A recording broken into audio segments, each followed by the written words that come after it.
আগতে লৈছিলো কি কুৱেশ্যন থাকিলে এডমিট কৰিব মানে ৰিপ্লাইটো দিয়া হলে ইয়াৰ পিছত ইয়াৰ সাপ্লিমেন্টাৰী কোনোবা যদি কৰিব বিচাৰে তো এই সাপ্লিমেন্টাৰী ৰিলেভেন্ট কুৱেশ্যন না মই এটা কম সেকেন্ড পজ মানে অথৰাইজ যদি আপোনাক কাগজ দিছে ইউ হেভ দ্য পাৱাৰ কিন্তু যে অথৰাইজ নকৰাকে যদি নামটো আহে মানে মন্ত্ৰীজনে গম পাব লাগে গম পাব এইটো জানিব লাগিব তেতিয়া সুবিধা আৰু অথৰাইজ একেবাৰে অথৰাইজ কৰিলে আমি এতিয়া নেক্সট বিএসসি আমি আলোচনা কৰি এই ক্ষেত্ৰত সিদ্ধান্ত লম আৰু এই মতে যিবিলাক কুৱেশ্যন অথৰাইজ মোক লিখি দিয়ে অথৰাইজেশ্যন মৰ্টাত আছে এতিয়া Siraj Uddin MLA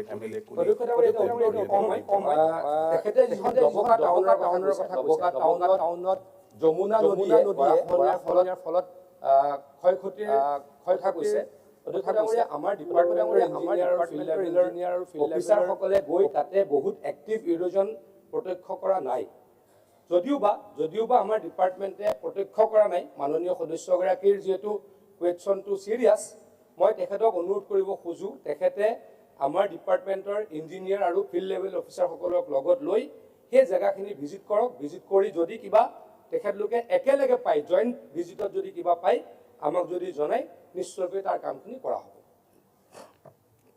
next question number 184 Shri Chakradhar Gogoi মাননীয় অধ্যক্ষ মহোদয় উত্তৰ সদনৰ মধ্যে ৰখা হৈছে সাপ্লিমেন্টাৰী ধন্যবাদ অধ্যক্ষ মহোদয় মই কৃষক আৰু কৃষি সম্পৰ্কীয় এটা প্ৰশ্ন উত্থাপন কৰিছিলোঁ আৰু মাননীয় মন্ত্ৰী মহোদয়ে উত্তৰ প্ৰদান কৰিছে উত্তৰখিনি মই ভালেই পাইছোঁ কিন্তু তাৰ মাজতে দুটিমান মনৰ কথা আছে মই মাননীয় মন্ত্ৰী মহোদয়ক জনাম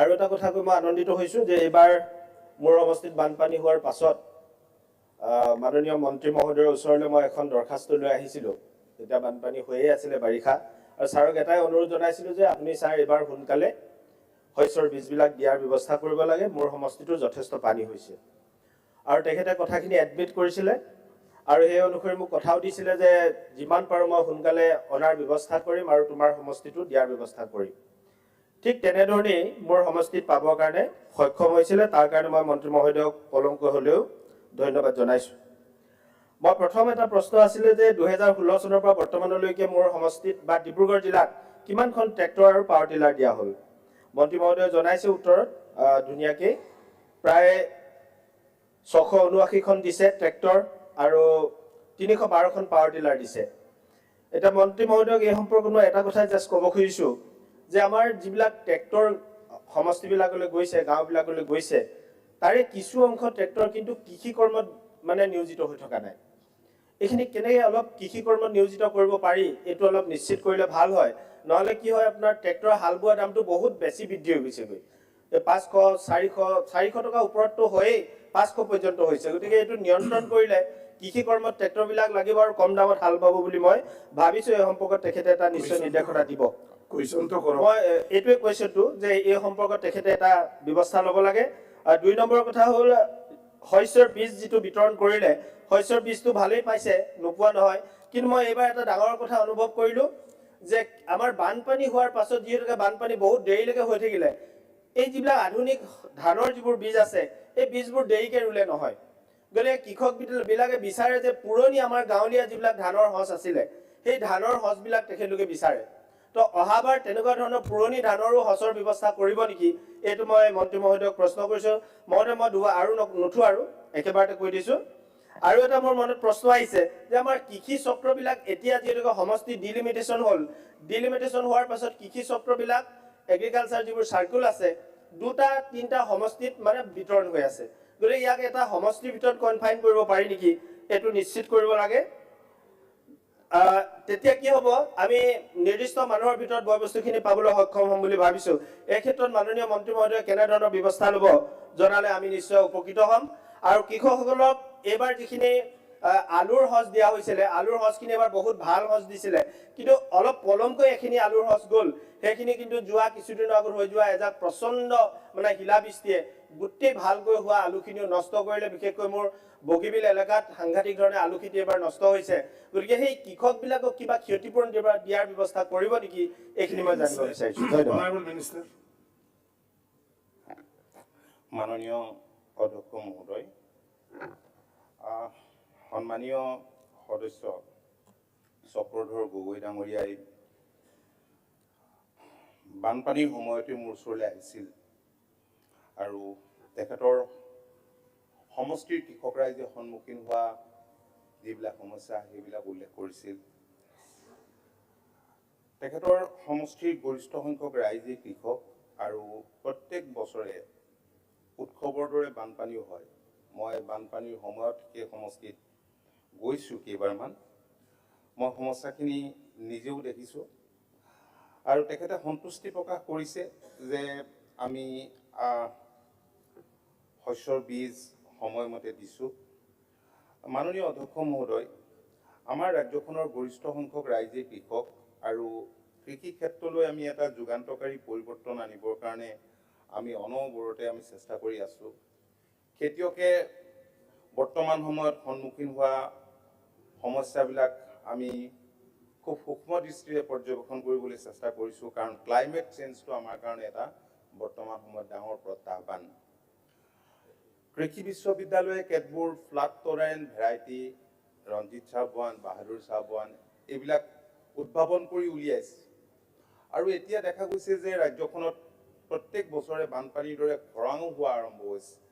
সেই ক্ষেত্ৰতো আমি কৃষি বিশ্ববিদ্যালয়ৰ সৈতে আমি আলোচনা কৰিছোঁ আৰু আমি গগৈ ডাঙৰীয়াক এটা কথা জনাব খোজোঁ যে আমি আলুৰ বীজ দিয়াৰ পিছতে তেখেতে বীজবিলাক ভাল বুলি কৈছে, মোক শুনি ভাল লাগিছে। খুব ভালকৈ লহপহকৈ বাঢ়ি অহাৰ পাছতো নষ্ট হ'ল। গতিকে আমি তেখেতক এটাই অনুৰোধ জনাম আৰু তেখেতৰ লগতে আমি সমূহ সন্মানীয় সদস্যক, যিহেতু প্ৰধানমন্ত্ৰী ফচল বীমা যোজনা এটা আমাৰ এটা মিছন মোডত চলি থকা স্কিম, এই স্কিমটো সম্পৰ্কে আমাৰ ৰাজ্যখনৰ গৰিষ্ঠ সংখ্যক ৰাইজ মোক উত্তৰ দিবলৈ দিয়ক মাননীয় অধ্যক্ষ মহোদয়, সজাগ নহয়। গতিকে মই সন্মানীয় সদস্যসকলক মই অনুৰোধ জনাব বিচাৰিছোঁ যাতে এই স্কিমটোৰ লগত খেতিয়কসকল যাতে জড়িত হয় আৰু তেতিয়াহ'লে মই ভাবোঁ যে খেতিয়কসকল নিশ্চয় উপকৃত হ'ব। আৰু গগৈ ডাঙৰীয়াই এটা কথা কৈছে যে পুৰণি ধানৰ যিবিলাক বীজ, কিছুমান হয় পুৰণি বীজ আছে যিবিলাক বহুতে ভাল বুলি কয়। এই গোটেই কথাখিনি আমি কৃষি বিশ্ববিদ্যালয়ৰ লগত আলোচনা কৰিম যে ৰাজ্যখনত বৰ্তমান যি জলবায়ু, সেই জলবায়ু অনুকূল কি বীজ দিলে কৃষকসকলৰ স্বাৰ্থ সুৰক্ষিত হয়। গতিকে সেই ক্ষেত্ৰত মই ভাবোঁ যে আমি যদি কৃষি বিশ্ববিদ্যালয়ৰ লগত আলোচনা কৰোঁ, সময়ে সময়ে আমি আলোচনা কৰিছোঁ, তেতিয়াহ'লে নিশ্চয় কৃষক ৰাইজ উপকৃত হ'ব। মাননীয় অধ্যক্ষ মহোদয়, আমাৰ চৰকাৰ অহাৰ পাছত 2016 চনৰ পৰা মিত্ৰজোঁটৰ ভাৰতীয় জনতা পাৰ্টীৰ নেতৃত্বত মিত্ৰজোঁট চৰকাৰখনে কৃষকৰ স্বাৰ্থ সুৰক্ষিত কৰিবলৈকে কৃষি যান্ত্ৰিকীকৰণৰ ওপৰত গুৰুত্ব আৰোপ কৰিছিল। মুখ্যমন্ত্ৰী সমগ্ৰ গ্ৰাম্য উন্নয়ন যোজনা, মুখ্যমন্ত্ৰী সমগ্ৰ গ্ৰাম্য উন্নয়ন যোজনাৰ জৰিয়তে মই এই এনচাৰটোকে অধ্যক্ষ মহোদয় দিবলৈ গৈছোঁ। ট্ৰেক্টৰবিলাক বাহিৰলৈ লৈ যোৱাৰ কথা কৈছে, সেইটো যাতে কৰিব নোৱাৰে, কাৰণ 17,000তকৈ অধিক ট্ৰেক্টৰ ৰাজ সাহাৰ্যযুক্ত ট্ৰেক্টৰ 95% য'ত ছাবচিডি আছিল আৰু দিয়া হৈছিল। আৰু এই কথাখিনি নহ'বৰ বাবে যাতে কোনেও ট্ৰেক্টৰ বেলেগক বিক্ৰী কৰিব নোৱাৰে, আমি তেতিয়া পৰিবহণ বিভাগৰ লগতো এই সম্পৰ্কত আলোচনা কৰি কেতবোৰ ব্যৱস্থা গ্ৰহণ কৰিছিলোঁ। তো মই অনুৰোধ জনাম আমাৰ সন্মানীয় সদস্যসকলে যাতে এই ক্ষেত্ৰত অকণমান ৰাইজৰ জৰিয়তে অলপ যাতে চকু ৰাখে, যাতে যি কামত এই ট্ৰেক্টৰ ব্যৱহাৰ কৰিবলৈ দিয়া হৈছে সেই কামতে যাতে ব্যৱহাৰ কৰে। নহয়, চকু কেনেকে ৰাখিব, সেইকাৰণে বিক্ৰী হয়। কি হ'ল, আমি যিখিনি দিওঁ ৰিকমেণ্ড কৰোঁ কৃষকক, সেইখিনি মাজত দালাল সোমাই লৈ যায় আৰু বিক্ৰী কৰি। দালালে আমাৰ বিভাগত কাম কৰিব নোৱাৰে। মাননীয় অধ্যক্ষ মহোদয়, আজি চিলেকশ্যন যিবিলাক কমিটি আছে, মই অন্য স্কিমৰ কথা কৈছোঁ, আজি পাৱাৰ টিলাৰ বা যিবিলাক কৃষি যন্ত্ৰ পাতি দিছোঁ, তাত ডেপুটি কমিশ্যনাৰ, ডিষ্ট্ৰিক্ট কমিশ্যনাৰ হৈছে অধ্যক্ষ আৰু সন্মানীয় সদস্যসকল হৈছে তাৰ মেম্বাৰ। সন্মানীয় সদস্যসকল মেম্বাৰ, গতিকে সন্মানীয় সদস্যসকলে নিজে এচাৰ্ট কৰক নিজৰ ক্ষমতা, নিজৰ কৰ্তৃত্ব। মই ভাবোঁ যে এচাৰ্ট কৰিলে ডেফিনেটলি এনেকুৱা নহ'ব। ধন্যবাদ। স্যাৰ কৃষি চক্ৰ পুনৰ্গঠন সম্পৰ্কত ছাৰ কৈছিলো কৃষি চক্ৰটো ছাৰ জাকিৰে কিবা সাপ্লিমেন্টাৰি কৰিব প্লিজ অধ্যক্ষ ডাঙৰীয়া বিজেপি চৰকাৰে সদায় কৃষকৰ আয় দুগুণ কৰিম বুলি কৈ আছে কিন্তু তাৰপিছতো আজি মাননীয় মন্ত্ৰী ডাঙৰীয়াই যি উত্তৰ দিছে 2016 চনৰ পৰা বৰ্তমানলৈ এই বিভাগৰ জৰিয়তে 17,356খন ট্ৰেক্টৰ আৰু 3,318খন পাৱাৰ টিলাৰ দিছে য'ত অসমত 26,000ৰো ওপৰত ৰাজহুৱা গাঁও আছে গতিকে 26,000ৰ ওপৰত ৰাজহুৱা গাঁও থকা এখন ৰাজ্য বিভাগে আৰু কৃষি প্ৰধান এখন ৰাজ্য কৃষকৰ সংখ্যা যথেষ্ট উৎপাদন বৃদ্ধিৰ কথা কয় কিন্তু ৰাজ সাহায্যত থকা ট্ৰেক্টৰ মাত্ৰ 17,356খন দিছে গতিকে বিভাগৰ হাতত ধন নাই নে বিভাগৰ মন নাই এই কথাটো মাননীয় মন্ত্ৰী ডাঙৰীয়াৰ পৰা জানিব বিচাৰিছো মাননীয় অধ্যক্ষ মহোদয় বিভাগৰ মনো আছে বিভাগৰ ধনো আছে বিভাগৰ ৰাজনৈতিক ইচ্ছা আছে চাওক 2016 চনৰ আগত ইয়াত কৃষি বিভাগে কিমান ট্ৰেক্টৰ দিছিল তাৰ কিবা তথ্য যদি তেখেতে সদনৰ মজিয়াত দিয়ে তেতিয়াহ'লে ভাল পাম দিব নোৱাৰে কাৰণ দিয়া নাছিল ৰাজ্যখনৰ গৰিষ্ঠ কৈ সংখ্যক আছো ৰাইজে মই মোক চান্স দিলে আপুনি ক'ব তো কৃষি ক্ষেত্ৰখনলৈ যুগান্তকাৰী পৰিৱৰ্তন আনিবৰ কাৰণে এইবাৰ বাজেটত মাননীয় মুখ্যমন্ত্ৰীয়ে কৈছে যে তেতিয়া আজি 2016 চনৰ আগত ধানৰ মূল্য আছিল 600 টকা আৰু মানুহে যিটো আমাৰ ৰাজ্যখনৰ গৰিষ্ঠ সংখ্যক ৰাইজে কৃষক আৰু কৃষি বুলিলে মানুহৰ মনলৈ ধান খেতিৰ কথাটো মনলৈ আহে কাৰণ বেছিভাগেই ধান খেতি কৰে কিন্তু ধান খেতি কৰিবলৈ এৰি দিছিল প্ৰায় 10 লাখ হেক্টৰ মাটি চন পৰি লৈছিল কাৰণ তেওঁলোকে উচিত মূল্য নাপায় কিন্তু যেতিয়া MSP দিয়াৰ মিনিমাম সমৰ্থন মূল্য দিয়াৰ কথা চৰকাৰে ঘোষণা কৰিলে তেতিয়া আজি বাহিৰতো তেওঁলোকৰ মিলৰ মালিকবিলাকে অধিক সেই একেই দামত ক্ৰয় কৰিব স্যাৰ মই ট্ৰেক্টৰৰ কথা কৈছো মোক উত্তৰটো দিব লাগে স্যাৰ মোক উত্তৰটো দিব লাগে মই ট্ৰেক্টৰৰ কথাই কম গতিকে ট্ৰেক্টৰ মই কৈছো যে আমি ৰাজহ গাঁৱৰ 26,000 ঠিকেই কৈছে গতিকে আমি প্ৰতিখন ৰাজহ গাঁৱৰ একোটা আত্মসহায়ক গোটক ট্ৰেক্টৰ দিয়াৰ সিদ্ধান্ত লৈছিলো আজি বেছিভাগেই হৈছে কিছুমান উজনি অসমৰ বহুত বাগান আছে সেইবিলাকত কোনো গাঁও নাই আৰু চৰ আছে তেওঁলোকক মাটিৰ পট্টা নাই ক'ৰ পৰা আহে কিবা কৰে থাকে সেইবিলাককতো আৰু ট্ৰেক্টৰ দিব নোৱাৰি এনেই মানুহখিনি পৰিশ্ৰমী খেতি বাতি কৰে যদিও অত্যাধিক মাত্ৰাত ৰাসায়নিক সাৰ সেইবোৰ অঞ্চলত দিয়ে বা দৰৱ পাতি দিয়ে খেতি কিন্তু কৰে যে কি নহওক এতিয়া চৰকাৰ দিবলৈ সাজু আছে এতিয়া VLFMBৰ জৰিয়তে আমি দিছো এছমামৰ জৰিয়তে দিছো বেলেগ বেলেগ আঁচনি এতিয়া দাজুগাৰ জৰিয়তে আমি দিছো এইখিনি মোটামুটি এইকেইটা স্কিমতে দিয়া হৈছে ইয়াতকৈ অধিক ট্ৰেক্টৰ অধিক পাৱাৰ টিলাৰ মই ভাবো যে মই মোৰ হাতত যিখিনি ইয়াত কিবা 3,000ৰ কথা কৈছে কিন্তু মই ভাবো যে পাৱাৰ টিলাৰ ইয়াত 7-8,000তকৈ মোৰ কাৰ্যকালতে মই বেছি পৰিমাণৰ পাৱাৰ টিলাৰ দিছো উত্তৰ আপোনালোকে দিছে নেক্সট তথ্য আপোনাৰ ডিপাৰ্টমেণ্টে MSP 600 টকা কিমান টকা হৈছে উত্তৰ তেখেতৰ আপুনি বেলেগ প্ৰশ্ন 3,300 মই আপোনাৰ প্ৰশ্নৰ উত্তৰ দিয়া আপোনাক কোনো বিষয়ে আপোনাক বিভতে পৰিচালিত কৰিছে ঠিক আছে এইটো মই অনুসন্ধান কৰিম আপোনাৰ বিষয়ে ঠিক আছে বিভতে পৰিচালিত কৰিছে প্ৰশ্ন কৰিছো যে বেছি ট্ৰেক্টৰ পাব নে নাই পাৱাৰ টিলাৰ বিভিন্ন আঁচনি দিয়া তেখেতে বেলেগ উত্তৰ দি আছে নহয় মই উত্তৰ ঠিকে দিছো আপুনি বেলেগ উত্তৰ দিছে ধানৰ কথাটো কৈছে আপুনি আমাক মোৰ প্ৰশ্ন উত্তৰ দিয়ক ট্ৰেক্টৰ প্ৰতিটো ৰাজহুৱা গাঁৱত দিব নে নাই প্ৰতিখন ৰাজহুৱা গাঁৱত যদি আবেদন আহে আবেদনটো বিচৰাই হৈছিল কাৰণ তেনেকুৱা ৰাজহুৱা গাঁৱৰ যিবিলাক তথ্য পাতি যিটো ক্ৰাইটেৰিয়া আছে সেই ক্ৰাইটেৰিয়া পোৱা নাই কাৰণে কি সকলক দিয়া হোৱা নাই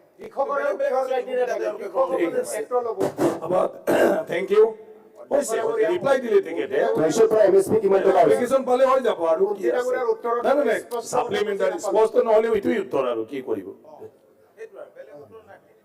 অধ্যক্ষ ডাঙৰীয়া মন্ত্ৰী ডাঙৰীয়াই উত্তৰ দিছে যে অসমত পাৱাৰ টিলাৰ পাৱাৰ পাম্প বা অন্যান্য কিছু সঁজুলি দি আছে কিন্তু পৰিতাপৰ বিষয় যে এইবিলাক সমষ্টি ভিত্তিত নিশ্চয় দিয়া নাই ছাৰ কাৰণ পাৱাৰ টিলাৰ পাৱাৰ পাম্প বিতৰণ বিশেষকৈ আমি বৰপেটা জিলাৰ কথা ক'ব পাৰোঁ ইয়াতে কোনো ধৰণৰ হিতাধিকাৰী বাছনিৰ ক্ষেত্ৰত আমি জনপ্ৰতিনিধি হিচাপে কোনোদিন ডিউ এডিউ বা আমাৰ জিলা আয়ুক্ত ডাঙৰীয়াৰ নেতৃত্বত কোনো ধৰণৰ মিটিং বা আমন্ত্ৰণ নকৰে বা আমাৰ হতুৱাই কোনো স্কিম নলয় প্ৰথম কথা আৰু দ্বিতীয় কথা যিখিনি খাদ্য শস্য বিতৰণ কৰা হয় আপোনালোকে এটা পথাৰ কমিটি ডিপাৰ্টমেণ্টৰ পৰা কৰা আছে চাগে মই প্ৰথম বছৰৰ পৰা লাগি আছো যে এই পথাৰ কমিটিসমূহৰ কোনো অস্তিত্ব নাই সমষ্টিত। গতিকে সঁচা কৃষক যিসকল কষ্ট কৰে তেওঁলোকৰ হতুৱাই এই পথাৰ কমিটিসমূহ বনাব লাগে আৰু যাতে যিখিনি খাদ্য শস্য কুৱেশ্যনটো কৰা কুৱেশ্যন আপোনালোকৰ কুৱেশ্যন নহয় কাৰণে এনসাৰ দিবলৈ দিগদাৰ কৰিব নে নকৰিব দিব নে নেদিব কুৱেশ্যন এনেকুৱা হ'ব লাগে টু দি পইণ্ট এটা এনসাৰো ঠিক নাই কুৱেশ্যনো ঠিক নাই মই টু দি পইণ্টে কৰি আছো ছাৰ To the point. আপুনি প্ৰশ্নটো কৰক। নতুনকে পথাৰ কমিটি গঠন কৰি খাদ্য শস্যসমূহ বিতৰণ কৰিব নেকি আৰু প্ৰত্যেকটো সমষ্টি ভিত্তিত পাৱাৰ পাম্প পাৱাৰ টিলাৰ সম পৰিমাণে বিতৰণ কৰিব নেকি আৰু আমাৰ জনপ্ৰতিনিধিসকলক লগত লৈ যাতে এই হিতাধিকাৰী বাছনি কৰিব পৰা যায় নেকি এই বিষয়ে সভাপতি ডাঙৰীয়াৰ পৰা জানিব খুজিছোঁ। এমএছপিৰ মূল্য 600 পৰা কিমান টকা হৈছে? মাননীয় অধ্যক্ষ মহোদয়, এতিয়া সমষ্টি ভিত্তিত সম পৰিমাণৰ দিয়াটো অসুবিধা, কাৰণ এতিয়া গুৱাহাটী মহানগৰখনতে ইয়াত আৰু চাদৰ ওপৰত খেতি কৰিলেহে হ'ব। কিছুমান সমষ্টি আছে বেছিভাগেই নগৰ এলেকাত পৰে, কিছুমান গ্ৰাম্য এলেকাত পৰে। কিন্তু মই আকৌ কৈছোঁ এইটো কথা মাননীয় অধ্যক্ষ মহোদয় যে জিলা ভিত্তিত এখন কমিটি আছে য'ত ডিষ্ট্ৰিক্ট কমিশ্যনাৰ হৈছে চেয়াৰমেন আৰু বিধায়কসকল হৈছে মেম্বাৰ। গতিকে মই ভাবোঁ যে বিধায়কসকল এই কথাটোত বিধায়কসকলে নজনা নহয়। গতিকে বিধায়কসকলে ডিষ্ট্ৰিক্ট কমিশ্যনাৰৰ লগত আলোচনা কৰিব আৰু আমিও ডিষ্ট্ৰিক্ট ডেপুটি কমিশ্যনাৰক এই কথাখিনি ক'ম যাতে সন্মানীয় বিধায়কসকলক লৈ এই আঁচনিবিলাক সফলভাৱে ৰূপায়ণ কৰা যাতে ব্যৱস্থা কৰে। এমএছপিৰ মূল্য 600 পৰা কিমান টকা হৈছে স্যাৰ? এমএছপিৰ মূল্য স্যাৰ Question number 600 টকাৰ পৰা কিমান টকা হৈছে? এমএছপি 185 600 পৰা কিমান টকা হৈছে এমএছপিৰ মূল্যটো? প্লিজ শ্ৰীদেৱজ্যোতি কৰ্মী অনাৰেবল মিনিষ্টাৰ অধ্যক্ষ ডাঙৰীয়া উত্তৰ সদনৰ মজিয়াত ৰখা হৈছে।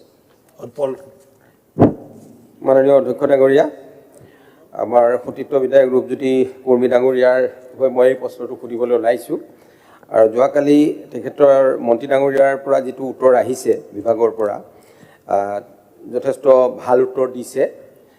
বানপানীৰ সময়ত মাননীয় মন্ত্ৰী ডাঙৰীয়া সেই স্থানলৈ এবাৰ গৈছিল, তাৰ ৰাইজে যথেষ্ট ভাল পাইছিল আৰু তাৰপিছত যিটো উত্তৰ তেখেতে দিছে যথেষ্ট এণ্টি ইৰ'শ্যন মেজাৰ তাত লোৱা হৈছে আৰু কেইবাটাও ষ্টেজত ইতিমধ্যে কাম কৰিছে।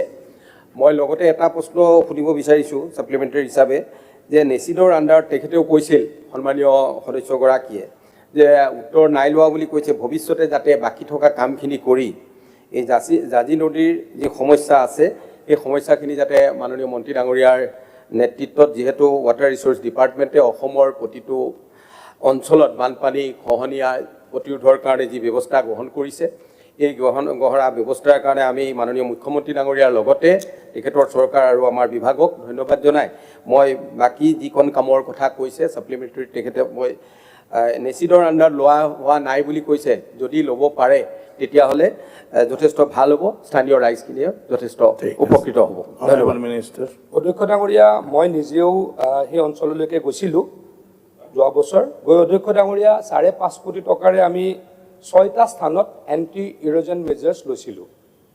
এটা হৈছিলে বৰা গাঁও, তাত 90 মিটাৰ, এটা হৈছিলে খেনচুৱা গাঁও, তাতে 60 মিটাৰ, গায়ন গাঁও তাত 75 মিটাৰ, ধেমাজি গাঁও 135 মিটাৰ, হাতীমূৰীয়া 130 মিটাৰ, তেতেলীগুৰি অধ্যক্ষ ডাঙৰীয়া 30 মিটাৰ। এই 6টা স্থানত মাননীয় সদস্যগৰাকীৰ সমষ্টিত জাঁজি নদীৰ লেফ্ট বেংকত আমি এণ্টি ইৰ'জন মেজাৰ্ছ লৈছিলোঁ আৰু কাম সম্পূৰ্ণ হ'ল। অধ্যক্ষ ডাঙৰীয়া, এই মুহূৰ্তত মোৰ হাতত যিমানখিনি খবৰ আছে বা মই নিজেও গৈছিলোঁ, ইৰ'জন এফেক্টেড এৰিয়া বহুত বেছি নাই, কিন্তু অধ্যক্ষ ডাঙৰীয়া মই স্বীকাৰ কৰোঁ যে সেই মথাউৰিটো অতি সোনকালে আমি পাৰিলে পকীকৰণ কৰিব লাগে। যথেষ্ট দীঘলীয়া এটা মথাউৰি আৰু যথেষ্ট সংখ্যক মানুহ সেই নদীৰ কাষত বা সেই মথাউৰিৰ কাষত থাকে, কিন্তু অধ্যক্ষ ডাঙৰীয়া ৰাস্তাৰ পকীকৰণটো PWD বিভাগে কৰে, সেইটো কাম আমি চিলেকশ্যন কৰোঁ, কিন্তু কামখিনি এক্সিকিউশ্যন কৰে PWD বিভাগে। অধ্যক্ষ ডাঙৰীয়া, সদনত জনাবলৈ পাই সুখী হৈছোঁ যে যোৱা 4 বছৰত আমি প্ৰায় 1000 কিলোমিটাৰ মথাউৰি পকীকৰণ কৰিছোঁ। অধ্যক্ষ ডাঙৰীয়া, এই ৰাস্তাটো যদি কৰিব পাৰোঁ, এই মথাউৰিটো যদি কৰিব পাৰোঁ অত্যন্ত সুখী হ'ম মই নিজেও ব্যক্তিগতভাৱে, কাৰণ অত্যন্ত গুৰুত্বপূৰ্ণ। অধ্যক্ষ ডাঙৰীয়া, PWD বিভাগক মই অনুৰোধ কৰিম যাতে অতি সোনকালে নেচিডছে হওক বা অন্য কিবা হেডৰ পৰাই হওক সেই মথাউৰিটো যাতে পকীকৰণ কৰে, তাৰ কাৰণে মই PWD বিভাগক অনুৰোধ জনাম। ঠিক আছে। Question number 186, Sri Misbahul Islam Losko. অধ্যক্ষ ডাঙৰীয়া উত্তৰ সদনৰ মজিয়াত ৰখা হৈছে। Honorable member. স্যাৰ মোৰ সমষ্টি বৰখোলা যেতিয়া কাছাৰ বানপানী হয় ফাৰ্ষ্ট মোৰ সমষ্টিত যায় আমি মন্ত্ৰী মহোদয়ক ধন্যবাদ জনাইছোঁ তেখেতে কেইটামান দিছে ক'ত ক'ত হয় ইৰ'শ্যন হৈ আছে কিন্তু আজিলৈকে এটাও টেণ্ডাৰ কৰিব পৰা নাই এইকাৰণে মই কৈছোঁ যে আপুনি হাতীঘাট নৰ্থ বুঢ়ীবাইল তাৰপিছত গাগ্ৰাপাল এই যে তিনিটা ব্ৰিজেছ আছে এই তিনিটা ব্ৰিজেছে চব সোমাই যায় পানী চব সোমাই যায় আপুনি ইমিডিয়েটলি এইটোক কিবা কৰি দিয়ক আপোনাৰ বহুত দিনৰ পৰা কৈ আছোঁ এই তিনিটা আমাৰ মষ্ট ইম্পৰ্টেণ্ট অধ্যক্ষ ডাঙৰীয়া যোৱাবেলি বানপানীত মই ইয়াৰে দুটা স্থানলৈকে নিজে গৈছিলোঁ আৰু ভিজিট কৰি আহিছিলোঁ কিন্তু দুৰ্ভাগ্যবশতঃ বিধায়কগৰাকীক তাতে নাপালোঁ তেখেতক যদি তেতিয়া পালোঁ হয় আৰু অলপ কাম কৰাৰ সুযোগ পালোঁ হয় অধ্যক্ষ ডাঙৰীয়া মই আকৌ কৈছোঁ যে হাতীৰহাৰ নৰ্থ বুঢ়ীবালি উজানগ্ৰাম জাতিংগামুখ ঘগ্ৰাপাৰ এইকেইটা অঞ্চলত অধ্যক্ষ ডাঙৰীয়া ইৰোজন এফেক্টেড হয় আৰু তাতে আমি টেম্পৰেৰী কাম কৰিছিলোঁ আৰু টেম্পৰেৰী কাম অধ্যক্ষ ডাঙৰীয়া আমি সেই কামখিনিৰ কাৰণে 15 ফাইনেন্সত আমি পুঁজি পোৱাৰ কাৰণে চেষ্টা কৰি আছোঁ যদি ইমিডিয়েটলি আমি পুঁজি নাপাওঁ সেই কাম এই অঞ্চলখিনিত অধ্যক্ষ ডাঙৰীয়া আমি ইমিডিয়েট খুব ভালকৈ টেম্পৰেৰী মেজাৰ্ছত কাম কৰিম আজি ৰাতিপুৱা মই তাৰ আমাৰ কাছাৰ ইঞ্জিনিয়াৰৰ লগত কথা পাতিছিলোঁ তেখেতে মোক কৈছিল যে 10,000 যদি আমি পৰ্কুপাইন পঠাওঁ এই গোটেইকেইটা স্থানত আমি খুব ভালকৈ কাম কৰিব পাৰিম অধ্যক্ষ ডাঙৰীয়া মই সদস্যগৰাকীক আশ্বস্ত কৰিব খোজোঁ সেই কামখিনি কৰিবলৈকে যত্ন কৰিম 10,000 পৰ্কুপাইন পঠাই কামখিনি কৰি মানুহক ৰক্ষা কৰিবলৈকে চেষ্টা কৰিম Thank you. Question number 187, Ricky Modi. অধ্যক্ষ ডাঙৰীয়া উত্তৰ সদনৰ মজিয়াত ৰখা হৈছে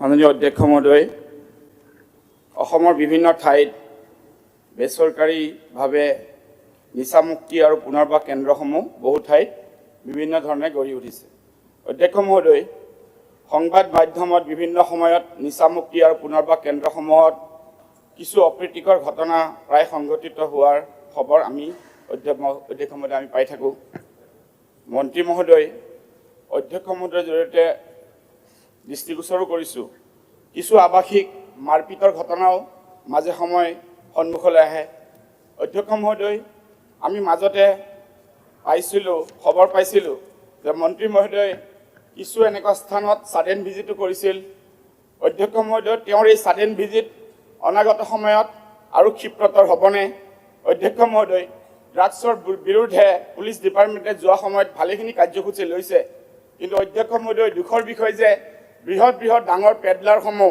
এতিয়াও দপদপাই আছে অধ্যক্ষ মহোদয় মন্ত্ৰী মহোদয়ক মই প্ৰশ্ন কৰিব বিচাৰিছোঁ নিচামুক্তি আৰু পুনৰ্বাস কেন্দ্ৰসমূহৰ কাৰণে যি SOP প্ৰকাশ হৈছে তাত কিবা সুৰুঙা অধ্যক্ষ মহোদয় থাকি গৈছে নেকি আৰু মন্ত্ৰী মহোদয়ে পৰা জানিব বিচাৰিছোঁ এই ক্ষেত্ৰত ডিপাৰ্টমেণ্টে কিদৰে ক্ষিপ্ৰতৰভাৱে আৰু কোনো ঘটনা সংঘটিত নহ'বলৈ আৰু এই ক্ষেত্ৰত বিভাগে কি অধিক কাৰ্যক্ষম কৰিছে অলপ বিস্তৃতভাৱে মন্ত্ৰী মহোদয়ৰ পৰা জানিব বিচাৰিছোঁ অধ্যক্ষ ডাঙৰীয়া মাননীয় সদস্যগৰাকীক ধন্যবাদ জ্ঞাপন কৰিছোঁ এটা গুৰুত্বপূৰ্ণ প্ৰশ্ন তেখেতে উত্থাপন কৰিছে অধ্যক্ষ ডাঙৰীয়া মই যেতিয়া আজিৰ পৰা ঠিক 2.5 বছৰমান আগতে সামাজিক ন্যায় আৰু সবলীকৰণ বিভাগৰ মন্ত্ৰী নিযুক্তি পাইছিলোঁ তাৰ পাছতে অধ্যক্ষ ডাঙৰীয়া মই যিসমূহ নিচামুক্তি কেন্দ্ৰ আছে তাতে যাবলৈকে আৰম্ভ কৰিছিলোঁ এতিয়াও মাজে মাজে মই গৈ আছোঁ অধ্যক্ষ ডাঙৰীয়া যেতিয়া মই প্ৰথম গৈছিলোঁ এটা চেণ্টাৰলৈকে আমাৰ কমাৰ্চ কলেজৰ ওচৰত গুৱাহাটী কমাৰ্চ কলেজৰ ওচৰত গৈ অধ্যক্ষ ডাঙৰীয়া মই ভয় খাইছিলোঁ আচৰিত হৈছিলোঁ আৰু এনেকৈ মানুহ থাকিব পাৰে নেকি মই আকৌ গৈছোঁ ভয় খাই গৈছিলোঁ অধ্যক্ষ ডাঙৰীয়া এনেকুৱা পৰিৱেশ এটা আছিল এটা খুব বেছি 200 স্কুৱেৰ ফিটৰ ৰুম আছিলে তাতে প্ৰায় 30জনমান মানুহ আছিলে ল'ৰা আছিলে আৰু সকলোৱে এটা হাফ পেণ্ট পিন্ধি আছিলে গাত একো নাছিলে অধ্যক্ষ ডাঙৰীয়া তাৰ পাছত দেখিলোঁ তেখেতলোকে শুবলৈ কোনো তাতে বিচনা নাছিলে মানে গোটেই মানুহখিনি ফ্ল'ৰত বহি আছিলে আৰু তুলি কেইখনমান এনেকৈ পকাই ঘূৰণীয়াকৈ থৈ দিয়া হৈছিলে তাৰপিছত অধ্যক্ষ ডাঙৰীয়া গৈ দেখিলোঁ কিটচেনটো আৰু বিভৎস্বৰূপ। অধ্যক্ষ ডাঙৰীয়া তাতে আৰু এটা ৰুম দেখিলোঁ, যিটো ৰুমত আহি এডিকজন আহি প্ৰথম থাকিব লাগে, তেওঁলোকক ডিটক্সিফিকেশ্যন কৰা বুলি কয়। সেইটো আৰু ভয়াৱহ পৰিৱেশ। অধ্যক্ষ ডাঙৰীয়া মই সেই চেণ্টাৰটো বন্ধ কৰিবলৈকে বাধ্য হৈছিলোঁ। আৰু গুৱাহাটীৰ অসমৰ গোটেইখিনি এই যিখিনি বেচৰকাৰী নিচামুক্তি কেন্দ্ৰ আছে, তেখেতলোকৰ সংগঠন মালিক সকলোকে মাতি আনি গুৱাহাটীত আমি কেইবাখনো মিটিং কৰিছিলোঁ। মিটিং কৰি অধ্যক্ষ ডাঙৰীয়া পৰৱৰ্তী সময়ত এখন আমি SOP জাৰি কৰিছিলোঁ। SOPখনত এনেকুৱা কৰিব খুজিছিলোঁ, অধ্যক্ষ ডাঙৰীয়া মই একেদিনাই বন্ধ কৰিব খোজা নাই, কাৰণ আমি চেণ্ট্ৰেল গভৰ্ণমেণ্টৰ যি ফাণ্ডেড আমাৰ তেনেকুৱা আছে অধ্যক্ষ ডাঙৰীয়া 14টা, আমি এইটো ইৰকা চেণ্টাৰ বুলি কওঁ। আৰু আমাৰ ভাৰত চৰকাৰে দিয়া, অসম চৰকাৰে চলোৱা 6টা এনেকুৱা নিচামুক্তি কেন্দ্ৰ আছে। গতিকে অধ্যক্ষ ডাঙৰীয়া সেইখিনি আমাৰ কাৰণে এনাফ নহয়, মই স্বীকাৰ কৰিছোঁ। গতিকে প্ৰাইভেট আমাৰ ডি এডিকশ্যন চেণ্টাৰ লাগিব। গতিকে সেইখিনি আমি বন্ধ কৰিব খোজা নাছিলোঁ, আমি তাক ৰেক্টিফিকেশ্যন কৰিব খুজিছিলোঁ বা আমি তাক ইম্প্ৰুভ কৰিব খুজিছিলোঁ। অধ্যক্ষ ডাঙৰীয়া আমাৰ আহ্বানৰ প্ৰতি সন্মান জনাই, সঁহাৰি জনাই যিমান আমাৰ এছ'চিয়েশ্যন আছিলে সমগ্ৰ অসমৰে সকলো আহিলে। আমি তেখেতলোকক এখন SOP জাৰি কৰিলোঁ যে পাৰ্টিকুলাৰলি এটা 200 স্কুৱেৰ ফিটৰ ৰুমত খুব বেছি 5জন বা 4জন থাকিব পাৰিব, 4জন আমাৰ নিচাগ্ৰস্ত ব্যক্তি থাকিব পাৰিব। ডক্টৰ ৰেগুলাৰ ভিজিট হ'ব লাগিব, খোৱা কেনেকৈ হ'ব লাগিব তাৰ কাৰণে আমি SOP জাৰি কৰিলোঁ। আৰু কেনেকৈ মানুহক ফ্ল'ৰত খুৱাব নোৱাৰিব অধ্যক্ষ ডাঙৰীয়া, বিচনা লাগিব, বিচনাত তুলি লাগিব, লেপ লাগিব, মেট্ৰেছ লাগিব বা ব্লেংকেট লাগিব। এই সমগ্ৰ কথাখিনি আমি খুব ভালদৰে কৰি আজি অধ্যক্ষ ডাঙৰীয়া আমি সফল হৈছোঁ। মই একেবাৰে ক'ব খোজা নাই যে 100% সফল হৈছোঁ, মই ক'ব খোজা নাই। আকৌ কৈছোঁ এই চেণ্টাৰবিলাক all are conducted by private parties. গতিকে আমি প্ৰাইভেট পাৰ্টিক এইটোও ক'ব নোৱাৰোঁ যে বন্ধ কৰিবলৈ দিব নোৱাৰোঁ, because we don't have enough addiction government centre, the addiction government centre we don't have enough. গতিকে অধ্যক্ষ ডাঙৰীয়া আমি তেওঁলোকক কি কৰিছোঁ, এখন মই ইয়াত পঢ়ি দিম নে অধ্যক্ষ ডাঙৰীয়া, আপোনাক দি দিম। SOP এখন দিছিলোঁ যে the centre should be suitably located and easily accessible by public transport. অধ্যক্ষ ডাঙৰীয়া আৰু এটা মই লক্ষ্য কৰিছিলোঁ যে এনেকুৱা এটা জেগাত কৰি লয়, ভাড়া ঘৰ এটা লৈ লয়, তাতে সেইখিনিত একচুৱেলি সেইখিনিত ডি এডিকশ্যন চেণ্টাৰ থকাৰ পৰিৱেশে নাই, এনেকুৱা কিছুমান কথা আছিলে অধ্যক্ষ ডাঙৰীয়া। আৰু কি হয় তাতে এনেকুৱা কিছুমান ওখ ডাঙৰ বাউন্সাৰ ৰখাই থৈ দিয়ে, তাতে মাৰপিটো কৰে আনকি। এই পৰিৱেশ অধ্যক্ষ ডাঙৰীয়া আছিলে। যে সেইবিলাক আমি নাইকিয়া কৰি কি কৰিলোঁ, must have tie ups with nearest hospitals and nursing home to handle emergency situations. অধ্যক্ষ ডাঙৰীয়া ডক্টৰ যোৱা নোযোৱাৰ কোনো কথাই নাছিলে। আমি এতিয়া কৰিলোঁ যে ডক্টৰ যাবই লাগিব, ওচৰৰ হস্পিটেলৰ লগত টাই আপ কৰিবই লাগিব। Male, female and transgender patient should be kept separately. অধ্যক্ষ ডাঙৰীয়া মই যেতিয়া গৈছিলোঁ তেতিয়া অলপ ছেপাৰেটেই আছিলে, কিন্তু বহুত বেছি ছেপাৰেটো নাছিলে। মেল ফিমেল অলমষ্ট একেলগে থাকিছিলে। আমি সেইটো ফ'ৰ্চফুলি অধ্যক্ষ ডাঙৰীয়া বন্ধ কৰিছোঁ। Running water facility should be there. অধ্যক্ষ ডাঙৰীয়া পানীৰ অৱস্থা নাছিল, লেতেৰা আছিল, অত্যন্ত বিভৎস পৰিৱেশ আছিল। অধ্যক্ষ ডাঙৰীয়া should have CCTV cameras, boundary wall and recreational facilities. অধ্যক্ষ ডাঙৰীয়া facilities requirement, there should be a minimum 50 square feet per patient, space per patient. অধ্যক্ষ ডাঙৰীয়া 200 স্কুৱেৰ ফিটৰ ৰুমত 4জনহে আৱাসী থাকিব পাৰিব, তাতকৈ থাকিব নোৱাৰে। Bunk bed should be not allowed. Each patient should be provided standard size bed, one mattress, bed, মই যিখিনি ক'লোঁ অধ্যক্ষ ডাঙৰীয়া, linen, a pillow, blanket and one mosquito net. Bed linen to be changed in at least once in a week. All rooms should be well ventilated and lit. The doors and windows should have iron grills and mosquito nets. Beds should be properly numbered. Human resource requirement অধ্যক্ষ ডাঙৰীয়া দিছিলোঁ আমি project coordinator. কোন থাকে কোনো মতলব নাই, মই আকৌ কৈছোঁ, সোমাই গৈছোঁ অধ্যক্ষ ডাঙৰীয়া, মস্ত ওখ 2জন বাউন্সাৰ থাকে, তেওঁলোকে মালিকো, তেওঁলোকে মেনেজাৰো আৰু ল'ৰাবিলাকক পিটাৰো অভিযোগ আছিলে। অধ্যক্ষ ডাঙৰীয়া আমি ক'লোঁ যে প্ৰজেক্ট কোঅৰ্ডিনেটৰ লাগিব, অফিচ এছিষ্টেণ্ট কাম একাউণ্টেণ্ট লাগিব, কুক লাগিব, হেল্পাৰ লাগিব, 2জন চকীদাৰ লাগিব, হাউচকিপিং ষ্টাফ লাগিব full time. Doctor on call must হ'ব লাগিব। Doctor part time twice a week mandatory visit. Psychologist থাকিব লাগিব, অধ্যক্ষ ডাঙৰীয়া কাউন্সিলৰ থাকিব লাগিব, নাৰ্ছ 2গৰাকী থাকিব লাগিব, ৱাৰ্ড বয় 2জন থাকিব লাগিব, য়োগা থেৰাপিষ্ট, ডেন্স, মিউজিক। অধ্যক্ষ ডাঙৰীয়া তাত আৰু এটা গণ্ডগোল হয়, মই এতিয়া ক'বলৈ বিধানসভাত কওঁ নে নকওঁ মই ভাবিছোঁ কৈ দিয়ক অধ্যক্ষ অধ্যক্ষ ডাঙৰীয়া কি হয় মালিক যিজন ধৰ্মৰ হয় মালিক যিগৰাকী ধৰ্মৰ হয় সেই ধৰ্মটো তাত ইম্প'জ কৰি দিয়ে অধ্যক্ষ ডাঙৰীয়া এনেকুৱা কিছুমান মই দেখিছোঁ মালিক যদি এটা বেলেগ ধৰ্মৰ হয় তাত কোন ধৰ্মৰ আৱাসী আছে কোন ধৰ্মৰ ড্ৰাগ এডিক্ট গৈছে তেওঁলোকৰ হিচাপ নাই তেওঁলোকে কি কৰে কাউন্সেলিঙৰ নামত তেওঁলোকে সেই পাৰ্টিকুলাৰ ধৰ্মটোক জাপি দিবলৈ চেষ্টা কৰে সেইটো আমি অধ্যক্ষ ডাঙৰীয়া বেন কৰিছোঁ অধ্যক্ষ ডাঙৰীয়া আমি ডিষ্ট্ৰিক্ট লেভেল এখন কমিটি বনাইছোঁ an officer in the rank of additional district commissioner to be nominated by the DC of the district chairperson হ'ব অধ্যক্ষ ডাঙৰীয়া an officer not below the rank of ASP an officer not below the rank of Joint Commissioner of Police in respect of Guwahati City অধ্যক্ষ ডাঙৰীয়াৰ member হ'ব লাগিব chairman child welfare committee অধ্যক্ষ ডাঙৰীয়া member হ'ব লাগিব one representative from office of the Joint Director Health Service অধ্যক্ষ ডাঙৰীয়া মেম্বাৰ হ'ব লাগিব district social welfare officer of the concerned district অধ্যক্ষ ডাঙৰীয়া তাৰ মেম্বাৰ হ'ব লাগিব অধ্যক্ষ ডাঙৰীয়া এই কথাখিনি আগতে নাছিলে আমি মাননীয় মুখ্যমন্ত্ৰী হিমন্ত বিশ্ব শৰ্মা ডাঙৰীয়াৰ আহ্বানত নিৰ্দেশত আজিৰ পৰা 2 বছৰ আগত কৰিছোঁ আগতকৈ অধ্যক্ষ ডাঙৰীয়া সমস্যা কমিছে আৰু কমাবলৈকে যত্ন কৰিম বুলি সদস্যগৰাকীক মই আশ্বস্ত কৰোঁ অধ্যক্ষ মহোদয় লাকিৰ ভাই এক ছেকেণ্ড অধ্যক্ষ মহোদয় মন্ত্ৰী মহোদয় ডাঙৰীয়াৰ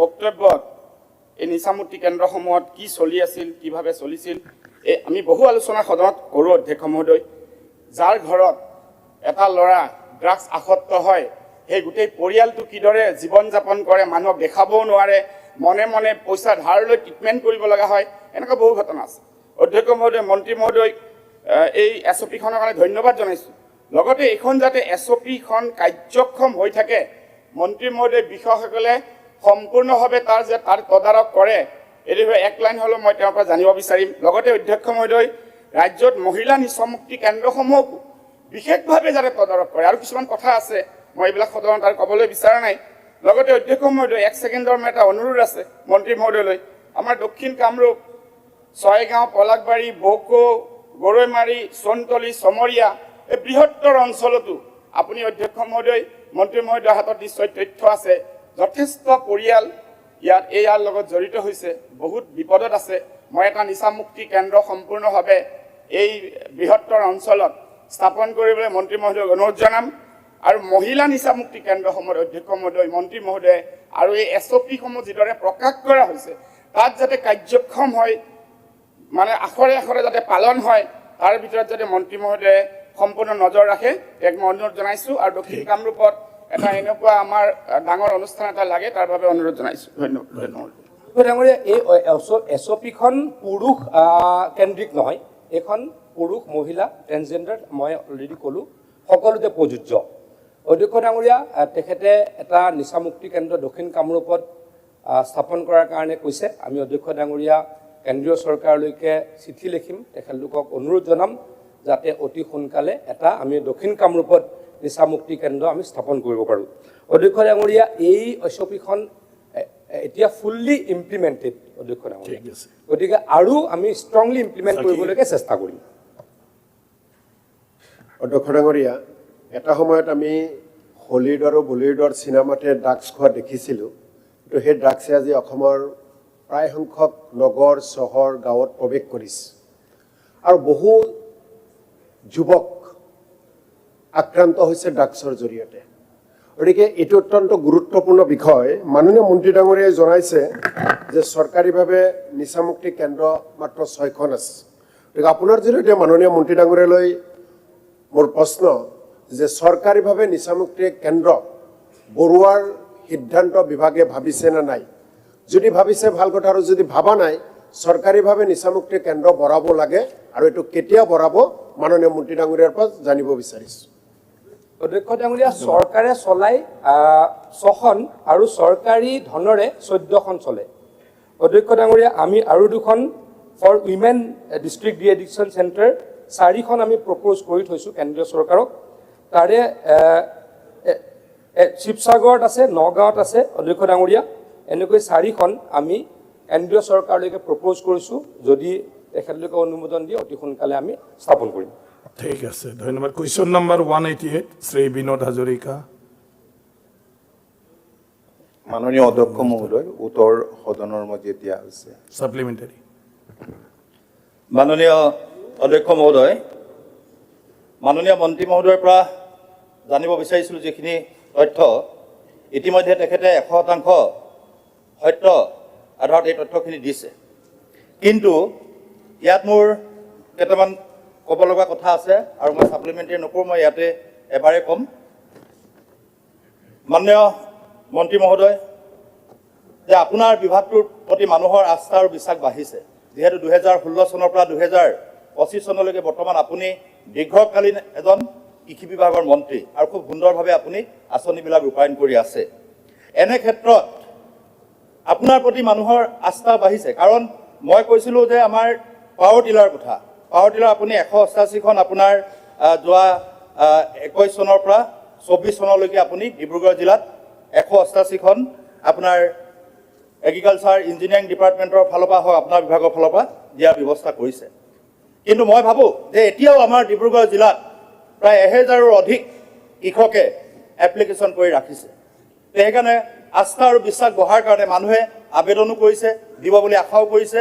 সেইকাৰণে মই ভাবোঁ যে আপুনি অলপ এই ক্ষেত্ৰত আপোনাৰ বিভাগৰ পৰা যাতে পাৱাৰ টিলাৰ অলপ বেছিকৈ আপুনি যোগান ধৰিবৰ কাৰণে মই আপোনাক আহ্বান জনাইছোঁ।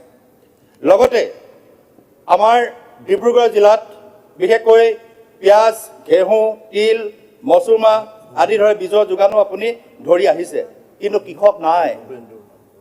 কাৰণ আমাৰ এই টকাবিলাক অপচয় হয়। মই কাৰণ আপোনাক এই সদনত দৃষ্টিগোচৰ কৰিব বিচাৰিছোঁ, যিহেতু বিশেষভাৱে আমাৰ সৰিয়হ হওক, আলু খেতিয়ে হওক, ধান খেতিয়ে হওক, এই খেতিবিলাক আমাৰ তাত যথেষ্ট খেতিয়কে খেতিবিলাক কৰে, কিন্তু খুব কম।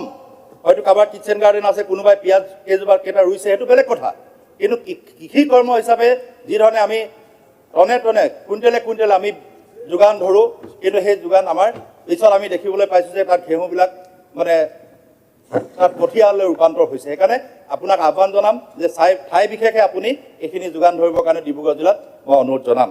লগতে ধানৰ ক্ষেত্ৰত যদি চাওঁ যে আমাৰ হাইব্ৰিড ধানটো তাত আমাৰ যথেষ্ট গুৰুত্ব বৃদ্ধি পাইছে। যোৱা সময়খিনিতো আপুনি হাইব্ৰিড ধানৰ বীজ আপুনি আমাৰ ডিব্ৰুগড় জিলালৈকে দিছে, আৰু এই হাইব্ৰিড ধানৰ যোগেদি আমাৰ খেতিয়কসকলে ইয়াৰ পৰা যথেষ্ট উপকৃত হৈছে। কিন্তু বহু সময়ত কুৱেশ্যনটো কৰক। না, মই এইটোৱে কৈ আছোঁ যে ধান এতিয়া কথা হ'ল কি, আমাৰ বিনা 10, বিনা 11 এইবিলাক ল' প্ৰডাকশ্যন। যোৱা সময়তো অলপ অলপ দিছিলে, কিন্তু তাত প্ৰডাকশ্যন একেবাৰে হোৱা নাই। সেইকাৰণে সেই ধানখিনি আপুনি যাতে আমাৰ তালৈ নপঠায়। এতিয়া নুমলী চেভিক গ্ৰীণ, এইটো হ'ল কটান, একেবাৰে হয় কটান হয়। সেইকাৰণে এইবিলাক ধান নিদি আপুনি বানপানী অঞ্চলত, আমাৰ চক্ৰ গগৈ ডাঙৰীয়াক কোৱাৰ ধৰণে আপুনি বানপানী অঞ্চলত আমাৰ যিবিলাক পুৰণা ধান বীজবিলাক আছে সেইখিনি যোগান ধৰিব লাগে। আৰু আমাৰ যিবিলাক আইলেণ্ড আছে সেইখিনিত অন্ততঃ হাইব্ৰিডে যথেষ্ট ইয়াত গুৰুত্ব পাইছে। এই হাইব্ৰিড বীজ মই দিবৰ কাৰণে আহ্বান জনাইছোঁ। আৰু লগতে ক্ষেত্ৰ বিষয়াৰ ক্ষেত্ৰত আমাৰ যিটো ফিল্ড অফিচাৰবিলাক এতিয়া কম হৈ থকাৰ কাৰণে বিভাগে কয় যে কিছু ৰূপায়ণ কৰা, এই আঁচনিবিলাক ৰূপায়ণ কৰাৰ ক্ষেত্ৰত কিছু পলম হয় বুলি তেওঁলোকে কয়। তো সেইকাৰণে এই ফিল্ড অফিচাৰখিনি নিযুক্তিৰ ক্ষেত্ৰত আপুনি গুৰুত্ব দিব বুলি মই ভাবোঁ। আৰু হ'ব ঠিক আছে। আৰু আমাৰ 80% ট্ৰেক্টৰ কিন্তু পাইছোঁ দেই, এইটো সঁচা কথা। অলপ আগতে আমাৰ মন্ত্ৰী ডাঙৰীয়া মনতে নাথাকিব, কিন্তু আমি 80% ৰেভিনিউ ভিলেজত আমি ট্ৰেক্টৰ পাইছোঁ। সেইকাৰণে মাননীয় মন্ত্ৰী মহোদয়ক মই ধন্যবাদ আৰু কৃতজ্ঞতা জনাইছোঁ। ঠিক আছে। মন্ত্ৰী ডাঙৰীয়া। মাননীয় অধ্যক্ষ মহোদয়, সন্মানীয় সদস্য বিনোদ হাজৰিকা ডাঙৰীয়াক ধন্যবাদ জনাইছোঁ। তেখেতে নিজেও কৃষি কৰ্মত যথেষ্ট মনোযোগ দিয়ে, এজন জনপ্ৰতিনিধি হৈও। মই তেখেতক ধন্যবাদ জনাইছোঁ। আৰু মই সদনৰ মজিয়াতে এটা কথা জনাবলৈ পালে ভাল পাম যে এতিয়ালৈকে আমি কৃষি যন্ত্ৰ পাতি অসমৰ কৃষকক প্ৰায় 1,70,000 মান দিছোঁ। তাত অকল পাৱাৰ টিলাৰ বা ট্ৰেক্টৰে নাই, অন্যান্য কৃষি যন্ত্ৰ পাতিও আছে। কম্বাইন হাৰ্ভেষ্টৰো আমি এটা সমষ্টিত দিছিলোঁ, কিন্তু বহুত সমষ্টিত এতিয়াও মই সন্মানীয় সদস্যসকলক মই সদনৰ মজিয়াতে আহ্বান জনাইছিলোঁ যে এখন কম্বাইন হাৰ্ভেষ্টৰ আমি দিছোঁ, য'ত বৃহৎ পৰিমাণৰ ৰাজসাহাৰ্য আছে, এইখিনি লোৱাৰ ব্যৱস্থা, দিয়াৰ ব্যৱস্থা কৰিব লাগে। কম্বাইন হাৰ্ভেষ্টাৰ আমি পোৱা নাই আৰু আমাৰ জৰিয়তে হোৱাও নাই। কম্বাইন হাৰ্ভেষ্টৰ প্ৰতিটো সমষ্টিত মাননীয় অধ্যক্ষ মহোদয় দিয়া হৈছে 126খন। মানে মন্ত্ৰী ডাঙৰীয়া ঠিক আছে, আপোনাৰ সমষ্টিত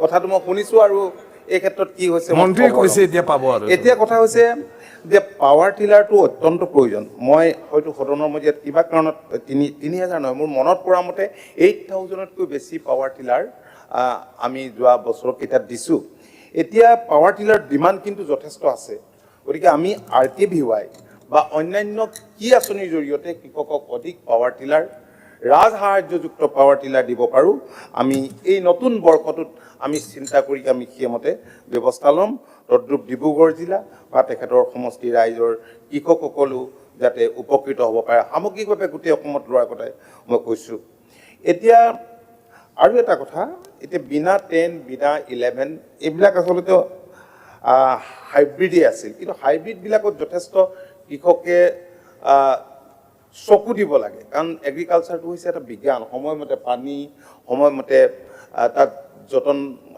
কৰিবলগীয়া কামখিনি হয়তো নোহোৱাৰ কাৰণেও বা কিবা কাৰণত কৈ নুঠে গতিকে তেখেতে পুৰণা বীজ দিয়াৰ কথা কৈছে যিবিলাক বীজ হয়তো সেই অঞ্চলত ভালদৰে হ'ব বুলি তেখেতে ভাবিছে গতিকে এই বিষয়টো আমি আলোচনা কৰিম আৰু আমি কৃষি বিভাগৰ পৰা আমি ৰিকুৱাৰমেণ্টবিলাক আমি আগতে বিচাৰোঁ যে কোন জিলাত কাৰণ সকলো জিলাত একেধৰণৰ খেতি নহয় বা একেধৰণৰ উৎপাদনো নহয় গতিকে জিলাভিত্তিত যিহেতু গোটেই কথাবোৰ বেলেগ বেলেগ হয় গতিকে ৰিকুৱাৰমেণ্টটো এইবাৰ আমি আগতে লৈ আৰু কৃষকে যাতে আগতে বীজবিলাক পায় তাৰ কাৰণে আমি যাৱতীয় ব্যৱস্থা আমি গ্ৰহণ কৰিম মাননীয় অধ্যক্ষ মহোদয় মই সদনৰ মজিয়াত জনাবলৈ পালে ভাল পাম যে এইবাৰ আমাৰ ৰাজ্যখনৰ 19 লাখ কৃষকে প্ৰায় 4,000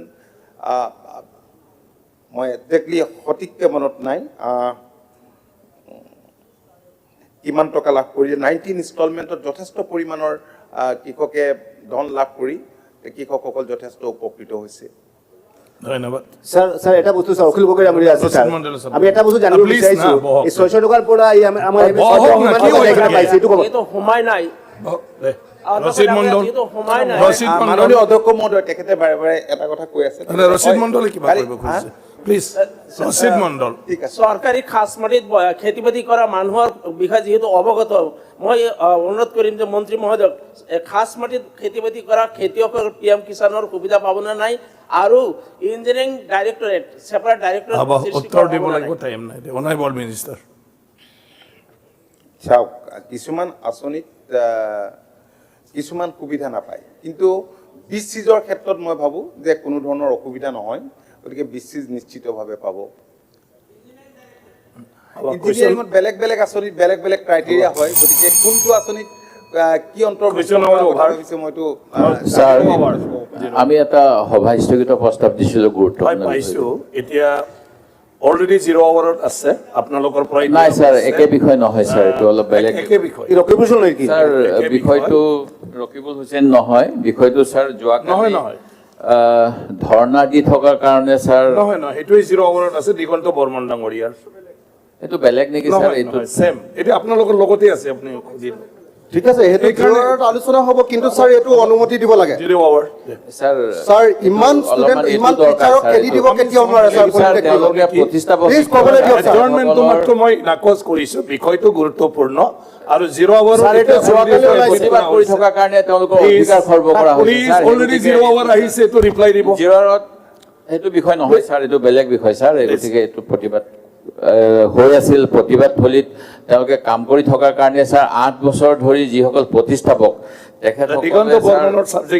আমি কি পাপ কৰিলো স্যাৰ এনেকে ধৰণে স্যাৰ প্ৰশ্ন উত্থাপন কৰিছে মেধাৱী শিক্ষকসকলে স্যাৰ এইটো বিষয়টো গুৰুত্বপূৰ্ণ এনেকুৱা যদি অসমীয়া ল'ৰা ছোৱালীবিলাক এনেকে ছাটাই হয় স্যাৰ কাম কৰি থকা নিযুক্তিও বৈধ স্যাৰ সেই গতিকে এইটো বিষয়ে আলোচনা হ'ব লাগে স্যাৰ আজি বিধানসভাত এইটো উঠাই ল'ব লাগে যে পলিটেকনিকৰ সকলো টিচাৰক পুনৰ আপুনি কৈ দিলে জনক কেতিয়াও এনেকে হেৰি কৰিব নোৱাৰে যোৱাকালি স্যাৰ দিব নোৱাৰে স্যাৰ এইটো স্যাৰ এইটো খেদিব নোৱাৰে আজি বিধানসভাত সিদ্ধান্ত হ'ব লাগিব পলিটেকনিকৰ টিচাৰক পুনৰ চাকৰি ঘূৰাই দিয়াৰ সিদ্ধান্ত হ'ব লাগিব ছাৰ।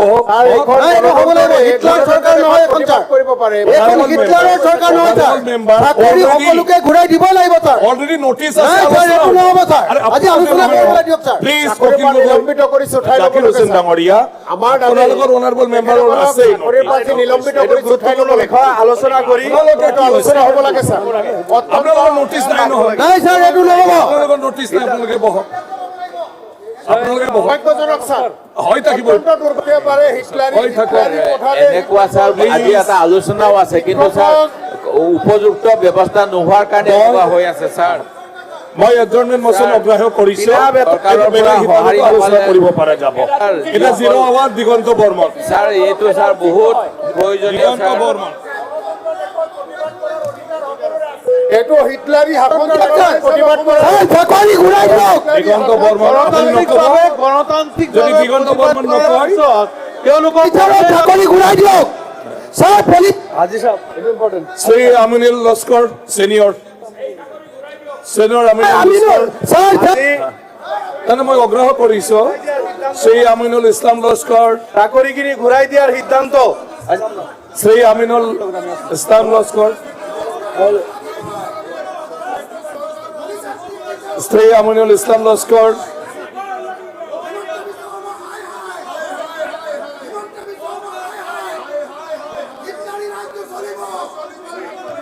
আৰু চব ৰেডি হৈ আহিছে আপোনালোকে ইয়াত আলোচনা কৰিবলৈ অলৰেডি জিৰ' আৱাৰত নটিচত আছে দিগন্ত বৰ্মন ডাঙৰীয়াই কাৰিকৰী শিক্ষাক লৈ চৰকাৰৰ স্ববিৰোধী কাণ্ড 147 গৰাকীক ছাঁটাই কৰি অভিযান্ত্ৰিক কলেজত 12 সহকাৰী অধ্যাপক নিযুক্তি। আৰু এই বিষয়টো যদি আপোনালোকে নিজে আনি সদনত যদি উত্থাপন কৰিব নোখোজে তো মই কি কৰিম। এই একে বিষয়টোৱে আছে জিৰ' আৱাৰ শ্ৰী আমিনুল ইছলাম লস্কৰ শ্ৰী নুৰুল হুদা শ্ৰী নুৰুল হুদা শ্ৰী নুৰুল হুদা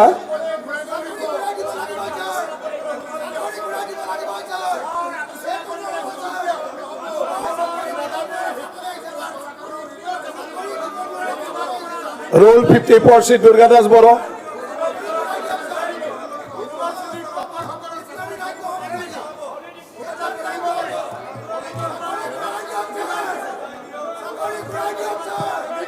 কাণত লৈ লওক চবে কাণত ল'লে শুনে প্লিজ দুৰ্গা দাস বড়ো আপুনি কাণত লওক কাণত ল'লে হাল্লাটো নুশুনে চলাই থাকক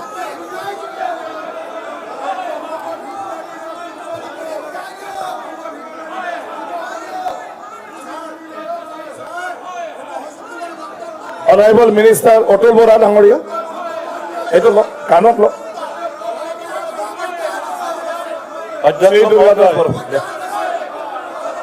অসমীয়া প্ৰতি 4 মাৰ্চত অসমীয়া প্ৰতিদিন কাকতত প্ৰকাশিত মেঘালয়ৰ পৰা অসমলৈ বৈছে ভেজাল বিলাতী সুৰাৰ ঢল এই শীৰ্ষক বাতৰিটো The House adjourned for 10 minutes. 10 minutes পিছত আপুনি আকৌ ক'ব শান্ত হ'ল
মাননীয় উপাধ্যক্ষ মহোদয়,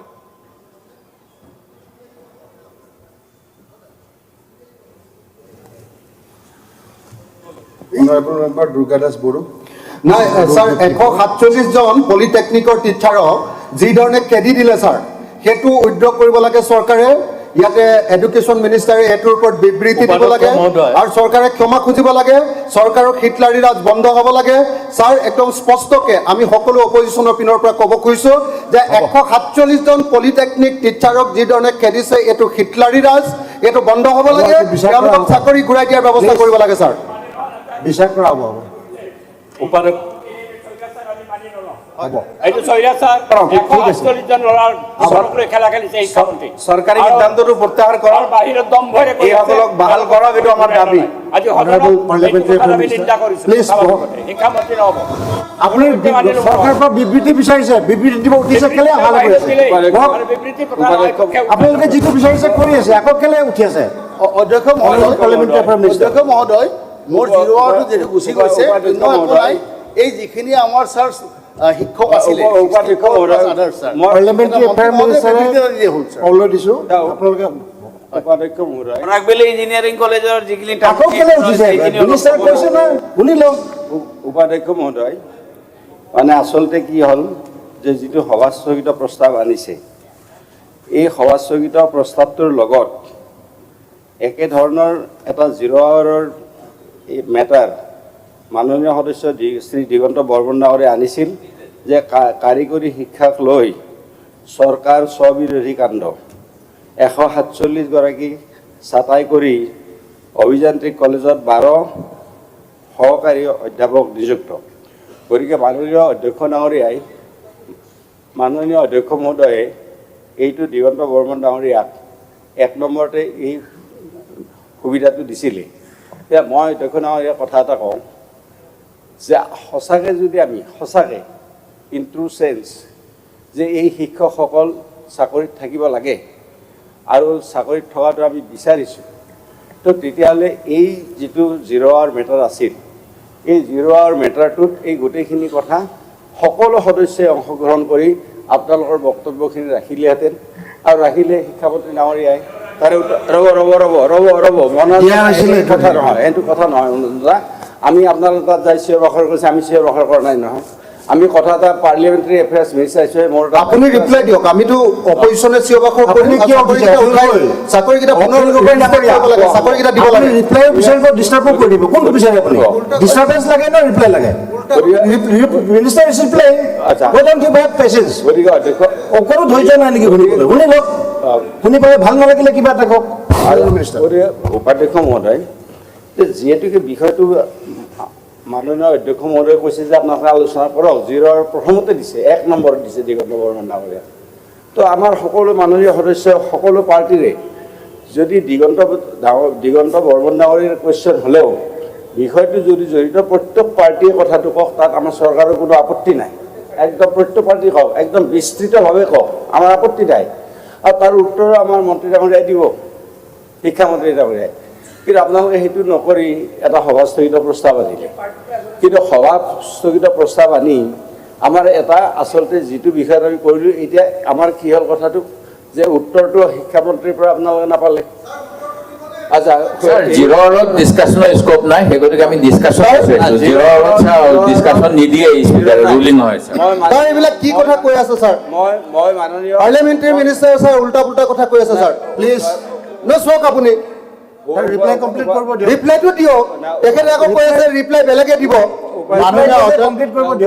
মাননীয় উপাধ্যক্ষ মহোদয় উল্টা পাল্টা এইবিলাক শব্দ কিয় ব্যৱহাৰ কৰে মই বুজি নাপাওঁ তেওঁৰ সেইটো মানে অখিল গগৈৰ শব্দক লৈ পেলাই আপুনি কিয় এইবিলাক কথা কয় তেওঁ যি খুচি তাকে ক'ব তেওঁৰ কথাটো কি এইবিলাকে চাকৰি পায় নে নাপায় তেওঁৰ কনচাৰ্ণ নহয় বাতৰি কাকত অহাকালি তাৰ নামটো ওলাব নাই যে এইবিলাকৰ কাৰণে মই মাতিছোঁ তেওঁ এইবিলাক ক'ব এইবিলাক অখিল গগৈৰ কথাত কিয় গুৰুত্ব দিয়ে অখিল গগৈৰ কথাত গুৰুত্ব দি সময় নষ্ট নকৰিব তেওঁ যি খুচি তাকে কৈ থাকক তেওঁ এজনে মানুহ তেওঁ কোন পাৰ্টিৰ লগত থাকে এতিয়া মোক শুনিবলৈ দিছে, মোৰ কথা ক'বলৈ দিছে অধ্যক্ষ ডাঙৰীয়া, উপাধ্যক্ষ ডাঙৰীয়া। 147 জন আমাৰ পলিটেকনিক টিচাৰৰ চাকৰিটো ঘূৰাই দিব লাগে, সেইটো ঘূৰাই দিব লাগে, বেলেগ কথা নালাগে আমাক। অখিল গগৈৰ কথা লৈ পেলাই আপুনি টেনশ্যন নল'ব এইকাৰণে, কাৰণ অখিল গগৈ কেতিয়াবা কংগ্ৰেছৰ লগতো যায় একেলগে, কেতিয়াবা UDF-ৰ লগতো যায়, কেতিয়াবা আমাৰ মনোৰঞ্জন দাৰ লগতো যায়। তেওঁৰতো কোনো পাৰ্টি নাই, তেওঁ এজনে মানুহ, এটাই পাৰ্টি, গতিকে তেওঁৰ এজনেই মেম্বাৰ, গতিকে তেওঁৰ কথা লৈ পেলাই আমি কনচাৰ্ণ নহয়। আমাৰ কনচাৰ্ণ এইবিলাক কৈ থাকিব পাৰিনে নোৱাৰে বিৰোধী দলপতি ছাৰ, ৰিপ্লাইটো দিব লাগে, গতিকে ৰিপ্লাইটো লাগে। আপুনি ডিষ্টাৰ্ব কৰাৰ কাৰণে বাৰে বাৰে ছাৰ ৰিপ্লাইটো নিদিয়াৰ কাৰণে ডিষ্টাৰ্ব কৰিছো ছাৰ, ৰিপ্লাইটো দিব লাগিব। আপোনাৰ নামটো তেখেতে কৈছে যে ৰিপ্লাই বেলেগে দিব। অধ্যক্ষ মহোদয়, বাৰে বাৰে কৈ থাকিলে আকৌ আপোনাৰ নামটো আহি থাকিব। উপাধ্যক্ষ মহোদয়, মানে কথাটো হ'ল কি যে ৰিপ্লাইটো দিয়াত চৰকাৰৰ কোনো আপত্তি নাছিল, চৰকাৰ প্ৰস্তুত আছিল, শিক্ষামন্ত্ৰী ডাঙৰীয়া প্ৰস্তুত হৈ আহিছে উত্তৰ দিব বুলি, আৰু উত্তৰ দিব বুলি প্ৰস্তুত হৈ অহাৰ পিছত বিষয়টো উত্থাপন নকৰি বিষয়টো এটা অন্য ফালে গুচি গ'ল। গতিকে এতিয়া শিক্ষামন্ত্ৰী উপাধ্যক্ষ ডাঙৰীয়া আপুনি যিটো বিষয় দিগন্ত বৰ্মনে ক'লে তেওঁ য়েছ ৰেচপণ্ড নকৰিলে, নুৰুল হুদা ডাঙৰীয়া আছে ৰেচপণ্ড নকৰিলে, আমিনুল ইছলাম ডাঙৰীয়া তেখেতে ক'ব হয়তো বিচাৰিছিল, কিন্তু যেতিয়া চব ইফালে গ'ল তেখেতো ফটকৈ গুচি গ'ল ইফালে। গতিকে প্ৰশ্নটো হ'ল কি, কথাটো কোনো ৰেচপণ্ড নকৰিলে। এতিয়া আপুনি উপাধ্যক্ষ ডাঙৰীয়া, সদনৰ এনেকুৱা ৰুল আছে নেকি যে যিটো অধ্যক্ষ ডাঙৰীয়াই 0 আৱাৰৰ পিছত ৰুল 54ত গুচি গ'ল, দুৰ্গা দাস বড়ো ডাঙৰীয়াক কথা ক'ব দিলে, সেইটো বেক কৰিব পাৰিব নেকি? কথাটো কৈছোঁ, সেইটো বেক কৰিব পাৰিব নেকি? আচ্ছা, যদি বেক কৰিব পাৰে তেনে স্পীকাৰৰ যিটো ডাইৰেকশ্যন, এইখন যিখন কিতাপ আছে স্পীকাৰ্ছ ডাইৰেকশ্যন যিখন আছে, তো স্পীকাৰে নিজৰ ছাৰ আপুনি নিজেওতো 0 আৱাৰৰ ডিছকাশ্যনটো কৰাৰ কথা কৈছে। 0 আৱাৰততো এনেকুৱা প্ৰভিজনেই নাই, সকলো সদস্যটো ভাগ ল'ব নোৱাৰে। আমাৰ LOP ডাঙৰীয়াই কৈছে কথাটো, ইমান গুৰুত্বপূৰ্ণ বিষয় উত্থাপন কৰাৰ সুযোগ দিব লাগে। মই আকৌ ক'লো যে দিগন্ত বৰ্মন ডাঙৰীয়াই প্ৰশ্নটো উত্থাপন কৰিলে সকলো পাৰ্টীয়ে কথা কোৱাত চৰকাৰৰ কোনো আপত্তি নাই। আপোনালোকে ধুনীয়াকৈ সকলো পাৰ্টীয়ে কওক যে এজনে যে কৈছে চাকৰিটো দি দিম বুলি কওক, আমি কোনেও কথা নকওঁ। 147 জন টিচাৰৰ চাকৰিটো ঘূৰাই দিয়ক, আমি কথা ক'বলৈ বিচৰা নাই। চাকৰিটো ঘূৰাই দিয়ক, উপাধ্যক্ষ ডাঙৰীয়া চাকৰিটো ঘূৰাই দিয়ক। তেনেকৈ নচলে। ইমান গুৰুত্বপূৰ্ণ এটা কথা ছাৰ, শিক্ষামন্ত্ৰীয়ে এটা ষ্টেটমেণ্টও দিব পাৰে ছাৰ, এইটোতো হিটলাৰী ৰাজ নহয়। না উপাধ্যক্ষ প্লিজ, উপাধ্যক্ষ ডাঙৰীয়া, সদনৰ কিছুমান নিয়ম আছে, এইমতেহে উত্তৰটো আহিব। আপুনি বিচৰা মতে ক'লে মানে নহ'ব, প্লিজ। উপাধ্যক্ষ ডাঙৰীয়া, গতিকে মই এইটো কথাই বুজিলোঁ যে আচলতে কাৰিকৰী শিক্ষাক লৈ পেলাই যিটো আজি সদন মানে এডজৰ্ণমেণ্ট মোশ্যন আনিলে, গতিকে তেওঁলোকৰ এটা সুযোগ প্ৰথমতে দিছিলে, দিয়াৰ পিছত এতিয়া সেইটো সুযোগ তেখেতসকলে নল'লে। গতিকে যদি নলয়, এতিয়া সদনে আকৌ বেক কৰি সেই 0 আৱাৰলৈকে যাব পাৰিব নেকি? আৰু এইটোতো সভাস্থগিত প্ৰস্তাৱ এনেও নহয় এইটো বিষয়ত, কাৰণ কিয় যেতিয়া হাউচ যেতিয়া আমাৰ বিৰোধী দলপতি ডাঙৰীয়াই এইখনো অধ্যয়ন কৰে, আমাৰ যিখন মানে আমাৰ practice and procedures of parliament, Kaul and Shakdher, তো তাতো ধুনীয়াকৈ ক্লিয়াৰলি লিখা আছে কোল এণ্ড চাকডেৰ। আৰু আপোনালোকে ৰুল 56ত যিটো আনিছে, গতিকে ৰুল 56ত আপোনালোকে যিটো বিষয় আনিছে, গতিকে সেইটো ইয়াতে কোল চাকডেৰত একদম ক্লিয়াৰলি এই কথাখিনি কোৱা আছে যে কি কোৱা আছে যে আজি আমি যদি চাবলৈ যাওঁ ছাৰ, মহাভাৰত এখন বেলেগ গাই আছে ছাৰ। গতিকে আমাক লাগে 147 জন টিচাৰৰ চাকৰিটো ঘূৰাই দিবনে নাই? আপুনি লাগা যদি নিদিয়ে বুলি কয় নিদিয়ে বুলি কওক, দিম বুলি কয় যদি দিম বুলি কওক। এইটো কি বেলেগ ডাইভাৰ্ট কৰি আছে ছাৰ? ছাৰ প্লিজ এইটো বন্ধ কৰক। অধ্যক্ষ ডাঙৰীয়া, গতিকে আমাৰ এইখন practice in parliament by Kaul and Shakdher, তো তাতে আমাৰ 567 পেজ, বিৰোধী দলপতি ডাঙৰীয়াক মই অনুৰোধ কৰিছোঁ চাব আপুনি, তাত দিছে যে matter even of very recent occurrence is not urgent if an opportunity for its discussion will arise in the ordinary course of business within the reasonable short period of time. তো এইটোতো ছাৰ অধ্যক্ষ ডাঙৰীয়া আমাৰ ordinary বিজনেছতো এইটো আছেই আলোচনা কৰাৰ কাৰণে, সেইটো এটা কথা আছে। দ্বিতীয় কথা হৈছে যে similarly a matter which can be raised under the procedural device calling attention motion question, short notice question, half an hour discussion, short discussion, etc. cannot be raised through an adjournment motion. এইবিলাক কথা clearly এইখন Kaul and Shakdher মই agree কৰিছোঁ গোটেইখিনি sir উপাধ্যক্ষ ডাঙৰীয়া এইটো adjournment মোশ্যনৰ কাৰণে otherwise not fit case for adjournment motion গতিকে আমাৰ যিটো ৰুল 56 তেখেতসকলে প্ৰস্তাৱ আনিছে আমাৰ ৰুলত সেই কথাটোৱে লিখা আছে rules and procedure and conduct of business in Assam legislative assembly গতিকে সেই কথাখিনি আমাৰো ক্লিয়াৰলি লিখা আছে গতিকে যিটো বিষয় এডজৰ্ণমেণ্টৰ বিষয় নহয় মাননীয় বিৰোধী দলপতিও জানে যে যিহেতুকে 1 নম্বৰত তেখেতসকলৰ কুৱেশ্যনটো দিগন্ত বৰ্মন ডাঙৰীয়া আনিছে গতিকে সেই বিষয়টোৰ ওপৰত আমাৰ যদি if we are really serious মই কাকো ব্লেম কৰা নাই if we are really serious for those teachers তেতিয়াহ'লে সেইটোত আমি এক্সটেনচিভ আলোচনা কৰিব লাগিছিল আপোনালোক চিৰিয়াছ হয় নে নহয় লোকৰ কথা কৈ আছে আপোনালোকে চাকৰিটো ঘূৰাই দিয়ক না চাকৰিটো ঘূৰাই দিয়ক বেলেগ কথা কি কৈ আছে চাকৰিটো গোটেই কথাখিনি হ'ল এই এনেকুৱা ধৰণৰ প্ৰসংগ নাহিলে হয় যেনেকৈ এতিয়া কল এণ্ড চাকডৰ বা আমাৰ যিখন rules of procedure and conduct of in Assam assembly 14 এডিশ্যনৰ কথাখিনি আহিছে এই কথাখিনি নাহিলে হয় যদিহে ছাৰ যিবিলাক চৰকাৰী নিযুক্তিৰ ক্ষেত্ৰত নিয়ম থাকে চৰ্ত থাকে সেই গোটেইখিনি দুয়োটা পক্ষই পালন কৰি থাকিলে হয় ছাৰ এই যিসকলৰ কথাৰ কাৰণে আজি উল্লেখ কৰিলোঁ তেওঁলোকক ছাৰ 82% কাট অফ মাৰ্কৰ পিছত এপ্লাই কৰিবলৈ দিয়া হ'ল এখন কমিটিয়ে চিলেক্ট কৰিলে আৰু তেওঁলোকে যাতে অন্য জাগালৈ গুচি যাব নোৱাৰে তেওঁলোকৰ অৰিজিনেল চাৰ্টিফিকেটবিলাক চৰকাৰী ডক্টৰে ৰাখি থ'লে যেনেকৈ ছাৰ ডুবাই চুবাইত কোনোবা মানুহ গ'লে পাছপৰ্টখন ৰাখি থয় তেনেকৈ বন্ধুৱা মুক্তি অসমত ভাৰতত আন্দোলন হৈছিলে যিবিলাক লেবাৰ মুকলি কৰি দিছিল এই শিক্ষিত যুৱকসকলক চৰকাৰে ছাৰ বন্ধুৱা লেবাৰৰ নিচিনাকৈ ৰাখি থৈছিলে তেওঁলোকৰ বয়স পাৰ হৈ গ'ল তেওঁলোকে ছাৰ 6 মাহ দৰমহা নিদিয়ে সেইবিলাক ছাৰ কোন বিধানত কোন সংবিধানৰ কোন দফাত লিখা আছে কাম কৰিলে দৰমহা নাপাব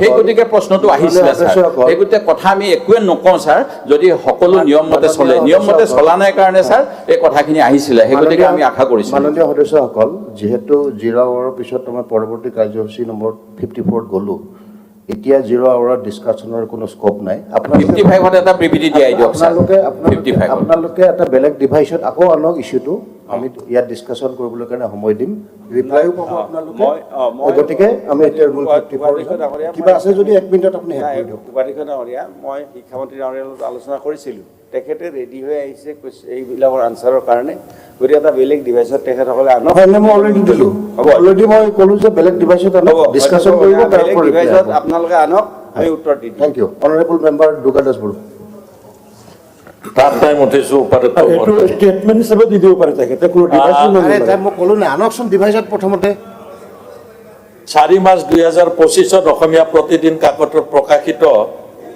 মেঘালয়ৰ পৰা অসমলৈ বৈছে ভেজাল বিলাতী সুৰাৰ ঢল আচলতে মেঘালয়ৰ পৰা অবৈধভাৱে অসমলৈ বিলাতী সুৰা আহিছে এইটো আমাৰ বিষয় হ'ব নালাগিছিলে কিন্তু অতি গুৰুত্বপূৰ্ণ কথা ইয়াৰ লগত জড়িত আছে অসম আৰু মেঘালয়ৰ সীমাত আপোনালোকে জানে বৰাপানীত অবৈধ সুৰাৰ এটা কাৰখানা উদ্ধাৰ হৈছে ছাৰ বৰ আচৰিত কথা 1 bottle 2 bottle 1 truck 2 truck 1 case 2 case নহয় ফেক্টৰী বনাই লৈছে অবৈধ ফেক্টৰী ছাৰ গতিকে এক্সাইজ মিনিষ্টাৰ ডাঙৰীয়া তেখেতে নতুনকৈ দায়িত্বভাৰ গ্ৰহণ কৰিছে মই এই সুযোগতে দুটামান কথা আপোনাক অৱগত কৰাব বিচাৰিছোঁ আপোনাৰ জৰিয়তে উপাধ্যক্ষ মহোদয় যে আপোনালোকৰ যিখন বাজেট সেই বাজেটত আপোনালোকে উল্লেখ কৰিছে 6টা মেইন চ'ৰ্চৰ পৰা আমাৰ 41,262 কোটি টকা আমাৰ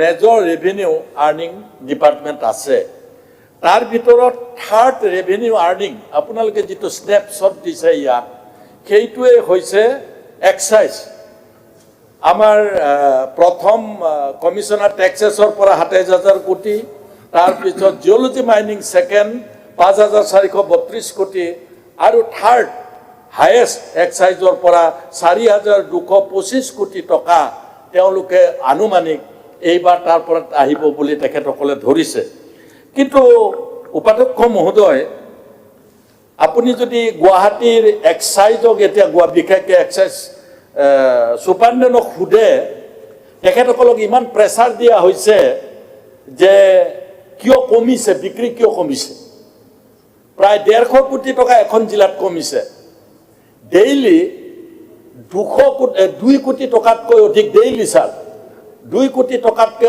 অধিক চুৰ ডকাইতে লুণ্ঠন নতুনকে অবৈধ ফ্যাক্টৰি বনোৱা সকলৰ হাতলৈ গৈছে মই এতিয়া আপোনাক ক'ব খুজিছো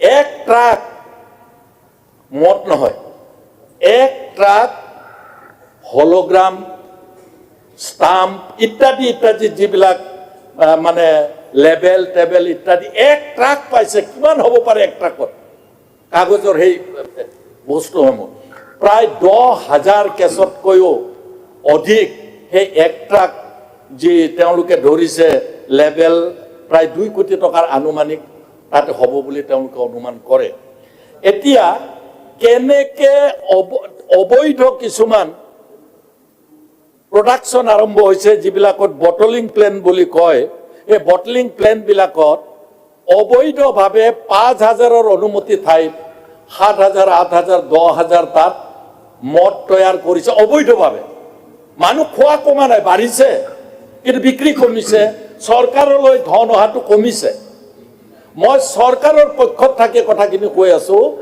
আজি ইয়াত মদ বিক্ৰীৰ কাৰণে যথেষ্ট চৰকাৰে বদনাম হৈবলগীয়া হৈছে যে এইখন ড্ৰাই স্টেট কৰিব লাগে ওয়েট কিয় কৰিছে ইত্যাদি ইত্যাদি বাকি স্টেটৰ লগতে এইখনতো দাবী আহিছে ইমান বদনাম লৈ উঠিও আমাৰ এই যেটো আমি ট্যাক্স ইয়াৰ পৰা আৰ্নিং কৰো 4,425 কোটি টকা এখন আমাৰ সৰু ৰাজ্যৰ কাৰণে যথেষ্ট টকা স্যাৰ গতিকে ইয়াৰ উপৰি আপোনালোকে জানে আমাৰ যেটো স্পিৰিট একমাত্ৰ স্পিৰিট সবতে স্পিৰিট প্ৰয়োজন হয় গোটেই উত্তৰ পূৰ্বাঞ্চলৰ কাৰণে স্পিৰিট ইয়াতে এটা প্ৰতিষ্ঠানে স্পিৰিটটো সাপ্লাই দিয়ে এতিয়া যদি অবৈধভাৱে হাজাৰ হাজাৰ কাৰ্টুন মদ বনাইছে স্পিৰিট সাপ্লাই জনৰ তাত ইনকোয়াৰি হ'ব লাগে নাম্বাৰ 1 আৰু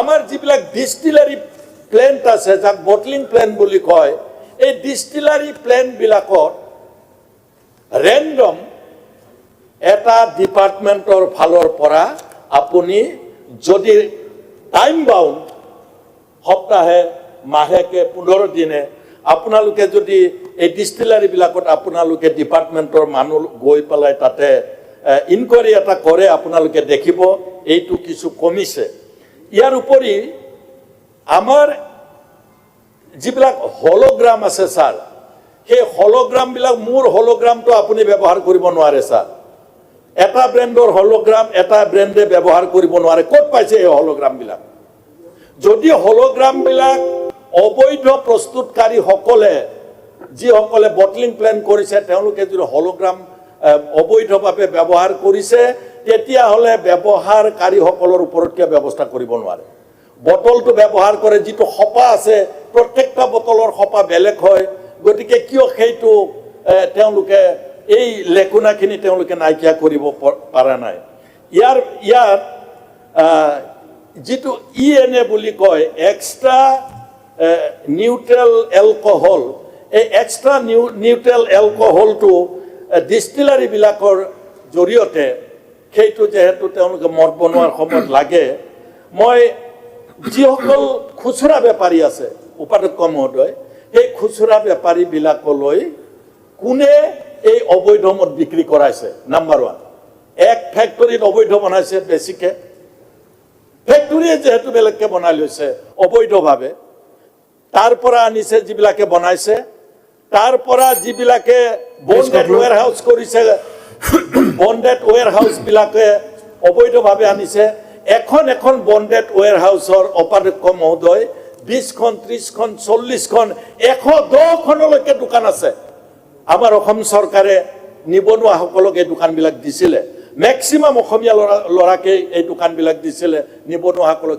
শিক্ষিত নিবনুৱা সকল তেওঁলোকে এটা সিদ্ধান্ত লওক ইয়াত আজি মই মন্ত্ৰী মহোদয়ক অনুৰোধ জনাইছো সেই সিদ্ধান্তটো হৈছে যিবিলাকে মাৰুৱাৰী মই যি ম্যাক্সিমাম বন্ডেড ওয়্যাৰহাউস মাৰুৱাৰী 3-4টা বাদ দি তেওঁলোকে 30-40 110খনলৈকে আছে একেজন মানুহৰ এই ৰাজ্যত 4খন জিলাত তেওঁলোকৰ বন্ডেড ওৱেৰহাউচো আছে, ফেক্টৰীও আছে ছাৰ। গতিকে এইবিলাক যদি অলপ নকৰে, তেওঁলোকে ইনকুৱাৰী নকৰে, উপাধ্যক্ষ মহোদয় মই কনক্লুড কৰিবলৈ গৈছো। এতিয়া 100 টকাত, উপাধ্যক্ষ মহোদয়, 100 টকাত মাত্ৰ 37 টকা মদৰ দাম, 37 rupees। বাকি 67 rupees, 63 rupees tax sir, 63 rupees tax. এই 63 rupees টেক্স এইবিলাকে খাইছে, চোৰবিলাকে খাইছে। ইয়াত উচ্চ পৰ্যায়ৰ বিষয় জড়িত আছে বুলি কৈছে ছাৰ। আমি কেনেকে সাহস কৰিম? এটা নতুন ফেক্টৰী বনাই দিছে য'ত কোনো কাগজ পত্ৰ নাই, একো নাই। তেওঁলোকে কৈছে ইয়াত উচ্চ পৰ্যায়ৰ বিষয় জড়িত আছে বুলি কৈছে। গতিকে মই বিচাৰিছো আপোনালোকে ৰেডিয়েণ্ট ইণ্ডাষ্ট্ৰী বুলি এটা ইণ্ডাষ্ট্ৰী আছে, মালিক কিবা ডেনিয়েল লেণ্ড নেকি, তেওঁ নাগালেণ্ড মণিপুৰলৈ য'ত ৱেব ষ্টেপ, তেওঁ তাতে ছাপ্লাই দিয়ে। 100 টকাটো 300 টকা 400 টকা তাত বিক্ৰী হয়। কিমান ইলিগেল হৈ আছে। এই ইলিগেল বুলি যদি নধৰে তেতিয়াহ'লে মই ভাবো আমাৰ ৰেভিনিউ আশা কৰা ধৰণে কেতিয়াও নাহে। শেষত মই ক'ব বিচাৰিছো, ডেইলি 2 কোটি টকা ৰাজ্য চৰকাৰৰ লোকচান হৈ থকাৰ সময়ত ৰাজ্য চৰকাৰে উচ্চ পৰ্যায়ৰ এটা তদন্ত দিব নে নাই, মই এইটো কৈ বক্তব্য সামৰি মাৰিছো। অনাৰেবল মিনিষ্টাৰ, ৰেডিয়েটৰ কিবা লাইচেন্স নাই বুলি কৈছে, এই বস্তুটো আপুনি চাব। মাননীয় উপাধ্যক্ষ মহোদয়, অসম বিধানসভাৰ সন্মানীয় সদস্য শ্ৰী দুৰ্গাৰাজ বড়ো ডাঙৰীয়াই এখন কাকতত প্ৰকাশিত মেঘালয়ৰ পৰা অসমলৈ বৈছে ভেজাল বিলাতী সুৰাৰ ঢল, এনে শিক্ষক সংবাদটোলৈ আবকাৰী বিভাগৰ মনোযোগ আকৰ্ষণ কৰিছে। আৰু মই মন্ত্ৰী হিচাপে এই বিষয়টোৰ সম্পৰ্কত মই দুআষাৰ ক'ব বিচাৰিছোঁ। মাননীয় উপাধ্যক্ষ মহোদয়, 2016 চনৰ আগত যদিও ৰাজ্যখনত বহুত মদৰ মহল আছিল বা IMFL আছিল, অফ অন শ্বপ আছিল, কিন্তু সেই সময়ত ৰাজহৰ পৰিমাণ ইমান নাছিল। 16ৰ পৰা এতিয়ালৈকে বহুত বৃদ্ধি পোৱা নাই, অফেই হওক অনেই হওক বৃদ্ধি পোৱা নাই। আৰু তদুপৰি মহলখিনিও বন্ধ কৰা হ'ল, কিন্তু ৰাজহৰ পৰিমাণ বাঢ়িল, চৰকাৰৰ ঘৰলৈ বেছি টকা আহিল। হয়তো সেই সময়ত চৰকাৰৰ ঘৰলৈ অহাৰ পৰিৱৰ্তে কোটি কোটি টকা কাৰোবাৰ জেপত গৈছিল। আমাৰ মূল লক্ষণ আছিল যে মদৰ জৰিয়তে আমাৰ ৰাজ্যখন চহকী কৰিব লাগে বা ৰাজহ অত্যাধিক কৰিব লাগে, যিমান পাৰোঁ কৰিব লাগে, এইটো আমাৰ মূল লক্ষ্য নহয়। আৰু সেইটোৱে যদি মূল লক্ষ্য হ'লহেঁতেন তেতিয়াহ'লে আমাৰ চৰকাৰে আজি যোৱা নতুন বছৰ অহাৰ আগতে, ইংৰাজী নৱবৰ্ষৰ আগত ইমান কঠোৰ ব্যৱস্থা নল'লেহেঁতেন, যাৰ ফলত আমি দেখিছোঁ যে গুৱাহাটী মহানগৰীক পূৰ্বতে যিমান বিক্ৰী হয় সেই সুৰা তেনেধৰণে এইবাৰ সুৰা বিক্ৰী হোৱা নাই বা ৰাস্তাত পোৱাও নাই। কাৰণ ৰাস্তাত খুব যেতিয়া চেকিং হ'ল, ড্ৰাইভাৰৰ লগতে গাড়ীত থকা যাত্ৰীও অপমানিত হ'ব পাৰে বুলি, কাৰণ আজিকালি সংবাদ মাধ্যম চিধাই বাঁহটোতো উলিয়াই দিয়ে। গতিকে মানুহে বহুতে হয়তো খোৱা নাই, খাইছে যদিও ঘৰত খাইছে। এতিয়া মূল কথা হ'ল যে আমি চুলাই মদৰ প্ৰচলন বন্ধ কৰিবৰ কাৰণে অত্যাধিক আমি জোৰ কৰিছোঁ।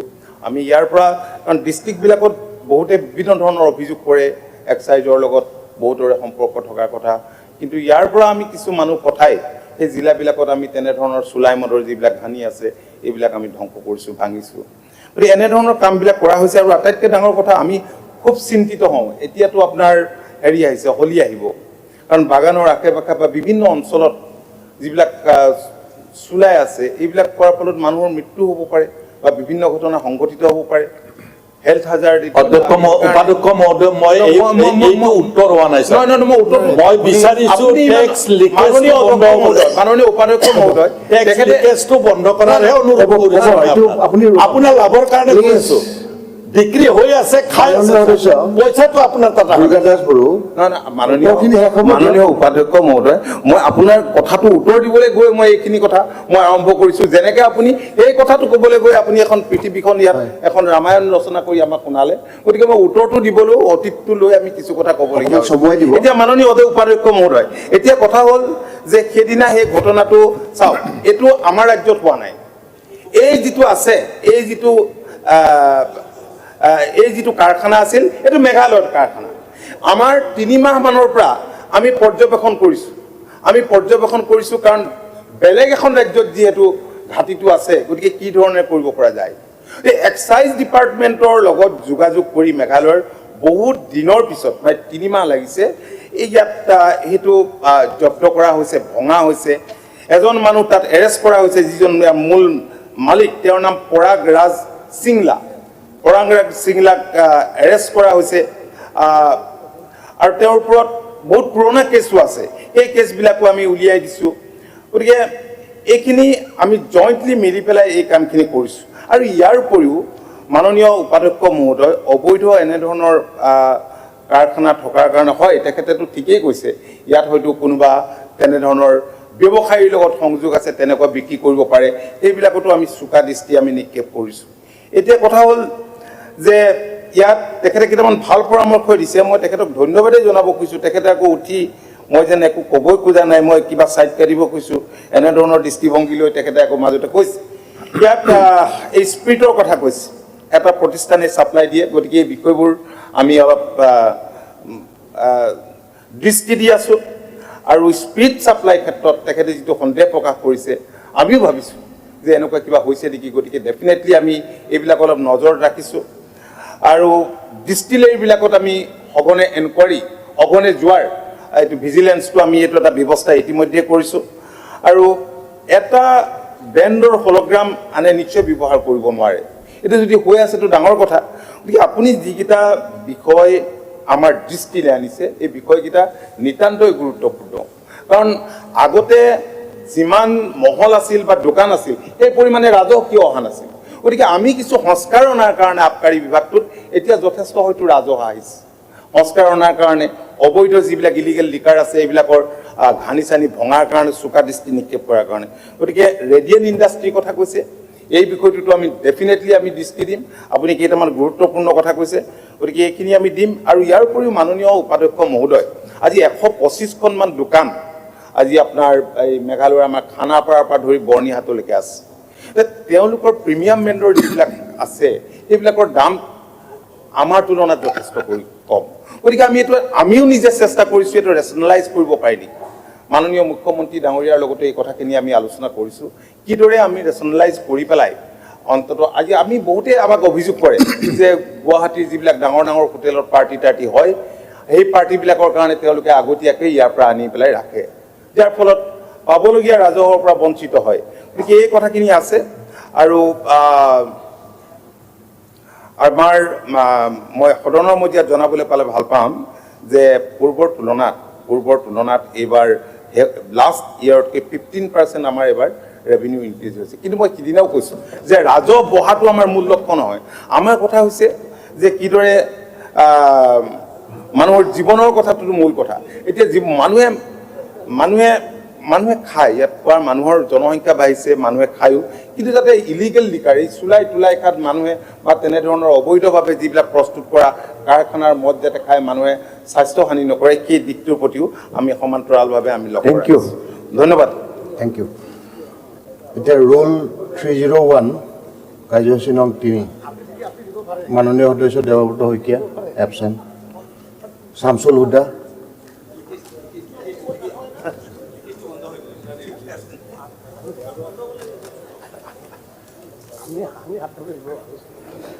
মাননীয় অধ্যক্ষ মহোদয়, ছুটিকৈ ক'ব, 3গৰাকী ব্যক্তি আছে, চবেই তেতিয়া সময়টো পাব। আপোনাক ধন্যবাদ জ্ঞাপন কৰিছোঁ যে আপুনি মোক 301ত 2 আষাৰ ক'বলৈ দিছে। স্যার, কথাত আছে हमारी बर्बादियों पर ना मुस्कुराओ चमन आले, गुजरने के एक दिन तुम्हारे शेर में भी क़यामत है। স্যার কথাটো হৈছে মোৰ 30 2003 চনত অসমৰ সৰ্বশিক্ষা আঁচনিৰ অধীনত সেই সময়ৰ চৰকাৰে MCC SMC আৰু VEC লগত চুক্তি কৰি কিছুমান শিক্ষকক নিয়োগ কৰি দিছিল চুক্তি সাপেক্ষে আৰু সেই চুক্তি সাপেক্ষে তেতিয়া শিক্ষা মিত্ৰ শিক্ষা সাৰথী শিক্ষাকৰ্মী কমিউনিটি ভলণ্টিয়াৰ এডুকেশ্যন ভলণ্টিয়াৰ সংযোগী শিক্ষক আৰু সৰ্বাত্মক ভলণ্টিয়াৰ আদি শিক্ষকক নামাকৰণ কৰি সেই সময়ত একেবাৰে কম মাননি 1000 1500 টকা 3500 টকা 6500 টকা এনেকৈ মাননি দি পেলাই কিছুমান ভাল উচ্চ শিক্ষিত ল'ৰাকেই আমাৰ মানৱ সম্পদ গঢ়াৰ কাৰণে প্ৰতিটো স্কুলতেই তেওঁলোকে নিযুক্তি কৰি দিছিল আৰু কিছুদিন পিছতেই দেখা গৈছিল যে এইবিলাক যেতিয়া টেট আৰম্ভ হ'ল তেতিয়া এই শিক্ষকসকলক বাতিল কৰি তেতিয়া টেট শিক্ষকসকলক নিযুক্তি কৰি দিলে কিন্তু তেওঁলোকে কৰিলে কি যে এই সংযোগী শিক্ষকসকল কমিউনিটি ভলাণ্টিয়াৰ শিক্ষাকৰ্মী শিক্ষা সাৰথী তেওঁলোকে কাম কৰিয়ে থাকিল এতিয়া তেওঁলোকে অৱশেষত সেই শিক্ষকসকলে কৰিলে কি তেওঁলোকৰ এটা সমিতি গঠন কৰিলে অল আসামত এটা সমিতি গঠন কৰিলে সমিতি গঠন কৰি পেলাই তেওঁলোকে বিভিন্ন আন্দোলনত নামিল তাৰপিছত 2017 চনত 20 ছেপ্টেম্বৰত সৰ্বশিক্ষাৰ অধীনত তেতিয়া 2017 চনত তেতিয়া 20 ছেপ্টেম্বৰত আমাৰ বৰ্তমান স্বনামধন্য মুখ্যমন্ত্ৰী হেমন্ত বিশ্ব শৰ্মা ডাঙৰীয়াই তেতিয়া শিক্ষামন্ত্ৰী আছিল আৰু সেই শিক্ষামন্ত্ৰী থকা কালতেই তেওঁলোকক মাতি নি পেলাই তেওঁলোকক ক'লে যে তোমালোকে ডিপ্লোমা ইন এলিমেণ্টাৰী এডুকেশ্যন তাৰমানে DLED পৰীক্ষা দি পেলাই তোমালোকে যদি পাছ কৰিব পাৰা তেনেহ'লে তোমালোকক 100% মই কথা দিলোঁ যে তোমালোকক মই চাকৰিত নিয়োজিত কৰিম তাৰপিছত তেওঁলোকে DLED পৰীক্ষা দিলে DLED পৰীক্ষা দিয়াৰ পিছত 28/2/2021 চনত তেওঁলোকক এটা টেট পৰীক্ষা দিয়াৰ কাৰণে এটা দিন ঘোষণা কৰা হ'ল হঠাতে হ'ল কি যে 10 ঘণ্টা আগত যেতিয়া কোড অফ কণ্ডাক্ট এটা তেতিয়া এটা ইলেকশ্যনৰ সময়ত কোড অফ কণ্ডাক্ট আহিল তাৰপিছতে সেই পৰীক্ষাটো বাতিল কৰা হ'ল 8 মাহ বিৰতিৰ পিছত 2021 চনৰ 3/10/2021 তাৰিখে তেওঁলোকক এইটো বাতিল কৰি দিয়াৰ পিছত তেওঁলোকে আকৌ আন্দোলন আৰম্ভ কৰিলে আন্দোলন কৰি তাৰপিছত আকৌ এটা টেট পৰীক্ষা আকৌ তেওঁলোকক অৱতীৰ্ণ কৰি দিয়া হ'ল কিন্তু বিভিন্ন বিসংগতিৰ কাৰণে পাঠ্যক্ৰম বিসংগতিৰ কাৰণে তেওঁলোকক কৰিলে কি 14,573 জন ছাত্ৰ মানুহৰ ভিতৰত 657 জন মানুহে পাছ কৰিলে এই 657 জনক তেওঁলোকে নিয়োগ কৰিলে কিন্তু বাকীখিনি 13,906 জন মানুহক এতিয়ালৈকে তেওঁলোকে নিযুক্তি পোৱা নাই গতিকে তেওঁলোকে বিভিন্ন সময়ত আন্দোলন কৰি আছে আন্দোলন কৰাৰ পিছত 2022 চনৰ 21 আপুনি বিচাৰিছে কি আন্দোলন কৰাটো হৈ থাকিব লাগে নে সমাধান লাগে এইটো স্যাৰ এইখিনি কথা কোৱাৰ পিছতহে মই কথা সময় নাই নহয় আপোনাৰ টাইম নিদিয়ে এতিয়া মুখ্যমন্ত্ৰীৰ এতিয়া পত্ৰিকা যোগে তেওঁলোকে CMA SM/P/2022/5,691 এটা জাননী ঘোষণা কৰিলে আপোনাৰ টাইম শেষ হৈছে আপুনি জাননী থাকে জাননী স্যাৰ কৈ আছো শেষ পাইছে স্যাৰ মোৰ শেষ পাইছে অলপ কথা টাইম শেষ হৈ গ'ল 2 মিনিট ৰিকুৱেষ্ট কৰিছিলো আপোনাক স্যাৰ 1 মিনিট এই এইখিনি স্যাৰ কথা তেওঁলোকক এতিয়া কৰা হ'ল আৰু আমাৰ চিএম ছাৰে তেওঁলোকক কৈছিল যে তেওঁলোকক আমি পাৰ্মানেণ্ট কৰি দিম এতিয়া তেওঁলোকৰ পৰিয়ালৰ পানীত অৱস্থা হৈছে পাৰ্মানেণ্ট কৰি দিব না পাৰ্মানেণ্ট কৰাৰ কাৰণে আপোনাৰ কথাটো বুজাব পাৰ্মানেণ্ট কৰাৰ কাৰণে ছাৰ মই আমাৰ এডুকেশ্যন মিনিষ্টাৰ ছাৰ তেওঁ কথা দিয়া মানুহ মই এবাৰ এটা কোৱেশ্যন কৰিছিলোঁ তেওঁ মোক এক কথাত তেওঁ কৈছিল যে তোমাৰ এই মডেল চেণ্টাৰ মডেল স্কুলৰ কাম কৰি দিম এক সপ্তাহৰ ভিতৰত তেওঁ সেই কামখিনি মাননীয় সদস্য এইটো যেতিয়া আপুনি আনে অনুৰোধ জনাইছোঁ যাতে অতি সোনকালে তেওঁলোকক চাকৰি নিয়মিত চাকৰি দিয়া হয় থেংক ইউ ছাৰ মাননীয় উপাধ্যক্ষ মহোদয়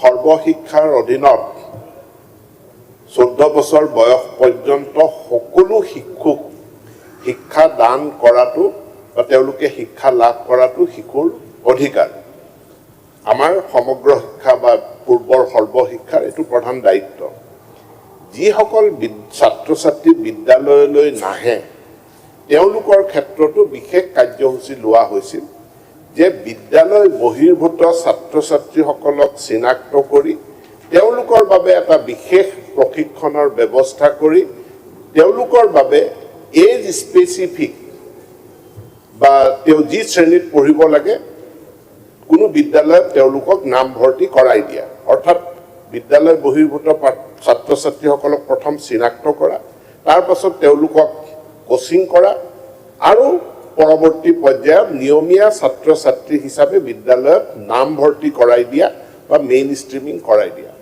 ইয়াৰ কাৰণে এই সংযোগী শিক্ষাকৰ্মী বা শিক্ষামিত্ৰ এনে ধৰণৰ চুক্তিভিত্তিক কিছুমান দায়িত্ব দিয়া হৈছিল মাননীয় বিধায়ক শামছুল খুদা ডাঙৰীয়াই তেখেতৰ আৰম্ভণিতে কৈছে এটো স্বীকাৰ কৰি লৈছে যে এইসকল ব্যক্তিৰ নিযুক্তি সম্পূৰ্ণ ঠিকাভিত্তিক আছিল 11 মাহৰ কাৰণে আছিল তাৰ পাছত যেতিয়া এই আঁচনিখন সম্প্ৰসাৰিত হৈ আছে ঠিকাবিলাক পুনৰীক্ষণ কৰি পুনৰ নৱীকৰণ কৰি তেওঁলোককে কামত নিযুক্ত কৰা হৈছিল ইতিমধ্যে নিয়মীয়া শিক্ষক নিযুক্তি টেট শিক্ষক নিযুক্তিৰ প্ৰক্ৰিয়া আৰম্ভ হ'ল আৰু এই বিদ্যালয় বহিৰ্ভূত ছাত্ৰ ছাত্ৰীৰ সংখ্যা কমি আহিল যেতিয়া বিদ্যালয় বহিৰ্ভূত ছাত্ৰ ছাত্ৰীৰ সংখ্যা কমি আহিল তেনে ছাত্ৰ ছাত্ৰী স্পেচিয়েল ট্ৰেইনিং দিয়াৰ কামটোৰ পৰিমাণটো কমি আহিল গতিকে প্ৰত্যেকবাৰে আমি বাজেট প্ৰস্তুত কৰোঁ যে আমাৰ বিদ্যালয় বহিৰ্ভূত ছাত্ৰ ছাত্ৰী কিমান আছে আৰু তাৰ বাবে চুক্তিভিত্তিক কিছু আমি লোকক নিয়োগ কৰোঁ তেওঁলোকৰ চাকৰি নিয়মীয়াকৰণ কৰা এনেকুৱা কোনো আঁচনি পৰিকল্পনা আৰম্ভণিটো নাছিল এতিয়াও নহয় কিন্তু চৰকাৰে তেখেতসকলে যাতে নিয়মীয়া নিযুক্তিত তেওঁলোকে চাকৰি লাভ কৰিব পাৰে তাৰ কাৰণে বিশেষ টেট পৰীক্ষাও এইসকলৰ কাৰণে অনুষ্ঠিত কৰিছে আনকি মই দায়িত্ব লোৱাৰ পাছতো বিশেষ টেট পৰীক্ষা এটা অনুষ্ঠিত হৈছে এতিয়া আমি সকলোৱে জানো শিক্ষাৰ অধিকাৰ আইনৰ অধীনত টেট পাছ নকৰিলে ডিএলএড পাছ নকৰিলে কোনো চাকৰি পাব নোৱাৰে কিন্তু সেইখিনি পাছ কৰাৰ পাছতো এটা প্ৰতিযোগিতাত অৱতীৰ্ণ হ'ব লগা হয় আৰু সেই প্ৰতিযোগিতাৰ ভিত্তিত আমাৰ নিয়মীয়া নিযুক্তি হৈ আছে যিসকলে টেট অৰ্হতা অৰ্জন কৰিছে ডিএলএড অৰ্হতা অৰ্জন কৰিছে তেওঁলোকে নিয়মীয়া নিযুক্তিৰ প্ৰক্ৰিয়াৰ মাজেৰেই তেওঁলোকে নিযুক্তি লাভ কৰিব লাগিব মাননীয় উপাধ্যক্ষ মহোদয় যোৱাকালি মাননীয় মুখ্যমন্ত্ৰী ডাঙৰীয়ায়ো এই কথা স্পষ্ট কৰি দিছে যে চুক্তিভিত্তিক বা ঠিকাভিত্তিক চাকৰি কিয় নিয়মীয়াকৰণ কৰিব নোৱাৰি আজি পলিটেকনিকৰ যিটো কথা ওলাইছিলে একে ধৰণৰে কথা যে 2016-17 চনত যিসকলে পলিটেকনিকত নিযুক্তি লাভ কৰিছিল তেওঁলোকৰ নামটোৱে হ'ল পাৰ্ট টাইম ফেকাল্টি অংশকালীন চুক্তিভিত্তিক তেওঁলোকে চাকৰি লাভ কৰিছিল অৰ্থাৎ নিয়মীয়া নিযুক্তি হ'লে তেওঁলোক আঁতৰি যাব লাগিব এইটোৱেই আছিলে চুক্তিৰ মূল কথা কিন্তু তেওঁলোকে হাইকোৰ্টলৈ গ'ল হাইকোৰ্টত 17 চনৰ পৰা আজিলৈকে 2025 চনলৈকে কেছ চলিল আৰু কেছত হাইকোৰ্টে এটা আদেশ দিছিল যে এওঁলোকক ডু নট ডিষ্টাৰ্ব গতিকে তেওঁলোকক হাইকোৰ্টৰ আদেশৰ ভিত্তিত তেওঁলোকে কৰ্মৰত হৈ আছিল কিন্তু শেহতীয়াভাৱে হাইকোৰ্টে চূড়ান্ত জাজমেণ্ট দিছে আৰু আমাৰ এগেইনষ্টে যি চৰকাৰৰ এগেইনষ্টে যিটো ষ্টে অৰ্ডাৰ আছিল এইটো প্ৰত্যাহাৰ কৰিছে যিটো টেগ আছিল ডু নট ডিষ্টাৰ্ব এইটো আঁতৰাই দিছে যে এতিয়া এওঁলোকক এইসকল যিহেতু পাৰ্ট টাইম ঠিকাভিত্তিক এতেকে তেওঁলোকক অব্যাহতি দি নিয়মীয়া নিযুক্তিৰ প্ৰক্ৰিয়া সুকলমে চলি আছে এটা নিযুক্তিৰ পৰীক্ষা অনুষ্ঠিত হৈ সুকলমে হৈছে আন এটা পৰীক্ষাও হৈ গৈছে একেই কথা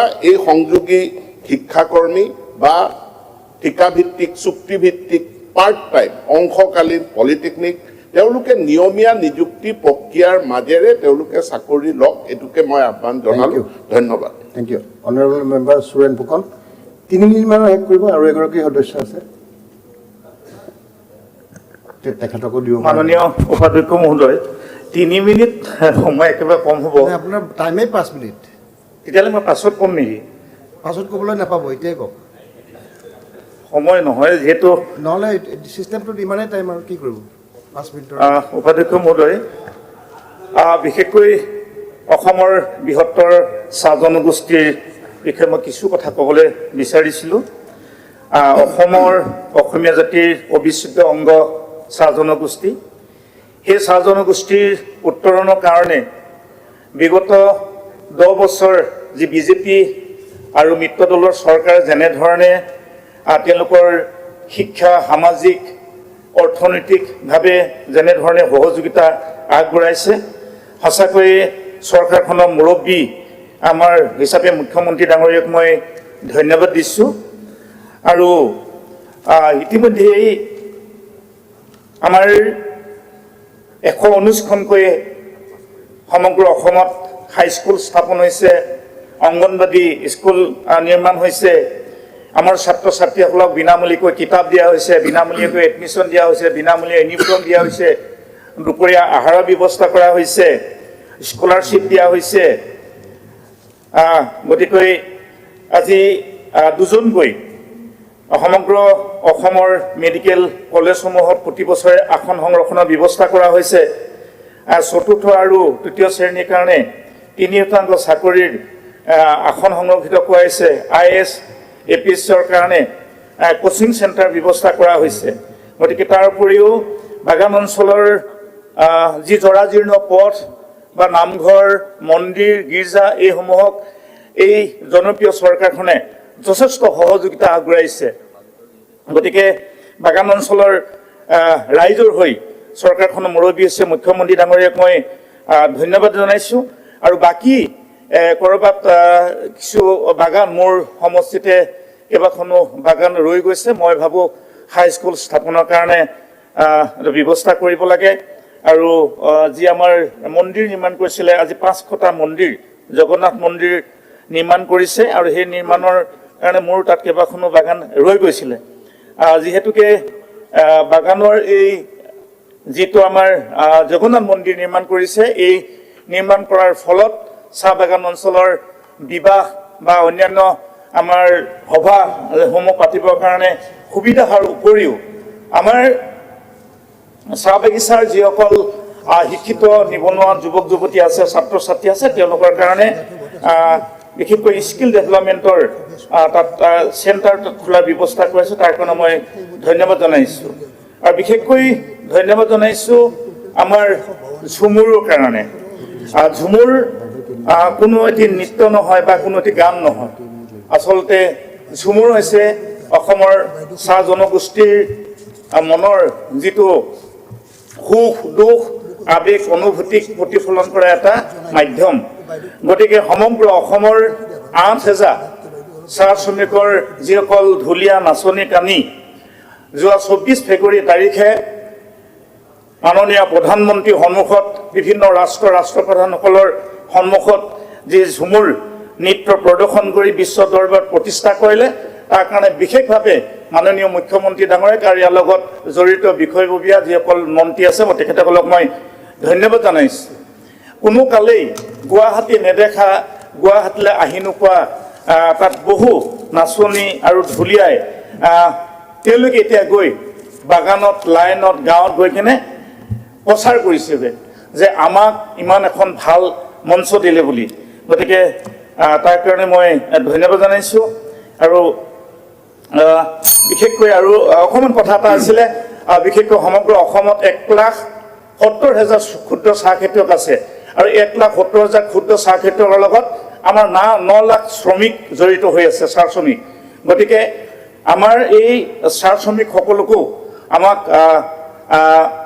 নিশ্চিত এটা নিৰাপত্তা দিয়াৰ ব্যৱস্থা কৰিব লাগে যেনে বৃহৎ চাহ বাগিচাসমূহৰ শ্ৰমিকসকলক যেনেধৰণে চৰকাৰ আঁচনি ঢুকি পাইছে তেনেধৰণে এই 9 লাখ শ্ৰমিকৰ তাত আওতালৈ আনিব লাগে বুলি ভাবোঁ আৰু ক্ষুদ্ৰ চাহ খেতিয়কসকলৰ ডাঙৰ এটা সমস্যা হৈছে আমাৰ মূল্য নিৰ্ধাৰণ কাৰণ প্ৰতি বছৰে আমি দেখিছোঁ যিহেতু আমাৰ অসমৰ অৰ্থনীতিলৈ যথেষ্ট তেওঁলোকৰ অৰিহণা আছে গতিকে বৃহৎ গোষ্ঠীসমূহে বৃহৎ ফেক্টৰীসমূহে উচিত মূল্য নিদি তেওঁলোকৰ ইচ্ছামতে মনোপলি কৰি দৰ দাম কৰে তাৰ ফলত আমাৰ কৃষিৰ প্ৰতি অনীহা জন্মিছে গতিকে চৰকাৰে যেনেধৰণে যোৱা সময়ছোৱাত আমাৰ ধানৰ কাৰণে ধান খেতিৰ কাৰণে এটা মিনিমাম এটা মূল্য নিৰ্ধাৰণ কৰি দিয়ে গতিকে তেনেধৰণে চাহপাতৰ ক্ষেত্ৰত এটা মূল্য নিৰ্ধাৰণ কৰিব লাগে আৰু তাৰ লগে লগে মই আৰু এটা অনুৰোধ কৰিছোঁ উপাধ্যক্ষ মহোদয়ৰ যোগেদি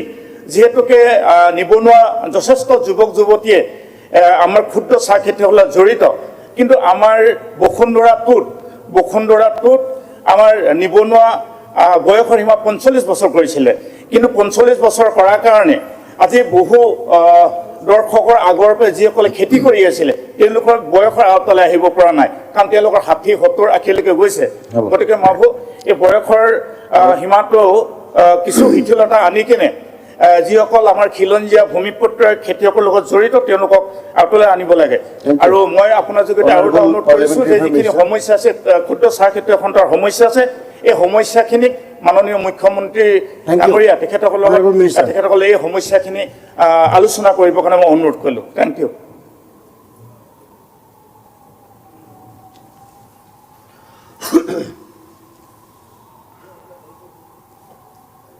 মাননীয় উপাধ্যক্ষ মহোদয় আমাৰ সন্মানীয় সদস্য সুৰেন ফুকন ডাঙৰীয়াই যিটো বিষয় 301ত আনিছিল rules and procedure and conduct of business in Assam legislative assembly গতিকে তেখেতে যিটো বিষয় আনিছিল সেই বিষয়টোৰ উত্তৰখিনি তেখেতে দিলে আচলতে চাহ বাগিচাত কিমান উন্নয়ন হৈছে এই উত্তৰটো মই দিয়াতকৈ তেখেতে উত্তৰটো ভালকৈ দিলে আচলতে গতিকে তাৰপিছত তেখেতৰ কথাটো আহিল ক্ষুদ্ৰ চাহ খেতিৰ ওপৰত গতিকে তেখেতে কথাখিনি কৈছে আৰু উপাধ্যক্ষ ডাঙৰীয়া আপোনাৰ সমষ্টিত চাহ বাগিচা আছে আপুনিও জানে গতিকে আমাৰ এটা নলবাৰীত চাহ বাগিচা নাই আমি চাহ বাগিচা নাজানো সিমান আমি তথাপি আৰু আমাৰ কথাটো হ'ল কি যে চাহ উদ্যোগটোৰ ক্ষেত্ৰত বা চাহ বাগিচাৰ ক্ষেত্ৰত চাহ শ্ৰমিকৰ ক্ষেত্ৰত আমাৰ বৰ্তমানৰ চৰকাৰে ডক্টৰ হিমন্ত বিশ্ব শৰ্মা ডাঙৰীয়াৰ নেতৃত্বত যিখন চৰকাৰ চলিছে আৰু মুখ্যমন্ত্ৰীৰ চাহ শ্ৰমিকৰ প্ৰতি যিটো তেখেতৰ মানে আস্থা বা তেখেতৰ মৰম বা তেখেতে যিখিনি সহায় সহযোগ আগবঢ়াইছে স্বাধীনোত্তৰ ভাৰতবৰ্ষত আজিলৈকে কোনো চৰকাৰে ইমানখিনি সুবিধা চাহ শ্ৰমিকসকলৰ প্ৰতি কৰা নাই গতিকে এই যে চাহ শ্ৰমিকৰ প্ৰতি ইমান সহায় সহযোগ কৰিছে আৰু চাহ উদ্যোগটোৰ ক্ষেত্ৰত চাহ উদ্যোগটোক কেনেকৈ আগবঢ়াই লৈ যাব পাৰে তাৰ যিটো ব্যৱস্থা কৰিছে গতিকে তাৰ ক্ষেত্ৰত আমি দেখিবলৈ পাইছোঁ যে ময়ো আগতে উদ্যোগ মন্ত্ৰী আছিলোঁ বিভিন্ন চাহ বাগিচাত যাওঁতে দেখিছিলোঁ যে আমাৰ হস্পিটেলবিলাকত ডক্টৰো নাই বহুত ক্ষেত্ৰত আৰু ঔষধো নাই তো উদ্যোগ মন্ত্ৰী হিচাপে চাহটো ইণ্ডাষ্ট্ৰীৰ আণ্ডাৰত পৰে কিন্তু আজি মাননীয় মুখ্যমন্ত্ৰীয়ে এইবিলাক চব NHMৰ আণ্ডাৰত আনিছে আৰু ঔষধো তাত বিনামূলীয়াকৈ ঔষধ দিয়াৰ ব্যৱস্থা কৰিছে ৰাস্তা ঘাটৰ যিবিলাক লাইন আছিল সেইবিলাক ইমান দুৰৱস্থা আছিল এটা সময়ত গতিকে আজি দেখিবলৈ পোৱা গৈছে সেইবিলাক ৰাস্তা আজি পকীকৰণ হৈছে আৰু যিসকল আমাৰ চাহ বাগিচাত যিসকল যাৰ মাননীয় সদস্যৰ চাহ বাগিচা আছে তেখেতসকলে ভালকৈ জানে যে চাহ বাগিচাৰ ভিতৰৰ ৰাস্তাৰ কাৰণে স্পেচিয়েল চেংচন মুখ্যমন্ত্ৰী ডাঙৰীয়াই দিছে আৰু মুখ্যমন্ত্ৰী ডাঙৰীয়াই এই চেংচন দি চাহ শ্ৰমিকসকলৰ বিভিন্ন সহায় সহযোগ কৰিছে আনকি চাহ শ্ৰমিকক মাটি প্ৰদানৰ সিদ্ধান্ত মুখ্যমন্ত্ৰী ডাঙৰীয়াই লৈছে যাতে চাহ শ্ৰমিকসকলে মাটি পাব পাৰে আৰু তাৰ উপৰিও আজি আমাৰ যিটো চাহ জনগোষ্ঠী আদিবাসী জনগোষ্ঠীৰ যিটো ঝুমুৰ গতিকে এই ঝুমুৰক আজি বিশ্বৰ ইণ্টাৰনেশ্যনেলি আমাৰ মুখ্যমন্ত্ৰী ডাঙৰীয়াৰ প্ৰচেষ্টাত আজি ইণ্টাৰনেশ্যনেলি ঝুমুৰ আজি প্ৰদৰ্শন হ'ল আৰু প্ৰধানমন্ত্ৰী মাননীয় নৰেন্দ্ৰ মোদী ডাঙৰীয়াই এই অনুষ্ঠানত উপস্থিত হৈ ঝুমুৰৰ যিটো সৌন্দৰ্য ঝুমুৰৰ যিটো গাম্ভীৰ্য ঝুমুৰৰ যিটো বিশেষত্ব এইটো আৰু বেছি মানে উজ্জ্বল কৰিলে গতিকে প্ৰধানমন্ত্ৰী ডাঙৰীয়ালৈকো আমি ধন্যবাদ দিছোঁ আৰু মুখ্যমন্ত্ৰী ডাঙৰীয়াকো আমি ধন্যবাদ দিছোঁ যে মুখ্যমন্ত্ৰী ডাঙৰীয়াই এনেকুৱা ধৰণৰ এটা কাম কৰিছে আৰু সিদিনাৰ যিটো পৰিৱেশ আমি দেখিছোঁ সৰুসজাই ষ্টেডিয়ামত যে এইটো সঁচাকৈ বিনন্দীয়া মানে সঁচাকৈ ভাবিব নোৱাৰি ইমান সুন্দৰ এটা পৰিৱেশ হৈছে গতিকে চাহ শ্ৰমিকসকলৰ মানে আৰ্থিক উন্নয়নৰ উপৰিও তেওঁলোকৰ সাংস্কৃতিক আৰু সকলো দিশৰ পৰা শিক্ষা বিভাগে কাম কৰিছে পিডব্লিউ ৰোডছ বিভাগে কাম কৰিছে আমাৰ স্কুল এডুকেশ্যন ডিপাৰ্টমেণ্টে কাম কৰিছে গতিকে তাৰ উপৰিও আমাৰ চাহ শ্ৰমিকসকলৰ মানে ল'ৰা ছোৱালী যাতে মানে পৰিণত হয় কাম কৰিব পাৰে বিভিন্ন ঠাইত গতিকে এই ক্ষেত্ৰত আমি দেখিবলৈ পাইছোঁ যে আমাৰ ইতিমধ্যে মহাপ্ৰভু জগন্নাথ কমিউনিটি হল কাম আমাৰ স্কিল চেণ্টাৰ কৰিছে গতিকে এই স্কিল চেণ্টাৰ আমাৰ ডিগবৈ সমষ্টিত সুৰেন ফুকন ডাঙৰীয়াৰ সমষ্টিত 9টা তেনেকুৱা স্কিল চেণ্টাৰ হৈছে ছাত্ৰ ছাত্ৰীসকলৰ কাৰণে হোষ্টেল কনষ্ট্ৰাকশ্যন কৰিছে গতিকে ডিগবৈ সমষ্টিত এটা হোষ্টেল দিয়া হৈছে তাৰ উপৰিও অধ্যক্ষ মহোদয় আমাৰ শৈক্ষিক আঁচনিসমূহৰ 9ম শ্ৰেণীৰ পৰা স্নাতকোত্তৰ শ্ৰেণীলৈকে অধ্যয়ন কৰি থকা ছাত্ৰ ছাত্ৰীসকলৰ অধীনত বৃত্তি প্ৰদান কৰি আহিছে এই বৃত্তিৰ আবেদন প্ৰক্ৰিয়া স্বচ্ছ আৰু নিজা কৰি অনলাইনৰ ব্যৱস্থা কৰা হৈছে অনলাইন যোগে তাৰ উপৰিও আমাৰ প্ৰৱেশিকা প্ৰাক প্ৰৱেশিকা জলপানী ব্যৱস্থা কৰা হৈছে 9ম আৰু 10ম শ্ৰেণীত পঢ়ি থকা ছাত্ৰ ছাত্ৰীসকললৈকে 3000 টকা বাৰ্ষিক বিত্তীয় মানে সহায় আগবঢ়াইছে আৰু তাৰ উপৰিও শিক্ষান্ত পৰীক্ষা পাছ কৰি হাইস্কুল শিক্ষান্ত পৰীক্ষা পাছ কৰাৰ পিছত 10,000 টকালৈকে এককালীন বিত্তীয় সাহায্য আগবঢ়োৱা হৈছে 2024-25 বৰ্ষত 194 ছাত্ৰ ছাত্ৰী তাত পাবলৈ মানে ডিগবৈ সমষ্টিত পাবলৈ সক্ষম হৈছে এই আঁচনিৰ অধীনত উচ্চ মাধ্যমিক পঢ়ি থকা ছাত্ৰ ছাত্ৰীলৈকে 5,000 টকাকৈ বছৰি আগবঢ়োৱা হৈছে আৰু তাৰ উপৰিও 3 বছৰীয়া স্নাতক মহলাত পঢ়ি থকা ছাত্ৰ ছাত্ৰীৰ কাৰণে 7,000 টকা প্ৰতি বৰ্ষত দিয়া হৈছে চলিত বিত্তীয় বৰ্ষত 23-24ত আমাৰ ডিগবৈ সমষ্টিৰ সুৰেন ফুকন ডাঙৰীয়াৰ সমষ্টিত প্ৰায় 477 ছাত্ৰ ছাত্ৰী তেনেকুৱা ধৰণৰ ব্যৱস্থা তেনেধৰণৰ সুবিধা মাননীয় সদস্যগৰাকীয়ে এটা ৰিকুৱেষ্ট কৰিছিলে এই বয়সৰ ক্ষেত্ৰত লোনটো 45 ইয়াৰ্ছ কোনটো লোনৰ ক্ষেত্ৰত বয়স ৰেহাই দিব নেকি বুলি তেখেতে মাটি আবণ্টন এইটো মানে বসুন্ধৰা টোপ নহ'ল বয়সটো চৰকাৰৰ ফালৰ পৰা 45 বছৰ নিৰ্ধাৰণ কৰি দিয়া আছে কিন্তু আমাৰ ক্ষুদ্ৰ চাহ খেতিয়কসকলে আজি 90ৰ পৰা 95ৰ পৰা তেওঁলোকে খেতি কৰিছে কাৰণ তেওঁলোকৰ বয়সটো বাঢ়ি গ'ল ন এতিয়া আৰু তেওঁলোকে আওতালে নাহে তাৰ হ'ব আৰু MSP মিনিমাম ছাপোৰ্ট প্ৰাইচ এটা নিৰ্ধাৰণ কৰিব লাগে ক্ষুদ্ৰ চাহ হ'ব বাৰু এইটো কৰিছে এইটো বয়সটো বসুন্ধৰা 3 নহ'লে তেওঁলোকে মাটি বটা নাপাব আৰু গোটেইখিনি খিলঞ্জীয়া মানুহ বয়সটো কেনেকৈ আহিলে বয়সটো মানে কি নিবনুৱা যুৱকক মাটি বটা দিয়া হ'ব 45 বছৰ মিনিমাম বয়স এটা নিৰ্ধাৰণ কৰি দিছে ন চৰকাৰ মিনিমাম নে মেক্সিমাম এইটো অধ্যক্ষ ডাঙৰীয়া মেক্সিমাম আচ্ছা ঠিক আছে কৈ আছোঁ হয় বক উপাধ্যক্ষ ডাঙৰীয়া এই বয়সৰ নিবনুৱাৰ বয়সৰ কথা কিন্তু এটা কথা ঠিক উপাধ্যক্ষ ডাঙৰীয়া সুৰেন ফুকন ডাঙৰীয়া সমৰ্থন কৰিব যে ক্ষুদ্ৰ চাহ খেতিয়কসকলক মাটি দিয়া সিদ্ধান্ত আমাৰ চৰকাৰত দিয়া হৈছে আপোনালোকে জানে এতিয়া তাত হ'ল কি যে 45 ইয়াৰ্ছ যিবিলাক নিবনুৱা যুৱকক মাটি দিয়াৰ কাৰণে 45 ইয়াৰ্ছ চাকৰিৰ এজ যিটো আছিল সেই হিচাপত ধৰি থৈছে গতিকে এই কথাটো মই আমাৰ বিভাগক জনাম আমাৰ শ্ৰম আৰু চাহ কল্যাণ বিভাগক তেওঁলোকে এই কথাটো কি বিবেচনা কৰে সেইটো মই চাম আৰু দ্বিতীয় কথাটো হ'ল কি যে যিটো পাতৰ দাম কিন্তু আজি আপুনি সুৰেন ফুকন ডাঙৰীয়া আপুনিও জড়িত আছে ক্ষুদ্ৰ চাহ খেতিয়কৰ লগত আমাৰ তেৰছগোৱালা জড়িত আছে ক্ষুদ্ৰ চাহ খেতিয়কৰ লগত, আমাৰ বিভিন্নগৰাকীয়ে জড়িত আছে। গতিকে এটা কথা ঠিক যে যোৱাবাৰ চাহপাতৰ দাম আপোনালোকে পাইছে, কেঁচা চাহৰ দাম পাইছে, আৰু মুখ্যমন্ত্ৰী ডাঙৰীয়াই এইটো কথাত গুৰুত্ব দি আছে যাতে আমাৰ ক্ষুদ্ৰ চাহ খেতিয়কসকলে ডাঙৰ বটলি ফেক্টৰী যাতে তেওঁলোকৰ চাহটোত উচিত মূল্য দিয়ে, তাৰ কাৰণে DC লেভেলৰ এখন কমিটিও আছে। আচ্ছা ৰ'ব, DC লেভেলত এখন কমিটিও আছে, আৰু DC লেভেলৰ কমিটিখনেও এই কথাখিনি ভালকৈ যাতে চাই এইটো কথা কোৱা হৈছে। এটা সময় আছিল সুৰেণ ফুকন ডাঙৰীয়া, আপুনি জানে, আপুনি যিহেতুকে চাহ উদ্যোগৰ লগত জড়িত, বা আপোনাৰ তাতো পাৱৈ, বগাপানী, বেঙেৰী এনেকৈ কেইবাখনো চাহ বাগিচা আপোনাৰ সমষ্টিত আছে। গতিকে কথাটো হৈছে কি যে বাজেটত টেক্স ফ্ৰী কৰি দিছে ক্ষুদ্ৰ চাহ খেতিয়ক। এতিয়া কথাটো হ'ল কি যে ক্ষুদ্ৰ চাহ খেতিয়কসকলৰ চেজটো 0লৈকে অনা হৈছে, এইটোতো আপুনি জানে নিশ্চয়।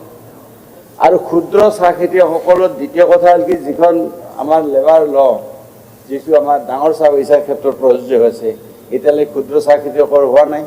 সেইটো লৈ ACMSে মই উদ্যোগ মন্ত্ৰী থাকোঁতে মোক বহুতবাৰ ACMSে কৈছে যে এইটোত ল'ব লাগে, তেওঁলোকক তাৰ আওতালৈকে আনিব লাগে, এনেকুৱা কথা আছে। সেইখিনি ৰিলেক্সেশ্যনৰ আজিৰ দিনটোলৈকে ক্ষুদ্ৰ চাহ খেতিয়কে পাই আছে, আৰু চেজটো 0লৈকে গৈছে আপোনালোক। তৃতীয় কথাটো হ'ল যে চাহ খেতিয়কসকলে এতিয়া অন্ততঃ চাহপাত তেওঁলোকে কম দামত বা ডাঙৰ বটলি ফেক্টৰী নিকিনাৰ কাৰণে ৰাস্তাত পেলাই দিব লগা হোৱা নাই। এটা সময় আছিল যে ৰাস্তাত পেলাই দিব লগা হৈছিল, এনেকুৱা এটা অৱস্থা আহিছিল।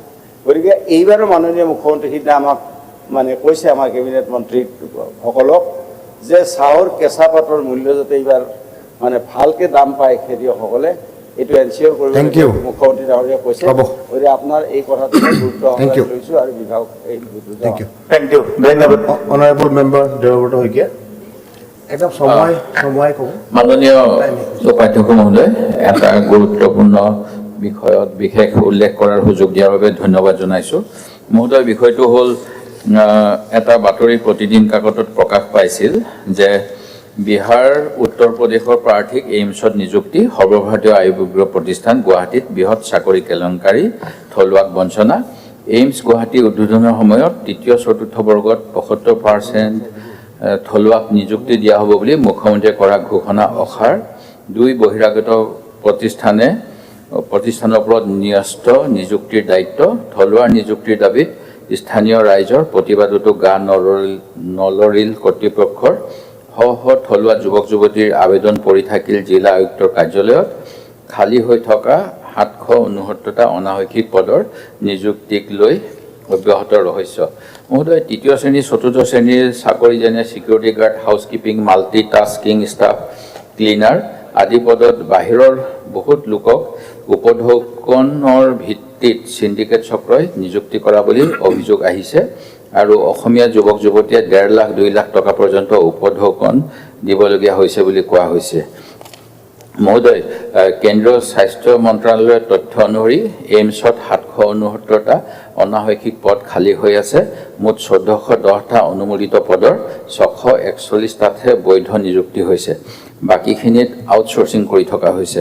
মহোদয়, এই বিষয়টো এইকাৰণেই গুৰুত্বপূৰ্ণ, অসম বিধানসভাৰ যি নিয়োগ পৰ্যালোচনা সমিতি, এই পৰ্যালোচনা সমিতি আমাৰ তেল আৰু প্ৰাকৃতিক গেছ আয়োগলৈ গৈছিল 2018 চনত। তাৰ ভিত্তিত এটা প্ৰতিবেদন বিধানসভাত এমপ্লয়মেণ্ট ৰিভিউ কমিটিয়ে দিছিল, য'ত 22জন বিশেষভাৱে সক্ষম ব্যক্তিক নিযুক্তিৰ বাবে বিজ্ঞাপন দিয়াৰ পিছত 10জনক নিযুক্তি দিয়া হৈছিল, আৰু তাৰ ভিতৰত 6জন বহিৰাগত আছিল, 4জন মাত্ৰ স্থানীয় যুৱক যুৱতী আছিল। এই ক্ষেত্ৰত মই এটা অভিযোগ দিয়াৰ পিছত গোটেই বিষয়টো নিয়োগ পৰ্যালোচনা সমিতিয়ে আলোচনা কৰিছিল, আৰু আমাৰ বিধানসভাৰ মাননীয় অধ্যক্ষ সেই সময়ৰ তেখেতৰ কনফাৰেন্স হলত 21/11/2017 এখন বিশেষ বৈঠক হৈছিল, আৰু মুখ্য সচিবৰ উপস্থিতিত কোৱা হৈছিল যে তেখেতসকলে গুজৰাটলৈ ভিজিট কৰিছিল, যিহেতু গুজৰাটত 85% থলুৱা নিযুক্তিৰ বাবে বিশেষ ব্যৱস্থা কৰা হৈছিল 3য় শ্ৰেণী 4ৰ্থ শ্ৰেণী, আৰু এইটো কেন্দ্ৰ চৰকাৰ অনুষ্ঠান, ৰাজ্য চৰকাৰ অনুষ্ঠান সকলোতে প্ৰযোজ্য, আৰু তাতে ৰেজিষ্ট্ৰেশ্যন নাম্বাৰ অফ সেই গতিকে আমাৰ চিফ ছেক্ৰেটাৰীয়ে কৈছিল এই কামটো কৰিব পৰা যাব।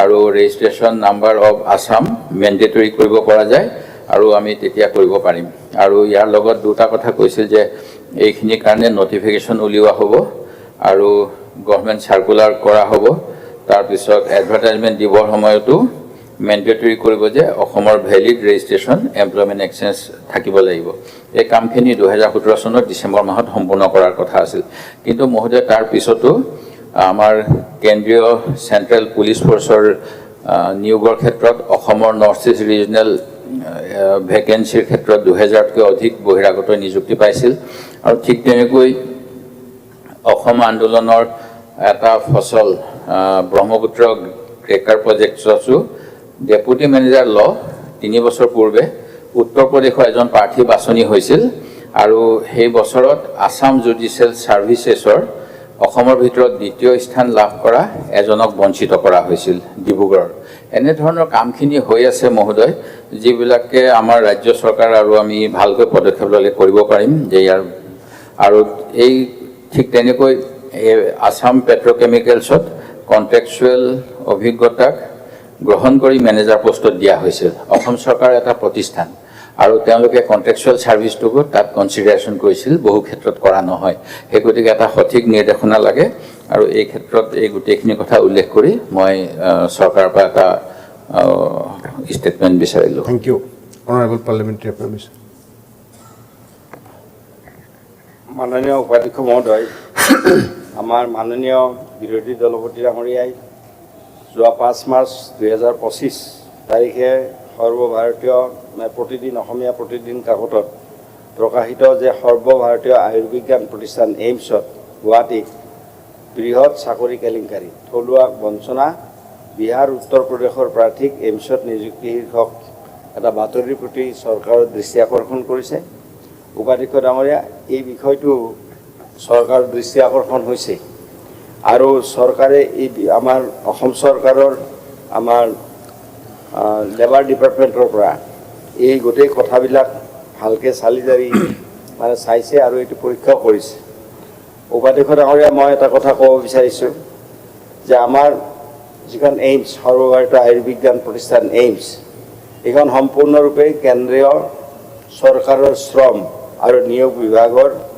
অধীনত পৰা হেতুকে তেওঁলোকে চেণ্ট্ৰেল যিখন আমাৰ আইন লেবাৰ আইন সেই আইনখন তেওঁলোকে মানি লয় আৰু মানি লোৱা মৰ্মে আমাৰ এটা কথা হৈছে যে তেওঁলোকে এই যিখিনি মানুহ লৈছে এইখিনি কণ্ট্ৰেকচুৱেল মানুহে লৈছে তেওঁলোকে আৰু তেওঁলোকৰ যিটো আমাৰ কণ্ট্ৰেক্ট লেবাৰ এক্ট যিখন আছে কেন্দ্ৰীয় চৰকাৰৰ এই কণ্ট্ৰেক্ট লেবাৰ এক্টখন মতে তেওঁলোকে কিছুমান প্ৰতিষ্ঠান ৰেজিষ্ট্ৰেশ্যন কৰি লৈছে ৰেজিষ্ট্ৰেশ্যন কৰা প্ৰতিষ্ঠানসমূহ হৈছে ইণ্টেলিজেন্স ছিকিউৰিটি অফ ইণ্ডিয়া আৰু এটা হৈছে সোলাংকি MJ সোলাংকি ইণ্ডিয়া আৰু এটা হৈছে ইণ্টেলিজেন্স ছিকিউৰিটি অফ ইণ্ডিয়া গতিকে তাতে যিখিনি একচুৱেলি নিযুক্তি দিছে তাতে অসমৰ পৰা এই প্ৰতিষ্ঠানকেইটাৰ জৰিয়তে দি এই প্লেচমেণ্টখিনি হৈছে বা কণ্ট্ৰেকচুৱেল কামত তেওঁলোকক নিযুক্তি দিয়া হৈছে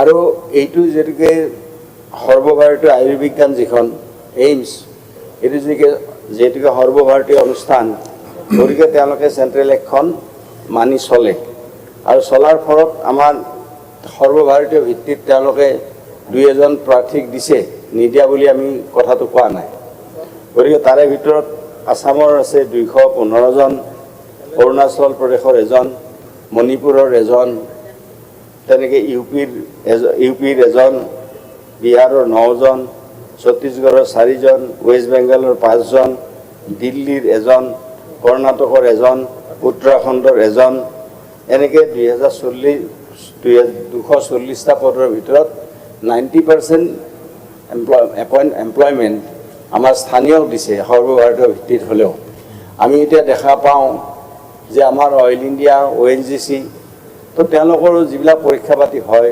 উপাধ্যক্ষ ডাঙৰীয়া তেওঁলোকৰ সৰ্বভাৰতীয় ভিত্তিতে পৰীক্ষাবিলাক পাতে কাৰণ পাতে যে অল ইণ্ডিয়া বেচিছৰ অৰ্গেনাইজেশ্যন এইবিলাক আৰু চেণ্ট্ৰেল যিখন লেবাৰ ল সেইমতে তেওঁলোকে চলে গতিকে সেই হিচাপত উপাধ্যক্ষ ডাঙৰীয়া গতিকে আমাৰ থ্যাংক ইউ উপাধ্যক্ষ ডাঙৰীয়া আমাৰ এতিয়া বৰ্তমান আমি এটা চৰকাৰে এই কথাটোৰ প্ৰতি গুৰুত্ব দিছে যে শ্ৰমিক কল্যাণ বিভাগে অসম চৰকাৰৰ পৰা ইতিমধ্যে বহিঃৰাজ্যৰ পৰা অহা শ্ৰমিক অনা নিয়া কৰাৰ ক্ষেত্ৰত যাতে সকলো ব্যৱসায়িক প্ৰতিষ্ঠানে শ্ৰম আইন মানি চলে তাৰ বাবে পৰিদৰ্শন কৰি ব্যৱস্থা ল'বলৈ নিৰ্দেশ জাৰি কৰিছে। ইতিমধ্যে আমি ডাইৰেকশ্যন দিছোঁ টু ইনস্পেক্ট অল অৰ্গেনাইজেশ্যনছ।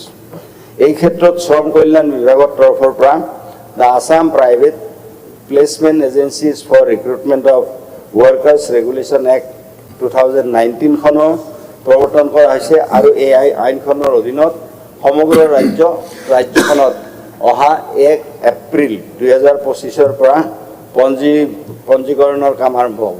গতিকে এতিয়া এই আইনখন মতে এতিয়া এই যিকেইটা অৰ্গেনাইজেশ্যন আগতে ক'লোঁ যে ইণ্টেলিজেঞ্চ ইণ্ডিয়া কিবা এনেকৈ বিভিন্ন আৰু এটা হ'ল MJ Solanki লিমিটেড ইণ্ডিয়া আৰু এটা হ'ল ইণ্টেলিজেঞ্চ ছিকিউৰিটি এজেঞ্চি ইণ্ডিয়া। গতিকে এইবিলাক চব labour act central labour act মতে তেওঁলোকে তাত ৰেজিষ্ট্ৰেশ্যন কৰিছিল। এতিয়া আমাৰ যিখন আইন আহিলে Assam private placement agencies for recruitment of workers regulation act 2019 1 April 2025 এই বছৰৰ 1 এপ্ৰিলৰ পৰা এইখন আইন ইয়াত বলবৎ কৰা হ'ব আৰু এই আইনৰ জৰিয়তে দি এই যিবিলাক এজেঞ্চি প্লেচমেণ্ট এজেঞ্চি এই এজেঞ্চিসমূহে অসমতো তেওঁলোকে পঞ্জীয়ন কৰিব লাগিব আৰু অসমৰ পঞ্জীয়ন কৰাৰ লগে লগে অসমৰ যিখিনি ৰুলছ ৰেগুলেশ্যন থাকিব সেইখিনি তেখেতসকলে মানি চলিব লাগিব। গতিকে সেইকাৰণে উপাধ্যক্ষ ডাঙৰীয়া এই ক্ষেত্ৰত আমাৰ প্ৰকাশিত উপৰোক্ত বাতৰি যিটো আছে গতিকে চৰকাৰে গুৰুত্ব সহকাৰে লৈছে আৰু এইখন আইনৰ জৰিয়তে দি আমাৰ 1 এপ্ৰিলৰ পৰা এইবিলাক অনুষ্ঠানে আমাৰ ইয়াতো ৰেজিষ্ট্ৰেশ্যন কৰিব লাগিব প্লেচমেণ্ট এজেঞ্চিবিলাকে আৰু তেতিয়া আমাৰ যিটো লেবাৰ লয় যিটো কথা কৈছে অসমৰ লেবাৰ লয় সেইমতে তেওঁলোকে চলিব লাগিব। গতিকে মাননীয় বিৰোধী দলপতি ডাঙৰীয়াই যিখিনি কথা কৈছে চৰকাৰে এইটো গুৰুত্ব সহকাৰে লৈছে আৰু আগন্তুক দিনত নিশ্চয় আমি তেনেকৈ আগবাঢ়িব পাৰিম। ধন্যবাদ। এতিয়া কাৰ্যসূচী নং 4 বাজেটৰ ওপৰত পুনৰ সাধাৰণ আলোচনা। Honourable member Ramendra Narayan Kalita 12 minute সময় দিছে আপোনাৰ দলে। 12 মানে আমাৰ এজন পুনাকন বৰুৱা অসুখ হৈছে। 10 মিনিট আছে আপুনি গোটেই 12 10 22 মিনিট অকলে ক'লেও ক'ব পাৰিব। হ'ব খালি কৈ ল'ব যে তেওঁটো আপুনি কৰিছে হয়তো অলপ কোনোবাই ক'ব পাৰে মই ছুটি কৰিম।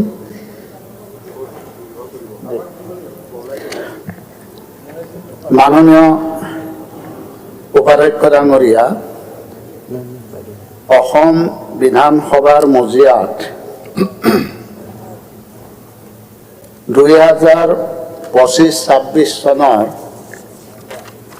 যি বাজেট উত্থাপন কৰিছে এই বাজেটৰ বাবে মই অসমৰ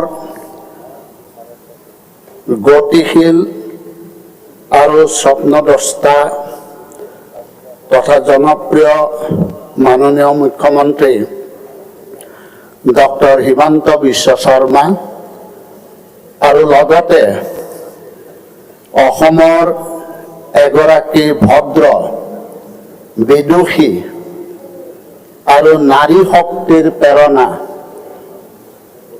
মাননীয় বিত্তমন্ত্ৰী অজন্তা নেওগ ডাঙৰীয়ানীলৈকে মই আন্তৰিক ধন্যবাদ জ্ঞাপন কৰিছোঁ। মাননীয় উপাধ্যক্ষ ডাঙৰীয়া,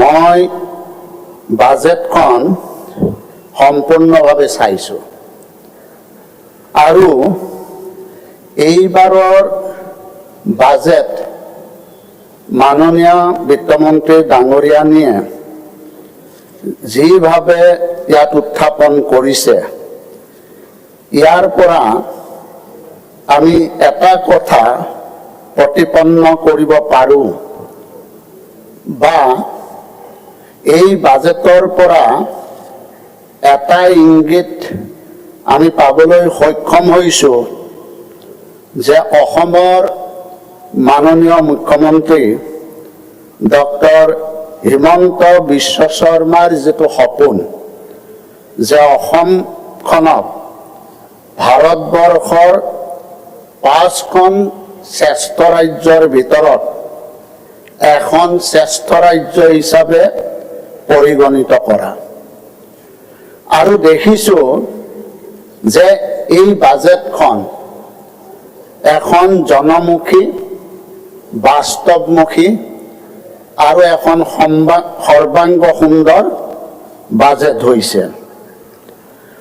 আৰু আমি বাজেটত যদি চাবলৈ যাওঁ তেনেহ'লে অসমৰ অৰ্থনৈতিক দিশৰ গতি বা মাত্ৰা যথেষ্টভাৱে উন্নত হৈছে। অসমৰ অৰ্থনৈতিক বিকাশে এটা যে নতুন মাত্ৰা, এটা যে নতুন গতি লাভ কৰিছে, এই কথাটো আমি যদি ৰাজ্যৰ মুঠ ঘৰুৱা উৎপাদন আৰু জনমূৰি আয়ৰ বৃদ্ধিলৈ যদি লক্ষ্য কৰোঁ, তেতিয়াহ'লে অসমৰ অৰ্থনৈতিক বিকাশ কিভাৱে দ্ৰুতভাৱে বৃদ্ধি পাইছে এই কথাটো আমি উপলব্ধি কৰিব পাৰিম।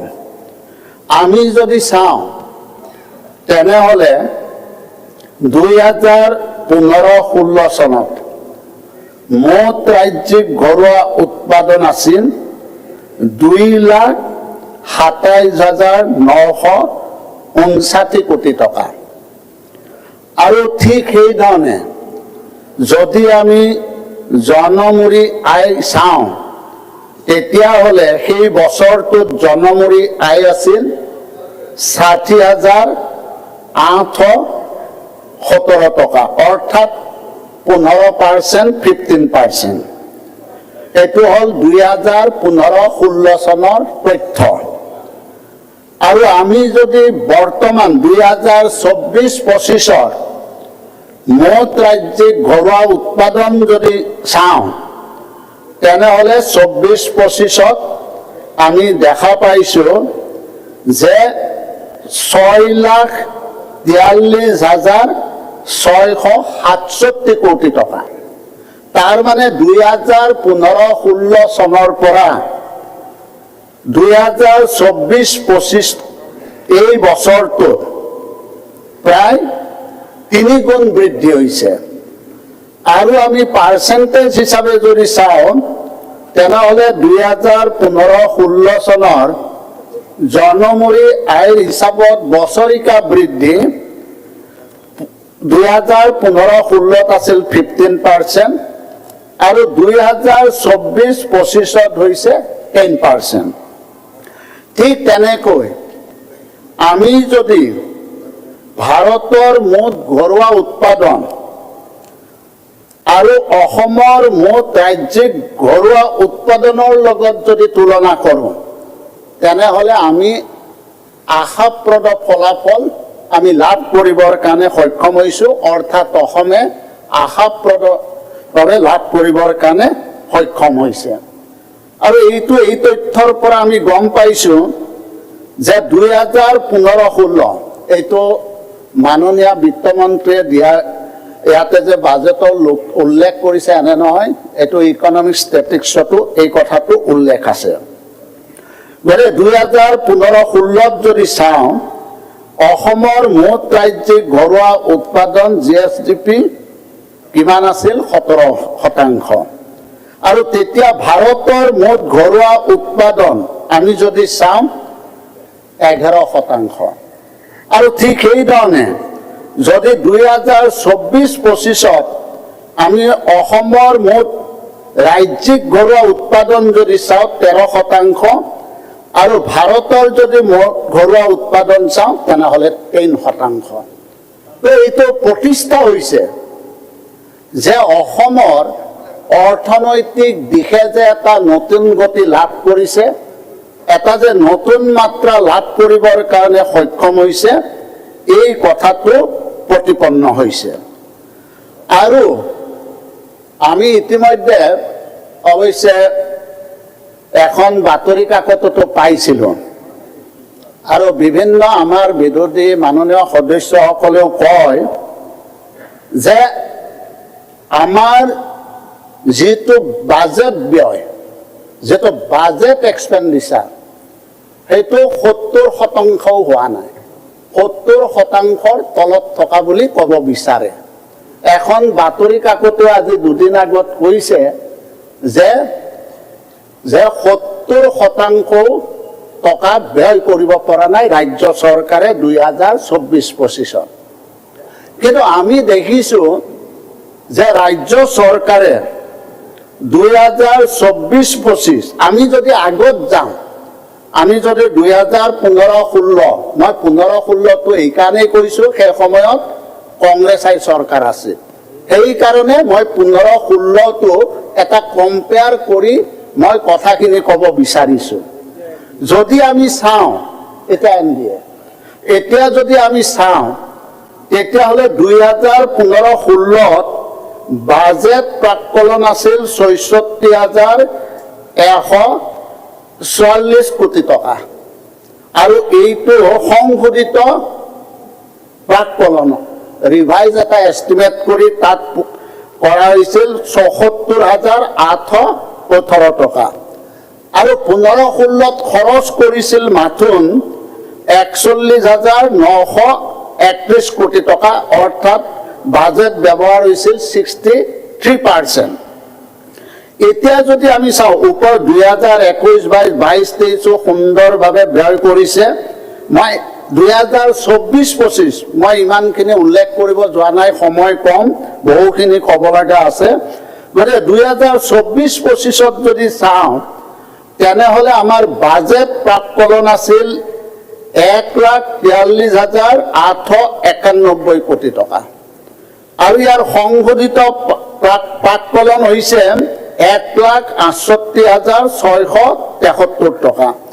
এতিয়া ইয়াতে মুঠ খৰচ হৈছে, মুঠ ব্যয় কৰিছে 1,41,529 কোটি টকা, অৰ্থাৎ 85%। মানে ভাবিব নোৱাৰা সুন্দৰ প্ৰদৰ্শন। বিৰোধী দলেও ধন্যবাদ দিব লাগে আমাৰ মাননীয় বিত্তমন্ত্ৰী ডাঙৰীয়ানীক যে ইমান সুন্দৰভাৱে কাম কৰিছে, পৰিকল্পিতভাৱে কাম কৰিছে, ব্যয় কৰিবৰ কাৰণে সক্ষম হৈছে। গতিকে আমি দেখিছোঁ যে এইখন চৰকাৰে, বিশেষকৈ মাননীয় বিত্তমন্ত্ৰী ডাঙৰীয়ানীয়ে সঁচাকৈয়ে নিষ্ঠা আৰু সততাৰে কাম কৰিছে, আৰু অসমখনৰ উন্নয়ন বিকাশৰ ক্ষেত্ৰত তেওঁৰ এটা আন্তৰিকতা আছে, আৰু সেইকাৰণেই আজি ইমানখিনি পুঁজি খৰচ কৰিবৰ কাৰণে সক্ষম হৈছে। আজি যদি আমি চাওঁ এই বাজেটত, তেনে এই বাজেটত অকল বিকাশ আৰু উন্নয়নে হৈছে এনে নহয়, বিকাশ উন্নয়ন হোৱাটো এইটো 100% সঁচা। আৰু যদি আমি বিকাশ উন্নয়নৰ উপৰিও আমাৰ চৰকাৰখনৰ যিটো লক্ষ্য দৰিদ্ৰতা নিৰ্মূল কৰা, দৰিদ্ৰতা নিৰ্মূল কৰাৰ ক্ষেত্ৰতো এই চৰকাৰে বহুখিনি জনকল্যাণমুখী আঁচনি গ্ৰহণ কৰিছে।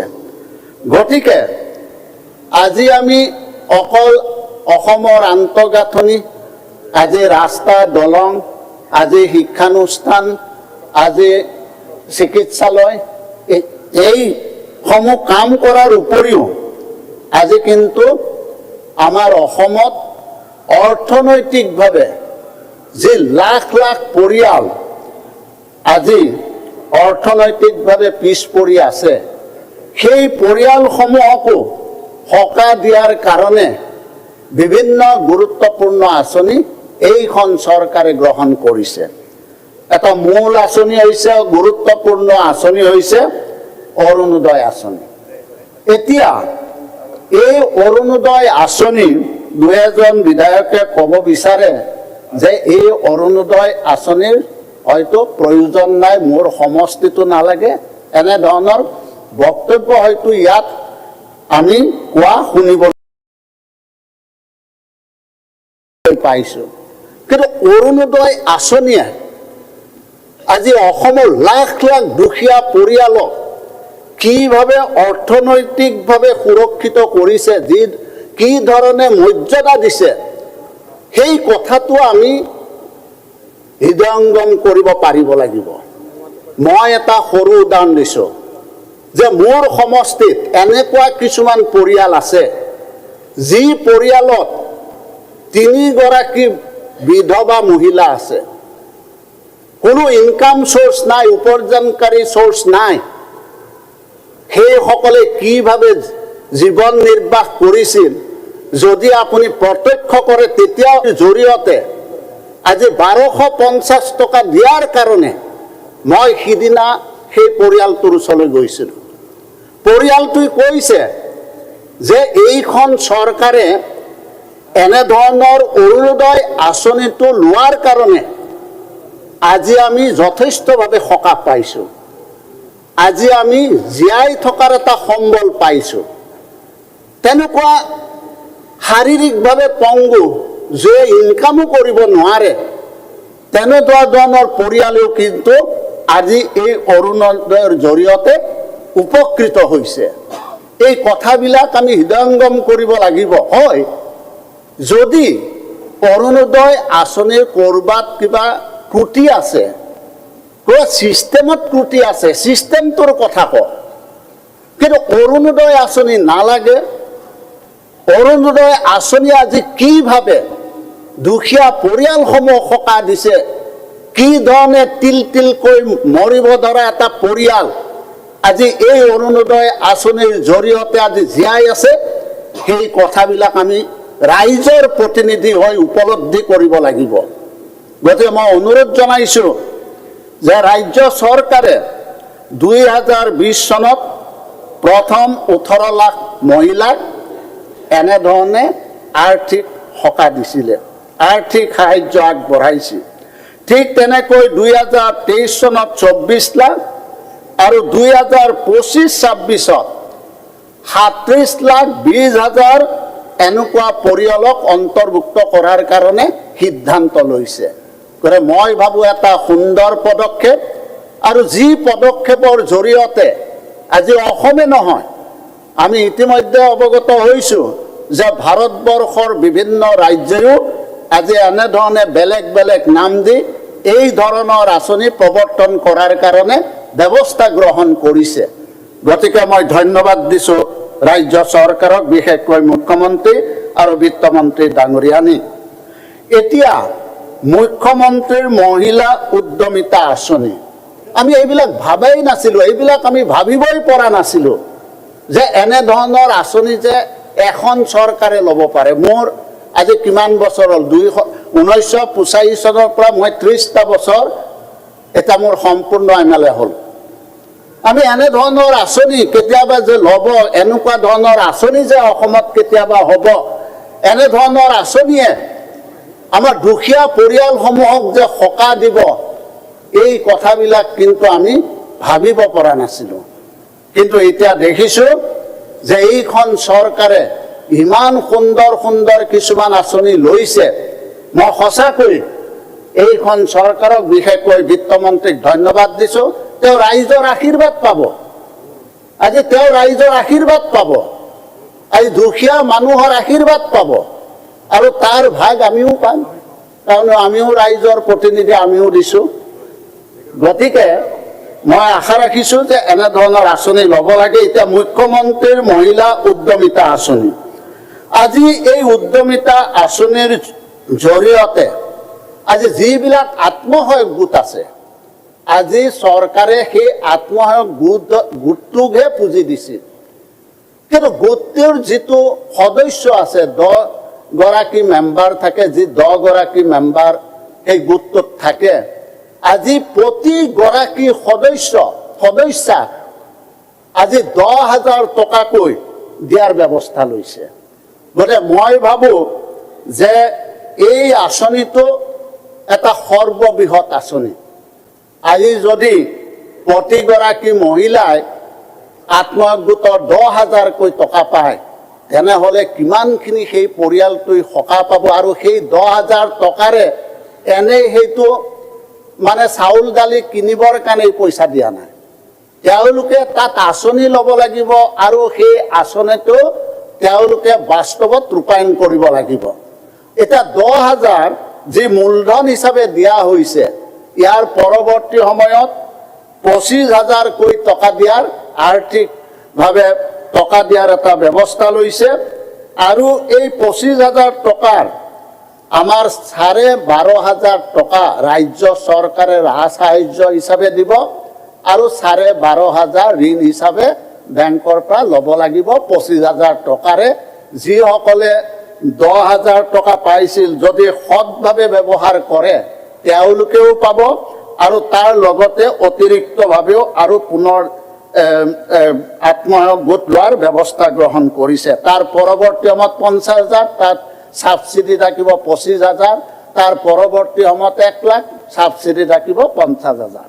গতিকে এইটো এটা সুন্দৰ আঁচনি, যি আঁচনিৰ জৰিয়তে আমাৰ দুখীয়া পৰিয়ালসমূহক উপকৃত কৰাৰ কাৰণে নিশ্চয় সহায়ক হ'ব।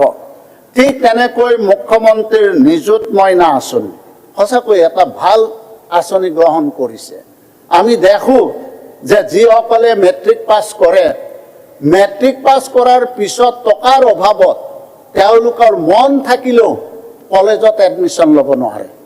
গতিকে আমাৰ উদ্দেশ্য হ'ল যে যিসকল দুখীয়া পৰিয়াল, যিসকলৰ কলেজত পঢ়াৰ মন আছে, সেইসকলে যাতে কলেজত পঢ়িব পাৰে, সেইকাৰণে তেখেতসকলক আৰু তাৰ লগে লগে ইয়াৰ এই আঁচনিটোৰ অন্তৰালত এটা মূল কথা আছে, বাল্য বিবাহ বন্ধ কৰা, বাল্য বিবাহ ৰোধ কৰাটো। গতিকে দেখা গৈছে যে যিসকলে একাদশ শ্ৰেণীৰ নামভৰ্তি কৰিব সেইসকলক 1,000 টকাকৈ প্ৰতিমাহে দিয়াৰ ব্যৱস্থা লৈছে। স্নাতক প্ৰথম বাৰ্ষিক ছাত্ৰীৰ বাবে, এইখিনি ছাত্ৰীৰ কাৰণে কৰিছে, প্ৰথম বছৰত 1,250 টকাকৈ দিয়াৰ ব্যৱস্থা কৰিছে আৰু স্নাতকোত্তৰ তথা BEdৰ প্ৰথম বাৰ্ষিক ছাত্ৰীসকললৈ 2,500 টকা দিয়াৰ ব্যৱস্থা কৰিছে। সুন্দৰ পদক্ষেপ, সুন্দৰ আঁচনি। এইবিলাক আঁচনিত আমি সকলোৱে আমি ভাবোঁ যে চৰকাৰখনক অনুপ্ৰেৰণা দিয়া উচিত। এতিয়া মুখ্যমন্ত্ৰীৰ জীৱন প্ৰেৰণা আঁচনি, এইটো অৱশ্যে এটা নতুন আঁচনি, সুন্দৰ আঁচনি। এইটো হৈছে যে যিবিলাকে চৰকাৰী বিশ্ববিদ্যালয় বা মহাবিদ্যালয়ত 2025 চনত উত্তীৰ্ণ হ'ব, সেইসকলক আমাৰ চৰকাৰখনে এটা বছৰৰ কাৰণে প্ৰতি মাহে 2,500কৈ টকা দিয়াৰ ব্যৱস্থা কৰিছে।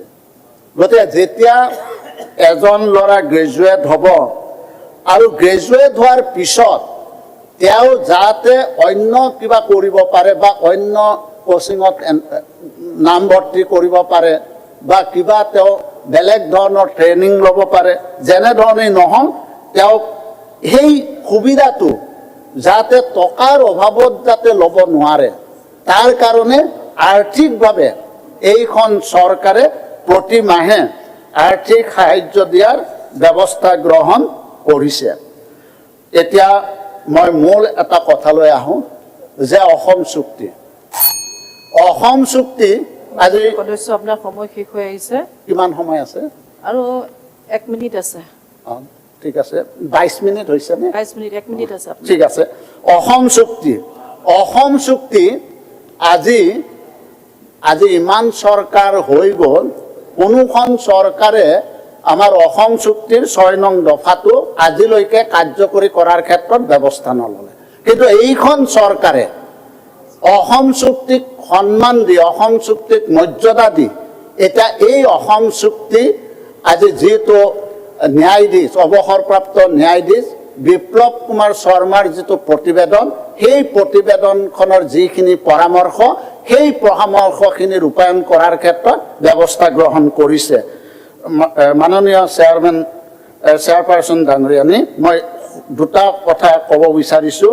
কৃত্ৰিম উপগ্ৰহ, এতিয়া অসমত কেন্দ্ৰীয় চৰকাৰৰ মহাকাশ বিভাগৰ অধীনস্থ ভাৰতীয় ৰাষ্ট্ৰীয় মহাকাশ উদ্গনি কৰ্তৃত্ব প্ৰদান কেন্দ্ৰৰ জৰিয়তে গোটেই অসমতে যাতে আমাৰ কৃষি দুৰ্যোগ ব্যৱস্থা সীমান্ত সুৰক্ষা আদিৰ ক্ষেত্ৰত নজৰ দিব পাৰে তাৰ কাৰণে ৰাজ্যখনে নিজাববীয়াকৈ কৃত্ৰিম উপগ্ৰহৰ ব্যৱস্থা কৰিছে আৰু এটা ডাঙৰ কাম কৰিব লৈছে প্ৰটন থেৰাপি কেন্দ্ৰ য'ত ভাৰতবৰ্ষত মাথোন চেন্নাইৰ এপলো হস্পিটালত আছে মুম্বাইৰ টাটা হস্পিটালত আছে এতিয়া অসমত এনে ধৰণৰ এটা ৰাজ্যিক কৰ্কট প্ৰতিষ্ঠানত প্ৰটন থেৰাপি কেন্দ্ৰ এটা কৰিব যোৱাটো এটা মই ভাবোঁ যে এইটো এটা সাংঘাতিক এটা সুন্দৰ সিদ্ধান্ত মই ধন্যবাদ জ্ঞাপন কৰিছোঁ ধন্যবাদ এতিয়া মাননীয় সদস্য শ্ৰী আব্দুল বাটেন খণ্ডকাৰ ডাঙৰীয়া আপোনাৰ সময় 5 মিনিট সময় ইমানেই দিছে মাননীয় সভানেত্ৰী বাইদেউ বিতৰ্কত অংশগ্ৰহণ কৰাৰ সুযোগ দিয়াৰ কাৰণে ধন্যবাদ জনাইছোঁ 5 মিনিটত মোৰ একো কোৱা নহ'ব মই সময়টো বেলেগত চেষ্টা কৰিব শেষ কৰিব যিয়ে নহওক আমাৰ প্ৰথমতে মই বিত্তমন্ত্ৰী বাইদেউক মানে ধন্যবাদ এইকাৰণে যাচিছোঁ যে তৰুণ গগৈদেৱৰ সময়ত যে অসমখন উন্নতিৰ পথত আগবাঢ়ি গৈ আছিলে তাৰে এটা ছবি তেখেতে এই বাজেট ভাষণত উল্লেখ কৰিছে 2015 চনত জনমূৰি আয় বৃদ্ধিৰ হাৰ আছিলে আপোনাৰ 15% আৰু আজিৰ তাৰিখত কিমান 10%। তৰুণ গগৈ ভাল নহ'লে আজিৰ চৰকাৰ ভাল হ'ল ৰাইজে বিবেচনা কৰি পাৰ্চেণ্টেজ আৰু পাৰ্চেণ্টেজ মেটাৰ্ছ কৰে ফিগাৰটোতো পৰৱৰ্তী সময়ত কিউমুলেটিভ হৈ আগবাঢ়ি যায় এইটো বেলেগ কথা আকৌ জিএছডিপিৰ ক্ষেত্ৰত যেনেকৈ আমাৰ তৰুণ গগৈ চৰকাৰৰ সময়ত 17% বৃদ্ধিৰ হাৰ আছিলে আজিৰ তাৰিখত 13%। গতিকে তৰুণ গগৈদেৱে যে অসমখন উন্নতিৰ পথত আগবঢ়াই লৈ গৈছিলে কংগ্ৰেছ নেতৃত্বাধীন চৰকাৰখনে সেয়া মই কোৱা নাই বাইদেউৰ বাজেট ষ্টেটমেণ্টত স্পষ্ট হৈ ভাহি আছে গতিকে আমি এইখিনি কথাই ক'ব বিচাৰিছোঁ আৰু বাকী আমাৰ প্ৰথম এটাই কথাৰ ওপৰত মই বিশেষ গুৰুত্ব দিব খুজিম ৰাজ্যখনৰ সম্পদ গঢ়াৰ ক্ষেত্ৰত যেটো আপোনাৰ কেপিটেল আউটলে বুলি কোৱা হয় এই বাজেট এষ্টিমেটত যেটো টকা ৰখা হৈছে যোৱাবাৰৰ মানে যেটো বছৰ শেষ হ'বলৈ গৈ আছে 24-25ৰ ৰিভাইজড এষ্টিমেটতকৈ 13% টকা কম তাৰ মানে দেশৰ ইনফ্ৰাষ্ট্ৰাকচাৰ দেশৰ ভৱিষ্যত নিৰ্মাণৰ কাৰণে আমাৰ কি প্ৰয়োজন কেপিটেল আউটলে মানে মূলধনী ব্যয় দেশৰ সম্পদ গঢ়াৰ ব্যয়টো বেছি হ'ব লাগিছিল কিন্তু 24-25ৰ ৰিভাইজড যেটো ৰিভাইজড এষ্টিমেট তাৰ পৰা 13% কম এইবাৰ বাজেট এষ্টিমেটত আৰু যদি আমি ফিগাৰটো কওঁ তেনেহ'লে এনেকুৱা ধৰণৰ হ'ব 33,897 কোটি টকা আছিলে ৰিভাইজড আৰিত 24-25ত আৰু এইবাৰ বাজেটত আমাৰ 25-26ৰ বাজেটত 29,364 কোটি টকা তো গতিকে এইটো বস্তুত আমি বিচাৰোঁ যদি সংশোধনৰ উপায় থাকে তেনেহ'লে ৰাজ্যখনৰ ভৱিষ্যত সুৰক্ষিত কৰাৰ স্বাৰ্থত আমাৰ সম্পদ গঢ়াৰ স্বাৰ্থত আন্তঃগাঁথনি গঢ়াৰ স্বাৰ্থত আমি যাতে মূলধন মানে কেপিটেল আউটলেটো বঢ়াই দিব পাৰোঁ নেকি তাকে চিন্তা কৰিব লাগে আৰু এটা কথা ইয়াত আমাৰ পাব্লিক ডেপ্ট হৈছে এই বছৰ দেখুওৱা হৈছে 36,185 কোটি টকা আৰু তাৰ সাপেক্ষে কিন্তু আমি যি দেশৰ ভৱিষ্যত নিৰ্মাণ কৰি আছোঁ ৰাজ্যৰ ভৱিষ্যত নিৰ্মাণ কৰাৰ কাৰণে কেপিটেল আউটলেট কিন্তু তাতো কিন্তু আকৌ 7,000 কোটি টকা কমহে 29,000 কোটি টকা গতিকে পাব্লিক ডেপ্ট ধাৰ লৈ পেলাই যে আমি কেপিটেল আউটলেট খৰচ নকৰি মূলধনী ব্যৱস্থাত খৰচ নকৰি পেলাই বেলেগত যে আমি খৰচ কৰি আছোঁ এই কথাটো আমাৰ স্পষ্ট হৈছে এই বাজেটৰ মানে ষ্টেটমেণ্টৰ পৰা পোৱা গৈছে তো যিয়ে নহওক বাইদেউ আৰু কিছুমান ক্ষেত্ৰত হয়তো চমক সৃষ্টি কৰাৰ কাৰণে হিতাধিকাৰী সৃষ্টি কৰাৰ কাৰণে সকলোৱে বাহ ল'ব বিচাৰিছে কিন্তু এতিয়া যদি মই কওঁ যে গ্ৰাম উন্নয়ন বিভাগত 30% ধন কমাই দিয়া হৈছে যোৱাবাৰৰ ৰিভাইজড এষ্টিমেটৰ পৰা 30% ধন কমোৱা হৈছে যোৱাবাৰত আছিল 7,122 কোটি টকা আৰু এইবাৰ বাজেট এষ্টিমেটত কিমান 4,962 কোটি টকা 30% টকা গ্ৰাম উন্নয়নৰ কাৰণে য'ত গাঁৱত আমি যাব নোৱাৰোঁ, য'ত উন্নয়নৰ চিন চাপ নাই, তাৰ উন্নয়নৰ টকা কমাইহে দিয়া হৈছে। গতিকে এই বিষয়টো আমি চিন্তনীয় বিষয়। স্বাস্থ্য আজিৰ তাৰিখত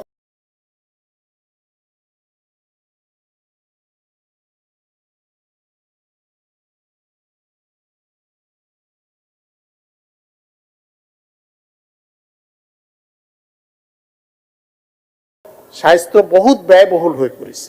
স্বাস্থ্য হাইষ্ট এষ্টিমেট হৈছিলে মানে তাৰকৈ আমাৰ 25-26 বাজেট এষ্টিমেটত 5% টকা কমহে ধৰিছে। গতিকে বাইদেউ, এই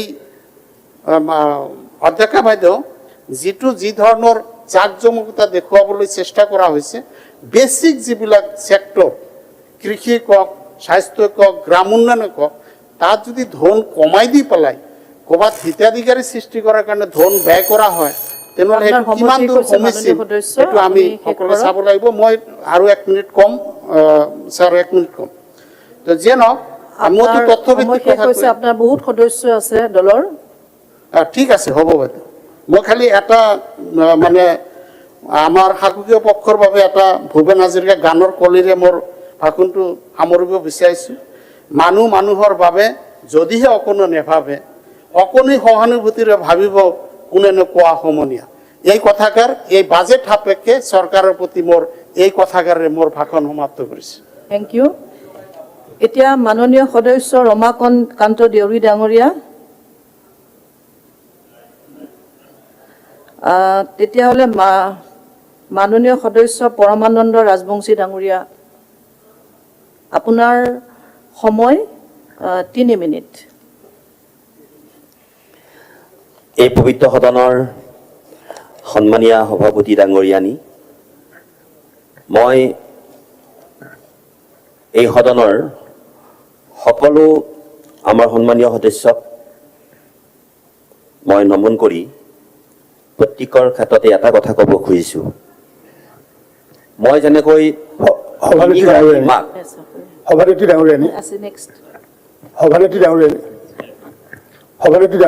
মাননীয় আমাৰ ৰমাকান্ত দেউৰী ডাঙৰীয়াৰ এডিশ্যনেল টাইম 2 মিনিট মানে পৰমানন্দ ৰাজবংশী দিল। ঠিক আছে, 5 মিনিট দিল। ঠিক আছে। মই যেনেকৈ মোৰ হৃদয়ত 3গৰাকী মাক লৈ মই ঘূৰি ফুৰোঁ, একেধৰণে মই জানো যে আমাৰ ইয়াৰ সৰহভাগেই 3গৰাকী মাক লৈ তেখেতসকলেও জীয়াই আছে। কিন্তু এই 3গৰাকী মাৰ প্ৰথমগৰাকী মা হৈছে মোৰ মাতৃ, জন্মদাত্ৰী মাতৃ। দ্বিতীয়গৰাকী মা হৈছে মোৰ মাৰ মুখৰ ভাষা, মাতৃভাষা। আৰু তৃতীয়গৰাকী মা হৈছে জননী জন্মভূমিশ্ব স্বৰ্গাতপি কৰিছে এইখন অসমীয়াই আৰু এইখন ভাৰতীয়াই। এই 3গৰাকী মাৰ সন্দৰ্ভত মোৰ আজি ক'বলৈ পাই ভাল লাগিছে যে প্ৰধানমন্ত্ৰী নৰেন্দ্ৰ মোদী ডাঙৰীয়া আৰু আমাৰ যশস্বী মুখ্যমন্ত্ৰী ডক্টৰ হিমন্ত বিশ্ব শৰ্মা ডাঙৰীয়াৰ চিন্তন মননেৰে আমাৰ এগৰাকী মাতৃয়ে আজি এই যিখন আমাৰ বাজেট 2025ৰ বাজেটখন তেখেতে আজি উত্থাপন কৰিছে 5মবাৰৰ বাবে। আৰু লগে লগে মই এই কথাখিনি ক'বলৈ পাই মোৰ ভাল লাগিছে যে আজি মই যিগৰাকীৰ সন্মুখত মই এই বক্তব্য উপস্থাপন কৰিছোঁ তেখেতো এগৰাকী মা। আৰু এই মাক বিভিন্ন প্ৰকাৰে শক্তিশালী কৰিবৰ কাৰণে আজি 107 পৃষ্ঠাৰ এই বাজেটখনৰ পাতে পাতে অফুৰন্ত উপাদান তাত নিহিত হৈ আছে।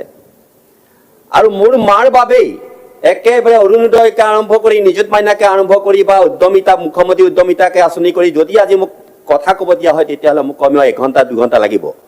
কিন্তু মই সেইবিলাক কথা ক'ব খোজা নাই, যিহেতু আমাৰ মাননীয় মুখ্যমন্ত্ৰী মহোদয়ে সবিস্তাৰে আটাইখিনি কথা ব্যক্ত কৰিছে।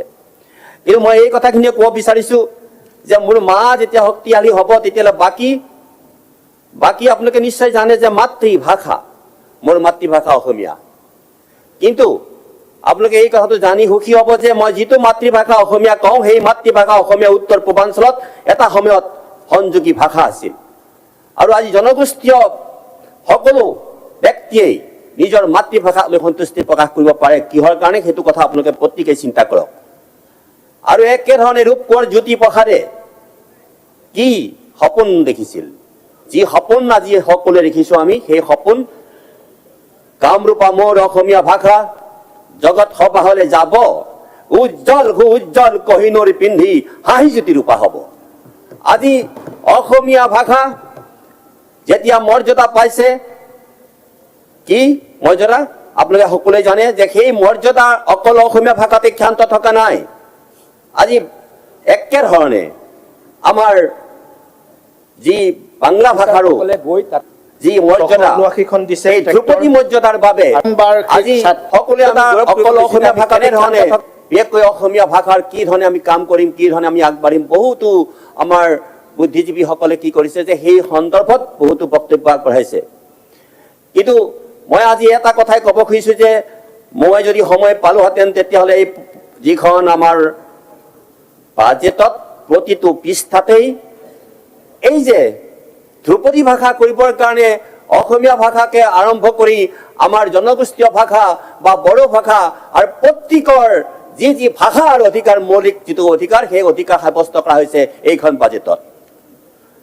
যেতিয়া আমি মাতৃভাষাৰ এই গোটেইখিনি মৰ্যাদা লৈ পেলাই চৰকাৰীকৰণৰ কাৰণে মাতৃভাষা বিশেষকৈ অসমীয়া ভাষা বা চৰকাৰী ভাষাৰ মৰ্যাদাৰ কাৰণে যেতিয়া আমি মাননীয় আমাৰ সন্মানীয় তৰুণ গগৈ ডাঙৰীয়াৰ ওচৰত যেতিয়া মই সভাপতি আৰু বহু কেইজন আমি গৈছিলোঁ, বহুবাৰ আমি অনুনয় বিনয় কৰিছিলোঁ, তেখেতে 3জনীয়া কমিটি এখন কৰি দিছিল মন্ত্ৰীসভাৰ, যে যিখিনি ইয়াত আমাৰ সদৌ অসম ছাত্ৰ সন্থাৰ যি অসম চুক্তিৰ 6ষ্ঠ যিটো দফা লৈ যিখিনি আজি ইয়াত সন্নিৱিষ্ট হৈছে, এই আটাইখিনি কথাই আমি তেখেতৰ সৈতে পাতিছিলোঁ।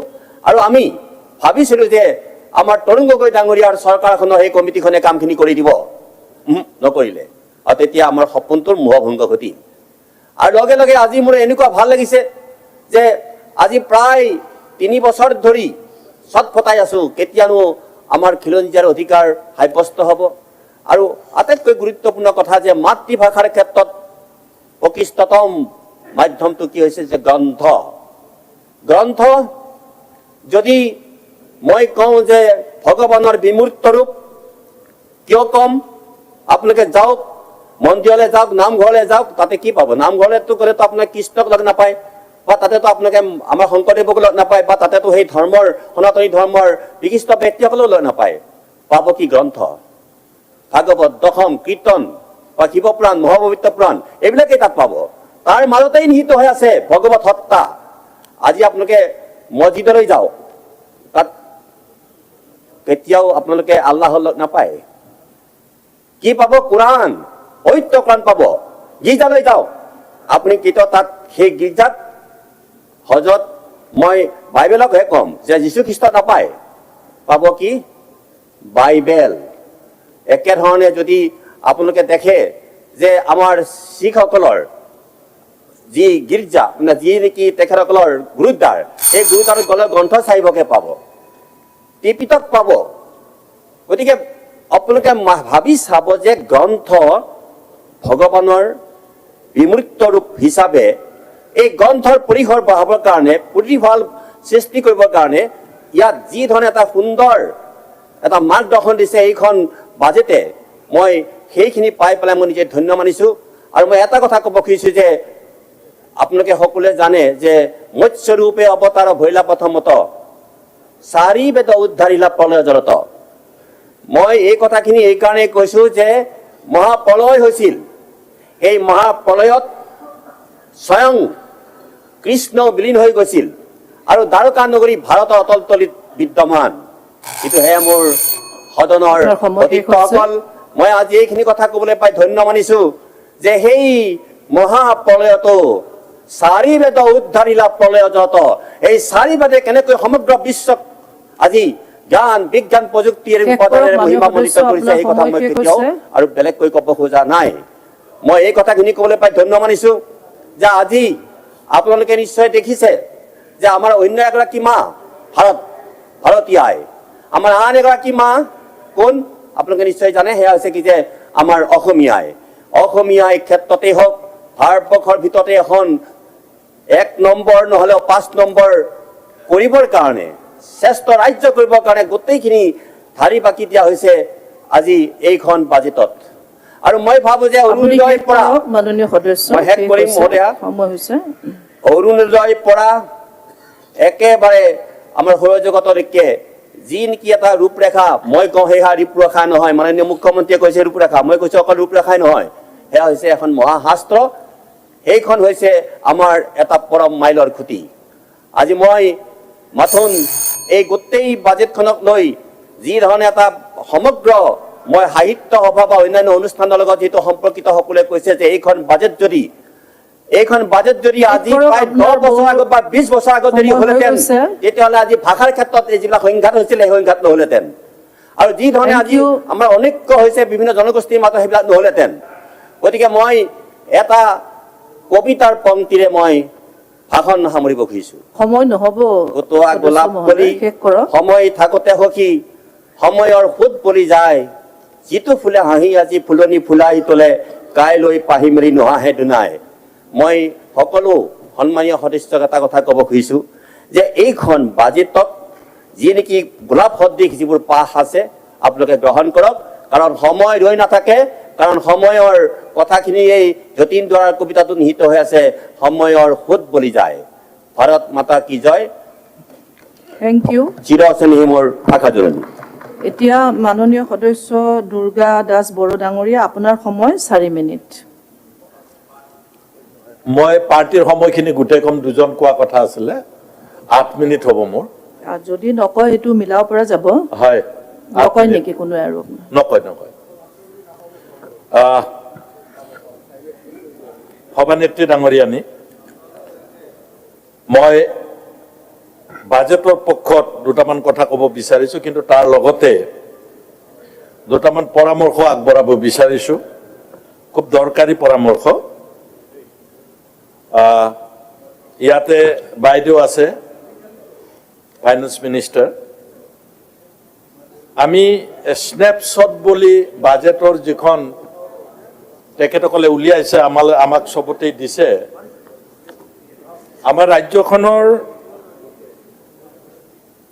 সাধাৰণ নাগৰিকৰ কিবা উন্নতি হৈছে নে নাই চবেই কৈছে, ময়ো কৈছোঁ যে জিডিপিৰ ওপৰত যদি নিৰ্ভৰ কৰে, আমাৰ জিডিপি আশাতীতভাৱে বৃদ্ধি নহ'লেও আমাৰ ৰাজ্যৰ যিটো জিডিপি সেইটো নেশ্যনেল জিডিপিতকৈ বেছি আছে, এইটো দেখুৱাইছে। আৰু আমাৰ যিকেইটা ৰিচোৰ্চ মবিলাইজ কৰাৰ কাৰণে সুবিধা থকা শিতান আছে, সেইকেইটা শিতানত মই এটা পৰামৰ্শ আগবঢ়াব বিচাৰিছোঁ। হয়, যথেষ্ট ধন তেখেতসকলে ইয়াত ধৰিছে, ফৰেষ্টৰ পৰা 997 কোটি টকা, কমিশনাৰেট টেক্সেছৰ পৰা 27,051 crores, 27,000,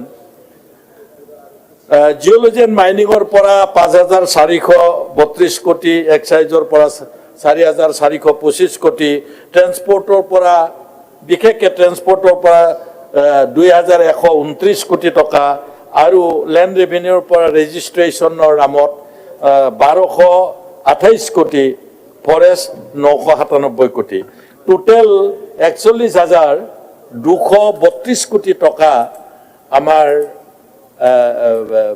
major revenue earning department হিচাপে তেখেতসকলে ইয়াত উল্লেখ কৰিছে। মই আগতেও কৈছিলোঁ, ইয়াৰ আগৰ বছৰৰ বাজেটতো সেই একেটাই মই কথা কৈছিলোঁ যে বিশেষকৈ মাইন্স এণ্ড মিনাৰেলছ ডিপাৰ্টমেণ্টৰ যিবিলাক সুৰুঙা আছে, আপোনালোকে জানে ৰেড হোল মাইনিং কিছুদিন আগতে হৈছে, অবৈধ কয়লা খনন হৈছে, অবৈধভাৱে বালি, শিল, কাঠ, গছ ইত্যাদি ইত্যাদি।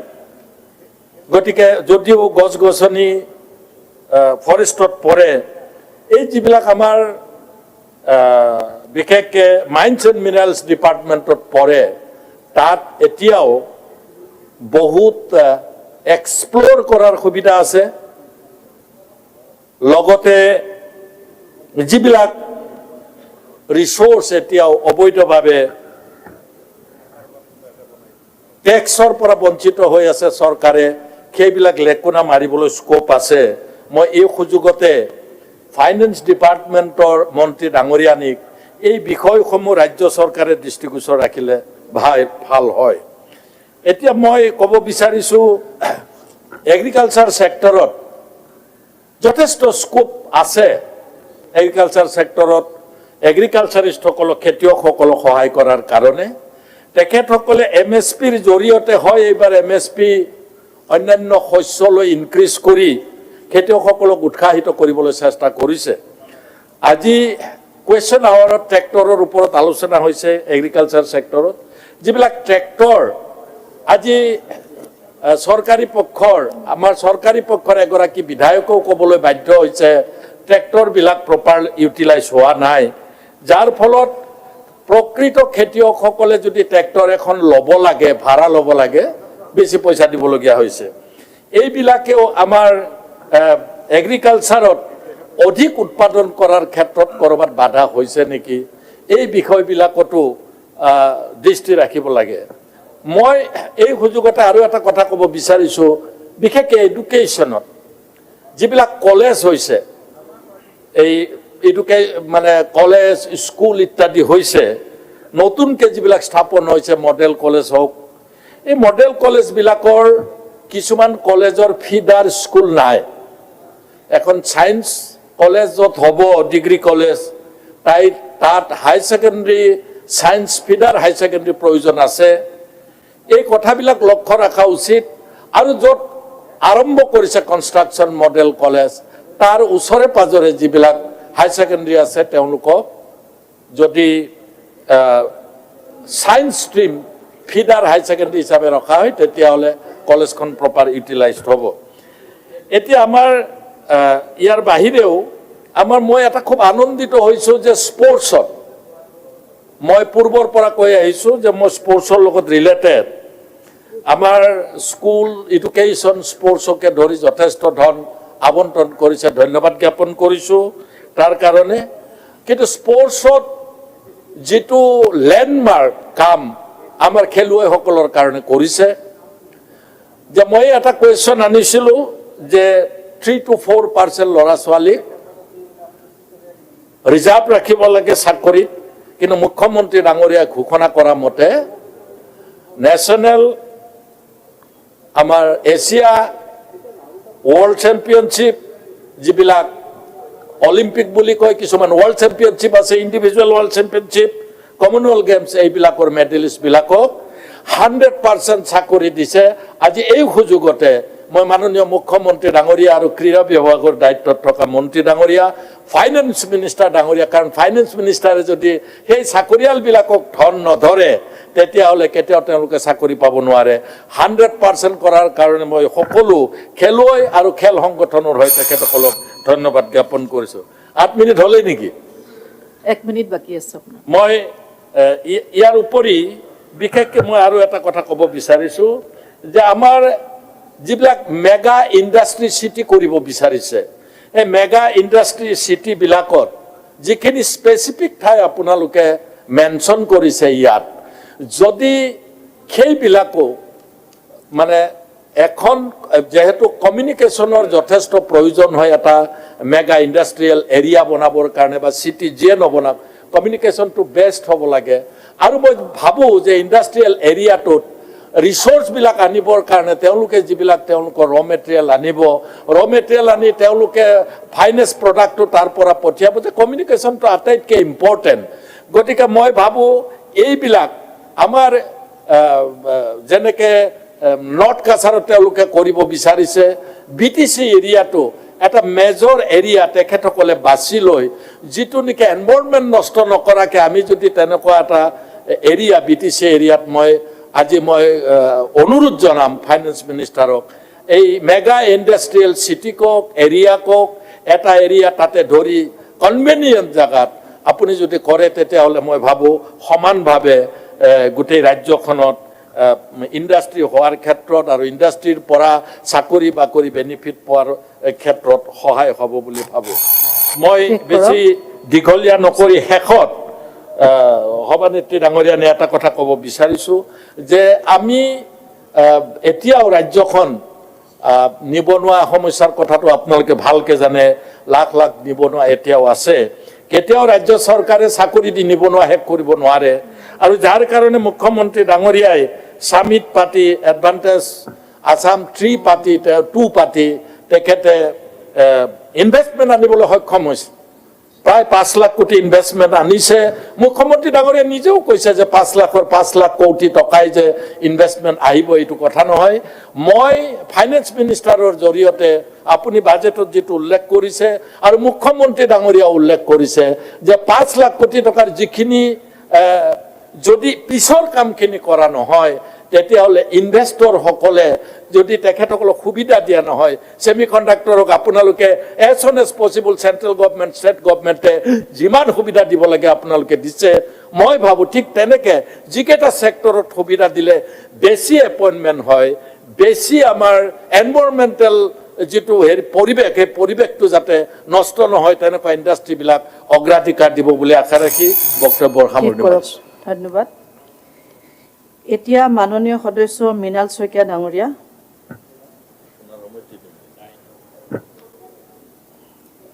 নাই ছাৰ। এতিয়া মাননীয় সদস্য সুমন হৰিপ্ৰিয়া ডাঙৰীয়ানী, আপোনাৰ সময় 3 মিনিট। মাননীয় সভানেত্ৰী মহোদয়া, আজি আমাৰ সন্মানীয় বিত্তমন্ত্ৰী অজন্তা নেওগ বাইদেৱে এবাৰ দুবাৰ নহয় 5ম বাৰলৈ বাজেট দাখিল কৰি আমাক গৌৰৱান্বিত কৰিছে। সভানেত্ৰী মহোদয়া, এই বাজেটত আমাৰ চৰকাৰৰ সদিচ্ছা, ৰাইজ তথা ৰাইজৰ প্ৰতি যিটো দায়বদ্ধতা আৰু অসমক এখন ষ্টাৰ ষ্টেট মানে সৰ্বতো প্ৰকাৰ উন্নত মানদণ্ডৰ এখন ৰাজ্য কৰিবলৈ যিটো প্ৰচেষ্টা, সেয়া সুন্দৰভাৱে প্ৰতিফলিত হৈছে। সভানেত্ৰী মহোদয়া, আমি সঁচাকৈ গৰ্বিত আমাৰ চৰকাৰ তথা আমাৰ মুখ্যমন্ত্ৰীক লৈ। যেতিয়া অৰুণোদয় হওক, আমাৰ মহিলা উদ্যমিতা অভিযানৰ আঁচনিয়ে হওক বা লাখপতি দিদি বাইদেউৰ পুঁজিয়ে হওক, সেই পুঁজিৰে আমাৰ যেতিয়া মহিলাসকলে নিজৰ ভৰিৰ ওপৰত আত্মনিৰ্ভৰ হৈ থিয় হৈ বা স্বাৱলম্বী হ'বলৈ চেষ্টা কৰিছে, গতিকে সেয়া সঁচাকৈ এই প্ৰচেষ্টা আমাৰ চৰকাৰৰ সঁচাকৈ শলাগ ল'বলগীয়া। কিন্তু মোৰ সভানেত্ৰী মহোদয়া দুখ লাগে যেতিয়া আমাৰ বিৰোধীয়ে এনে নিজৰ ভৰিৰ ওপৰত থিয় হৈ নিজৰ ঘৰখন চলাবলৈ চেষ্টা কৰিছে বা নিজে আত্মনিৰ্ভৰ হ'বলৈ চেষ্টা কৰা মহিলাক যেতিয়া হিতাধিকাৰী বুলি কয়, তেতিয়া সেই হিতাধিকাৰী বুলি কৈ যেতিয়া অপমান কৰে, তেতিয়া মোৰ দুখ লাগে। অধ্যক্ষ মহোদয়, মই বিৰোধীক বা কংগ্ৰেছক প্ৰশ্ন কৰিব বিচাৰিছোঁ। আজিও কোনোবা এজন বিধায়কে সেয়া কৈছে যে এয়া বেনিফিচিয়াৰীহে ক্ৰিয়েট কৰিছে।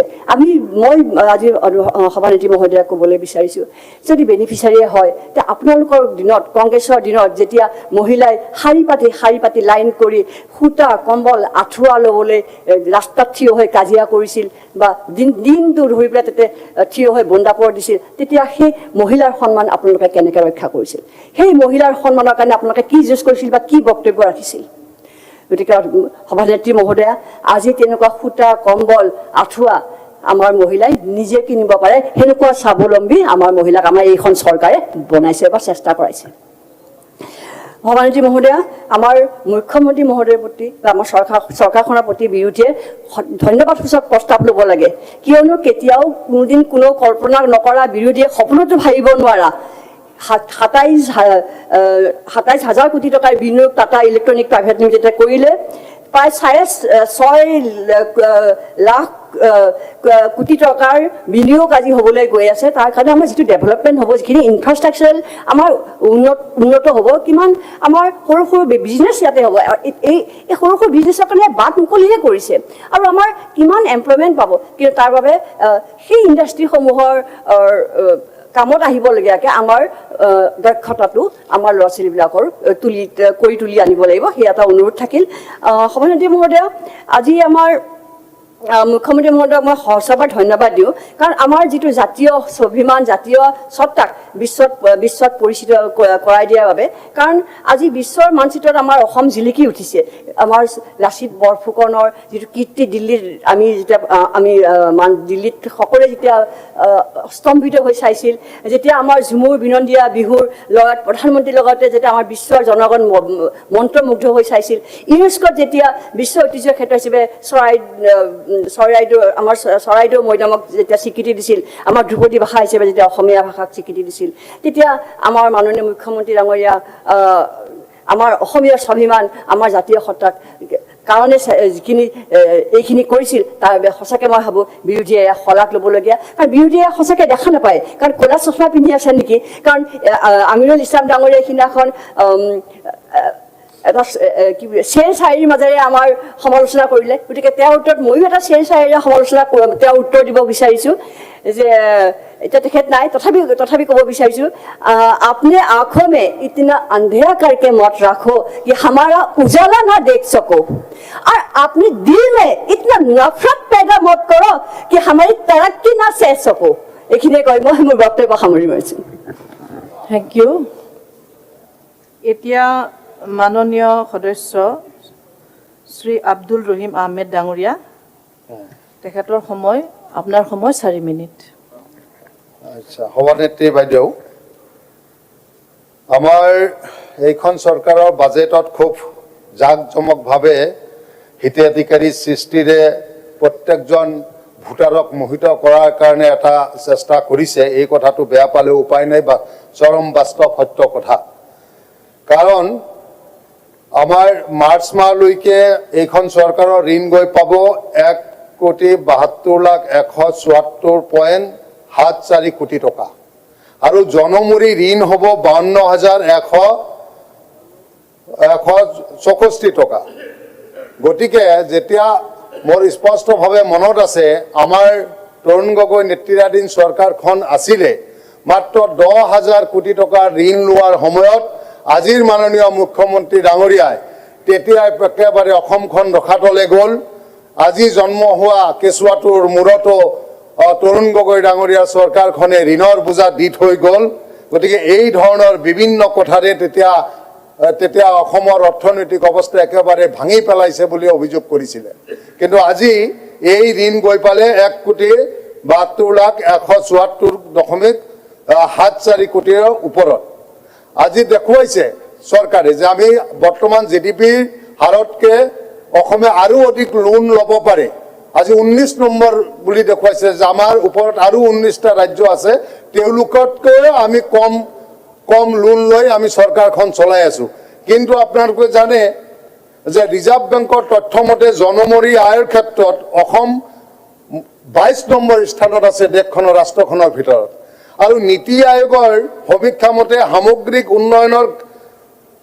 উন্নয়নৰ ক্ষেত্ৰত দেশৰ 28খন ৰাজ্যৰ ভিতৰত অসমৰ স্থান 25তম স্থানত আছে গতিকে 37 লাখ নিবনুৱা ৰেজিষ্টাৰ আছে 35 লাখতকৈ বেছি নিবনুৱা ৰেজিষ্টাৰ আছে আজি এই নিবনুৱাৰ কৰ্মসংস্থাপন সৃষ্টি কৰাৰ কাৰণে কোনো ধৰণৰ কথা কোৱা নহ'ল এডভান্টেজ 2.0 কথা কোৱা হ'ল যে ইয়াতে বহুতো নিয়োগ হ'ব বহুত কৰ্মসংস্থাপন সৃষ্টি হ'ব কিন্তু এডভান্টেজ 1.0 কিমান কৰ্মসংস্থাপন নিয়োগ হ'ল সৃষ্টি হ'ল এই কথাটোৰ ব্যাখ্যা কিন্তু চৰকাৰে নিদিলে আজি প্ৰত্যেকটো ক্ষেত্ৰত আমি ক'ব পাৰোঁ যে এইখন চৰকাৰ কিমান পৰ্যায়ত ব্যৰ্থ হৈছে কাৰণ ৰেচন কাৰ্ড গাঁও অঞ্চলত 86% মানুহে ৰেচন কাৰ্ডৰ ওপৰত নিৰ্ভৰশীল চহৰ অঞ্চলত 56%ৰ ওপৰত নিৰ্ভৰশীল খুব বুকু ফুলাই শাসক পক্ষক কৈ আছে যে অৰুণোদয় 37 লাখ পৰ্যন্ত দিয়াৰ ব্যৱস্থা আমি কৰি আছো হয় মানিছোঁ আজি এই তথ্যই কি প্ৰমাণ কৰে এই তথ্য এইটোৱে প্ৰমাণ কৰে যে আজি অসমৰ অৰ্থনৈতিক অত্যন্ত এক দুৰৱস্থাৰ পিনে গতি কৰিছে আৰু সেইকাৰণে মানুহ হিতাধিকাৰী এই আঁচনিৰ ওপৰত নিৰ্ভৰশীল হ'ব লগা হৈছে 35 লাখৰ ওপৰত শিক্ষিত নিবনুৱা আছে আজি এডভান্টেজ আসামৰ সময়ত কৈছিলে যে 4,60,000কে প্ৰত্যেক বছৰ কৰ্মসংস্থাপন সৃষ্টি কৰা হ'ব ক'ত কৰা হ'ল আজি 1 লাখ চাকৰি 1.5 লাখ চাকৰি দিয়া বুলি কৈ আছে, তথাপি এইটোতো অভিযোগ আছে যে এজন ব্যক্তিয়ে কেইবাটাও ডিপাৰ্টমেণ্টত চাকৰি পাইছে। আজি ভেঞ্চাৰ স্কুলৰ কাৰণে একো কৰা নহ'ল, 2006 চনৰ শেষ সীমা বুলি ক'লে। আজি কিয় সংশোধন কৰিব নোৱাৰে? চৰকাৰে স্কুল স্থাপন কৰাৰ কাৰণে যদি অনুমতি দিছে, এই আইন কিয় সংশোধন কৰি জনসাধাৰণৰ হিতৰ কাৰণে কৰিব নোৱাৰে? হাজাৰ হাজাৰ আজি শিক্ষক কৰ্মচাৰী আজি অবৈতনিকভাৱে ৰিটায়াৰ কৰিব লগা হ'ল, কিমান অমানৱীয় কথা। আজি কিছুমান পোষ্ট লোৱা হ'ল LPM স্কুলত, কিছুমান পোষ্টক ড্ৰপ কৰি দিয়া হ'ল, 2জন assistant teacher, Hindi teacher, Arabic teacher drop কৰি দিয়া হ'ল, তেওঁলোকক পোষ্টত লোৱা নহ'ল। আজি তেওঁলোকৰ কথা একো নকলে। NHMৰ 24,000 কৰ্মচাৰী আজি একেই ডিউটি কৰি আছে ৰেগুলাৰ পোষ্টৰ দৰে।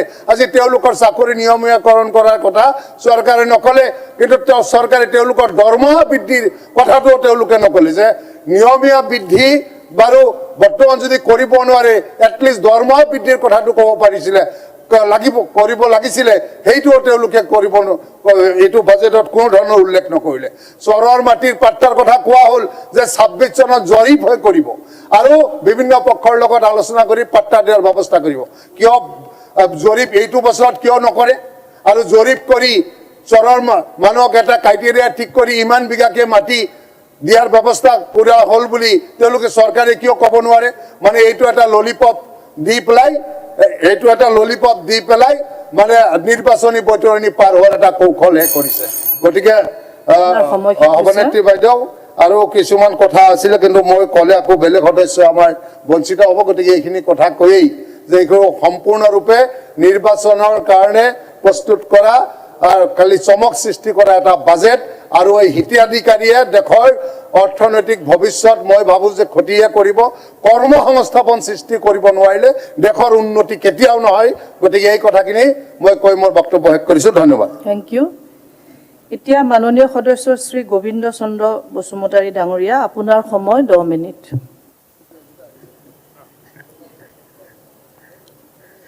মাননীয় সভাপতি বাইদেউ,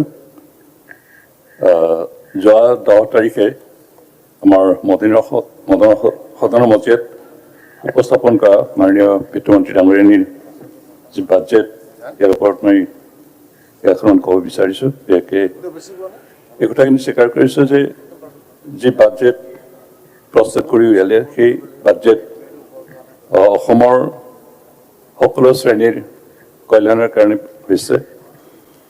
আৰু এই বাজেটে বিশেষকৈ আমাৰ অসমত নতুনকৈ উদ্যোগ স্থাপনৰ যি প্ৰতিচ্ছবি দাঙি ধৰিছে, আৰু ইয়াৰ জৰিয়তে অসমৰ অৰ্থনীতি যে অতি সোনকালে দ্ৰুতগতিত আগবাঢ়ি যাব আৰু অসমৰ আৰ্থসামাজিক দিশটো আগুৱাই যাব, কথাখিনি প্ৰতিচ্ছবি দাঙি ধৰিছে। বাজেটখনে আমাৰ একেবাৰে দুখীয়া শ্ৰেণীৰ জীয়াই থকা ৰাস্তা দিবৰ কাৰণে অৰুণোদয় স্কিমৰ কথা উল্লেখ কৰা হৈছে। আৰু অৰুণোদয় স্কিম অৱশ্যে নতুন কথা নাই, কিন্তু যোৱা 2 বছৰ ধৰি এই আঁচনি চলি আছে। ইয়াৰ জৰিয়তে আমাৰ দুখীয়া যিসকল অৰ্থনৈতিকভাৱে দুৰ্বল শ্ৰেণীৰ লোক, বিশেষকৈ মহিলাসকল, তেখেতসকলে জীয়াই থকা এটা ৰাস্তা পাইছে। আৰু প্ৰতিটো পৰিয়ালে ইয়াৰ জৰিয়তে যথেষ্ট উপকৃত হৈছে। ইয়াৰ উপৰিও মহিলাসকলক আত্মনিৰ্ভৰশীল কৰিবৰ কাৰণে মুখ্যমন্ত্ৰী মহিলা উদ্যমিতা যি আঁচনি, এই আঁচনিৰ জৰিয়তে আমাৰ মহিলাসকল যাতে উদ্যোগৰ প্ৰতি আকৰ্ষিত হয়, লগতে স্বনিৰ্ভৰ হৈ জীয়াই থাকিব পাৰে, এই ব্যৱস্থাখিনি দিছে। আৰু আমি আশা কৰোঁ এই আঁচনি সম্পূৰ্ণৰূপে যদি আমি প্ৰয়োগ কৰিব পাৰোঁ, আমাৰ মহিলাসকলৰ লগতে আমাৰ পৰিয়ালসমূহ, আমাৰ সমাজ আগুৱাই যাব পাৰিব, আৰু আমাৰ পৰিয়ালসমূহৰ অৰ্থনৈতিক কাঠামো যথেষ্ট শক্তিশালী হ'ব।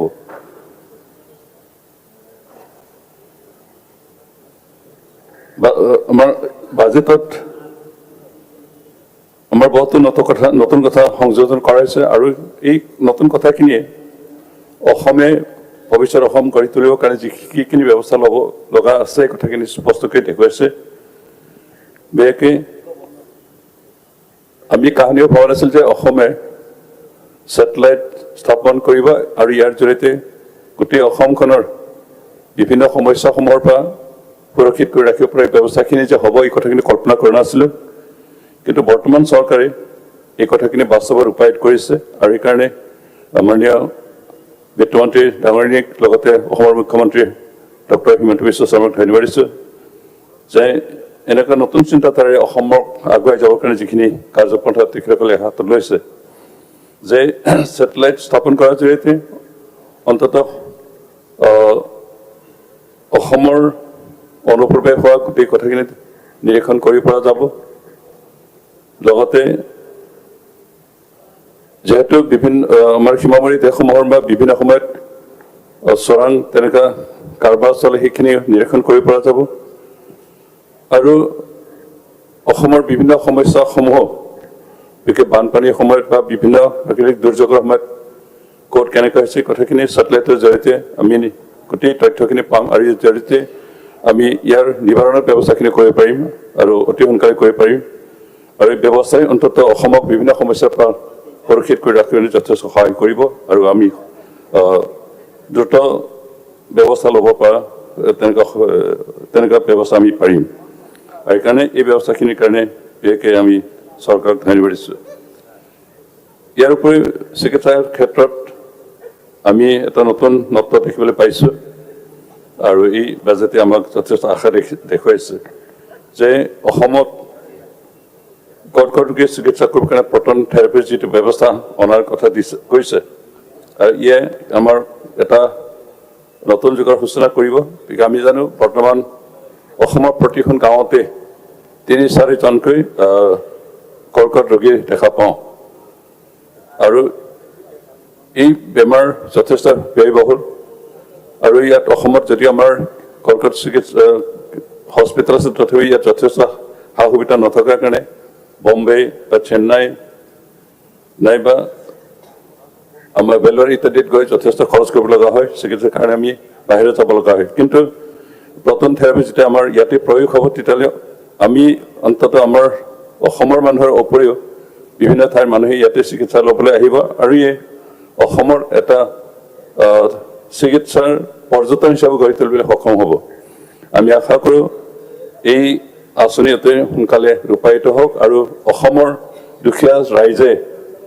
অন্ততঃ প্ৰটন চিকিৎসাৰ জৰিয়তে আৰোগ্য লাভ কৰাৰ এটা সুবিধাখিনি পাওক সেইটো আমি বিচাৰোঁ আৰু সেইকাৰণে এই আঁচনি যে আঁচনি আজি আমাৰ বিত্তমন্ত্ৰী ডাঙৰীয়াই আমাৰ বাজেটত উল্লেখ কৰিছে সেইকাৰণে তেখেতক ধন্যবাদ দিছোঁ আৰু আমি আশা কৰোঁ অতি সোনকালে এই ব্যৱস্থাখিনি প্ৰয়োগ হওক আমি বিশেষকৈ ধন্যবাদ দিছোঁ বিশেষকৈ বিটিআৰ বাসী হিচাপে বৰ্তমান ভূটান চৰকাৰে বিটিআৰৰ সীমামূৰীয়া গেলেফুক টাউনখন ছিংগাপুৰৰ মুখীয়াকৈ এটা চিটি গঢ়ি তুলিবলৈ ব্যৱস্থা কৰিছে আৰু ইয়াক মাইণ্ডফুল চিটি বুলি তেওঁলোকে নাম দিছে আৰু গেলেফুক মাইণ্ডফুল চিটি যদি ছিংগাপুৰৰ দৰে হয় ইয়াৰ ৰেলৱেৰ লগত সংযোগ কৰা হ'ব আৰু ৱাটাৰ ট্ৰান্সপৰ্ট বিশেষকৈ যোগাযোগৰ জৰিয়তে বে অফ বেংগল কানেকশ্যন কৰি তেওঁলোকে ৱাটাৰ ট্ৰান্সপৰ্ট ইউজ কৰিব আৰু আমাৰ বিটিআৰ অঞ্চলৰ এটা কৰিডৰ হিচাপে তেওঁলোকে ব্যৱহাৰ কৰিব আৰু ইয়াৰ কাৰণে বিটিআৰ অঞ্চলক তেওঁলোকে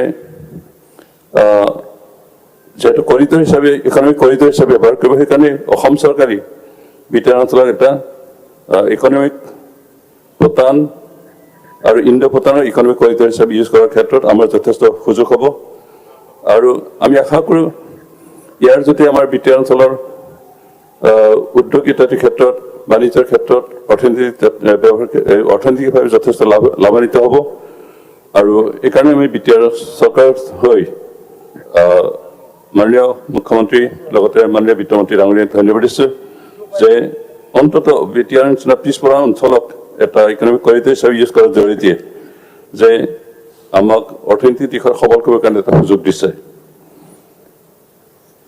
ধন্যবাদ দিছোঁ অসম চৰকাৰক যে এইবাৰ বিটিআৰ অঞ্চলৰ যি বাজেট বিটিআৰ অঞ্চলৰ উন্নয়নৰ কাৰণে আমাক 11,000 কোটি টকা দিছে আমাৰ বিগত বছৰৰ অসম চৰকাৰ বাজেট বিটিআৰ অঞ্চলৰ কাৰণে বাজেট দিছে মাত্ৰ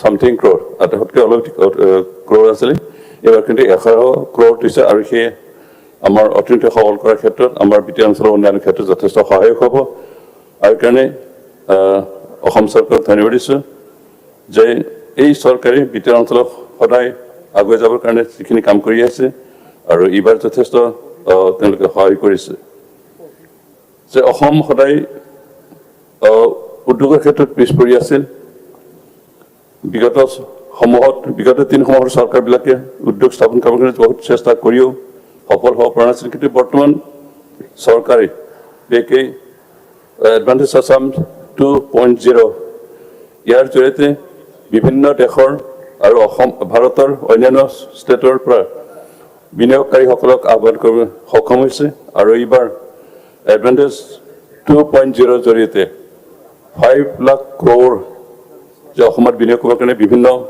উদ্যোগপতিসকলে আগবাঢ়ি আহিছে আৰু ইতিমধ্যে টাটা ৰিলায়েন্স আৰু অন্যান্য কোম্পানীয়ে যিখিনি বিনিয়োগৰ প্ৰতিশ্ৰুতি দিছে আমি সুখী হৈছোঁ যে তেওঁলোকে এই বিনিয়োগ কৰাৰ জৰিয়তে অন্ততঃ ইয়াত উদ্যোগ স্থাপন হ'ব আৰু উদ্যোগ স্থাপন হোৱাৰ জৰিয়তে অন্ততঃ অসমৰ যিখিনি নিবনুৱা সমস্যা আছে সেই সমস্যাখিনি সমাধানৰ ক্ষেত্ৰত অসম চৰকাৰ সফল হ'বলৈ সুযোগ এটা পাব আমি ভাবোঁ বৰ্তমান অসম চৰকাৰে উদ্যোগপতিসকলক উদ্যোগ স্থাপনৰ কাৰণে যিখিনি ব্যৱস্থা দিব লগা আছে সেইখিনি দিয়াৰ কাৰণে ৰাজি হৈছে আৰু কাৰণে আৰু যিহেতু অসমৰ ৰাজনৈতিক সুস্থিৰতা আহিছে ইয়াত পৰিৱেশ বৰ্তমান বাতাবৰণ খুব শান্তিপূৰ্ণ হোৱাৰ কাৰণে বিভিন্ন উদ্যোগপতিসকলে ইয়াত উদ্যোগ স্থাপন কৰিবলৈ আগ্ৰহ প্ৰকাশ কৰি আগবাঢ়ি আছে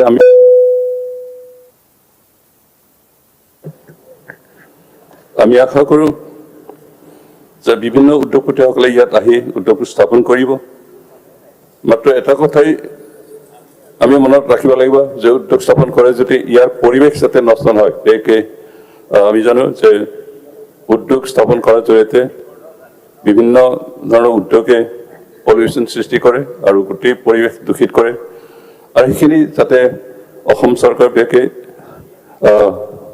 এইখিনি কথা মনত ৰাখে আৰু অসমৰ পৰিৱেশ যাতে দূষিত নহয় সেই কথাখিনি লক্ষ্য ৰাখি উদ্যোগপতিসকলে যাতে তেনেকুৱা ব্যৱস্থা ল'বৰ কাৰণে অনুৰোধ কৰে সেই কথাখিনিৰ কাৰণে অসম চৰকাৰৰ ওচৰত অনুৰোধ কৰিছোঁ আজিৰ বাজেটত এষাৰ কথা উল্লেখ আছে যে অসম চৰকাৰে জাগিৰোড অঞ্চলত এটা স্পেচিয়েল ইকনমিক জ'ন হিচাপে ঘোষণা কৰা এটা চিন্তা চৰ্চা কৰি থকা বুলি উল্লেখ আছে স্পেচিয়েল ইকনমিক জ'ন স্থাপন কৰা ঘোষণা কৰাৰ জৰিয়তে এই অঞ্চলৰ অৰ্থনৈতিক উন্নয়ন হ'ব এই কথাখিনি আমি নুই নকৰোঁ কিন্তু স্পেচিয়েল ইকনমিক জ'ন ঘোষণা কৰাৰ লগতে সেইখিনি অঞ্চলৰ ভূমিৰ কৰ্তৃত্ব কৰ্পৰেট হাউচৰ হাতলৈ যায় যিহেতু জাগিৰোড অঞ্চল ভূমিপুত্ৰসকলৰ ঠাই হয় ইয়াত জনজাতি আৰু খিলঞ্জীয়া লোকসকল বসবাস কৰে কিন্তু স্পেচিয়েল ইকনমিক জ'ন ঘোষণাৰ জৰিয়তে সেইখিনি অঞ্চলৰ আমাৰ খিলঞ্জীয়া ৰাইজে ভূমিৰ অধিকাৰৰ পৰা বঞ্চিত নহয় এই কথাখিনি মনত ৰাখি যেন কাম কৰে তাৰ কাৰণে অনুৰোধ কৰি মই মোৰ বক্তব্য সামৰিছোঁ থেংক ইউ এতিয়া মাননীয় সদস্য শ্ৰী মনোৰঞ্জন তালুকদাৰ ডাঙৰীয়া আপোনাৰ সময় 3 মিনিট অনাৰেবল স্পীকাৰ ছাৰ মই প্ৰথমতে মোৰ কথাটো ক'ব খুজিছোঁ যে এইখন বাজেট মোৰ দৃষ্টিভংগীত লোকৰ পিঠাৰে বিহু পতা বাজেট যেটো দেখাইছে আমাক 1,55,000 তাত পইচাটো ক'ৰ পৰা আহিব এই শ্বেয়াৰ অফ চেণ্ট্ৰেল টেক্সেছ আহিব চেণ্ট্ৰেলি স্পন্সৰ্ড স্কিমৰ পৰা পইচাটো আহিব মূলতঃ আৰু পাব্লিক ডেপ্ট ঋণৰ পৰা পইচাটো আহিব এনেকৈ লোকৰ পিঠাৰে বিহু পতা এখন বাজেট আমাক দিছে আৰু ৰংচঙীয়া এটা সুন্দৰ চিত্ৰও দেখুৱাই দিছে কিন্তু মোৰ যেটো ক'ব লগা কথা সেইটো হৈছে যে আমাৰ ৰাজ্যখনৰ যি মৌলিক সমস্যা এইখন ৰাজ্য অৰ্থনৈতিকভাৱে অনগ্ৰসৰ কিন্তু নিবনুৱা সমস্যা শিল্প আৰু কৃষিৰ পয়ালগা অৱস্থা বানপানী গৰাখহনীয়াৰ বছৰেকীয়া তাণ্ডৱ শ্ৰমিক কৃষক আৰু শ্ৰমজীৱী ৰাইজৰ আয় আৰু মজুৰিৰ ক্ৰমাগত সংকোচন ইত্যাদি বাজেটত ৰাজ্যৰ বিত্তমন্ত্ৰীয়ে 2025 চনৰ জানুৱাৰী মাহলৈকে 1,19,899 গৰাকী যুৱক যুৱতীৰ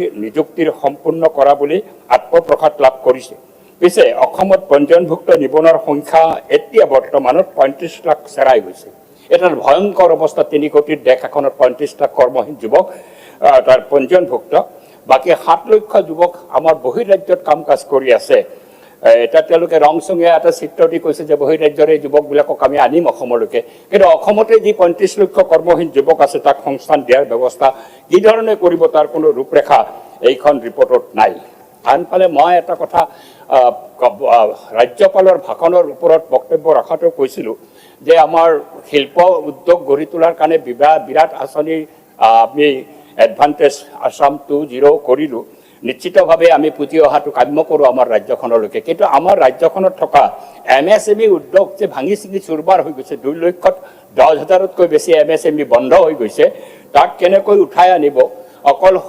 সৰ্থেবাৰীৰ কাঁহ পিতলত GST-টো উঠাই দিলেই আমাৰ MSME যে উন্নত নহ'ব এইটো কথাটো আমি জানো 3 লাখতকৈ বেছি লোক ইতিমধ্যে তাৰ পৰা কৰ্মহীন হৈছে কৃষিৰ ক্ষেত্ৰত যেটো ভয়ংকৰ অৱস্থা কৃষিৰ ক্ষেত্ৰত ভয়ংকৰ অৱস্থাটো আমি পূৰ্বতো আলোচনা বিলোচনা কৰিছো যেটো কথা মই গুৰুত্ব দিব বিচাৰিছো যে কৃষি ক্ষেত্ৰৰ পৰা আমাৰ এতিয়ালৈকে বৰ্তমানলৈকে 53% কৃষি আৰু ইয়াৰ লগৰীয়া যি ক্ষেত্ৰবোৰ আছে তাৰ পৰা 53% আহে কৰ্মসংস্থান কিন্তু তাত আমি দেখিছো ৰাজ্যৰ GDP এই কৃষি ক্ষেত্ৰৰ পৰা যেটো অৰিহণা 21-22 চনত আছিল 19.89% 19-20ত আছিল গৈ পেলাই হল গৈ 17.8% আৰু 24-25ত ই হৈছে 16 তাৰ মানে হৈছে আমাৰ GSDP-ত কৃষি ক্ষেত্ৰৰ পৰা যেটো অৱদান ক্ৰমাগতভাৱে কমিছে কৃষি ক্ষেত্ৰত কমিছে আৰু শিল্প ক্ষেত্ৰত MSME এনেকৈ বন্ধ হৈ যোৱাৰ ফলত কমিছে এই সকলো কথা বতৰাৰ মাজেৰে যিখন অসম আমি সৃষ্টি কৰিব বিচাৰিছো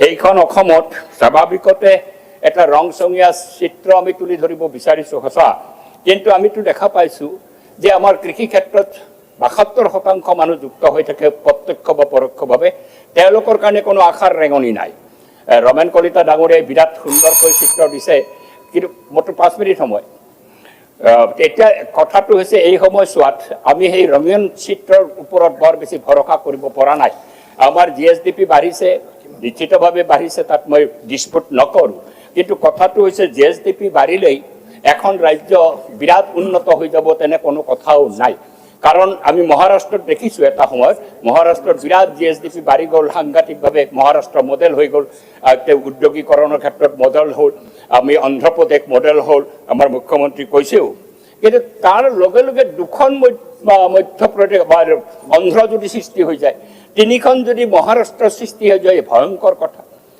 এনেকৈ যদি ভাগ হৈ যায় চহৰত গৈ পেলাই ৰংচঙীয়া চিত্ৰৰ মাজত এখন অসম আৰু গৈ পেলাই গাঁও অঞ্চলত মানুহ কান্তি থাকিব আমিতো দেখিছো ইতিমধ্যে এই স্কিম ৱৰ্কাৰৰ 2,71,000ৰ মাননি বৃদ্ধি কৰাৰ কোনো প্ৰস্তাৱ নাৰাখিলে অক্টোবৰলৈকে ঠেলি থৈ দিলে আজি জলমিত্ৰ 17,217 তেওঁলোকৰ কৰ্মসংস্থান নিশ্চিত কৰা বা তেওঁলোকৰ চাকৰি নিশ্চিত কৰাৰ ব্যৱস্থা নকৰিলে ঠিক এগ্ৰিকালচাৰ ক্ষেত্ৰত আমি দেখিছো কৃষি ক্ষেত্ৰৰ পৰাই 20%তকৈ বেছি মানুহ এতিয়া কৃষি মজুৰত পৰিণত হৈছে এই কৃষি মজুৰত যি পৰিণত হৈছে তেওঁৰ জীৱনৰ মান উন্নত কৰাৰ কোনো ব্যৱস্থা নাথাকিলে আনঅৰ্গানাইজ সেক্টৰত আজি লক্ষ লক্ষ মানুহ কৃষিৰ পৰা ওলাই আহি আন অৰ্গানাইজ সেক্টৰত আজি নিজকে নিয়োজিত কৰিছে তেওঁলোকৰ কাৰণে 15 চনৰ পৰা আমাৰ ৱেষ্ট বোৰ্ডখন বহাব নোৱাৰিলে পূৰ্বৰ মন্ত্ৰীক মই কথাটো কৈছিলোঁ 15 চনৰ পৰা আজি 9 বছৰ হৈ গৈছে ৱেজ বোৰ্ডখন বঢ়াই তেওঁলোকৰ মজুৰি বৃদ্ধি কৰাৰ তেওঁলোকৰ কি ৱেজ হ'ব তাক নিৰ্ধাৰণ কৰাৰ সামৰ্থ্য পৰ্যন্ত এইখন চৰকাৰৰ নহ'ল আনফালে আমি দেখিছোঁ হোমগাৰ্ডে আন্দোলন কৰি আছে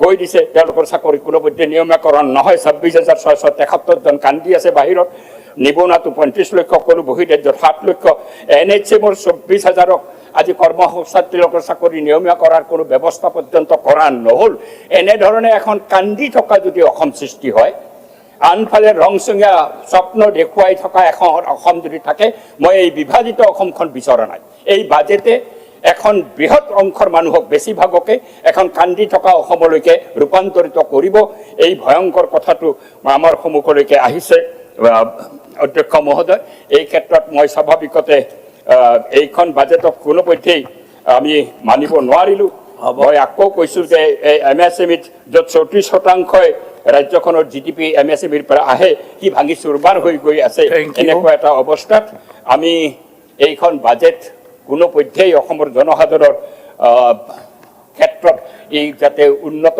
এটা অৱস্থা সৃষ্টি কৰিব বুলি মই নিশ্চিতভাৱে নাভাবোঁ। সেইকাৰণে মই এই ক্ষেত্ৰত মোৰ বক্তব্য খুবেই স্পষ্টভাৱে তুলি ধৰিছোঁ। মাননীয় অধ্যক্ষ মহোদয়, শাসক পক্ষই এই বাজেটখনক জনমুখী বাজেট বুলি কৈ আছে। জনমুখী বাজেট কেতিয়া হ'ব? যেতিয়া অসমৰ বিভিন্ন জাতি জনগোষ্ঠী ভাষা ভাষী বিভিন্ন সম্প্ৰদায়ৰ সম বিকাশ সম উন্নয়ন হ'ব, তেতিয়াহে তাক জনমুখী বুলি ক'ব পৰা যাব। অসমৰ 3,12,00,000 জনসাধাৰণৰ মাজত 1,15,00,000 সংখ্যালঘু সম্প্ৰদায়ৰ মানুহ আছে আৰু এই সংখ্যালঘু সম্প্ৰদায়ৰ মানুহৰ যিটো সংখ্যালঘু উন্নয়ন বোৰ্ড, এই বোৰ্ডত মাত্ৰ 91 কোটি টকাহে মাত্ৰ ধাৰ্য কৰিছে। 2022-23 বিত্তীয় বৰ্ষত 139 কোটি টকা ধাৰ্য কৰিছিল এই বোৰ্ডত, আৰু এই বোৰ্ডে তাকৰ প্ৰস্তুত কৰি দিলে, কিন্তু 1 টকাও চেংচন নিদিলে। অকল বাজেটত ধৰিলে 139 কোটি, কিন্তু 1 টকাও চেংচন নিদিলে ছাৰ। আৰু এইবাৰো মাত্ৰ 91 কোটি টকা ধৰিছে। এটা এই বৃহত্তৰ জনগোষ্ঠীটোক শিক্ষাৰ ক্ষেত্ৰত, স্বাস্থ্যৰ ক্ষেত্ৰত পিছপৰা এই লোকসকলক আগুৱাই নিয়াৰ কাৰণে 91 কোটি টকা চাফিচিয়েণ্ট নেকি? গতিকে এই বাজেটটো কেতিয়াও জনমুখী বাজেট হ'ব নোৱাৰে। অধ্যক্ষ মহোদয়, আমি সকলোৱে জ্ঞাত যে আমাৰ ভাৰতবৰ্ষ এখন সাৰ্বভৌম গণতান্ত্ৰিক ধৰ্মনিৰপেক্ষ ৰাজ্য, সমাজতান্ত্ৰিক ৰাজ্য, গণৰাজ্য, আৰু এই দেশ তথা ৰাজ্যখন পৰিচালনাৰ ক্ষেত্ৰত সংবিধানৰ কিছুমান গাইডিং প্ৰিন্সিপল অৰ্থাৎ দিগদৰ্শন আছে, আৰু এই দিগদৰ্শনবিলাক অৱমাননা কৰা হৈ আছে ছাৰ। আজি আপুনি যদি চাই, সংবিধান আজি প্ৰত্যাহ্বানমূলক হৈ পৰিছে, কাৰণ সাম্প্ৰদায়িক কথা বতৰাৰে আজি সম্পত্তিৰ যিটো অধিকাৰ, সম্পত্তি বেচা কিনা ক্ৰয় বিক্ৰয়ৰ যিটো অধিকাৰ, যিটো ক্ৰয় বিক্ৰয় কৰাৰ পাৰ্মিশ্যন, এইটো আজি বাধা দিছে। গতিকে এইটো এটা সংবিধানৰ প্ৰত্যাহ্বানমূলক বিষয়। আজি ৰাজ্যখনৰ হিন্দু লোকৰ মাটি মুছলমানে ক্ৰয় কৰিব নোৱাৰিব, মুছলমানৰ মাটি হিন্দুৱে ক্ৰয় কৰিব নোৱাৰিব। আৰু এনেকুৱা বহুত মানুহ আছে যে আজি বহু বছৰ আগতে হিন্দু মানুহৰ মাটি ক্ৰয় কৰি তেওঁলোকে খেতি বাতি কৰি আছে, চলাই আছে, কিন্তু কোনো কাৰণে ৰেজিষ্ট্ৰেশ্যন কৰিব পৰা নাছিল।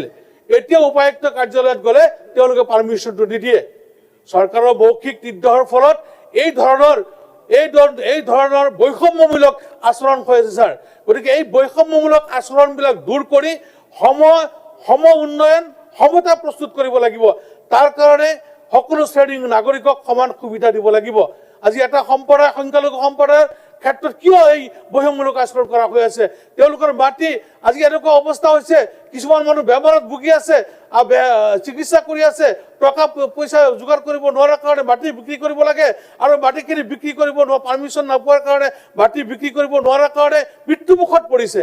গতিকে এনেদৰে বৈষম্যমূলক আচৰণ প্ৰত্যাহাৰ কৰি মাটি বেচা কিনাৰ অনুমতিটো ছাৰ মুকলি কৰি দিব লাগে।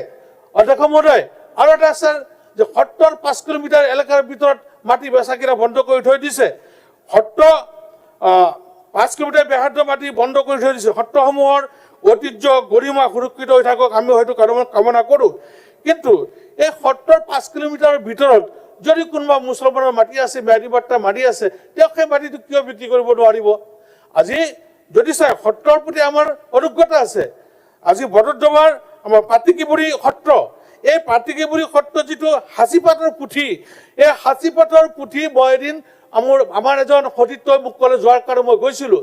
যোৱাৰ পিছত তাত দেখিছোঁ মুছলমান লোকসকলে সত্ৰৰ চাৰিওফালে শাৰী আছে, তেওঁলোকে চোৱা চিতা কৰি আছে, আৰু যিটো সাঁচিপাতৰ পুথি আছিলে সেইটো কম্পিউটাৰাইজ কৰাৰ কাৰণে মোক ক'লে। মই তাৰ কম্পিউটাৰাইজ কৰাৰ কাৰণে ব্যৱস্থা কৰি দিলোঁ। মণি মুকুটটো বেয়া হৈ আছিলে, সেইটো ৰিপেয়াৰিং কৰাৰ ব্যৱস্থা কৰি দিলোঁ ছাৰ। আজি মহাপুৰুষ শংকৰদেৱৰ গুৰুজনাই লিখা সেই সাঁচিপাতৰ পুথিখন আমি কম্পিউটাৰাইজ কৰাৰ কাৰণে ব্যৱস্থা কৰি দিছোঁ। আমাৰ মনত কোনো ধৰণৰ মত নাই ছাৰ। এই গৰাখহনীয়াত আক্ৰান্ত হৈ যেতিয়া বৰপেটা জিলাৰ মইনবুৰী সত্ৰ সৰভোগলৈ স্থানান্তৰ কৰাৰ ফলত সেই অঞ্চলৰ মুছলমানসকলৰ মনত যি আৱেগিক পৰিৱেশ এটা সৃষ্টি হৈছিলে, সেই কথা আজি অসমৰ ৰাইজে পাহৰিলে নহ'ব। গতিকে এই যিটো সত্ৰৰ 5 কিলোমিটাৰ ব্যাসাৰ্ধত যিটো মাটি বেচা কিনাৰ অনুমতিটো বন্ধ ৰাখিছে, এইটো যিসকলৰ মুছলমানৰ মাটি আছে সেইসকলৰ মাটি বেচা কিনাৰ খুলি দিয়াৰ কাৰণে মই আহ্বান জনাইছোঁ। অধ্যক্ষ মহোদয়, স্বাস্থ্যৰ ক্ষেত্ৰত যিসকলে আজি NHM-ৰ যিসকল বিষয়া কৰ্মচাৰীয়ে তেওঁলোকে কাম কৰি আছে, কোভিডৰ সময়ত নিজৰ জীৱনক তুচ্ছ কৰি তেওঁলোকে সেৱা আগবঢ়াই গ'ল আৰু তেওঁলোকৰ ঠিকা ভিত্তিত তেওঁলোকৰ পইচা দি আছে। আজি চৰকাৰী কৰ্মচাৰী এজনে যি ধৰণৰ কাম কৰিছে তাতকৈ কোনোগুণে কম NHM কৰ্মচাৰীয়ে কৰা নাই আৰু তেওঁলোকক চাকৰিৰে নিয়ম কৰা নাই আৰু যাৰ ফলত তেওঁলোকে ছাৰ মোৰ আলমৰ যিটো ৰচিদ আলমৰ সময়খিনি মোক দিছে ছাৰ। ৰচিদ আলমৰ টাইমটো আপোনাৰ ঠিক আছে। অধ্যক্ষ মহোদয়, গতিকে স্বাস্থ্যৰ ক্ষেত্ৰত NHM কৰ্মচাৰীসকলক স্থায়ীভাৱে নিযুক্তি কৰিব লাগে, আশা কৰ্মীসকলক উপযুক্ত দৰমহা দিব লাগে। আজি আমাৰ যিসকল মোৰ সমষ্টিৰ দগাঁও আদৰ্শ চিকিৎসালয়, ৰূপহী আদৰ্শ চিকিৎসালয়, য'ত দগাঁৱত প্ৰতি মাহে গড়ে 200 নৱজাতকৰ জন্ম হয়, কিন্তু ছাৰ পৰিতাপৰ বিষয় তাত এখন আল্ট্ৰাচাউণ্ড মেচিন নাই। আল্ট্ৰাচাউণ্ড কৰিব নোৱাৰাৰ ফলত বহুত মানে নৱজাতক মৃত্যু অৱস্থাত জন্মগ্ৰহণ কৰে। মাতৃসকলক পৰীক্ষা নিৰীক্ষাৰ কাৰণে যন্ত্ৰ নাই। গতিকে আল্ট্ৰাচাউণ্ড মেচিন আৰু তাত আমাৰ অপাৰেটৰ দিয়াৰ ব্যৱস্থাটো কৰিব লাগে। আমাৰ ৰূপহীটো দিব লাগে, জুৰিয়াটো দিব লাগে। জুৰিয়া এখন মিনি PHC আৰু এই মিনি PHCটো মাহে গড়ে প্ৰায় 90জন নৱজাতকৰ জন্ম হয়। আজি সেই নৱজাতকৰ যতনৰ কাৰণে কোনো ধৰণৰ ব্যৱস্থা নাই, ICU নাই। ICUৰ অভাৱত নৱজাতক মৃত্যু হয়। গতিকে স্বাস্থ্যৰ ক্ষেত্ৰত গুৰুত্ব দিব লাগে। আমাৰ দগাঁও, ৰূপহী, জুৰিয়া, গৰাজান, তাৰাবাৰী এইবিলাক হস্পিটেলত আল্ট্ৰাচাউণ্ড মেচিন আৰু আমাৰ এক্সৰে মেচিন, অপাৰেটৰ এইবিলাক দি আমাৰ চিকিৎসা ক্ষেত্ৰক সহায় কৰিব লাগে। আৰু চিজাৰিঙৰ কাৰণে য'ত এটা মাহত গড়ে 200 সন্তানৰ জন্ম হয়, তাত চিজাৰিঙৰ প্ৰয়োজন হয়, কিন্তু চিজাৰিং তাত নহয়, তাত কোনো ধৰণৰ চাৰ্জন নাই। গতিকে শিশু বিশেষজ্ঞ আৰু প্ৰসূতি বিভাগৰ চাৰ্জন আমাৰ এই হস্পিটেলসমূহত নিয়োজিত কৰিব লাগে। অধ্যক্ষ মহোদয়, আজি আমাৰ গাঁওৰক্ষী বাহিনীয়ে গাঁওখন সুৰক্ষা দিয়ে। 25জন মানুহে গোটেই মাহটো তেওঁলোকে পহৰা দি থাকে আৰু তেওঁলোকক প্ৰতিজনক মাত্ৰ 100 টকাকৈ দিয়া হয়। এইটো ছাৰ বহুত অন্যায় কৰা হৈছে। তেওঁলোকৰ টৰ্চ লাইটো দিয়া নহয়, পোচাকো দিয়া নহয়। গতিকে গাঁওৰক্ষী বাহিনীক দৰমহা বৃদ্ধি কৰি দৰমহা দিব লাগে, তেওঁলোকে মাহেকীয়া দৰমহা ব্যৱস্থাটো কৰিব লাগে আৰু তেওঁলোকক পোচাক, টৰ্চ লাইট আদিৰ ব্যৱস্থাও কৰিব লাগে। আজি গৃহৰক্ষী বাহিনী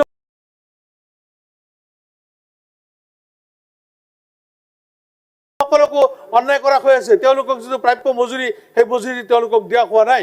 গতিকে সেই ক্ষেত্ৰতো মই অনুৰোধ জনাইছোঁ যাতে গৃহৰক্ষী বাহিনীকো চৰকাৰে অলপ মনোযোগেৰে তেওঁলোকক কাম কৰাৰ সুবিধা দিয়ে। আজি বাজেটত কৈ গৈছে, বাইদেউ লাখপতি বাইদেউৰ কথা কৈছে। যোৱা বছৰ বাজেটতো লাখপতি বাইদেউ আছিলে। অধ্যক্ষ মহোদয়, যোৱা বছৰৰ 2024-25 বাজেটতো লাখপতি বাইদেউক সুদবিহীন ঋণ দিয়াৰ কথা আছিলে, কিন্তু 1 বছৰ পাৰ হৈ গ'ল, নিদিলে। এই বছৰ আকৌ লাখপতি বাইদেউসকলৰ কথা কৈছে। গতিকে আমি নাৰীক সন্মান কৰোঁ। এইবাৰ যিটো লাখপতি বাইদেউৰ কথা কৈছে, এইটো যদি কাৰ্যত ৰূপায়িত কৰে, মহিলাসকলক সবলীকৰণ কৰাৰ ক্ষেত্ৰত অধিক ধন দি তেওঁলোকক সহায় কৰাৰ কাৰণে চৰকাৰে ব্যৱস্থা কৰিব লাগে। দীপায়ন চক্ৰৱৰ্তী। মাননীয় অধ্যক্ষ মহোদয়, 3 মিনিট। মাননীয় মুখ্যমন্ত্রী, আসামের সর্বকালের শ্রেষ্ঠ মুখ্যমন্ত্রী ডক্টর হিমন্ত বিশ্ব শর্মা মহোদয়ের নেতৃত্বে, গতিশীল ও দূরদর্শী নেতৃত্বে আসামের প্রথম মহিলা বিত্তমন্ত্রী শ্রীমতী অজন্তা নিয়োগ মহোদয়া উপস্থাপিত বাজেট একটি ঐতিহাসিক বাজেট, একটি সর্বস্পর্শী ও জনকল্যাণমুখী বাজেট। আর এই বাজেট উপস্থাপন করার জন্য মাননীয় মুখ্যমন্ত্রী ডক্টর হিমন্ত বিশ্ব শর্মা মহোদয়, আমাদের আসামের বিত্তমন্ত্রী, আপাদমস্তক একজন মহিলা বিত্তমন্ত্রী, ওনাদের দুজনকেই আমি আমার শ্রদ্ধা নিবেদন করছি, ধন্যবাদ জ্ঞাপন করছি। অধ্যক্ষ মহোদয়, অন্যান্য যারা সদস্যরা রয়েছেন তারা বাজেটের বিভিন্ন দিক আলোচনা করছেন। যেহেতু সময় কম, আমি বরাক উপত্যকার এই বাজেটে কি প্রতিফলিত হয়েছে তা বিষয়ে কিছু উল্লেখ করছি।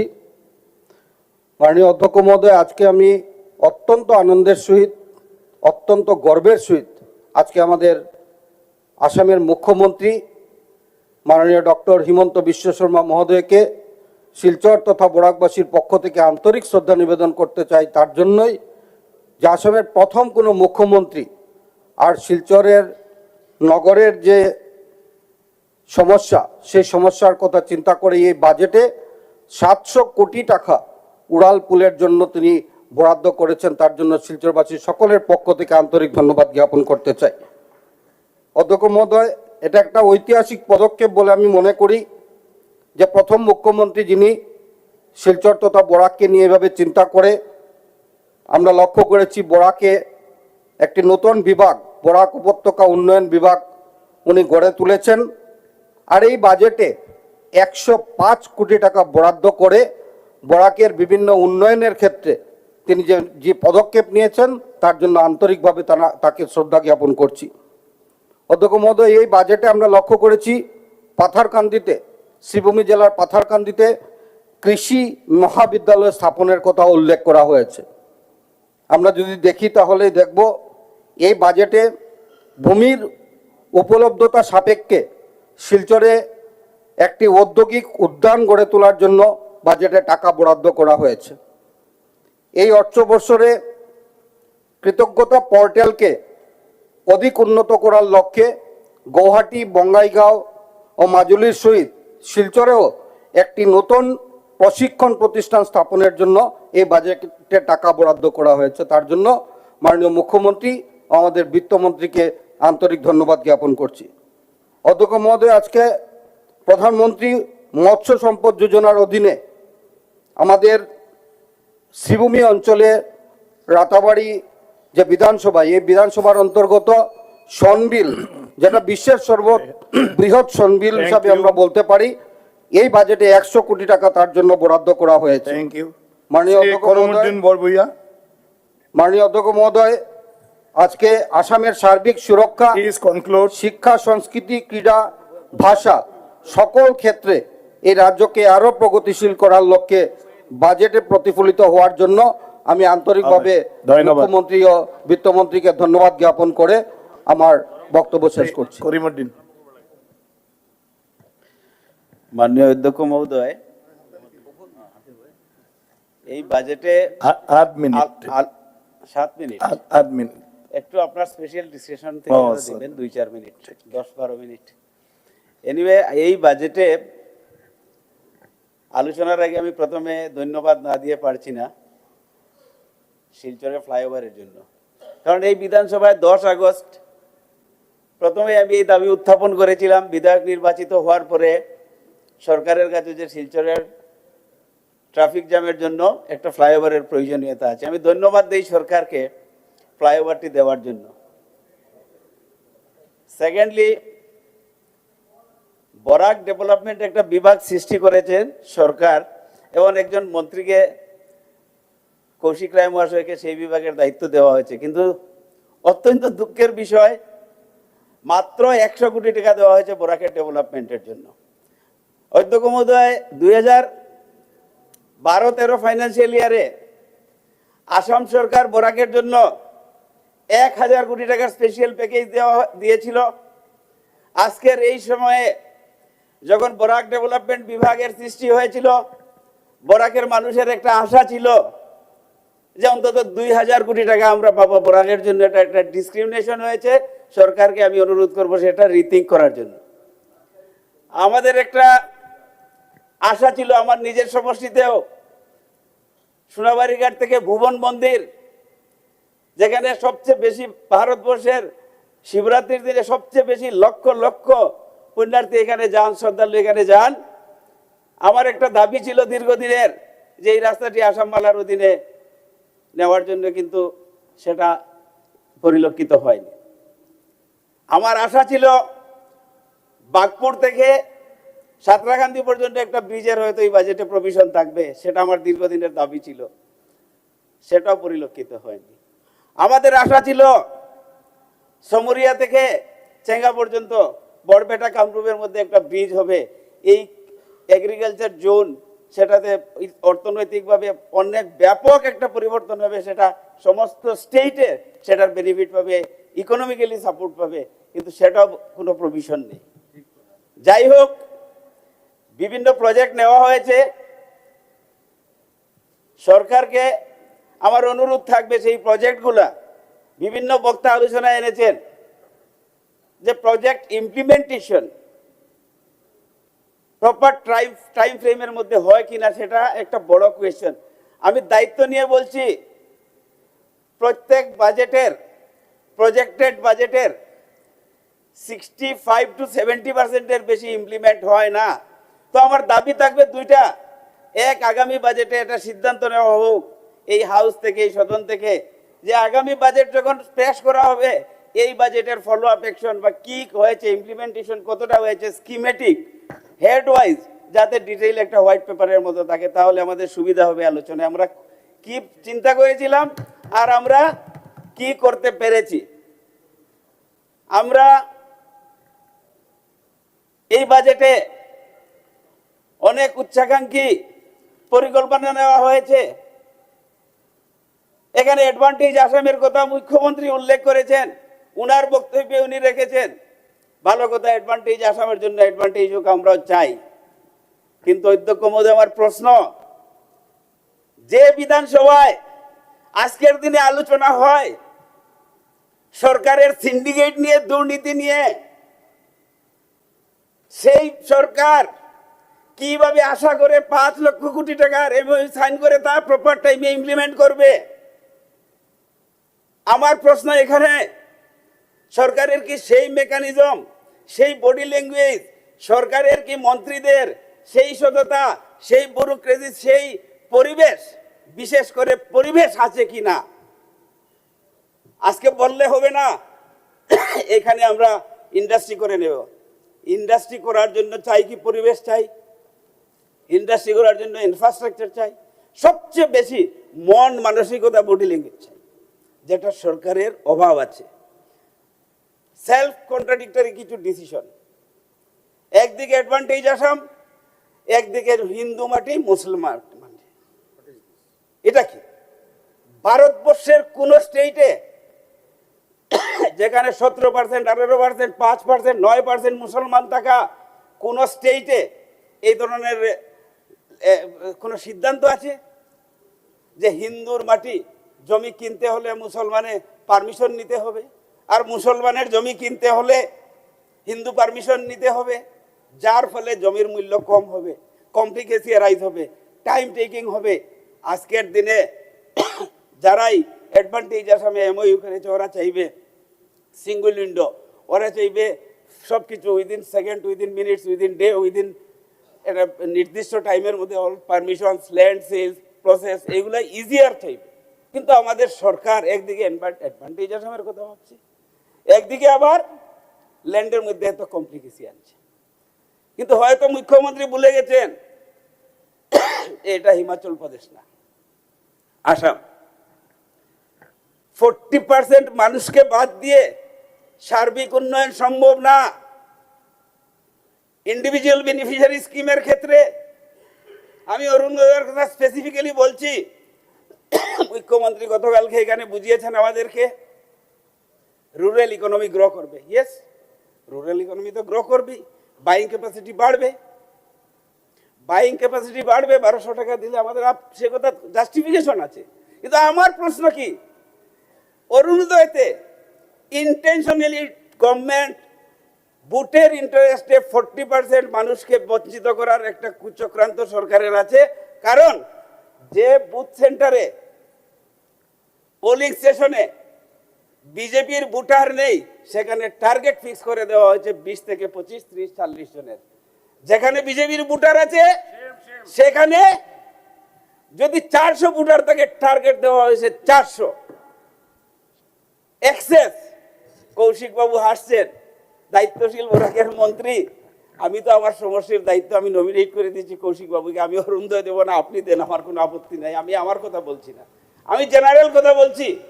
আপনারা বললে চলবে না যে 40% মানুষকে বাদ দিয়ে সার্বিক উন্নয়ন হবে না। আপনি অরুণোদয় দিয়ে আজকে একটা কালকে না পরশু একটা মুখ্যমন্ত্রীর নাম পড়েছেন দুজন মানুষের, যে এখানে এরা এই যে বেইল হয়েছে এদের অ্যারেস্ট হয়েছে দুজন মানুষের নাম পড়েছিলেন।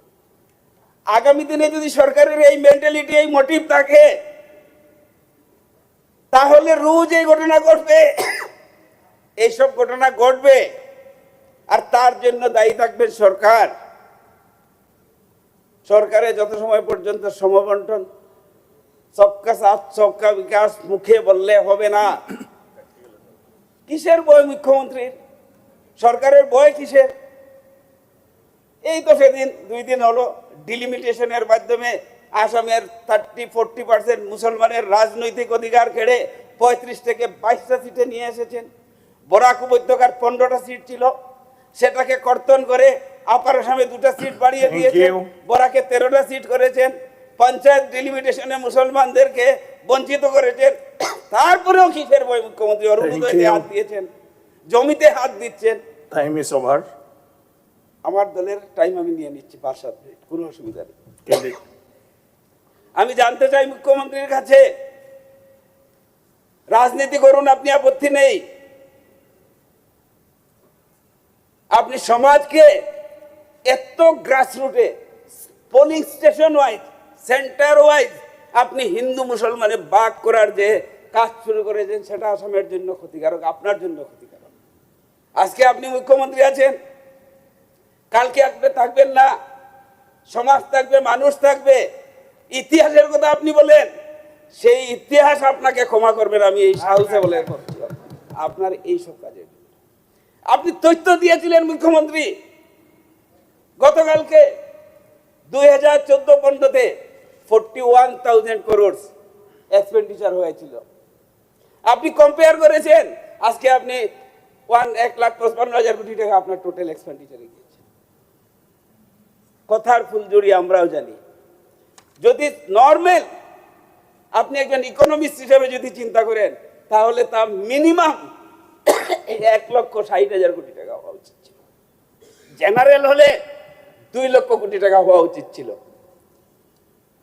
আপনি যে কোনো ডিবেটে আমি যেতে রাজি আছি, লাইভ কোনো ডিবেটে বসুন, আপনার এই প্রপোর্শন লাস্ট 10 ইয়ার্সের যেটা ইনক্রিজ হওয়ার কথা ছিল, আপনি যেটাকে নিয়ে যে ক্রেডিট বলছেন সেটা আপনার ডিসক্রেডিট, সেটা আপনার ফেইলার। মিনিমাম 20% আপনার ফেইলার আছে।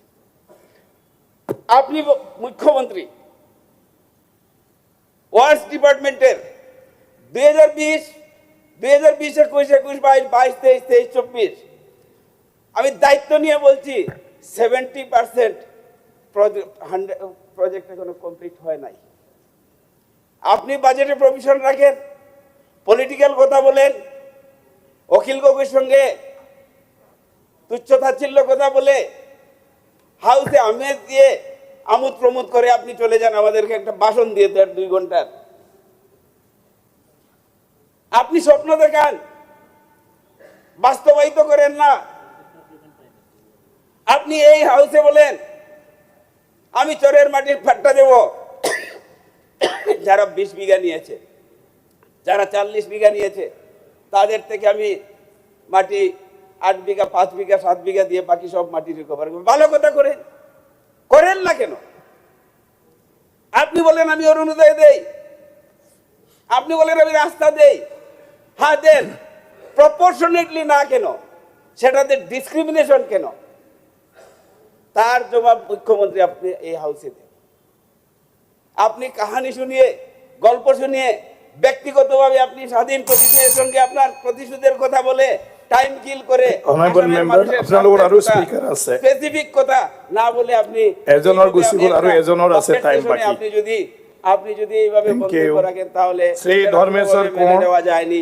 আমি এই রাজনৈতিক বাজেটকে একটা সম্পূর্ণ মুখ্যমন্ত্রীর মস্তিষ্ক প্রসূত একটা রাজনৈতিক বাজেট টাকা দিয়ে আমার বক্তব্য আমি শেষ করছি। ধন্যবাদ। Thank U.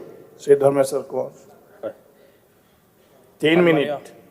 সন্মানীয় অধ্যক্ষ মহোদয়, আজি আমাৰ যি পঞ্চদশ বিধানসভাৰ যি পঞ্চমখন বাজেট আমাৰ মাননীয় বিত্তমন্ত্ৰী অজন্তা নেওগ ডাঙৰীয়ানীয়ে যি দাখিল কৰিলে, এই বাজেটখনৰ বিশেষকৈ আমাৰ এখন জনমুখী এখন বাজেট যিহেতু আমাৰ সৰ্বাংগীন উন্নয়নৰ ক্ষেত্ৰখনক তেখেতে উদঙাই দিছে যিখন আমাৰ অসমত আমি জন্মৰ পৰা যিখন অসমত আমি জন্ম ল'লোঁ সেই অসমখনক বা সেই আমাৰ মাতৃভূমিক আমি কেনেধৰণে শুৱনি কৰিব লাগে কেনেধৰণে ধুনীয়া কৰিব লাগে এই কথাখিনি আমি চিন্তা কৰি থকাৰ সময়তে আমাৰ বৰ্তমানৰ মুখ্যমন্ত্ৰী হিমন্ত বিশ্ব শৰ্মা ডাঙৰীয়াৰ নেতৃত্বত আমাৰ এই অসমখন কেনেধৰণে সৰ্বাংগীন উন্নয়ন সাধি কেনেধৰণে সৰ্বাংগীন ধুনীয়া কৰিব পাৰি এই কথাষাৰ চিন্তা কৰি আজি আমাৰ অসমৰ পঞ্চমখন বাজেট আমাৰ বিধানসভা পঞ্চমখন বাজেট আজি দাখিল কৰিলে মাননীয় আমাৰ বিত্তমন্ত্ৰী ডাঙৰীয়ানী গতিকে বিশেষভাৱে তেখেতক ধন্যবাদ দিব লাগিব আজি আমাৰ অসমৰ বিশেষকৈ আমি যিহেতু সময় তেনেই তাকৰ আমাৰ এই বাজেটখনত যিখিনি আমাৰ ইয়াত উন্নয়নৰ কাৰণে যিখিনি ধৰিছে যে বিগত 5 বছৰ গ্ৰাম্য আন্তঃগাঁথনি উন্নয়ন পুঁজি আহৰণ 80% বৃদ্ধি লগতে প্ৰতিদিনৰ হিচাপত গড়ে 13 কিলোমিটাৰ ৰাস্তা নিৰ্মাণ হৈ আছে মুঠ ৰাজ্যিক ঘৰুৱা উৎপাদন ঘৰুৱা আমাৰ জনমূৰীয়াই 17% বৃদ্ধি 2.45 কোটি ব্যক্তিক প্ৰধানমন্ত্ৰী গৰীব কল্যাণ যোজনা আওতালৈ আনিলে প্ৰশাসনিক ক্ষমতা বিকেন্দ্ৰীকৰণৰ বাবে এতিয়ালৈকে 39খন সমজিল্লা গঠন কৰা হৈছে ডিব্ৰুগড়ত মুখ্যমন্ত্ৰী সচিবালয় উদ্বোধন ষষ্ঠ অনুসূচী অঞ্চলসমূহৰ অৰ্থনৈতিক বিকাশৰ দৃষ্টি আকৰ্ষণৰ বাবে অসম বিধানসভা বাজেট প্ৰথমবাৰৰ বাবে কোকৰাঝাত অনুষ্ঠিত কৰা 2025-26 বৰ্ষৰ কেন্দ্ৰীয় বাজেট অনুসৰি নামৰূপ সাৰ কাৰখানা নতুনকৈ নিৰ্মাণ ইয়াৰ উৎপাদন 12.7 লাখ মেট্ৰিক টনলৈ বৃদ্ধি কৰা অসম চুক্তি 6 নং দফাৰ কাৰ্যকৰীকৰণত গুৰুত্ব প্ৰদান অষ্টাদশ উন্নয়নী মালা আঁচনি শুভাৰম্ভ অৰুণোদয় 3.0 একৰ জৰিয়তে 37.2 লাখ মহিলালৈ 1250 টকাকৈ আৰ্থিক সকাহ প্ৰদান মুখ্যমন্ত্ৰী মহিলা উদ্যমিতা মুখ্যমন্ত্ৰী নিযুত মইনা মুখ্যমন্ত্ৰী আত্মনিৰ্ভৰ অসমৰ দৰে দূৰদৰ্শী এই আঁচনিবিলাকে আমাৰ অসমৰ সৰ্বাংগীন উন্নয়নৰ দিশটোকে উদঙাই দিছে বা প্ৰতিফলিত কৰিছে গতিকে আজি আমাৰ মাননীয় মুখ্যমন্ত্ৰী বিশেষকৈ হিমন্ত বিশ্ব শৰ্মা ডাঙৰীয়াৰ নেতৃত্বত আমাৰ চৰকাৰখনে সকলো দিশতে সকলো জনগোষ্ঠীক একত্ৰিত কৰি কেনেধৰণে আগুৱাই লৈ যাব পাৰি সকলো জনগোষ্ঠীৰ ভাষা সংস্কৃতি কলা কৃষ্টিক কেনেধৰণে সমমৰ্যাদা দিব পাৰি আৰু সকলো সম উন্নয়নৰ গতিৰে আগুৱাই লৈ যাব পাৰি এই কথাখিনি চিন্তা কৰি আমাৰ মাননীয় মুখ্যমন্ত্ৰী মহোদয় এনেধৰণে আমাৰ এই অসমখনক সৰ্বাংগীন উন্নয়নৰ দিশত আগুৱাই লৈ গৈছে লগতে ভাৰতৰ প্ৰধানমন্ত্ৰী নৰেন্দ্ৰ মোদী ডাঙৰীয়াই এইখন ভাৰতবৰ্ষত আজি তৃতীয়বাৰৰ কাৰণে তেখেতে যিহেতু প্ৰধানমন্ত্ৰী হিচাপে কাৰ্যভাৰ ল'লে তাৰ পাছৰ পৰাই সমগ্ৰ দেশখনক অৰ্থনৈতিক দিশতে হওক দিশতে হওক সকলো দিশতে আজি আমাৰ দেশখনক আগুৱাই লৈ গৈছে গতিকে আজি এই বিধানসভাত এইখিনি কথাকে ক'বলৈ দিয়াত মই অধ্যক্ষ মহোদয়ক বিশেষকৈ মই ধন্যবাদ দিছোঁ আৰু আমাৰ এই বাজেটখনক মই পূৰ্ণ সমৰ্থন জনাই বিত্তমন্ত্ৰী ডাঙৰীয়াকো ধন্যবাদ জনাইছোঁ মাননীয় মুখ্যমন্ত্ৰী মহোদয়ক ধন্যবাদ জনাই মোৰ ক'বলগীয়াখিনি সামৰি মাৰিছোঁ ধন্যবাদ জিৰণ Basumatary 7 minutes Manganang Bung Tigiri Kirema, Manganang Finance Minister Bitang, Srimati Ajanta Neo, Bitang Aze, Assam Budget 2025-26, Beko, Ever Place Kalidang Hapsau, Are Be Budget out, Zangabang Asa Nunamandang, the Binikaina, Anga Bitanko, give you no Zabat, Gazaneza Sidang, Legacy.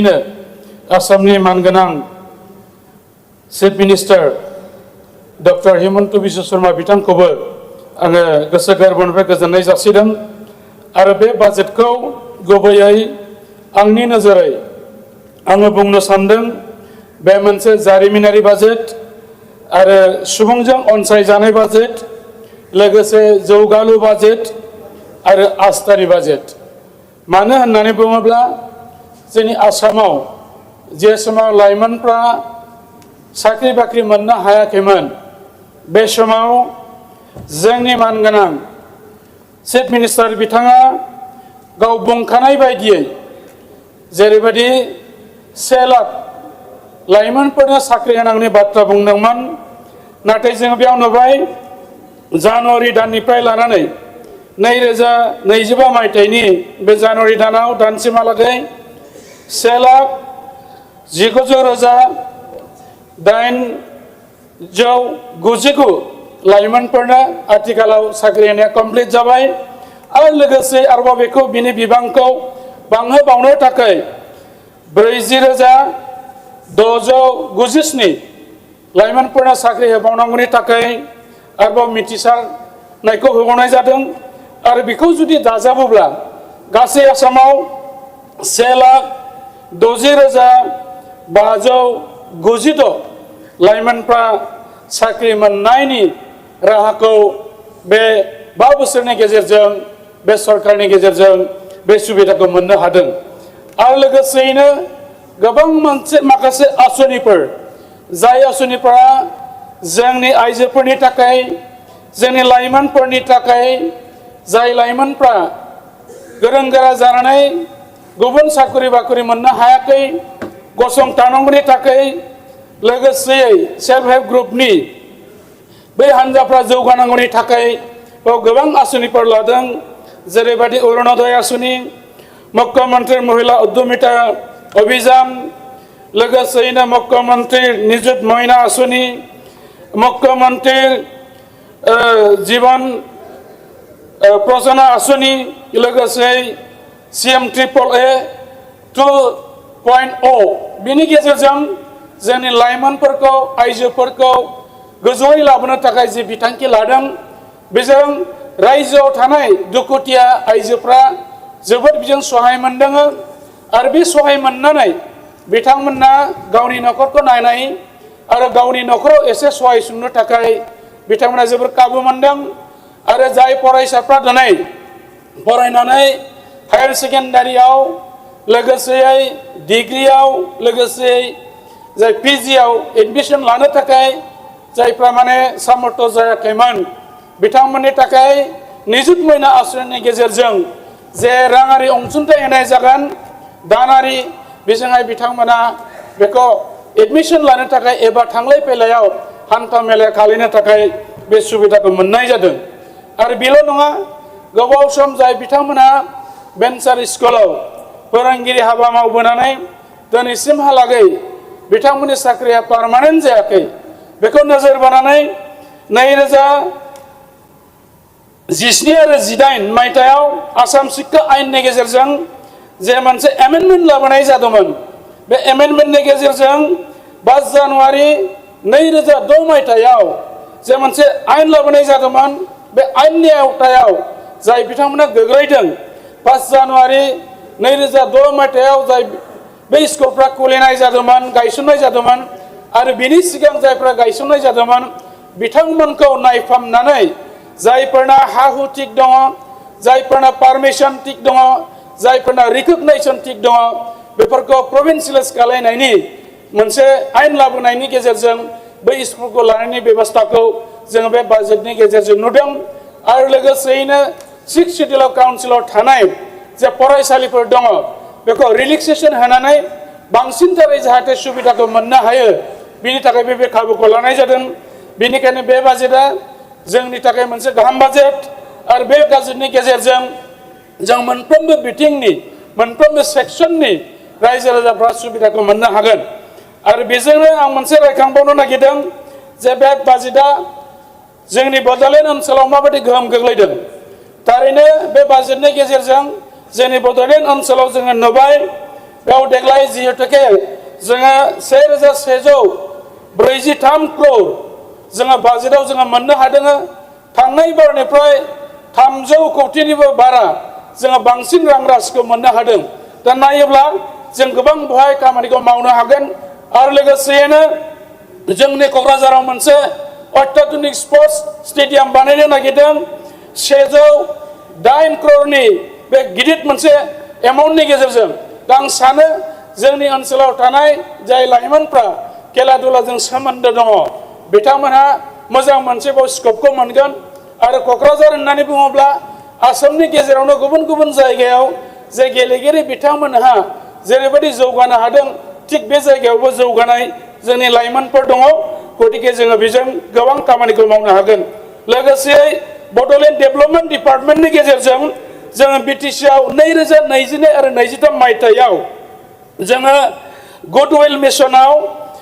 702.39 kilometre Lama मावफुंनो हादों आरो लोगोसे मुख्यमन्त्री पद नवीकरण आसनिनि गेजेरजों 400.54 kilometre Lama मावनो हादों गासै जोङो बावहाय गोबां लामा मावनो हादों 1100 किल'मिटारनिबो बारा 2022 आरो 23 मायथाइयाव दिनैसिम लानानै जों बेखौ मावफुंनो हाबाय आरो दानि बाजेटआव जों नुबावदों जोंनि बिटिसि ओनसोलाव आरोबाव आसाम मालायनि गेजेरजों जों गोबां खामानि मावनो हानाय जोंनो स्कपखौ होदों दा बेनिखायनो आं सानदों बे जोंनि थाखाय मोजां आरो सार 1 मिनिट लास्टआव आं सानदों बिटिसि ओनसोलाव हान्था मेला आरो रांखान्थि बिथिङाव जौगानांगौनि थाखाय जों नुदों जेरै भारत भुटाननि गेजेराव मोनसे मोजां थासारि लाबोनो थाखाय बावहाय बड'लेण्डखौ करिडर खालामनानै भुटान बड'लेण्ड आरो बंग उपकूलनि गेजेरजों जौगानांगौनि थाखाय बेवहाय गोबां हान्था मेला आरो जोंनि फालांगिया जाहाथे एरो बिनि थाखाय बेवहाय खामानि मावफुंनो बड'लेण्ड एलेकायाव बे स्कपखौ होनाय जादों मिजिंथिदों फैबाय थानाय समाव जोङो बेफोरबायदि गोबां हाबाफारि लानानै जोंनि ओनसोलखौ जौगाहोनो हागोन thank you Shri mayor Kanti सम 3 মিনিট 3 মিনিট হলে তো সময় কম হবে স্যার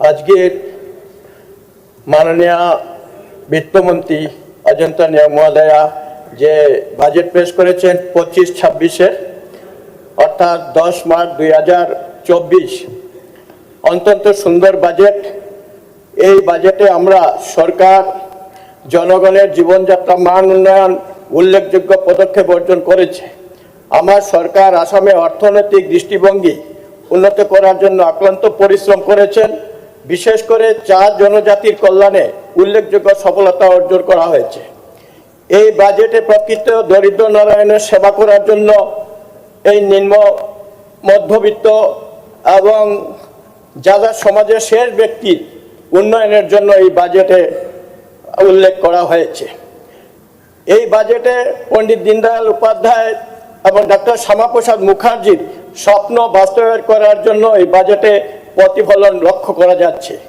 সমাজের শেষ ব্যক্তিকে আর্থিক দিক দিয়ে সফলতা অর্জনের জন্য এই সরকার বিভিন্ন প্রকল্পের মাধ্যমে এই বাস্তব চিত্র তুলে ধরছে মহোদয় মুখ্যমন্ত্রী উদ্যমতা অভিযান এই রাজ্যের মহিলার উদ্যোক্তাদের ক্ষমতা অর্পণ করা হচ্ছে মুখ্যমন্ত্রী নিযুত ময়না প্রকল্প 10 লক্ষের অধিক ছাত্রীকে 1000 টাকা এবং একাদশ শ্রেণী ভর্তির জন্য প্রতি মাসে 1200 টাকা এবং কলেজের মহিলা মেয়েদের জন্য 2500 টাকা এইভাবে বিভিন্নভাবে স্বনির্ভর করার জন্য এই সরকার ব্যবস্থা নিয়েছে আত্মনির্ভর অভিযান মুখ্যমন্ত্রী আত্মনির্ভর অভিযানে এই অভিযানে 25,000 হিতাধিকারীদের 1 লক্ষ টাকা করে বিত্তীয় সাহায্য প্রদানের ব্যবস্থা নেওয়া হয়েছে তদুপরি আত্মনির্ভর অভিযানে 2.0 অধীনে 75,000 নতুন হিতাধিকারী যুক্ত করা হয়েছে তাছাড়াও আমরা দেখতে পাই আমরা যে অ্যাডভান্টেজ আসাম যেটা আমরা হয়েছিল সেটাতেও আমাদের মানুষ অনেক উপকৃত হয়েছে কিন্তু দুর্ভাগ্যবশত বিগত দিনে অ্যাডভান্টেজ 1 যখন শুরু করা হলো তখন বিরোধীদের আমরা দেখেছি কা আন্দোলনের কারণে আমাদের সেই সময় সেই স্কিমগুলো সফল করা সম্ভব হয়নি কারণ কা আন্দোলন করে বিরোধী বিশেষ করে কংগ্রেস আরো অন্যান্য দল মিলে যেভাবে সমগ্র গুয়াহাটিতে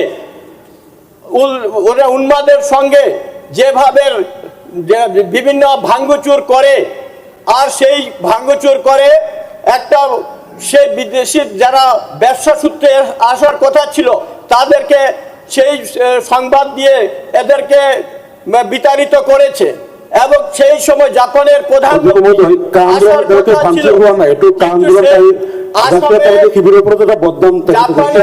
কিন্তু সে আসামে আসার যে কথা ছিল, সে বার্তা ছিল, তাদের কারণে সেই সিকিউরিটি ভিউতে তাদেরকে সেই জাপানের প্রধানমন্ত্রী তিনি এখান থেকে প্রস্থান করতে বাধ্য হয়েছেন।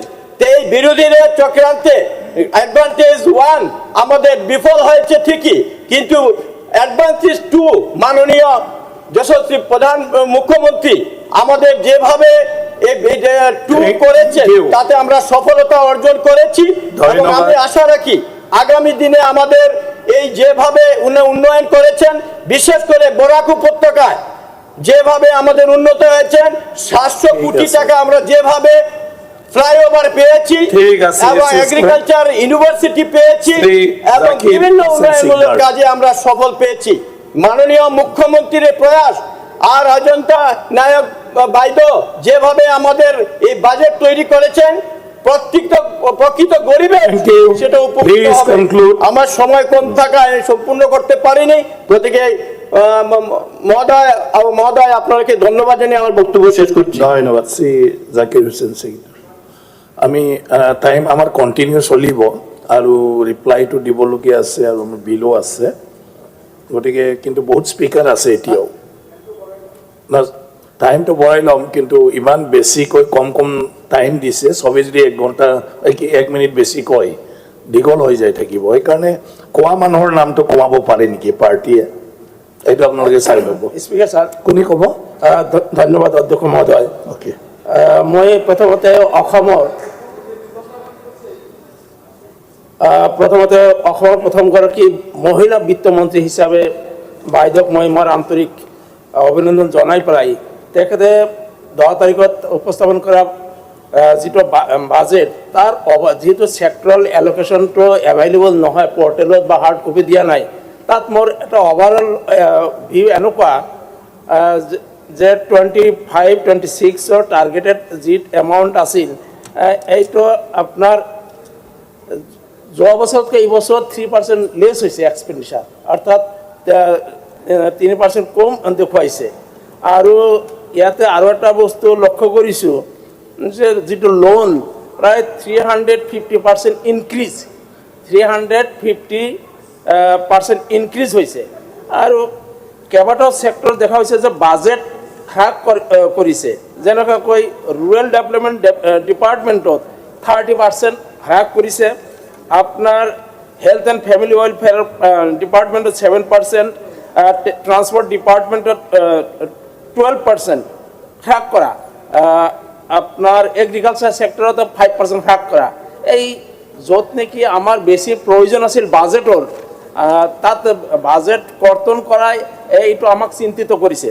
তাৰোপৰি যদি ডিটেইলছ নকৰে, সময়ৰ যিহেতু কম, যে এটা ভাল কথা শুনিছিলোঁ বাজেটত, যিটো বিদ্যালয়সমূহক প্ৰাদেশিকৰণৰ ক্ষেত্ৰত চৰকাৰী যি সিদ্ধান্ত, কিন্তু ইয়াতে যিটো চন লৈ যিটো কথা কৈছে 2006 চন, অধ্যক্ষ মহোদয় আপুনিও জানে 2011 চনৰ আগত অসমত কোনো ধৰণৰ প্ৰভিঞ্চিয়েলাইজেশ্যন এক্ট অহা নাছিল 1977 পিছত। গতিকে 77 পিছত যিমানবিলাক স্কুল কলেজ স্থাপন হৈছিল সেই সময়ৰ বিধি অনুযায়ী, আৰু 2011 চনত যদিও যিবিলাক টাৰ্মছ এণ্ড কণ্ডিশ্যন ফিক্স কৰা হ'ল সেইবিলাক মহামান্য উচ্চ ন্যায়ালয়ে কিন্তু স্ক্ৰেপ কৰিলে, অৰ্থাৎ একো আল্ট্ৰাভায়াৰ্ছ নক'লেও আল্ট্ৰাভায়াৰ্ছৰ লিখিয়াকৈ এইটো বাতিল কৰিলে।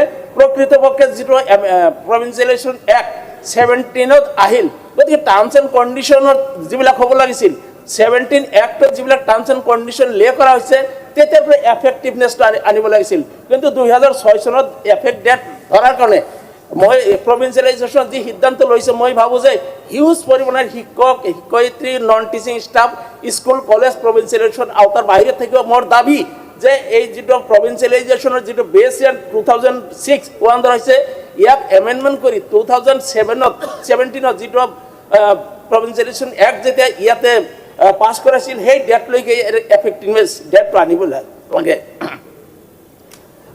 ইতিমধ্যে কোৱা হৈছে যিটো ডিছক্ৰিমিনেশ্যন, যে এই ক্ষেত্ৰত মোৰ অনুৰোধ থাকিব মুখ্যমন্ত্ৰী মহিলা উদ্যমিতা অভিযানৰ ক্ষেত্ৰত হওক বা ইয়াতে যাতে পঞ্চায়ত ভিত্তিক পপুলেশন প্যাটাৰ্ন যাতে এই টাৰ্গেটটো ৰিএলোকেট কৰা হয় তেতিয়াহ'লে এই ডিসক্ৰিমিনেশ্যনৰ কোনো স্কোপ নাথাকিব আপনার অসমত কেইবাটাও মেডিকেল কলেজ স্থাপনের ঘোষণা করা হয়েছে এটা ভাল আমি ওয়েলকাম করেছি কিন্তু আমার এটাও দেখা গেছে অসমৰ বহুত ল'ৰা ছোৱালী বাহিৰৰ মেডিকেল কলেজত বিভিন্ন পঢ়ি আছে অৰ্থাৎ আমাৰ সিটৰ সংখ্যা কম এই ক্ষেত্ৰত গোৱালপাৰা জিলা এসপিৰেশনাল ডিস্ট্ৰিক্ট হিসাবে তাতে গোৱালপাৰা জিলাত এটা মেডিকেল কলেজ এনাউন্স কৰা হয়েছিল কিন্তু এই গোৱালপাৰা মেডিকেল কলেজৰ তাৰ কেতিয়া আৰম্ভ কৰব এই বিষয়ে কোনো উল্লেখ নাই আপনাৰ যেটো erosion affected families rehabilitation policy 2020 disaster management ডিপাৰ্টমেন্টৰ পৰা লৈছিল কিন্তু তাতে খাস মাটিত বসবাস কৰা মানুহক কভাৰ নকৰে গতিকে আশা কৰিছিল যেহেতু সবকা সাথ সবকা বিকাশৰ কথা কৈ থকা হয় এই ক্ষেত্ৰত অসমত বসবাস কৰা প্ৰত্যেকটো নাগৰিক যাতে গৰখনেগ্ৰস্ত হ'লে তেওঁলোকক কভাৰেজ দিব পাৰে এই তেওঁলোকৰ যেটো ৰিহেবিলিটেশন পলিচিৰ যথাবিহিত এমেন্ডমেন্টৰ প্ৰয়োজন আছে বুলি মই ভাবো আৰু অসমত আমি দেখা পাইছো যে মহাৰাষ্ট্ৰ বা কৰ্ণাটকত এডুকেশ্যন হাবৰ নিচিনা হৈ গৈছে তেওঁলোকে প্ৰাইভেট সেক্টৰত বহুত মেডিকেল কলেজ পলিটেকনিক বা প্যাৰামেডিকেল ইনষ্টিটিউচন আছে অসমৰ ক্ষেত্ৰত আমাৰ কেইবাটাও প্ৰাইভেট মেডিকেল কলেজ বা প্ৰাইভেট নাৰ্ছিং কলেজ ফাৰ্মাসি কলেজ আছে কিন্তু এই ক্ষেত্ৰত চৰকাৰৰ যথাবিহিত ৰুল নাথাকাৰ কাৰণে বহুত আমাৰ ল'ৰা ছোৱালী বাহিৰত পঢ়িব লগা হয় যিসকলৰ ৰেজিষ্ট্ৰেশ্যন বা লাইসেন্সৰ ক্ষেত্ৰত আমাৰ অসমত যথেষ্ট প্ৰব্লেম হয় এই ক্ষেত্ৰত যথাবিহিত নিয়ম প্ৰণয়নৰ দ্বাৰা অসমত যাতে প্ৰাইভেট সেক্টৰত medical college nursing school pharmacy college বা প্যাৰামেডিকেল ইনষ্টিটিউট স্থাপনৰ ক্ষেত্ৰত চৰকাৰে উদ্যোগ লয় থ্যাংক ইউ প্লিজ কল সংখ্যালঘু কল্যাণ বিভাগৰ ক্ষেত্ৰত ইতিমধ্যে আমাৰ এজনে কৈছে এই ক্ষেত্ৰত মোৰ থাকিব যে চৰকাৰে মহামান্য উচ্চ ন্যায়ালয় বা ভাৰত চৰকাৰে EWS ৰ অধীনত 10% যেটো ৰিজাৰ্ভেশ্যন ইন জব এই ক্ষেত্ৰত মই আকৌ ক্লাৰিফাই কৰিব খুজিছো economical weaker section does not mean that it is only Muslims এই ক্ষেত্ৰত যেটো মহামান্য উচ্চতম ন্যায়ালয়ৰ নিৰ্দেশ বা ভাৰত চৰকাৰৰ নিৰ্দেশ অনুযায়ী এটা 10% ৰিজাৰ্ভেশন এই ক্ষেত্ৰে অসম সৰকাৰ যেটো বন্ধ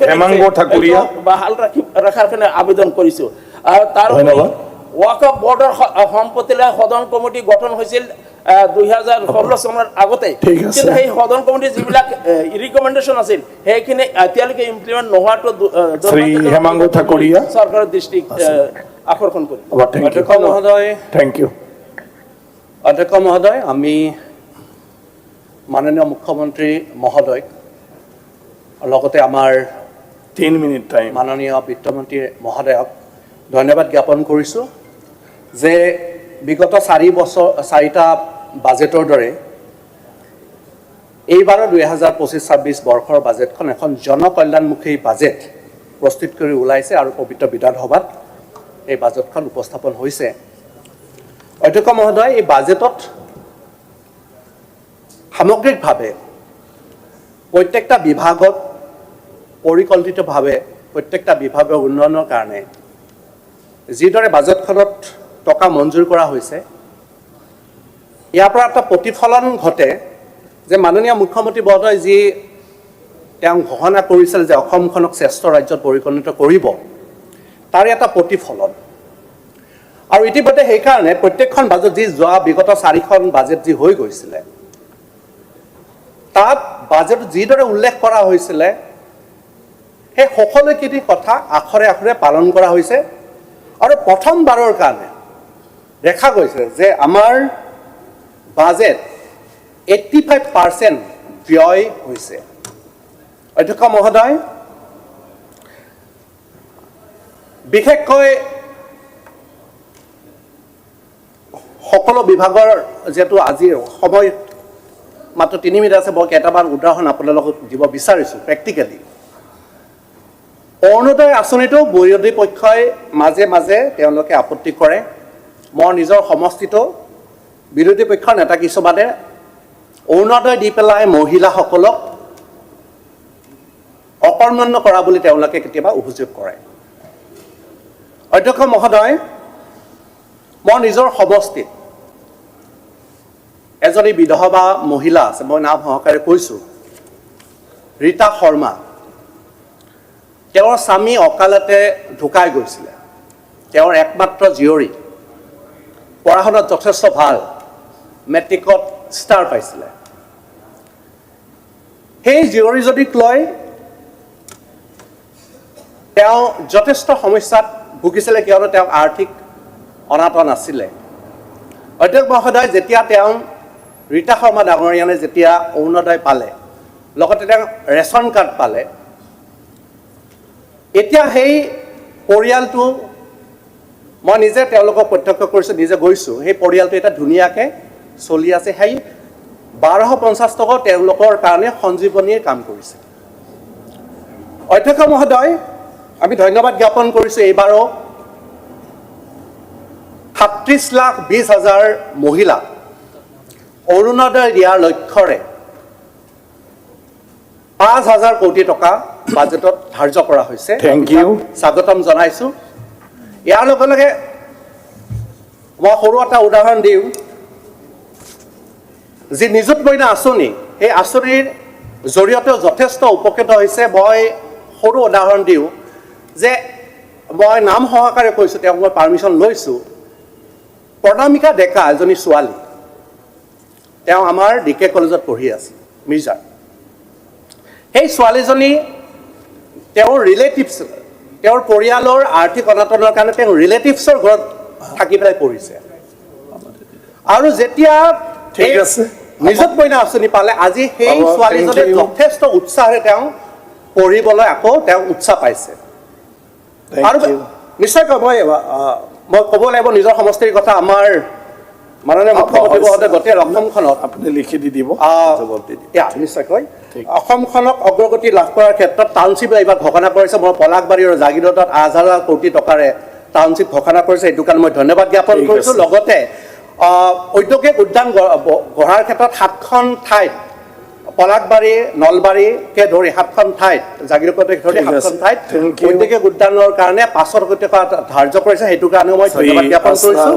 আৰু নিশ্চয়কৈ মই পুনৰবাৰ মুখ্যমন্ত্ৰী মহোদয়ক আৰু বিত্তমন্ত্ৰী মহোদয়ক ধন্যবাদ জ্ঞাপন কৰি মই মোৰ ভাষণত সামৰণি মাৰিছোঁ। ধন্যবাদ। শ্ৰী আশ্ৰাফুল আমিনুল জুনিয়ৰ, আপুনি ক'ব। আমিনুল জুনিয়ৰ আছে।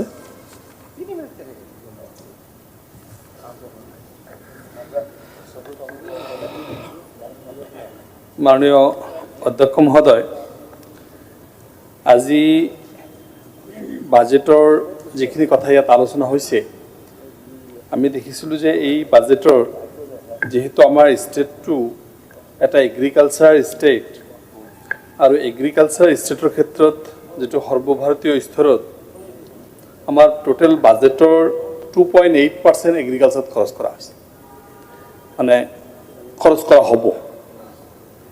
এইটো নেশ্যনেল এভাৰেজতকৈ বহুত কম। ইভেন উৰিষ্যা যদি আমি লক্ষ্য কৰোঁ, 5.9% এগ্ৰিকালচাৰত খৰচ কৰে, গুজৰাটত 5.9% খৰচ কৰে, কৰ্ণাটকত 5.6% খৰচ কৰে। আমাৰ এইটো ফ্লাড ইৰ'শ্যন এণ্ড ইৰিগেশ্যন, যিহেতু আমাৰ ৰাজ্যখন এখন বানপানী বিধ্বস্ত ৰাজ্য, আমাৰ ইৰ'শ্যন থকা ৰাজ্য, আৰু এগ্ৰিকালচাৰ ইৰিগেশ্যনৰ কাৰণে অত্যন্ত জৰুৰী এটা ৰাজ্য। আৰু এই ৰাজ্যত আমাৰ বাজেট এলোকেশ্যন অনলি 2.8%, যিটো ৰাষ্ট্ৰীয় স্তৰতকৈ বহুত তলত, আৰু আমি দেখিছোঁ বাকী ষ্টেটবিলাকো আমাতকৈ বহুত ওপৰত। আমি খুব বেছিকৈ ইয়াত 6 শিডিউলৰ কথা কৈ থাকোঁ, SC, ST, OBCৰ কথা, মাইনৰিটিৰ কথা খুব ভালকৈ কৰি থকা বুলি আমি কৈ থাকোঁ। এইটো যদি আমি লক্ষ্য কৰোঁ, আমি দেখা যাব যে এই বাজেটত আমাৰ এলোকেশ্যন SC, ST, OBC, মাইনৰিটিছৰ কাৰণে অনলি 2.5%।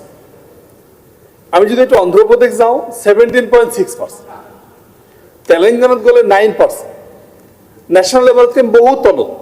কিন্তু আমি ইয়াত SC, ST, OBC আৰু মাইনৰিটিৰ আমাৰ এলোকেশ্যন ইমান কম। এগ্ৰিকালচাৰ আমাৰ ৰীঢ় কা হাড্ডি, মানে আমাৰ মেৰুদণ্ড। আমাৰ প্ৰায় more than 75% আমাৰ এগ্ৰিকালচাৰ আমি জড়িত, আমাৰ এগ্ৰিকালচাৰ মানুহ। আৰু এই এগ্ৰিকালচাৰত আমাৰ যিখিনি এলোকেশ্যন এই বাজেটৰ, অনলি 4.5%। আৰু ইয়াত তেলেংগানাত যদি আমি চাওঁ 20.2%। আৰু ছত্তীশগড়ত আমি চালে এইটো 15.9%। তো আমি আমাৰ যিখিনি বেচিছ আমি ৰুৰাল ডেভেলপমেণ্টত আমি কমাইছোঁ। আমাৰ হেল্থত আমাৰ যদিও এইবাৰ বাঢ়িছে কিন্তু তথাপি নেশ্যনেলতকৈ কম। এডুকেশ্যনত এইবাৰ অৱশ্যে বেছিকৈ ধৰা হৈছে, আমি নেশ্যনেল এভাৰেজতকৈ বেছিকৈ ধৰিছোঁ। এই গোটেই এলোকেশ্যনবিলাক আমি চালে আমি দেখা পাম যে আমাৰ যিটো বাজেটৰ ছিষ্টেম, এই ছিষ্টেমত যিখিনি কথা কোৱা হৈছে সেইখিনিত কিন্তু যথেষ্ট ডিফাৰেঞ্চ ইয়াত ৰৈ গৈছে। দ্বিতীয়তে আজি নীতি আয়োগৰ এটা কথাত স্পষ্টভাৱে কোৱা হৈছে যে নীতি আয়োগৰ শেহতীয়া প্ৰতিবেদন অনুসৰি 46.87 বিভিন্ন স্তৰৰ দৰিদ্ৰতাৰ পৰা এই মানুহখিনিক আমি দৰিদ্ৰৰ পৰা উঠাই আনিবলৈ সক্ষম হৈছোঁ। দৰিদ্ৰতাৰ পৰা এই 46,87,000 মানুহক আমি দৰিদ্ৰ সীমাৰেখাৰ পৰা মানে আমি উঠাই আনি ভাল পজিশ্যনলৈকে আনিছোঁ। কিন্তু আকৌ 23 নম্বৰ চিৰিয়েল যদি চাওঁ যে 70 লাখ পৰিয়ালক আমি পৰিচয় পত্ৰৰ জৰিয়তে 2.45 crores প্ৰধানমন্ত্ৰী গৰীব কল্যাণ যোজনাৰ অন্তৰ্গত আনিবলৈ সক্ষম হৈছোঁ। সেলফ কণ্ট্ৰাডিক্টৰি কথা। এপিনে কৈ আছে, নীতি আয়োগে কৈ আছে আমি ইফালে উঠাই আনিছোঁ। আকৌ আমাৰ দেখা গৈছে যে 2,45,00,000 মানুহক আমি গৰীব কল্যাণ যোজনাৰ ভিতৰত সোমাইছোঁ। কোনটো সঁচা? এই কথাটো আমাৰ এটা দুই ঠাইত দুই ধৰণৰ ধাৰণা দিয়া হৈছে। মই ভাবোঁ এইটো এটা আমাৰ স্ববিৰোধী এটা স্থিতি।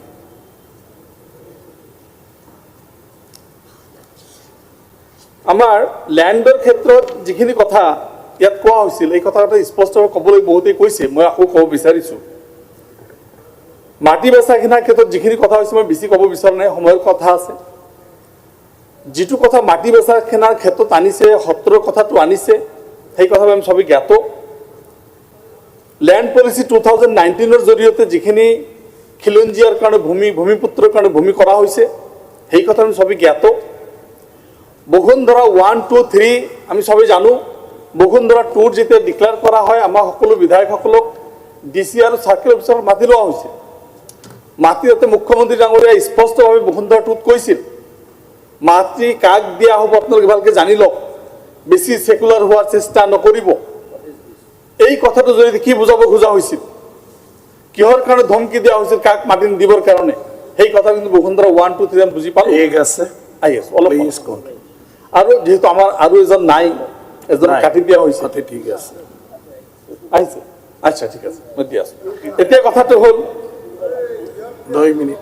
এতিয়া কথা নাই এফচেল আছে বুলি মোক দিছে। এতিয়া কথাটো হৈছে যে যিহেতু বসুন্ধৰা 1, 2, 3 সেই মুহূৰ্তত মুখ্যমন্ত্ৰী ডাঙৰীয়া আমাৰ এই হাউজত কৈছিলে যে বসুন্ধৰা 4ৰ জৰিয়তে চৰৰ মাটি পট্টা দিয়া হ'ব, 7 বিঘাকৈ মাটি দিয়া হ'ব, এই কথাটো স্পষ্টভাৱে কৈছিল। কিন্তু এতিয়া দেখিছোঁ 2025 শেষত ছাৰ্ভে কৰিব, তাৰমানে ডিলে টেকটিক্স কৰি এই বস্তুটো মাটিৰ পৰা বঞ্চিত কৰাৰ ব্যৱস্থা কৰিছে। আৰু এই হিন্দু মুছলমানৰ কথাটো যে কৈছে, আমি মাননীয় অধ্যক্ষ মহোদয় আপুনি ভালকৈ জানে যে কনষ্টিটিউশ্যন আমাৰ মাদাৰ ল অফ দ্য লেণ্ডৰ আণ্ডাৰত সকলো ল, সকলো ইনেক্টমেণ্ট, সকলো বাই ল ইয়াত হ'ব লাগিব। মাননীয় মুখ্যমন্ত্ৰী ডাঙৰীয়া হাউজত থিয় হৈ বা আমাৰ বাজেটৰ জৰিয়তে, লিখিত বাজেটৰ জৰিয়তে কেনেকৈ এই কথাটো আনিব পাৰে, হিন্দু মুছলমানৰ কথাটো কেনেকৈ আনিব পাৰে, সেইটো আমাৰ সংবিধানে এলাউ কৰে নাই। এইটো আল্ট্ৰা ভাইৰাছ নহয় নেকি ইণ্ডিয়ান কনষ্টিটিউশ্যনত? এইটো ভায়লেশ্যন অফ আৰ্টিকল 14 নহয় নেকি? এইটো আল্ট্ৰা ভাইৰাছ নহয় নেকি ইণ্ডিয়ান কনষ্টিটিউশ্যনত? এই কথাবিলাকৰ জৰিয়তে আচলতে নিৰ্বাচন কেন্দ্ৰিক নিৰ্বাচন এখন আখৰা প্ৰস্তুত কৰা হৈছে না আমাৰ ৰাজ্যখন উন্নয়ন কৰিবৰ কাৰণে সৃষ্টি কৰিব বিচৰা হৈছে? এই কথাবিলাক এটা ইলেকশ্যনৰ কাৰণে যদি সকলো উন্নয়নবিলাক আমি লক্ষ্য কৰোঁ, আমি ভাল পাইছোঁ। কিছুমান কথা ইয়াত আমি অত্যন্ত ভাল পাইছোঁ। আজি মাইনৰিটিৰ কাৰণে কিমান টকা দিয়া হৈছে? মাইনৰিটিৰ কাৰণে 91,000% দিয়া হৈছে। মাইনৰিটি কিমান আছে? আমাৰ হিন্দু মানুহ অসমৰ 2011 চেঞ্চাছত হিন্দু মানুহ 61.47%, মুছলিম 34.22, খ্ৰীষ্টান 3.7, 0.1%, বুদ্ধিষ্ট 0.2%, শিখ 0.1%, 37.26 আমাৰ মাইনৰিটি। 91 crore যদি দিয়া হয় তেতিয়াহ'লে এজন মানুহৰ গাত 75-78 পইচা আহে, তাতকৈ বেছি নাহে। আৰু এই মাইনৰিটিৰ 1/3তকৈ বেছি, ঠিক আছে, 1/3তকৈ বেছি মাইনৰিটি পপুলেশ্যনৰ কাৰণে 1 টকাতকৈ দিয়াৰ অসুবিধা নহ'ল। ঠিক, মই এতিয়া ধন্যবাদ জনাব বিচাৰিছোঁ কিছু ক্ষেত্ৰত। সেই কথাখিনি আপোনাক এটা কথা জনাব বিচাৰিছোঁ যে আপোনালোকে বহুত কাম আমাৰ এই বাজেটৰ জৰিয়তে ৰিপ্লাইও আছে, সেইকাৰণে আচলতে যিহেতু আমাৰ আৰু এজন আছে, মই এটা কথা ক'ব বিচাৰিছোঁ, এই বাজেটটো নিৰ্বাচনৰ কাৰণে যথেষ্টখিনি মুখ্যমন্ত্ৰী ডাঙৰীয়ে স্পষ্টভাৱে কৈছে, হয় নিৰ্বাচনৰ কাৰণে কৰিছোঁ। সঁচা অৰ্থত এইবিলাক পৰিস্থিতি কিন্তু অসমৰ কাৰণে ভাল নহয়, আৰু এই বাজেটক বহুতখিনি সংশোধন কৰাৰ প্ৰয়োজন আছে বুলি মই অনুভৱ কৰি মোৰ বক্তব্য শেষ কৰিছোঁ। ধন্যবাদ। Thank U. কৃষ্ণ কোমল কান্তি, 3 মিনিট। মাননীয় অধ্যক্ষ মহোদয়, মই প্ৰথমে আপোনাক ধন্যবাদ জ্ঞাপন কৰিব বিচাৰিছোঁ আৰু লগে লগে অসমৰ মাননীয় মুখ্যমন্ত্ৰী আৰু বিত্তমন্ত্ৰী ডাঙৰীয়ানীকো ধন্যবাদ জ্ঞাপন কৰিব বিচাৰিছোঁ। মাননীয় অধ্যক্ষ মহোদয়, অসমত প্ৰায় 70-80 লাখ চাহ জনগোষ্ঠীৰ লোক আছে আৰু আজি প্ৰায় 200 বছৰীয়া আমি জয়ন্তী আজি উদযাপন কৰি আছোঁ চাহ উদ্যোগৰ। কিন্তু আমি দেখিবলৈ পালোঁ আমাৰ জনগোষ্ঠীটোৱে মহা প্ৰতাৰণা পাই আহিছে। একেবাৰে আগৰ পৰা ব্ৰিটিছৰ দিনৰ পৰা আজি যদি আমি কংগ্ৰেছৰ চৰকাৰৰ দিনলৈকে আমি চাওঁ যে আমি এটা সন্মান বা স্বীকৃতিও আমি নাপালোঁ। কিন্তু আজি উল্লেখ কৰিব লাগিব যে অসমৰ মাননীয় মুখ্যমন্ত্ৰী ডক্টৰ হিমন্ত বিশ্ব শৰ্মা ডাঙৰীয়াৰ নেতৃত্বত আমি এটা স্বীকৃতি পাবলৈ কাৰণে সক্ষম হ'লোঁ। আজি যদি আপুনি চায়, অসমৰ বহু মানুহ এনেকুৱা আছে যোনে চাহ জনগোষ্ঠীৰ প্ৰকৃত পৰিচয়টো তেওঁলোকে নাজানে, কিন্তু আজি সমগ্ৰ ভাৰতবৰ্ষতে সমগ্ৰ বিশ্বতে আজি কিন্তু আমাক এটা সন্মান আৰু পৰিচয় দিবলৈ কাৰণে সক্ষম হ'ল আমাৰ মাননীয় মুখ্যমন্ত্ৰী ডক্টৰ হিমন্ত বিশ্ব শৰ্মা ডাঙৰীয়া। আজি যদি আপুনি সূক্ষ্মভাৱে চায়, আজি ঝুমুৰ যি আমাৰ গীত আছে, এই ঝুমুৰ গীতসমূহ আচলতে আমাৰ চাহ জনগোষ্ঠীৰ দুখৰ বিননি আছিল, দুখৰ বহিঃপ্ৰকাশ আছিল। কিন্তু আজি মাননীয় মুখ্যমন্ত্ৰী ডক্টৰ হিমন্ত বিশ্ব শৰ্মা ডাঙৰীয়াই ইয়াক সুখৰ বিনন্দিনীলৈ ৰূপান্তৰিত কৰিছে, ঝুমৰ বিনন্দিনী সুখৰ বিনন্দিনীলৈ ৰূপান্তৰিত কৰিছে। তাৰ বাবে আন্তৰিকতাৰে ধন্যবাদ জ্ঞাপন কৰিব বিচাৰিছোঁ, কৃতজ্ঞতা জনাব বিচাৰিছোঁ। মই আৰু এটা কথা আপোনাক উল্লেখ কৰিব বিচাৰোঁ, এইখন মজিয়াতে বহু মানুহে কয় যে আমাৰ অসমত আজি আমাৰ গ্ৰামাঞ্চলত আজি চাহ বাগিচাত আজি চহৰ অঞ্চলত আমাৰ ডক্তৰ নাই। কিন্তু কোনো চৰকাৰে আজিলৈকে চিন্তা নকৰিলে এই ডক্তৰ দিবৰ কাৰণে কি ব্যৱস্থা কৰিব লাগে। আজি অসমত 14খনকৈ মেডিকেল কলেজ স্থাপন কৰি প্ৰায় 1600 ডক্তৰৰ চিট আজি এইখন চৰকাৰে আজি ইয়াত কৰিছে। আজি তাৰ কাৰণে আমি ধন্যবাদ জ্ঞাপন কৰিব লাগিব অসমৰ মুখ্যমন্ত্ৰী ডক্টৰ হিমন্ত বিশ্ব শৰ্মা ডাঙৰীয়ালৈ। আজি ইয়াত ইণ্ডাষ্ট্ৰিয়েলাইজেশ্যনৰ কথা কয়, আজি অসমকে পিছ পাৰি আছে ইণ্ডাষ্ট্ৰি।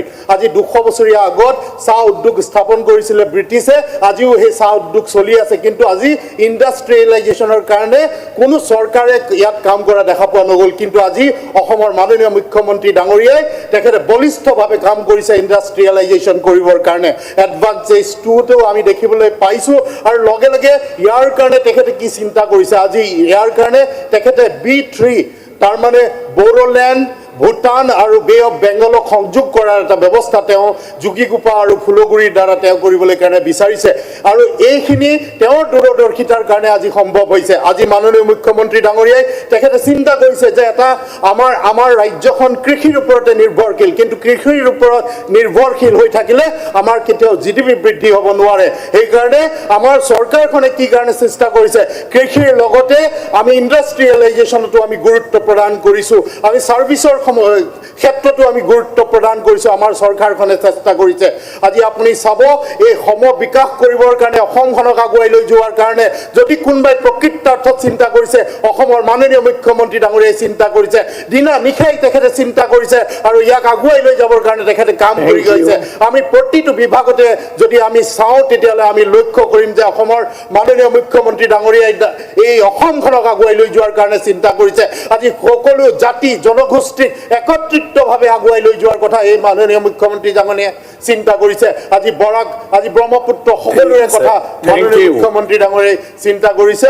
সেইকাৰণে এই মুখ্যমন্ত্ৰীগৰাকীক আন্তৰিকতাৰে ধন্যবাদ আৰু কৃতজ্ঞতা জনাইছোঁ। ধন্যবাদ। শ্ৰীমতী শিৱমণি বৰা।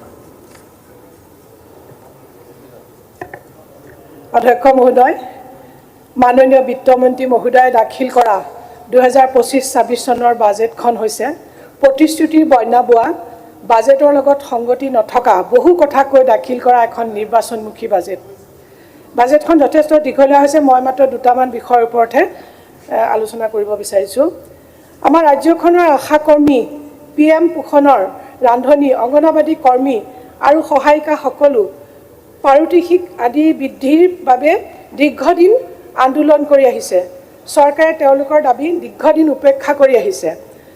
বাজেটত বিত্তমন্ত্ৰী মহোদয়ে আশাকৰ্মী, PM পোষণৰ ৰান্ধনী, অংগনবাদী কৰ্মী আৰু সহায়িকাসকলে পাৰিতোষিক আদি সংশোধন কৰা আৰু এককালীন সাহায্য 1 অক্টোবৰৰ পৰা প্ৰদান কৰিব বুলি জনাইছে। পাৰিতোষিক কিমানকৈ বৃদ্ধি কৰিব সেয়া কথা ঘোষণা নকৰিলে 1 এপ্ৰিলৰ পৰা বৃদ্ধি নকৰি 1 অক্টোবৰৰ পৰা পাৰিতোষিক বৃদ্ধিৰ কাৰণটো মাননীয় বিত্তমন্ত্ৰী মহোদয়ৰ পৰা জানিব বিচাৰিছোঁ। অধ্যক্ষ মহোদয়, নিত্য প্ৰয়োজনীয় সামগ্ৰীৰ অত্যাধিক মূল্যবৃদ্ধি ৰাজ্যখনৰ আজিৰ দিনত প্ৰধান সমস্যা। মূল্যবৃদ্ধিৰ প্ৰতি চৰকাৰৰ সম্পূৰ্ণ উদাসীন। চৰকাৰে ভাবিছে যে 1250 টকাৰ অৰুণোদয় দিছোঁ, গতিকে মূল্যবৃদ্ধি হ'লেও অসুবিধা নহয়। মূল্যবৃদ্ধিয়ে কিন্তু দুখীয়া আৰু নিম্ন মধ্যবিত্ত পৰিয়ালক কোঙা কৰি পেলাইছে। ৰক্তহীনতাত ভোগা মহিলা আৰু কিশোৰীৰ সংখ্যা 50%তকৈ অধিক। অত্যাধিক খাদ্য সামগ্ৰীৰ মূল্যই পৰিস্থিতি অতি জটিল কৰি তুলিব। নিত্য প্ৰয়োজনীয় সামগ্ৰীৰ মূল্য বৃদ্ধি ৰোধ কৰাৰ প্ৰচেষ্টা বাজেটত পৰিলক্ষিত নহ'ল। MGNREGA গাঁৱত বাস কৰা দুখীয়া পৰিয়ালক 100 দিনৰ পৰিপূৰক কৰ্মসংস্থাপন দিয়া এখন মুখ্য ধৈৰ্যবাহী আঁচনি। MGNREGAৰ ৱেজৰ প্ৰায় 100% পুঁজি কেন্দ্ৰীয় চৰকাৰে বহন কৰে। ৰাজ্য চৰকাৰৰ অংশ শূন্য। চলিত বৰ্ষত জব কাৰ্ড থকা পৰিয়ালৰ মাত্ৰ 25 দিনৰ কাম দিব পাৰিছে। বিত্তীয় বৰ্ষ শেষ হ'বৰে হ'ল। ৰাজ্যৰ লাখ লাখ জব কাৰ্ড থকা পৰিয়ালে কৰ্মৰ বিনিময়ত পাব পৰা বহু কোটি টকা ৰাজ্য চৰকাৰৰ সময় উপযোগী পৰিকল্পনাৰ অভাৱত হেৰুৱালে। পঞ্চায়তৰ কাৰ্যকাল যোৱা বছৰৰ 6 ফেব্ৰুৱাৰীতে শেষ হ'ল। এটা বছৰ পাৰ হৈ যোৱাৰ পিছতো পঞ্চায়ত অনুষ্ঠিত কৰিবলৈ সক্ষম নহ'ল। ইয়াৰ দ্বাৰা ভাৰতৰ মহান সংবিধানক অৱমাননা কৰা হৈছে। পঞ্চায়তৰ সদস্য নিৰ্বাচনত দলীয় প্ৰতীক নাথাকিব। পঞ্চায়তৰ সভাপতি সদস্যসকলৰ পৰা নিৰ্বাচিত হ'ব জাতীয় সংশোধনী কৰিও পঞ্চায়ত নিৰ্বাচন অনুষ্ঠিত কৰিবলৈ সাহস কৰা নাই। পঞ্চায়ত নিৰ্বাচন অনুষ্ঠিত নকৰাৰ ফলত গ্ৰামোন্নয়নৰ কেন্দ্ৰীয় পুঁজি বন্ধ হ'ব পাৰে। বিত্তমন্ত্ৰী মহোদয়ে বাজেটৰ অৰ্থনৈতিক প্ৰগতিৰ বাবে বহনক্ষম খননৰ বিষয়ে কৈ খনি আৰু খনিজ সম্পদ হিচাপে 2024 চনত গ্ৰেনাইট আৰু চূণশিলৰ খননৰ নিলাম যোগে আহৰণ কৰা পুঁজিৰ কথা ক'লে। তাত কয়লা খননৰ নিলামৰ বিষয়ে স্বাভাৱিকতে উল্লেখ নাই। আমি কংগ্ৰেছ দলৰ বিধায়কসকলে 2024 চনতে এই পবিত্ৰ সদনত অবৈধ ৰেড হোল মাইনিং ব্যাপক হাৰত চলি থকা আৰু অবৈধ কয়লা সৰবৰাহ চলি থকাৰ বিষয়ে মাননীয় খনি আৰু খনিজ সম্পদ বিভাগৰ মন্ত্ৰী মহোদয়ক অৱগত কৰি তদন্ত কৰিবলৈ দাবী কৰিছিলোঁ। কিন্তু মন্ত্ৰী মহোদয়ৰ ভাষণত কোনো অবৈধ ৰেড হোল মাইনিং আৰু অবৈধ কয়লা সৰবৰাহ হৈ থকা নাই বুলি ঘোষণা কৰিছিল। চৰকাৰে বিষয়টো যদি তেতিয়াই তদন্ত কৰি ব্যৱস্থা গ্ৰহণ কৰা হ'লে উমৰাংচুৰ অবৈধ ৰেড হোল মাইনিঙত হোৱা বেদনাদায়ক দুৰ্ঘটনা ৰোধ কৰিব পৰা গ'ল হয়। কিন্তু চৰকাৰে তেতিয়া কয়লাৰ বৃহৎ চিণ্ডিকেটক ৰক্ষণাবেক্ষণ দিয়াৰহে চেষ্টা কৰিলে। অধ্যক্ষ মহোদয়, 2024 চনৰ বাজেটত গুৱাহাটীক অমৃত গুৱাহাটী ইণ্টিগ্ৰেটেড গ্ল'বেল চিটি কৰাৰ ঘোষণা কৰিছিল। কিন্তু অসমৰ মানুহে 2024-25 চনত বাৰিষাত গুৱাহাটীত অতি কৰ্য্য ৰূপটোহে দেখিলে। আধা ঘণ্টা বৰষুণ দিলে গুৱাহাটীৰ মানুহে কৃত্ৰিম বানপানীত ঘণ্টাকৈ আবদ্ধ হৈ পণবন্দী হৈ থাকিবলৈ বাধ্য হয়। সেয়ে এইবাৰো বাজেটত অমৃত গুৱাহাটী ইণ্টিগ্ৰেটেড গ্ল'বেল চিটিৰ বিষয়ে কোনো কথাই উল্লেখ নকৰিলে। যি কি নহওক অধ্যক্ষ মহোদয়, সময়ৰ প্ৰতি লক্ষ্য ৰাখি মই আৰু এটাই ক'ম যে স্বাস্থ্য বিভাগত 14খন মেডিকেল কলেজৰ কথা উল্লেখ কৰিছে। বহুত ভাল কথা এইটো আমি আদৰণি জনাইছোঁ। কিন্তু আজি প্ৰায় 4 বছৰ আগতে 2017-18 কনষ্ট্ৰাকশ্যন হোৱা 20 বেডেড হস্পিটেল পৰা আৰম্ভ কৰি 30 বেডেড হস্পিটেল আৰু যিখিনি FRU আছে আমাৰ উদাহৰণস্বৰূপে ঢিঙত আছে, আমাৰ কটৰগুৰি জেগাত আছে, যিখিনি পুৰণা হস্পিটেল তাত ডাক্তৰ নাই, কোনো ধৰণৰ মানে বিল্ডিংকেইটাহে বিল্ডিঙৰ স্বাৰ্থত বিল্ডিং বনাই থ'লে এতিয়ালৈকে সেইখিনি কাৰ্যক্ষম হোৱা নাই, তাৰ কাৰণে ব্যৱস্থা কৰিব লাগে। শেষত মই এইটোৱে কওঁ যে এই বাজেটে সৰ্বসাধাৰণ ৰাইজৰ আশা পূৰণ কৰাত সম্পূৰ্ণৰূপে ব্যৰ্থ হৈছে। ধন্যবাদ। Honorable Member Sanjay Kishan, 3 minutes. 3 minutes time, 3 minutes.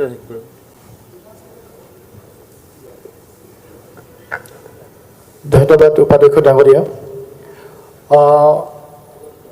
উপাধ্যক্ষ ডাঙৰীয়া, আজি মই বিশেষভাৱে বাজেটৰ ওপৰত কম সময় যদিও দুটামান কথা ক'ব বিচাৰিছোঁ। ইতিমধ্যে মই ধন্যবাদ জনাব বিচাৰিছোঁ মাননীয় মুখ্যমন্ত্ৰী ডাঙৰীয়াক, লগতে অতি শ্ৰদ্ধাৰ বিত্ত বিভাগৰ মন্ত্ৰী অজন্তা বাইদেউ। মই ক'ব বিচাৰিছোঁ উপাধ্যক্ষ ডাঙৰীয়া যে আজি ঝুমুৰ আজি ব্ৰিটিছে আমাৰ পূৰ্বপুৰুষসকলক লৈ আহিছিল, আজি ঝুমুৰ বিৰঞ্জিনী কৰা হ'ল। আমাৰ পূৰ্বপুৰুষ আহিছিল উৰিষ্যা, বিহাৰ, ঝাৰখণ্ডৰ পৰা, আৰু তেওঁলোক আপোনালোকে নিজৰ ভাষা কলা কৃষ্টিক লৈ আহিছিল, কিন্তু এনেদৰে বিশ্ববাসীক পৰিচয় কৰাই দিয়াৰ কেতিয়াও এনে সুযোগ পোৱা নাছিল উপাধ্যক্ষ ডাঙৰীয়া। কিন্তু এইখন চৰকাৰ একমাত্ৰ চৰকাৰ যে হাজাৰ হাজাৰ আদিবাসী চাহ জনগোষ্ঠী সমাজখনক স্বীকৃতি দিয়াৰ কাৰণে এই এক সুন্দৰ ব্যৱস্থা কৰিলে। কিন্তু দুৰ্ভাগ্যবশতঃ আমাৰ বিৰোধীসকলে বিভিন্ন ধৰণৰ সমালোচনা কৰিলে। উপাধ্যক্ষ ডাঙৰীয়া, মই জনাব বিচাৰিছোঁ যে এই যে বাগানত পাত ছিঙি নিজৰ জীৱিকা উপাৰ্জন কৰা মোৰ ভণ্টিসকলে, তেওঁলোকে কোনোদিনে গুৱাহাটী অহা নাছিলে, কিন্তু তেওঁলোকে জনগোষ্ঠীটোৰ মৰ্যাদা জীয়াই ৰাখিবৰ কাৰণে তেওঁলোকে গুৱাহাটীত আহি উপস্থিত হ'ল আৰু বৃহৎ আজি বিশ্ববাসীক ঝুমুৰৰ পৰিচয় কৰাই দিবৰ কাৰণে সক্ষম হ'ল। ইয়াৰ কাৰণে মই পুনৰবাৰ মাননীয় মুখ্যমন্ত্ৰী ডাঙৰীয়াক আজি ধন্যবাদ জ্ঞাপন কৰিছোঁ। লগতে বিহু আজি বিশ্ব দৰবাৰত প্ৰতিষ্ঠা যদি হ'ল, তেতিয়াহ'লে আমাৰ চৰকাৰৰ হিত চিন্তাৰ কাৰণেই আজি বিহু আজি বিশ্ব দৰবাৰত প্ৰতিষ্ঠা লাভ কৰিলে। অধ্যক্ষ ডাঙৰীয়া, বহুতে ক'ব বিচাৰিছে যে আমাৰ এই বাজেট নিৰ্বাচনী বাজেট, আমাৰ বাজেট এই বেনিফিচিয়াৰী বাজেট। অধ্যক্ষ ডাঙৰীয়া, মই এটা কথা ক'ব বিচাৰিছোঁ, আজি চাহ বাগিচাবিলাকত মাননীয় আমাৰ মন্ত্ৰী ডাঙৰীয়ানীয়ে প্ৰায় 1000 অংগনবাদী কেন্দ্ৰ প্ৰদান কৰিছে, য'ত উপাধ্যক্ষ ডাঙৰীয়া এই স্কুলবিলাক যোৱা দিনবিলাকত একেবাৰে জৰাজীৰ্ণ অৱস্থাত আছিলে।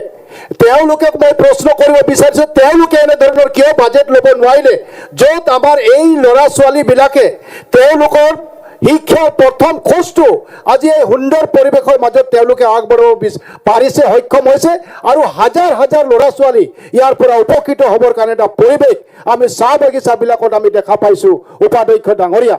লগতে ইতিমধ্যে আমাৰ চাহ বাগিচাবিলাকত কোনো ধৰণৰ চিকিৎসাৰ ভাল ব্যৱস্থা নাছিল, আজি সকলোবিলাক ব্যৱস্থা আমাৰ এইখন চৰকাৰে কৰিছে। আজি প্ৰত্যেকখন চাহ বাগিচাতে এম্বুলেন্সৰ সুন্দৰ ব্যৱস্থা হৈছে, যাৰ কাৰণে হাজাৰ চাহ শ্ৰমিকৰ জীৱনৰ ৰক্ষা পৰিছে। লগতে আমাৰ গৰ্ভৱতী মহিলাসকলৰ মৃত্যুৰ সংখ্যা তাহানিতে কিমান আছিল আমি সকলোৱে এইটো জানো।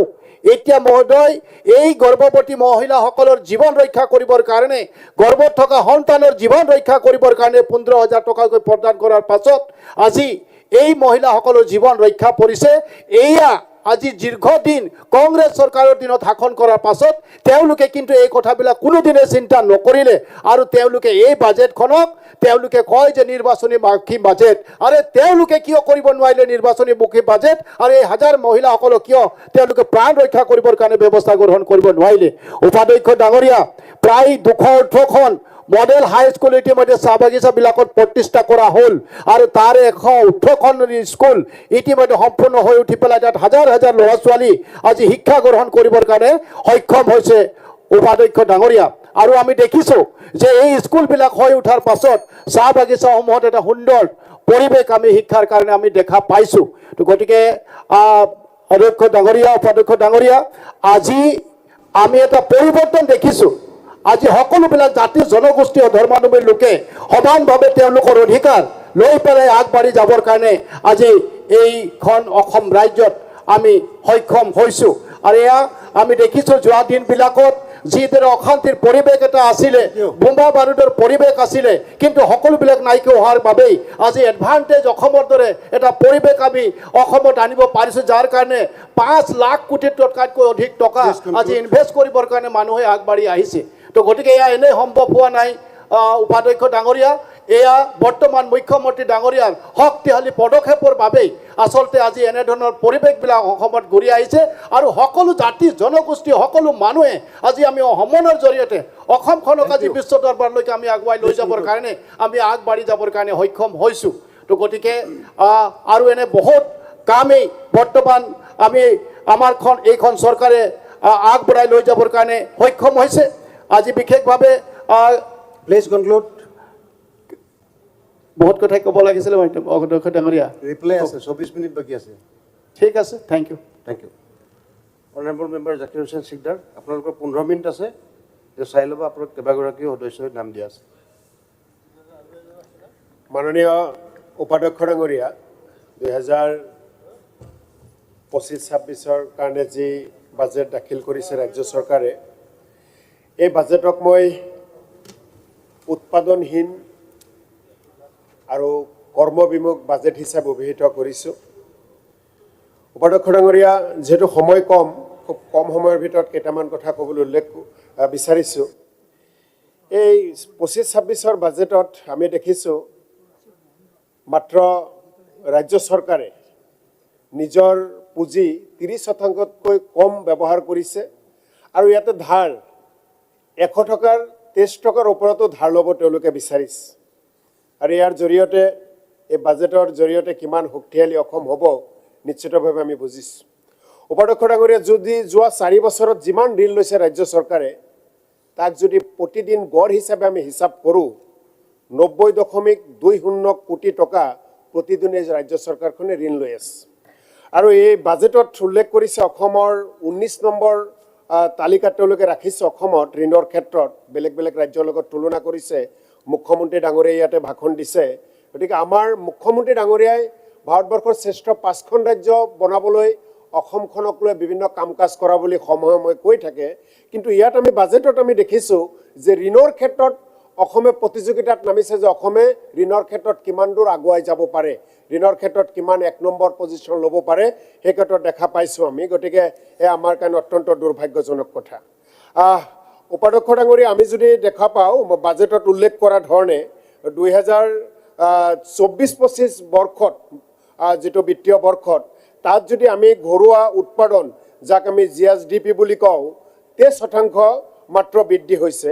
আৰু একে সময়তে কংগ্ৰেছ চৰকাৰক যি সময়ত বিজেপি চৰকাৰে বা সদনৰ শাসকীয় পক্ষৰ বিধায়কসকলে যেতিয়া সমালোচনা কৰে, তেতিয়া দেখা পাওঁ কংগ্ৰেছৰ যেতিয়া 15-16 বৰ্ষত যেতিয়া চৰকাৰ আছিল, তেতিয়া GSDP বৃদ্ধি পাইছিল 17%। আৰু ঠিক তেনেকুৱা সময়ত 24-25 বিত্তীয় বৰ্ষত বিজেপি চৰকাৰে 13%হে GSDP বৃদ্ধি কৰাৰ কাৰণে তেওঁলোকে সক্ষম হৈছে। গতিকে এয়া ৰাজ্যখনৰ উন্নতিৰ ক্ষেত্ৰখনত কিমান আগুৱাই গৈ আছে আমি সকলোৱে জানো। আমি সকলোৱে জানো উপাধ্যক্ষ ডাঙৰীয়া, আমাৰ মুঠ যিটো ঘৰুৱা উৎপাদন অৰ্থনীতিৰ 3টা মূল খণ্ডৰ উৎপাদনশীলতাৰ ওপৰত নিৰ্ভৰ কৰে। তাৰে এটা অন্যতম হৈছে কৃষি খণ্ড, আন এটা হৈছে উদ্যোগ খণ্ড, আন এটা হৈছে সেৱা খণ্ড, বাকী খণ্ডসমূহ আছেই।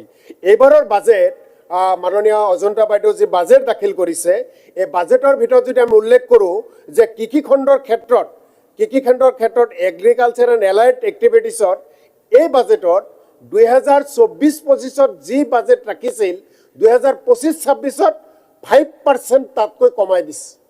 যোৱা বিজেপিৰ চৰকাৰৰ যি বাজেট আছিল চলিত বিত্তীয় বৰ্ষত, অহা বিত্তীয় বৰ্ষৰ কাৰণে যোৱা এই চলিত বৰ্ষৰ বাজেটতকৈ এগ্ৰিকালচাৰ ছেক্টৰটোত 5% তেওঁলোকে কমাই দিছে। ঠিক তেনেকৈ গাঁৱৰ উন্নয়ন যেতিয়ালৈকে নহয়, তেতিয়ালৈকে অসমৰ কেতিয়াও উন্নয়ন নহয়। আমি ৰুৰেল ডেভেলপমেণ্টৰ কথা যেতিয়া ক'বলৈ যাম, 2024-25 বৰ্ষত যি বাজেট আছিল, সেই বাজেটতকৈ ৰুৰেল ছেক্টৰত 25-26 বিত্তীয় বৰ্ষৰ বাজেটত 30% তেওঁলোকে কমাই দিছে।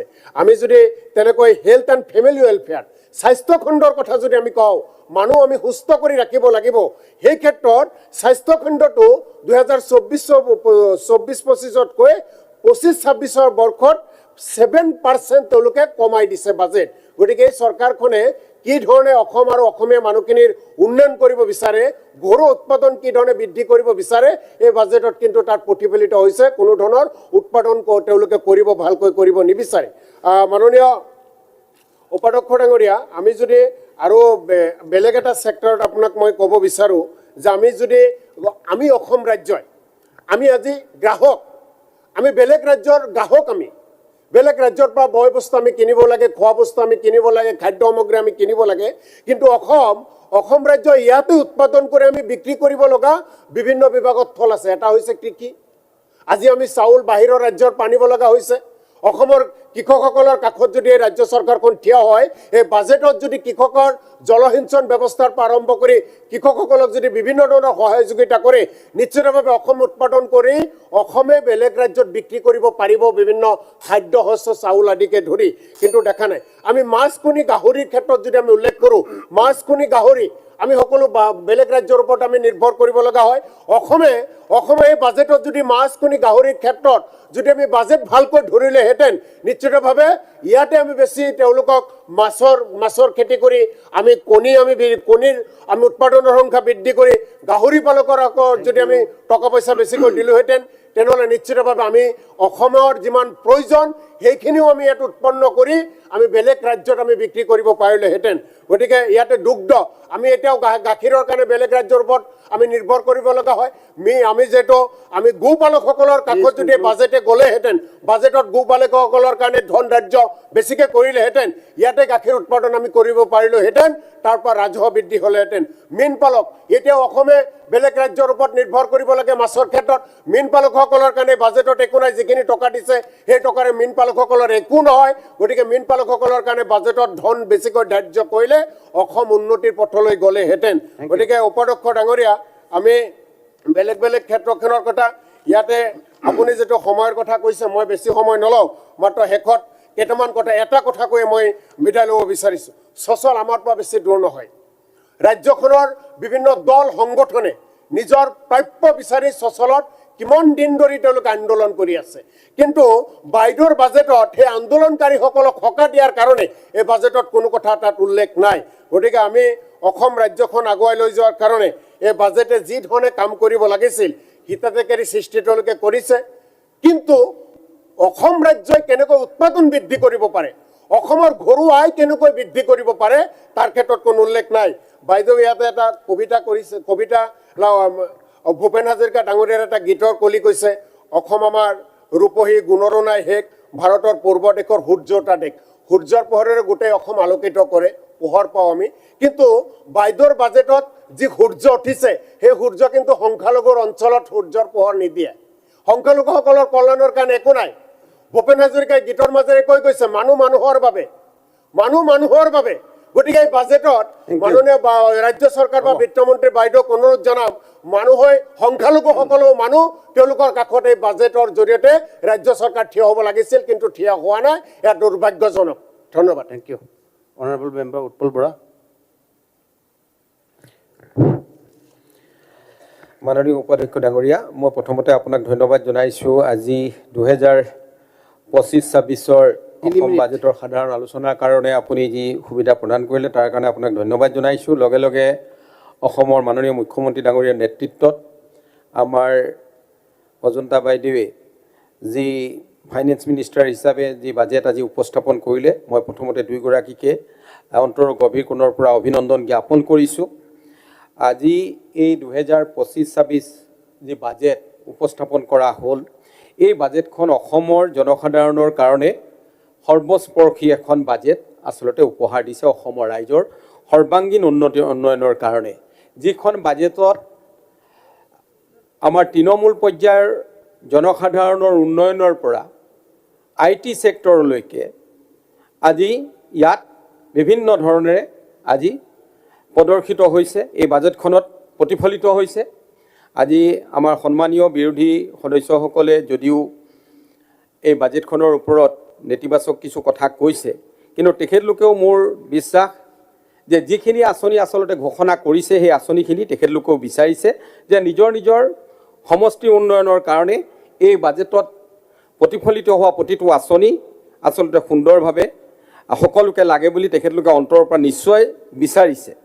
আজি মই কেইটামান কথাৰ ওপৰত ক'ব বিচাৰিছোঁ। যিকেইটা আঁচনি আমাৰ আগৰ পৰা চলি আহিছিল আৰু সেই আঁচনিখিনিয়ে জনপ্ৰিয়তা লাভ কৰাৰ কাৰণে অসমৰ আৰ্থ সামাজিক উন্নয়নৰ কাৰণে বিভিন্ন ধৰণে অৰিহণা যোগোৱাৰ কাৰণে আজি অৰুণোদয় আঁচনি কওক, আজি মহিলা উদ্যমিতা আঁচনিখনৰ কথা আজি আমাৰ মাননীয় বিত্তমন্ত্ৰী ডাঙৰীয়ানীয়ে যি মহিলা উদ্যমিতা আঁচনিৰ জৰিয়তে এগৰাকী মহিলাক 10,000 টকা দিয়াৰ যি প্ৰতিশ্ৰুতি প্ৰদান কৰি আৰু দ্বিতীয় পৰ্যায়ত 25,000 টকা বেংক লিংকেজ কৰি এগৰাকী মহিলাৰ আৰ্থ সামাজিক উন্নতি এখন ঘৰৰ আৰ্থ সামাজিক উন্নয়নৰ কাৰণে যি ব্যৱস্থা গ্ৰহণ কৰিছে তাৰ কাৰণে আচলতে বিত্তমন্ত্ৰী ডাঙৰীয়ানী আৰু মাননীয় মুখ্যমন্ত্ৰী ডাঙৰীয়াক বিশেষভাৱে ধন্যবাদ জনাইছোঁ। যিহেতু 10,000 টকা আমি অসমৰ ৰাইজ আমি সৰুৰে পৰা জানো যে কুটিৰ শিল্প বা বিভিন্ন ধৰণৰ সৰু সৰু কাম কাজত আমি বিশেষ গুৰুত্ব আৰোপ কৰিছিলোঁ। আমাৰ ককা আইতাহঁতে যেতিয়া সৰু কামৰ মাধ্যমেদি আমাক হয়তো ডাঙৰ কৰিছিল আৰু ঠিক তেনেকৈ আজি এগৰাকী মহিলাই যেতিয়া নাৰীসকলে যেতিয়া বিশেষভাৱে উদ্যোগ ল'ব, আজি হাঁহ কুকুৰা ছাগলী পোহাৰ মাধ্যমেদি যদি 10,000 টকাটো একো নহয় বুলি কোনোবা সতীৰ্থই হয়তো কৈছে, কিন্তু মই ভাবোঁ যে এই 10,000 টকা এগৰাকী ব্যক্তিগতভাৱে এগৰাকী নাৰীৰ কাৰণে সেই ঘৰখন চলাবৰ কাৰণে এক বিশেষ অৰিহণা হ'ব আৰু গোটেই গোটটোৰ কাৰণে 10গৰাকী যদি মহিলা থাকে তাত 1 লাখ টকাৰ অনুদানে সমূহীয়াভাৱেও যদি কাম কৰিব বিচাৰে SHG গোটটোৱে যথেষ্টভাৱে কাম কৰিব পাৰিব। দ্বিতীয়তে এই বাজেটখনত প্ৰতিফলিত হৈছিল নিযুত মইনা আঁচনি। এই নিযুত মইনা আঁচনিখনৰ জৰিয়তে আজি নাৰী শিক্ষাক আগবঢ়াই নহয় নাৰীসকলক শিক্ষিত কৰাৰ লগে লগে আমাৰ যিবিলাক সমাজত থকা অপসংস্কাৰ বাল্য বিবাহ এই বাল্য বিবাহ ৰোধ কৰাৰ কাৰণে এক বিশেষ ভূমিকা গ্ৰহণ কৰিছে। লগতে নাৰীসকলক লিংগভেদে সম অধিকাৰৰ কাৰণে আগবঢ়াই লৈ যাবৰ কাৰণে বাজেটখনে বিশেষভাৱে অৰিহণা যোগাইছে। আজি বহুতে কৈছে যে নিৰ্বাচনীমুখী এখন বাজেট, কিন্তু ক্লাছ 11ৰ এগৰাকী ছোৱালীয়ে আচলতে তেওঁ ভোটাধিকাৰ নাপায় আৰু সেই ক্লাছ 11ৰ ছোৱালীগৰাকীক যেতিয়া 1000 টকা পায় তেখেতক ভোটাৰ আশাত দিয়া হোৱা নাছিল। মাননীয় মুখ্যমন্ত্ৰী ডাঙৰীয়াৰ সপোন আছিল যে অসমৰ নাৰী সমাজত আগবাঢ়িবলৈ হ'লে আমি আমাৰ চৰকাৰী বিদ্যালয়ত পঢ়ি থকা ছাত্ৰীসকলৰ বিশেষকৈ ড্ৰপ আউট পাৰ্চেণ্টেজ কমাব লাগিব, বাল্য বিবাহৰ পৰা তেখেতলোকক আঁতৰাই আনিব লাগিব আৰু তাৰ কাৰণে নাৰীসকলক শিক্ষিত কৰিব লাগিব। এইটো এটা খুব গুৰুত্বপূৰ্ণ আঁচনিৰ কাৰণে আজি নিযুত মইনা আঁচনিখন আচলতে ফলপ্ৰসূ হৈছে আৰু এইখনে আজি এইবাৰ বাজেটত যি প্ৰতিফলিত হৈছে এই প্ৰতিফলিত হোৱা বাজেটখনে আচলতে নিযুত মইনা আঁচনিখনে অসমৰ জনজীৱনত এক সুদূৰ প্ৰসাৰী প্ৰভাৱ পেলাব। দ্বিতীয়তে এটি আঁচনি আজি ইয়াতে মই দেখা পাইছিলোঁ যে আমি সকলোৱে অনুভৱ কৰোঁ।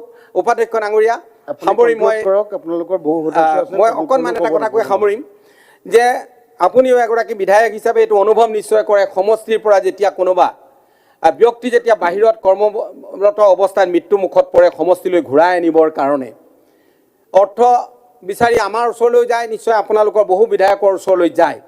গতিকে সেই আঁচনিটোৰ জৰিয়তে আজি চৰকাৰীভাৱে তেওঁলোকৰ মৃতদেহ আনিবৰ কাৰণে যি ব্যৱস্থা আজি এই বাজেটত উপস্থাপন কৰিছে এটা খুব গুৰুত্বপূৰ্ণ আঁচনি এইটো গ্ৰহণ কৰিছে।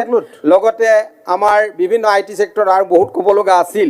এই বাজেটখনৰ বিষয়ে বিৰোধীয়ে যিমানেই সমালোচনা নকৰক মই ভাবোঁ তেওঁলোকে অন্তৰৰ পৰা এখন সমৰ্থন কৰিছে আৰু মই মাননীয় বিত্তমন্ত্ৰী ডাঙৰীয়ানী আৰু শেষত আমাৰ সন্মানীয় জনপ্ৰিয় মুখ্যমন্ত্ৰী ডক্টৰ হিমন্ত বিশ্ব শৰ্মা ডাঙৰীয়াক ধন্যবাদ জনাইছোঁ। তেখেতৰ নেতৃত্বত অসমে আৰু আগবাঢ়ি যাওক, অসমৰ অসমীয়া ৰাইজৰ কাৰণে যি বাজেট উপস্থাপন কৰিছে এই বাজেটখনৰ সফলতাৰে যাতে আমি আগবঢ়াই লৈ যাব পাৰোঁ তাৰ কামনা কৰি মোৰ বক্তব্য সামৰণি মাৰিছোঁ। ধন্যবাদ। মাননীয় অধ্যক্ষ মহোদয়, আজি বিত্তমন্ত্ৰী ডাঙৰীয়াই যি বাজেট উত্থাপন কৰিছে মই এই বাজেট সন্দৰ্ভত ক'ব বিচাৰোঁ যে এই বাজেটখন গৰুক ছানগ্লাছ পিন্ধাই পেলাই খেৰ খাবলৈ দি খা বুলি কোৱা বাজেট। মাননীয় অধ্যক্ষ মহোদয়, ৰাইজে আমি সকলোৱে জানো যে এই বাজেটখন আদিৰ পৰা অন্তলৈকে লক্ষ্য হৈছে হিতাধিকাৰী সৃষ্টি কৰা। এই বাজেটখনত আপুনি যদি চাই বহুতৰ মনলৈ প্ৰশ্ন আহিব যে হিতাধিকাৰী নহয় কোন। মাননীয় অধ্যক্ষ মহোদয়, আমাৰ বিত্তমন্ত্ৰী ডাঙৰীয়ানে এই বাজেটৰ ষ্টাৰ্টিঙতে আৰম্ভণিতে কৈছে যে অসমৰ GSDP 6,43,667 আৰু জনমূৰি আয় বৃদ্ধি হৈছে 1,00,00 54,222 টকালৈ। আৰু আনফালে কৈছে নানান আঁচনিৰ জৰিয়তে নানান হিতাধিকাৰী সৃষ্টি কৰিছে। গতিকে মই মাননীয় অধ্যক্ষ মহোদয় মই সুধিব বিচাৰোঁ যে এফালে উন্নতিৰ কথা কৈ আছে আৰু আনফালে হিতাধিকাৰী সৃষ্টিৰ কথা কৈ আছে দুইটা বিপৰীত নহয়নে? যদি এফালে মানুহৰ উন্নতি হৈ আছে আৰু আনফালে কৈ আছে চৰকাৰে হিতাধিকাৰী বৃদ্ধি কৰিবলৈ দৰিদ্ৰ লোক লাখ লাখ বৃদ্ধি কৰি আছে। মাননীয় অধ্যক্ষ মহোদয়, উপাধ্যক্ষ মহোদয়, ঋণগ্ৰস্ত এই চৰকাৰখনত শ্ৰমক সৃষ্টিকাৰী আৰু অনুৎপাদনশীল আঁচনিৰে নিৰ্বাচনৰ প্ৰচাৰ কৰিব বিচাৰি আছে। কাৰণ এইটো হোৱাটো স্বাভাৱিক, কাৰণ এই চৰকাৰখনৰ শেষ সম্পূৰ্ণ বাজেট এইখন। আৰু ইয়াৰ উদ্দেশ্য হৈছে যে ৰাজ্যখনৰ আন্তঃগাঁথনিৰ পৰিকাঠামো নিৰ্মাণৰ পৰিৱৰ্তে কি ধৰণে নিৰ্বাচনত ভোট আনিব পাৰি তাৰ ওপৰত ভিত্তি কৰা। মাননীয় উপাধ্যক্ষ মহোদয়, আটাইতকৈ লক্ষণীয় কথাটো হৈছে 1,55,428 কোটি টকাৰ বাজেটৰ যি আকাৰ আছে তাতকৈ ৰাজ্য চৰকাৰৰ ঋণৰ আকাৰ বেছি। যদি আপুনি চায় ৰিজাৰ্ভ বেংকৰ 2024-25 বৰ্ষত অসম চৰকাৰৰ ঋণৰ পৰিমাণ হ'বগৈ 1,77,000 লাখ টকা। সেয়েহে অসমৰ জনমূৰি ঋণৰ পৰিমাণ হ'বগৈ 48,639 টকা। যোৱা 2023-24 বিত্তীয় বৰ্ষত যি বাজেট অনা হৈছিলে সেই বাজেটত টকা আছিলে 1,43,890.62 টকা আৰু সেই সময়ত অসম চৰকাৰৰ ধাৰৰ পৰিমাণ আছিলে 1,48,238 টকা। যোৱা বছৰৰ যি বাজেট আছিলে প্ৰত্যেকগৰাকী অসমীয়াৰ জনমূৰি ঋণৰ পৰিমাণ আছিলে 44,921 টকা। গতিকে জনমূৰি ঋণ বৃদ্ধি হোৱাটো শুভ লক্ষণ নেকি ডাঙৰীয়া? মাননীয় উপাধ্যক্ষ মহোদয়, 2023-24 বৰ্ষত আমাৰ মুখ্যমন্ত্ৰী ডাঙৰীয়াই কৈছিলে যে অমৃতকালৰ সন্তানৰ বাজেট বুলি কৈছিলে 2023-24 বৰ্ষৰ বাজেটক। কিন্তু দেখা গৈছে এই অমৃতকালৰ সন্তানৰ বাজেটৰ প্ৰথম ফেব্ৰুৱাৰীত এই চৰকাৰখনে ধাৰ লৈছিলে 3,650 কোটি টকা, চবতকৈ সৰ্ববৃহৎ ধাৰ। এইটো ৰেকৰ্ড কৰিছে এই ধাৰে। যোৱা বাজেটত সংগ্ৰহিত ৰাজহৰ 20.50 পুঁজি ঋণৰ ওপৰত নিৰ্ভৰশীল আছিল। গতিকে ইয়াৰ লগতে অকল ঋণেই নহয়, মাননীয় উপাধ্যক্ষ মহোদয়, অসম চৰকাৰে সৰ্বমুঠ ঋণৰ ওপৰত দিবলগীয়া হৈছে বৃহৎ পৰিমাণৰ সুদো। এই সুদ 2021-22 বৰ্ষত সুতৰ পৰিমাণ আছিল মুঠ ব্যয়ৰ 7.42%, মানে 6,051 কোটি টকা। আৰু 2024-25 বৰ্ষত বৃদ্ধি হৈছে 8.7%, মানে 9,597.8 কোটি টকা। গতিকে ভাবকচোন ৰাজ্যৰ বিত্তীয় পৰিস্থিতিৰ অৱস্থা কি? এফালে ঋণৰ বোজা আৰু আনফালে সুতৰ ভয়। ইয়াৰ ওপৰত মাননীয় উপাধ্যক্ষ মহোদয়, আমাৰ এই চৰকাৰখনে স্নাতক ডিগ্ৰী উত্তীৰ্ণ যিসকল আছে তেখেতসকলক 2,500 টকাকৈ দিব বুলি কৈছে। কিন্তু আমি যদি দেখোঁ গোটেই অসমত 25 লাখৰ ওপৰত নিবনুৱা আছে। মাহিলী এই মাহে মাহে এই স্নাতকক মাননি দিয়াৰ বিপৰীতে যদি এই 25 লাখ নিবনুৱাৰ কৰ্ম সংস্থাপনৰ ব্যৱস্থা কৰিলে হয় তেতিয়া চৰকাৰক ৰাইজে ভাল পালে হয়। কিন্তু এই চৰকাৰে ভোটৰ কাৰণে অকল আঁচনিৰ নাম দি পেলাই এই 25 লাখ নিবনুৱাৰ ভৱিষ্যতৰ কথা চিন্তা কৰা নাই। মাননীয় উপাধ্যক্ষ মহোদয়, এই আপুনি নিজৰ এজন চিকিৎসক, মই এষাৰ কথা ক'ব বিচাৰোঁ যে আমাৰ চিকিৎসালয়ত এতিয়া যিসকল চিকিৎসক আছে, য'ত যি চিকিৎসা সেৱা আছে সেই চিকিৎসাৰ অত্যন্ত ব্যয়বহুল হৈছে। সাধাৰণ বেমাৰৰ কাৰণে লাখ লাখ টকা খৰচ কৰিব লাগে। এই চৰকাৰে আয়ুষ্মান কাৰ্ড আৰু অটল অমৃতৰ আঁচনি দিছে, ঠিকেই আছে। এই আঁচনি দুটাই বহুত মানুহক সাঙুৰি লৈছে, কিন্তু এই আঁচনি দুটাই আপোনাৰ বহুত বেমাৰ সাঙুৰি ল'ব পৰা নাই। বহুত ৰোগৰ চিকিৎসা এই আঁচনি দুটা দি কৰিব নোৱাৰি। গতিকে আৰু এই আঁচনি দুটা প্ৰত্যেক চিকিৎসালয়ত আপুনি ট্ৰিটমেণ্ট নাপায়, ফ্ৰী ট্ৰিটমেণ্ট নাপায় এই আঁচনিৰ পৰা। গতিকে এই চৰকাৰখনে দুখীয়া ৰাইজৰ কাৰণে আপোনাৰ 10 লাখ স্বাস্থ্য বীমাৰ ব্যৱস্থা কৰিব লাগিছিল। আৰু এই স্বাস্থ্য বীমাৰ ব্যৱস্থা কৰিবলৈ এই চৰকাৰে এই বাজেটত আপোনাৰ টকা ধৰিব লাগিছিলে। কাৰণ আমি সকলোৱে জানো যে স্বাস্থ্য হৈছে মানুহৰ অমূল্য সম্পদ। স্বাস্থ্য ভালে থাকিলে নিজেই দালি চাউল চেনি কিনি পেলাই চেনি কিনিবলৈ উপাৰ্জন কৰিব পৰা যাব। মাননীয় উপাধ্যক্ষ মহোদয়, মই ভাবোঁ এই বাজেটৰ প্ৰথম গুৰুত্ব দিব লাগিছিলে স্বাস্থ্য বীমাৰ ওপৰত। মাননীয় উপাধ্যক্ষ মহোদয়, আৰু এটা লাষ্ট শেষ কৰিম মই। মাননীয় উপাধ্যক্ষ মহোদয়, এই বাজেটত আমাৰ চৰ অঞ্চলৰ কথা কোৱা হৈছে। মাননীয় উপাধ্যক্ষ, আপুনি সকলোৱে জানো যে চৰ অঞ্চলত যি জৰীপৰ কথা এই বাজেটত কৈছে, আৰু কৈছে যে চৰ অঞ্চলত ভূমি নিষ্পত্তিৰ কাম অংশীদাৰসকলৰ মাজত আলাপ আলোচনা কৰিব আৰু যথা সময়ত তাৰ ব্যৱস্থা কৰিব। এই বাজেটৰ যিটো লাইন চৰ অঞ্চলৰ বিষয়ে কৈছে, তাৰ পৰা এটা কথা বুজিব পাৰি যে এই বিজেপি চৰকাৰে চৰ অঞ্চলৰ মানুহবোৰক ভাৰতৰ নাগৰিক বুলি একেবাৰে নাভাবে, যাৰ কাৰণে এই বসুন্ধৰাৰ সময়ত তেখেতসকলে ইচ্ছা কৰিলে এই চৰ অঞ্চলৰ যি অসুবিধা আছিলে তাৰ সেই ভূমিৰ বিবাদবোৰ নিষ্পত্তি কৰিব পাৰিলে হয়, কিন্তু কৰা নাই। ইয়াৰ ঠাইত লিখিছে যে যথা সময় কেতিয়া আহিব ডাঙৰীয়া? মাননীয় উপাধ্যক্ষ মহোদয়, ভূমিৰ অধিকাৰটো দূৰৰে কথা, চৰ অঞ্চলৰ ৰাস্তা ঘাট বিদ্যালয়ৰ ওপৰতো এই চৰকাৰে কোনো বাজেট ধৰা নাই। গতিকে মই ক'ব বিচাৰোঁ মাননীয় উপাধ্যক্ষ মহোদয়, এই বাজেটৰ আমাৰ সাধাৰণ জনতাৰ কাৰণে কোনো ভাল বাজেট নহয়। আপোনালোকৰ সময় শেষ হৈছে। অনাৰেবল মেম্বাৰ দিগন্ত কলিতা, 3 মিনিটত শেষ কৰিব আপুনি। ধন্যবাদ উপাধ্যক্ষ মহোদয়। পোনপ্ৰথমে আমাৰ মাননীয় মুখ্যমন্ত্ৰী ডাঙৰীয়াক আমি ধন্যবাদ জ্ঞাপন কৰিছোঁ। তেখেতৰ মাৰ্গদৰ্শনৰ লগতে আমাৰ মাননীয়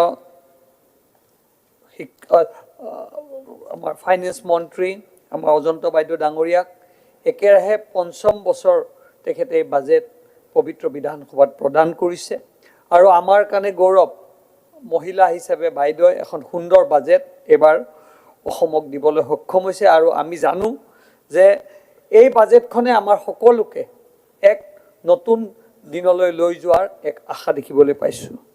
আমি বহুত কথা নকওঁ, কাৰণ সকলো ধৰণৰ কথা প্ৰায়ে কৈছে। আমি জানো যে এই বাজেটখনে আমাৰ ভৱিষ্যত প্ৰজন্মৰ যুৱকসকলক, যুৱতীসকলক শিক্ষাৰ ক্ষেত্ৰত, স্বাস্থ্যৰ ক্ষেত্ৰত বা আমি যিসকলে কৃষি ব্যৱসায় কৰোঁ সকলো ক্ষেত্ৰক চুই যোৱা এখন বাজেট আমি দেখিবলৈ পাইছোঁ।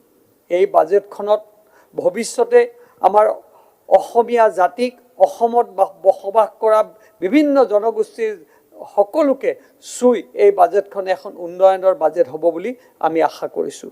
এই বাজেটত আজি বিৰোধীয়ে সমালোচনা কৰিছে। আজি অলপ আগতে আমাৰ বিধায়ক চিকদাৰ ডাঙৰীয়াই কৈছে যে এই বাজেটখনত ভূপেন হাজৰিকাৰ এটা গীত গাই পেলাই তেখেতসকলে আমাক তুচ্ছতাচীল কৰিছে যে এই বাজেটখনত বোলে আমি মাইনৰিটি মানুহক বোলে কোনো ধৰণৰ ব্যৱস্থা ৰখা নাই। মই তেখেতক উনুকিয়াব বিচাৰিছোঁ যে প্ৰধানমন্ত্ৰী আৱাস যোজনাৰ ঘৰ, তাত কি আমি হিন্দু মুছলমান চাইছোঁ? আজি ৰেচন কাৰ্ড আমি বিতৰণ হৈছে, তাত কি আমি হিন্দু মুছলমান চাইছোঁ? আয়ুষ্মান কাৰ্ড আজি বিতৰণ হৈছে, তাত কি আমাৰ হিন্দু মুছলমান চাইছোঁ? এনেকুৱা ধৰণৰ অপপ্ৰচাৰ কৰিব নাপায়। আপোনালোকে সংখ্যালঘুক ৰিপ্ৰেজেণ্ট কৰিছে, আমি ভাল পাইছোঁ। সংখ্যালঘু আমাৰ এই অঞ্চলৰে ৰাইজ বা সংখ্যালঘু আমাৰ এই অঞ্চলৰে আমাৰ সন্তান। এই বাজেটখনে সকলো জনগোষ্ঠীক চোৱাৰ ব্যৱস্থা কৰিছে। আজি আপুনি শিক্ষাৰ ক্ষেত্ৰত কওক, আজি স্বাস্থ্যৰ ক্ষেত্ৰত কওক বা অন্য দিশত, আজি চাওক এডভান্টেজ আছাম পাৰ্টি অসমত এটা নতুন আজি ৰেকৰ্ড গঢ়াৰ সপোন কৰিছে। আজি ছেমি কণ্ডাক্টৰে আজি অসমত যিসকল যুৱক যুৱতী সেইসকলক এটা নতুন দিশলৈ লৈ যোৱাৰ চেষ্টা কৰিছে। অসমত ঝুমুৰ পাতি বিশ্বৰ দৰবাৰত আজি অসমীয়া জাতিটোক প্ৰতিষ্ঠা কৰিবলৈ সক্ষম হ'ল। আৰু মুখ্যমন্ত্ৰী ডাঙৰীয়াই কোৱাৰ দৰে যে এটা সময়ত আমি 1 কোটি অ মোৰ আপোনাৰ দেশ আমাৰ গান গাই বা আমাৰ অসমীয়া জাতিটোক আগুৱাই লৈ যোৱাৰ ক্ষেত্ৰত বা অসমক গৌৰৱ কৰাৰ ক্ষেত্ৰত অ মোৰ আপোনাক দেশ এটা গানেৰে অসমখনক আৰু গৌৰৱৰ দিশলৈ লৈ যোৱাৰ চেষ্টা কৰিছে। মই এটাই কৈছোঁ যে এই বাজেটখনত বাইদেৱে নিজে মহিলা হয় আইসকলৰ কাৰণে যেনেকৈ আজি আত্মনিৰ্ভৰ কৰাৰ ক্ষেত্ৰত যিবিলাক আঁচনি আনিছে, অৰুণোদয় কওক বা 10,000 টকা যি আমি এইবাৰ এককালীন সাহায্য দিয়া মহিলাৰ ক্ষেত্ৰত প্ৰকাশ কৰিছোঁ, বা CM ট্ৰিপুলে বা ভৱিষ্যত অনাগত দিনত যিসকলক যি আঁচনিৰ যোগেদি আমাৰ অসমৰ ৰাইজ সাফল্য হ'ব, গাঁৱৰ শেষৰজন পৰিয়ালক সহায় কৰাৰ যি চিন্তা চৰ্চা কৰিছে, মই মুখ্যমন্ত্ৰী ডাঙৰীয়াৰ লগতে আমাৰ বিত্তমন্ত্ৰী আমাৰ বাইদেউক আমি বিশেষভাৱে ধন্যবাদ জ্ঞাপন কৰিছোঁ। আৰু অনাগত দিনত এই বাজেটখনে অসমখনক আগুৱাই লৈ যোৱাৰ ক্ষেত্ৰত আৰু মুখ্যমন্ত্ৰী ডাঙৰীয়াৰ যি সপোন আছিল যে অসমখনক 5খন ৰাজ্যৰ ভিতৰত এখন ৰাজ্য গঢ়াৰ যি সপোন, এই সপোন বাস্তৱলৈ ৰূপায়ণ হ'ব বুলি আশা কৰি আজি আমি এই বাজেটখনক আৰু তৃপ্ৰতাৰে আমি কাম কৰাৰ সংকল্প লৈছোঁ। এইখিনি কথা কৈয়ে মোৰ বক্তব্য ইয়াত মই সামৰণি মাৰিছোঁ। ধন্যবাদ। শ্ৰদ্ধেয় উপাধ্যক্ষ ডাঙৰীয়া, এইবাৰ 2025-26 বৰ্ষৰ যিখন বাজেট, এই বাজেটখনৰ মুঠ ব্যয় ধৰিছে 1,55,985 কোটি টকা। আৰু এই বছৰত আমাৰ 31 মাৰ্চত মুঠ ধাৰ হ'বগৈ 1,72,174 কোটি টকা। তাৰমানে গোটেই বছৰটোৰ বাজেট যিমান, তাতকৈ আমাৰ ধাৰ বেছি এবাৰ। এইটো হ'ল প্ৰথম কথা। এতিয়া বাজেটৰ যিটো আয়, বাজেটৰ আয় হ'ব কৈছে যে ৰাজহ আয় যিটো আহিব, ৰেভিনিউ ৰিচিপ্ট আহিব, সেইটো 1,17,226 কোটি টকা। আৰু ইয়াৰে 1,17,226 কোটি টকাৰ ভিতৰত 63% আহিব কেন্দ্ৰীয় চৰকাৰৰ পৰা আৰু ৰাজ্য চৰকাৰৰ পৰা আহিব অকল 37%। আৰু যদি ধাৰটো ধৰি দিওঁ, যদি ধাৰ এবাৰ কিমান ল'ব এইবছৰৰ কাৰণে? এইবছৰৰ কাৰণে নতুনকৈ আকৌ ধাৰ ল'ব 36,185 কোটি টকা। যদি 36,185 কোটি টকা ধাৰ লয়, তেতিয়াহ'লে 1,72,174 টকাৰ পাছত এইটো যোগ হৈ গ'লে কিমান হ'ব? 1,90,000 কোটি টকা অসমৰ ধাৰ হ'বগৈ। অসমৰ ধাৰ হ'বগৈ 1,90,000 বেছি হ'ব, 2 লাখ কোটি টকাতকৈও কেইটামান টকা বেছি ধাৰ হ'বগৈ। গতিকে এই মুহূৰ্তত মই এটা কথা আপোনালোকক জনাব খুজিছোঁ যে ৰাজ্য চৰকাৰৰ অংশ, এই বাজেটত যিটো ধন, তাৰ ৰাজ্য চৰকাৰৰ অংশ হ'ল 27.78%, কেন্দ্ৰৰ অংশ হ'ল 47.64% আৰু ঋণৰ অংশ হ'ল 23.28%। এইটোৱে হ'ল অসমৰ বাজেটৰ প্ৰকৃত তথ্য। দ্বিতীয় বস্তুটো যদি আমি চাওঁ, তেতিয়াহ'লে আমি দেখিবলৈ পাম যে ধাৰৰ পৰিমাণটো যদি চাওঁ, ধাৰৰ পৰিমাণটো মই ক'লোঁ যে এইবাৰ দেখুৱাইছে যে 1,72,174.74 কোটি টকা এইবাৰ ধাৰ হ'ব। তাৰে GDSPৰ আমাৰ যিটো জিডিপিৰ কিমান অংশ ধাৰ, যদি আমি জিডিপিৰ কিমান অংশ ধাৰ সেইটো যদি চাওঁ, তেতিয়াহ'লে আমি যদিও কৈছে যে চৰকাৰে কৈছে যে কাৰেণ্ট প্ৰাইচত জিডিপিৰ 25.66% ধাৰ, কিন্তু কনষ্টেণ্ট প্ৰাইচত যদি চাওঁ তেতিয়াহ'লে 51.49% ধাৰ, অৰ্থাৎ জিডিপিৰ আধাই ধাৰ। আমাৰ গোটেই বছৰটোৰ যিমান জিডিপি হ'ব বা GSDP হ'ব, তাৰ আধাই আমাৰ ধাৰ এই মুহূৰ্তত। সেইকাৰণে আমি যদি ধাৰৰ সংখ্যাটো চাওঁ, তেতিয়াহ'লে দেখা যায় যে স্বাধীনতাৰ পৰা তৰুণ গগৈ চৰকাৰলৈকে ধাৰ আছিলে 41,964 কোটি টকা। সৰ্বানন্দ সোণোৱালৰ কাৰ্যকালত ধাৰ আছিলে 5 বছৰত 47,745 কোটি টকা। আৰু হিমন্ত বিশ্ব শৰ্মা চৰকাৰৰ দিনত ধাৰ হ'লগৈ, এতিয়ালৈকে 4 বছৰ ধাৰ হ'লগৈ 82,446 কোটি টকা। সৰ্বানন্দ সোণোৱালৰ কাৰ্যকালতকৈ দুগুণ। আৰু এতিয়া যেতিয়া 36,000 কোটি টকা আকৌ ল'ব, তেতিয়াহ'লে 2026 চনৰ 31 মাৰ্চত আমাৰ সকল হিমন্ত বিশ্ব শৰ্মা চৰকাৰৰ দিনত ধাৰ হ'বগৈ 1,18,650 কোটি টকা।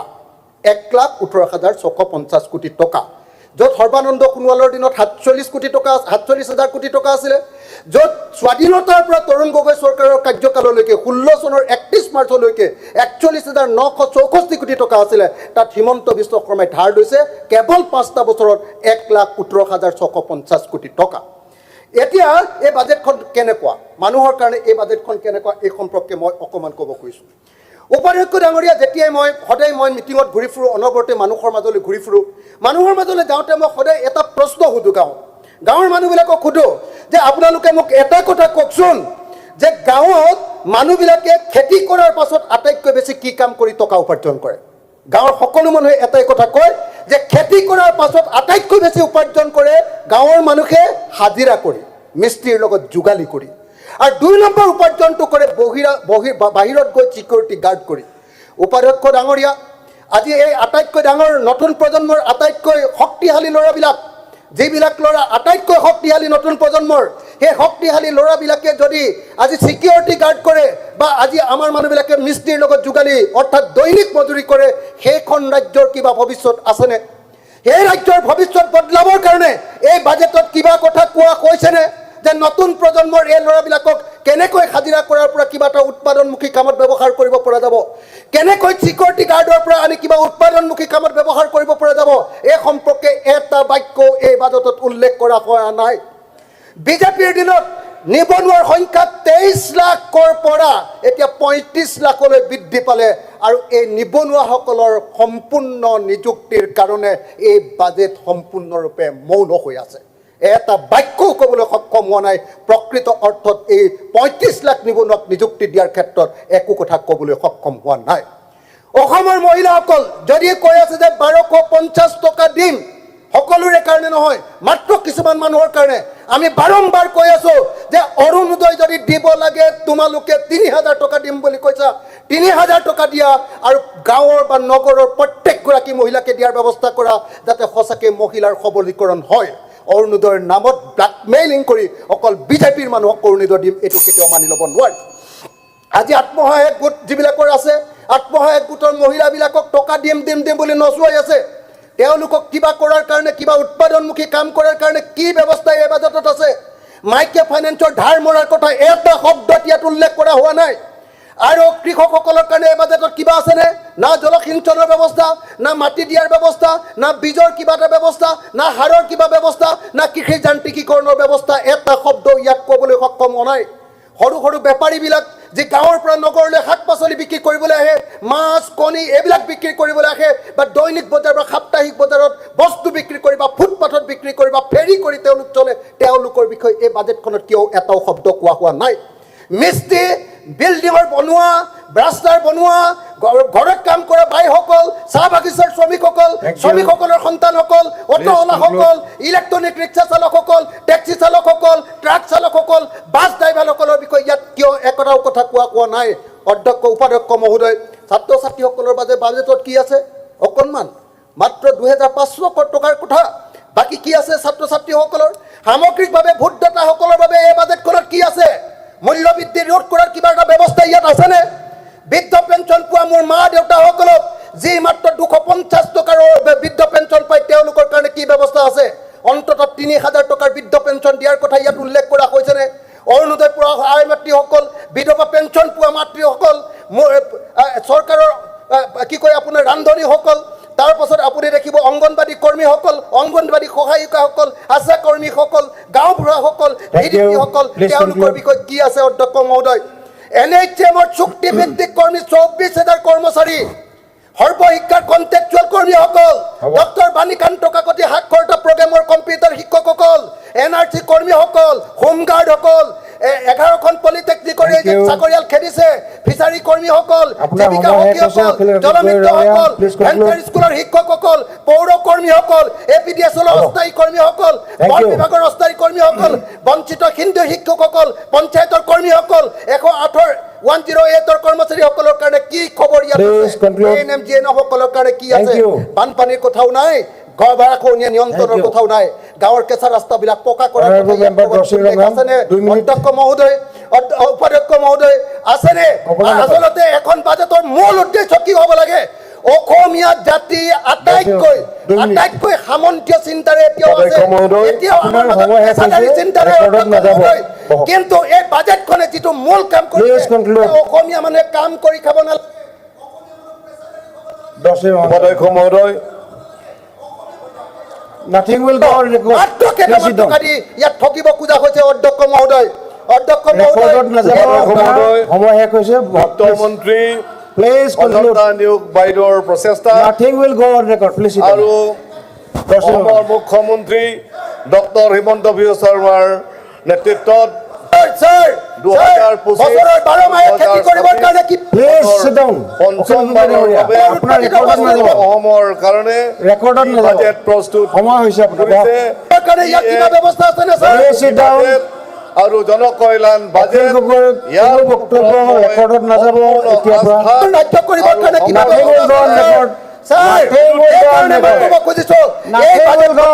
বাজেটৰ ওপৰত nothing will go on record.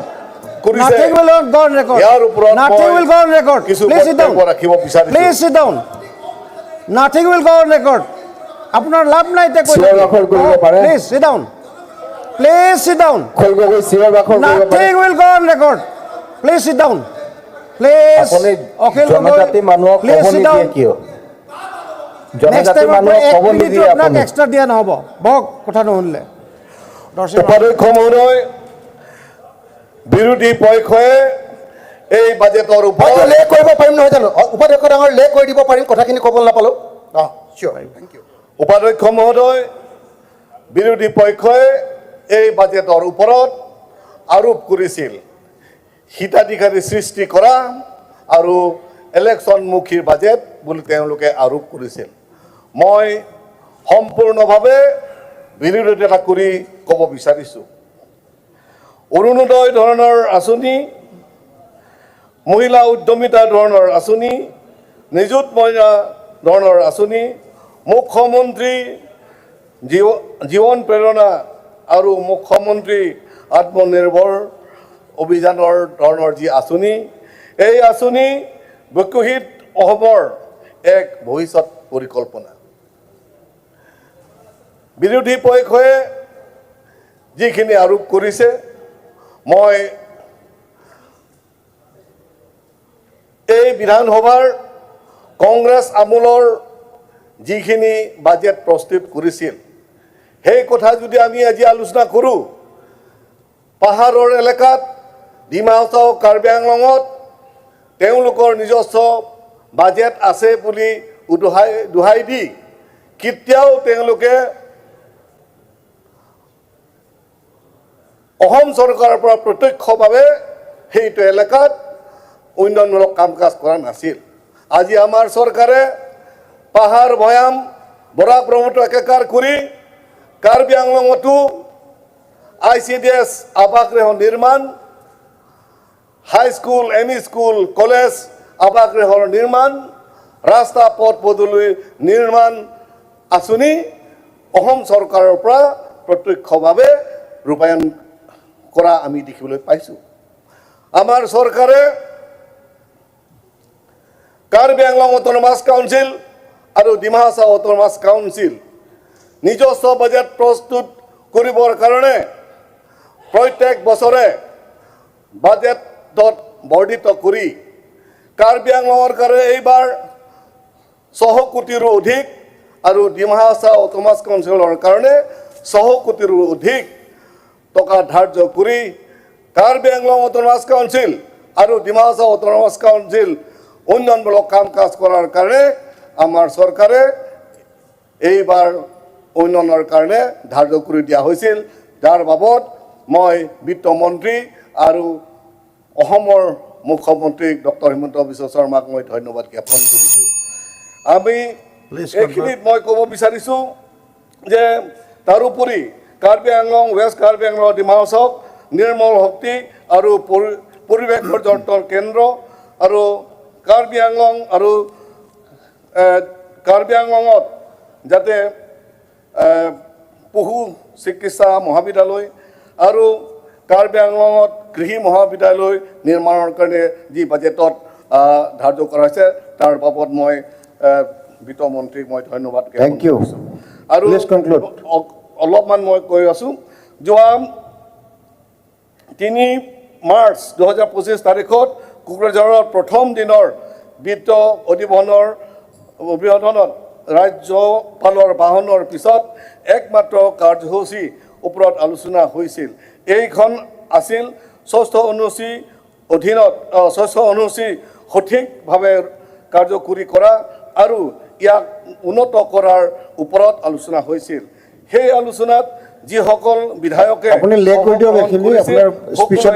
একমতভাৱে 6ষ্ঠ অনুসূচীটো উন্নত কৰাৰ হোৱাটো বিচাৰিছে অধ্যক্ষ মহোদয় মুখ্যমন্ত্ৰী হিমন্ত বিশ্ব শৰ্মা পাহাৰৰ ৰাইজক ৰাইজে শলাগ ল'ব জ্ঞাপন কৰিব লাগিব এই ক্ষেত্ৰে বা মুখ্যমন্ত্ৰীয়ে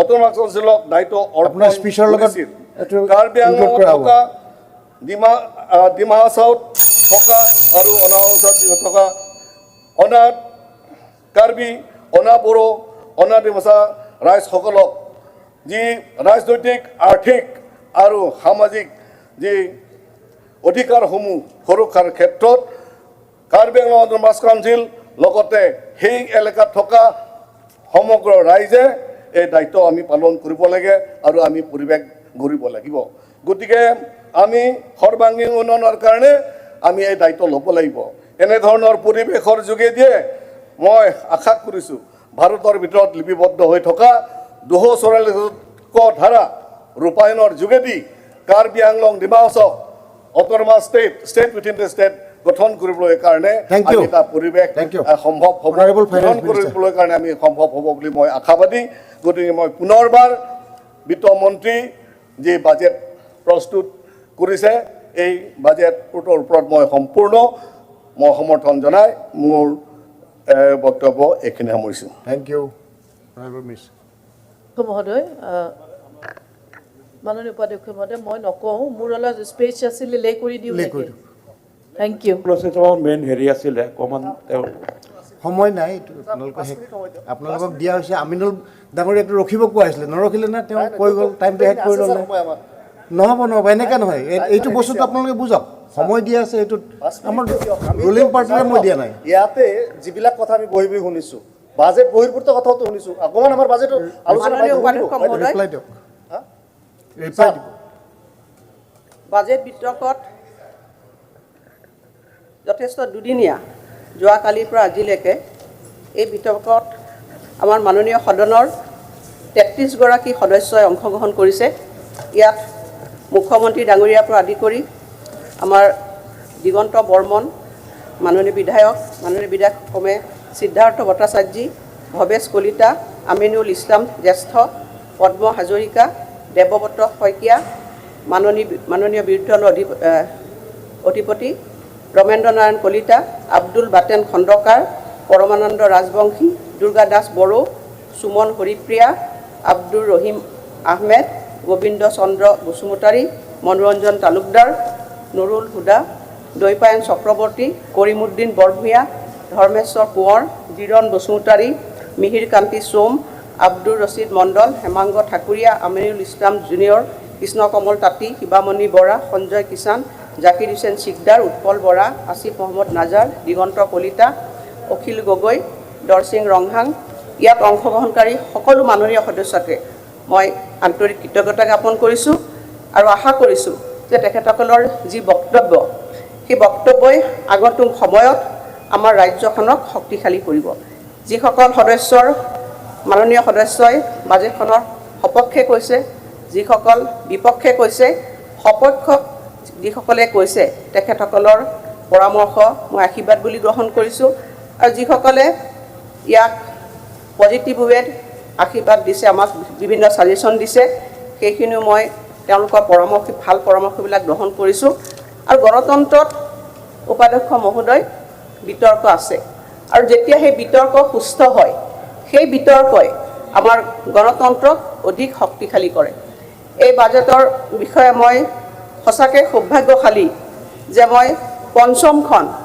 বিত্তমন্ত্ৰী হিচাপে ক্ৰমাগতভাৱে বাজেট দিবলৈ এক সন্মান পালোঁ আৰু সেই সন্মান মোৰ কোনো ব্যক্তিগত সন্মান নহয় আৰু সেই সন্মান গোটেই ৰাজ্যখনৰ সকলো নাৰী জাতিৰ প্ৰতি সন্মান বুলি মই অতি বিনম্ৰতাৰে এই সন্মান গ্ৰহণ কৰিছোঁ এতিয়া মূল কথালৈ গৈছোঁ উপাধ্যক্ষ মহোদয় ইয়াত বহুতো কথা বা প্ৰশ্নৰ অৱতাৰণা হৈছে মই বাজেট এখনৰ মূল বিষয়টোলৈ কৈছোঁ যে বাজেটখন আমি যেতিয়া প্ৰস্তুত কৰোঁ আমি তাৰ প্ৰিন্সিপলটো কি সেইখিনিৰ ওপৰতে মই প্ৰথমে কৈছোঁ যে বিভিন্ন সদস্যবিলাকে কৈছে যে এইবাৰ মই বাজেটখন দিছোঁ যে ইয়াৰ মূল পুঁজিটো হৈছে বাজেটৰ 1,55,428.75 কোটি আৰু ইয়াত আমি ৰেভিনিউ এক্সপেণ্ডিচাৰ ৰাখিছোঁ 1,17,225.96 কোটি আৰু ইয়াত কেপিটেল এক্সপেণ্ডিচাৰ আমি ৰাখিছোঁ 38,759.18 কোটি আৰু মূল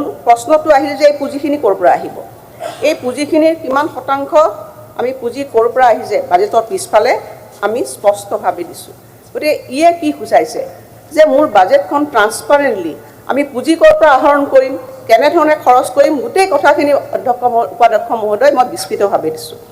এতিয়া আপোনালোকে চাওক যে ষ্টেট টেক্স ৰেভিনিউ মই কিমান দিছোঁ 22.40%, নন টেক্স ৰেভিনিউ দিছোঁ 5.38%, শ্বেয়াৰ অফ চেণ্ট্ৰেল টেক্সেছ মই দিলোঁ 28.63%। এতিয়া এই দুটা কথাতে আহিল উপাধ্যক্ষ মহোদয়। বহু মাননীয় সদস্যই কৈছে যে আমাৰ নিজা উৎপাদন ষ্টেট অন ৰেভিনিউ মাত্ৰ 28%। এইটো নহয় উপাধ্যক্ষ মহোদয়, আমাৰ নিজা আমাৰ পুঁজি কিমান, যে শ্বেয়াৰ অফ চেণ্ট্ৰেল টেক্সেছ আমাৰতো প্ৰাপ্য, আজি আমাৰ নিজা পুঁজি সেইটো শ্বেয়াৰ অফ চেণ্ট্ৰেল টেক্সেছত কি কি বাইদেউ, শ্বেয়াৰ অফ চেণ্ট্ৰেল টেক্সেছত কি কি থাকে? অখিল গগৈ ডাঙৰীয়া ৰিপ্লাই দিয়াৰ টেক্সেছৰ পইচাটো কি কি শিতানৰ পৰা দিয়াৰ পিছত যদি কিবা থাকে আপুনি ক'ব। উপাধ্যক্ষ মহোদয়, মই যেতিয়া কথা পাতি তেখেতৰ কথা বক্তব্য মই সুন্দৰকৈ শুনি আছোঁ, মই ইয়াত 4 ঘণ্টা বহি আছোঁ। উপাধ্যক্ষ মহোদয়, মোৰ কথাখিনি ক'বলৈ দিয়ক। Share of central taxes, own tax revenue, non tax আৰু টেক্স মিলি আমাৰ 57.63%। এই পুঁজিখিনি কোনে দিয়ে? শ্বেয়াৰ অফ চেণ্ট্ৰেল টেক্সে আমাৰ ইয়াৰ পৰাই লৈ যায় আৰু সেই পুঁজিখিনি আমি ঘূৰাই পাওঁ, আৰু সেই পুঁজিখিনি অনাৰ কিন্তু যিটো কৃতিত্ব সেইখিনি ৰাজ্য চৰকাৰে পাব লাগিব। এইকাৰণে পাব লাগিব যে আগতে উপাধ্যক্ষ মহোদয় এই সদনত মই বহুবাৰ বহিছোঁ, বাজেট মই নিজে দেখিছোঁ উপাধ্যক্ষ মহোদয়, এই পুঁজিবিলাক কেন্দ্ৰীয় চৰকাৰৰ পৰা আনিব নোৱাৰে। কাৰণবিলাক কি? যে শ্বেয়াৰ অফ চেণ্ট্ৰেল টেক্সেছ কেনেদৰে দিয়ে উপাধ্যক্ষ মহোদয় মই আপোনাক দেখুৱাইছোঁ। শ্বেয়াৰ অফ চেণ্ট্ৰেল টেক্সেছ উপাধ্যক্ষ মহোদয়, ইয়াত যিটো ডিভলিউশ্যন গ্ৰাণ্ট কৰে, কেনেধৰণে কৰে, মই 3টা বছৰ মই কিমান গ্ৰাণ্ট হৈছে সেই কথাখিনি, ফাইনেন্স কমিশ্যনৰ ৰিকমেণ্ডেশ্যন কিমান এমাউণ্ট আৰু গভৰ্ণমেণ্ট অফ আছামে কিমান পাইছিল মই সেইটো কৈছোঁ। 2013-14 ইয়াত ফাইনেন্স কমিশ্যনে ৰিকমেণ্ডেশ্যন কৰিছিলে 12,072 কোটি টকা। পালোঁ কিমান আমি পালোঁ 11,500 কোটি টকা। 14-15 ৰিকমেণ্ডেশ্যন আছিল 14,200 টকা, পালোঁ কিমান 12,000। 15-16 ৰিকমেণ্ডেশ্যন আছিল 19,000, পালোঁ কিমান 16,000। এতিয়া আপুনি আহক 21-22 বৰ্ষলৈ। 21-22 বৰ্ষত আপুনি চাব যে ৰিকমেণ্ডেশ্যন কিমান আছিলে 20,000, পালোঁ কিমান 28,151 টকা। 22-23 বৰ্ষত ৰিকমেণ্ডেশ্যন চাওক উপাধ্যক্ষ মহোদয় 22,917 কোটি টকা। আমি পালোঁ কিমান, একচুৱেল ৰিচিপ্ট কিমান 29,694 টকা। ডিফাৰেঞ্চ কিমান উপাধ্যক্ষ মহোদয় চাওক। 23-24 বৰ্ষত আপোনাৰ ৰিকমেণ্ডেশ্যন আছিল ফাইনেন্স কমিশ্যনৰ 25,787 কোটি টকা, পালোঁ কিমান 35,331 টকা। এইবাৰ উপাধ্যক্ষ মহোদয় 24-25 বৰ্ষত ৰিকমেণ্ডেশ্যন কিমান আছিলে 29,296 কোটি টকা, পালোঁ কিমান 40,254 টকা। এইবাৰ আমাৰ 25-26ত ফাইনেন্স কমিশ্যনৰ ৰিকমেণ্ডেশ্যন কিমান আছিলে 33,551 কোটি টকা, কিন্তু বাজেটিং কিমান কৰিলে তেওঁলোকে এইবাৰ ইউনিয়ন বাজেটত এল'কেশ্যন কিমান বঢ়ালে, সেইটো বঢ়ালে 44,494 কোটি। এইটোৱে হৈছে ৰাজনৈতিক সদিচ্ছা। কেতিয়াবা কোৱা হয় উপাধ্যক্ষ মহোদয় এই পুঁজিখিনি, আৰু আমাৰ নিজৰ কৃতিত্ব আছে উপাধ্যক্ষ মহোদয়, দিনে ৰাতি 24/7 ৰাজ্যখনে কাম কৰাৰ কাৰণে এইবাৰ মই মোৰ বাজেটৰ প্ৰথমতে মই লিখিছোঁ উপাধ্যক্ষ মহোদয় যে আমি 18,500 কোটি টকা এজ এ মানে আমাৰ ষ্টেটৰ স্পেচিয়েল গ্ৰাণ্ট হিচাপে আমি অসমে পাবৰ কাৰণে সক্ষম হৈছোঁ। তো এইখিনি কৰাৰ কাৰণে পইচা এনেই নাহে উপাধ্যক্ষ মহোদয়। আজি যে আমি বাজেটখন মই দেখুৱাইছোঁ যে 41,000 কোটি টকাৰ পৰা আজি যে আহি আমি যে 1 লাখ আমি কৈছোঁ যে 43,000 কোটি টকা খৰচ কৰিব পাৰিম, Rome was not built in a day. ইয়াৰ কাৰণে উপাধ্যক্ষ মহোদয় আমি প্ৰত্যেকটো সময় আমি কাম কৰিছোঁ উপাধ্যক্ষ মহোদয়, আৰু কাম কৰাৰ কাৰণে অসমত কৰ্ম সংস্কৃতি হৈছে। আজি জাকিৰ হুছেইন চুতীয়া ডাঙৰীয়াই কৈছে যে কৰ্ম সংস্কৃতি হয়, মই লিখিছোঁ বাজেটত যে এটা অসমৰ সময় আছিল য'ত কৰ্ম সংস্কৃতিৰ আমাৰ অৱক্ষয় ঘটিছিল, আৰু তাৰ ফলস্বৰূপে ক'ভিডৰ নিচিনা এটা সময় আমি পাৰ কৰিলোঁ। আজি স্বাধীনতাৰ 75 বছৰ পাৰ হ'ল উপাধ্যক্ষ মহোদয়, আজি স্বাধীনতাৰ অমৃতকালত উপনীত হৈছোঁ, আৰু সেইকাৰণেহে যোৱা 9টা বছৰৰ পিছত মই আজি 1,55,00,000 টকাৰ বাজেট দিবলৈ ইয়াত সক্ষম হৈছোঁ। আজি আত্মপত্ৰৰে উপাধ্যক্ষ মহোদয় মই কৈছোঁ এখন আত্মনিৰ্ভৰশীল অসম, এখন বিকশিত অসম, এখন সংস্কৃতিবান অসম, এখন কৰ্ম সংস্কৃতিৰে ভৰা অসম তৈয়াৰ কৰিবৰ কাৰণে এই বাজেটখন আমি প্ৰস্তুত কৰিছোঁ। ইয়াৰ লক্ষ্য সুনিশ্চিত উপাধ্যক্ষ মহোদয় যে আমি লক্ষ্যত উপনীত হ'ব লাগিব। আজি অখিল গগৈ ডাঙৰ কথাখিনি শুনিব আপুনি, বহুত জুনিয়ৰ প্ৰথমবাৰৰ কাৰণে আহিছে, বহুত শিকিব লগা আছে, হয় নাই? মইতো আপোনাৰ জ্যেষ্ঠ ভগ্নী, আপুনি গোলাঘাটৰ জোঁৱাই, মই সদায় মৰম কৰোঁ আপোনাক। গতিকে সেই ভগ্নী মই বাজেটখন প্ৰথমতে কি ক'লোঁ যে প্ৰথম বাজেট দিওঁতে কি কৈছোঁ যে মাতৃৰ মমতাময়ী অন্তৰেৰে মই এইখন বাজেট দিছোঁ, আৰু এইখন বাজেট মই কি কৈছোঁ যে প্ৰাপ্তিৰে মই এইখন বাজেট দিছোঁ। যে যোৱা 4টা বছৰ মোৰ যি ৰাজনৈতিক অভিজ্ঞতা হ'ল বিত্তমন্ত্ৰী হিচাপে, সেই অভিজ্ঞতাৰহে মই আপোনাক এইখিনি কথা কৈছোঁ। তথ্য আছে মোৰ হাতত, গোটেইখিনি তথ্য আছে। আপুনি যিখিনি কথা কৈছে সেইখিনি কথাই আপুনি বেলেগ ধৰণে কৈছে, আৰু সঁচাটো মই বেলেগ ধৰণে ক'ব লাগিব।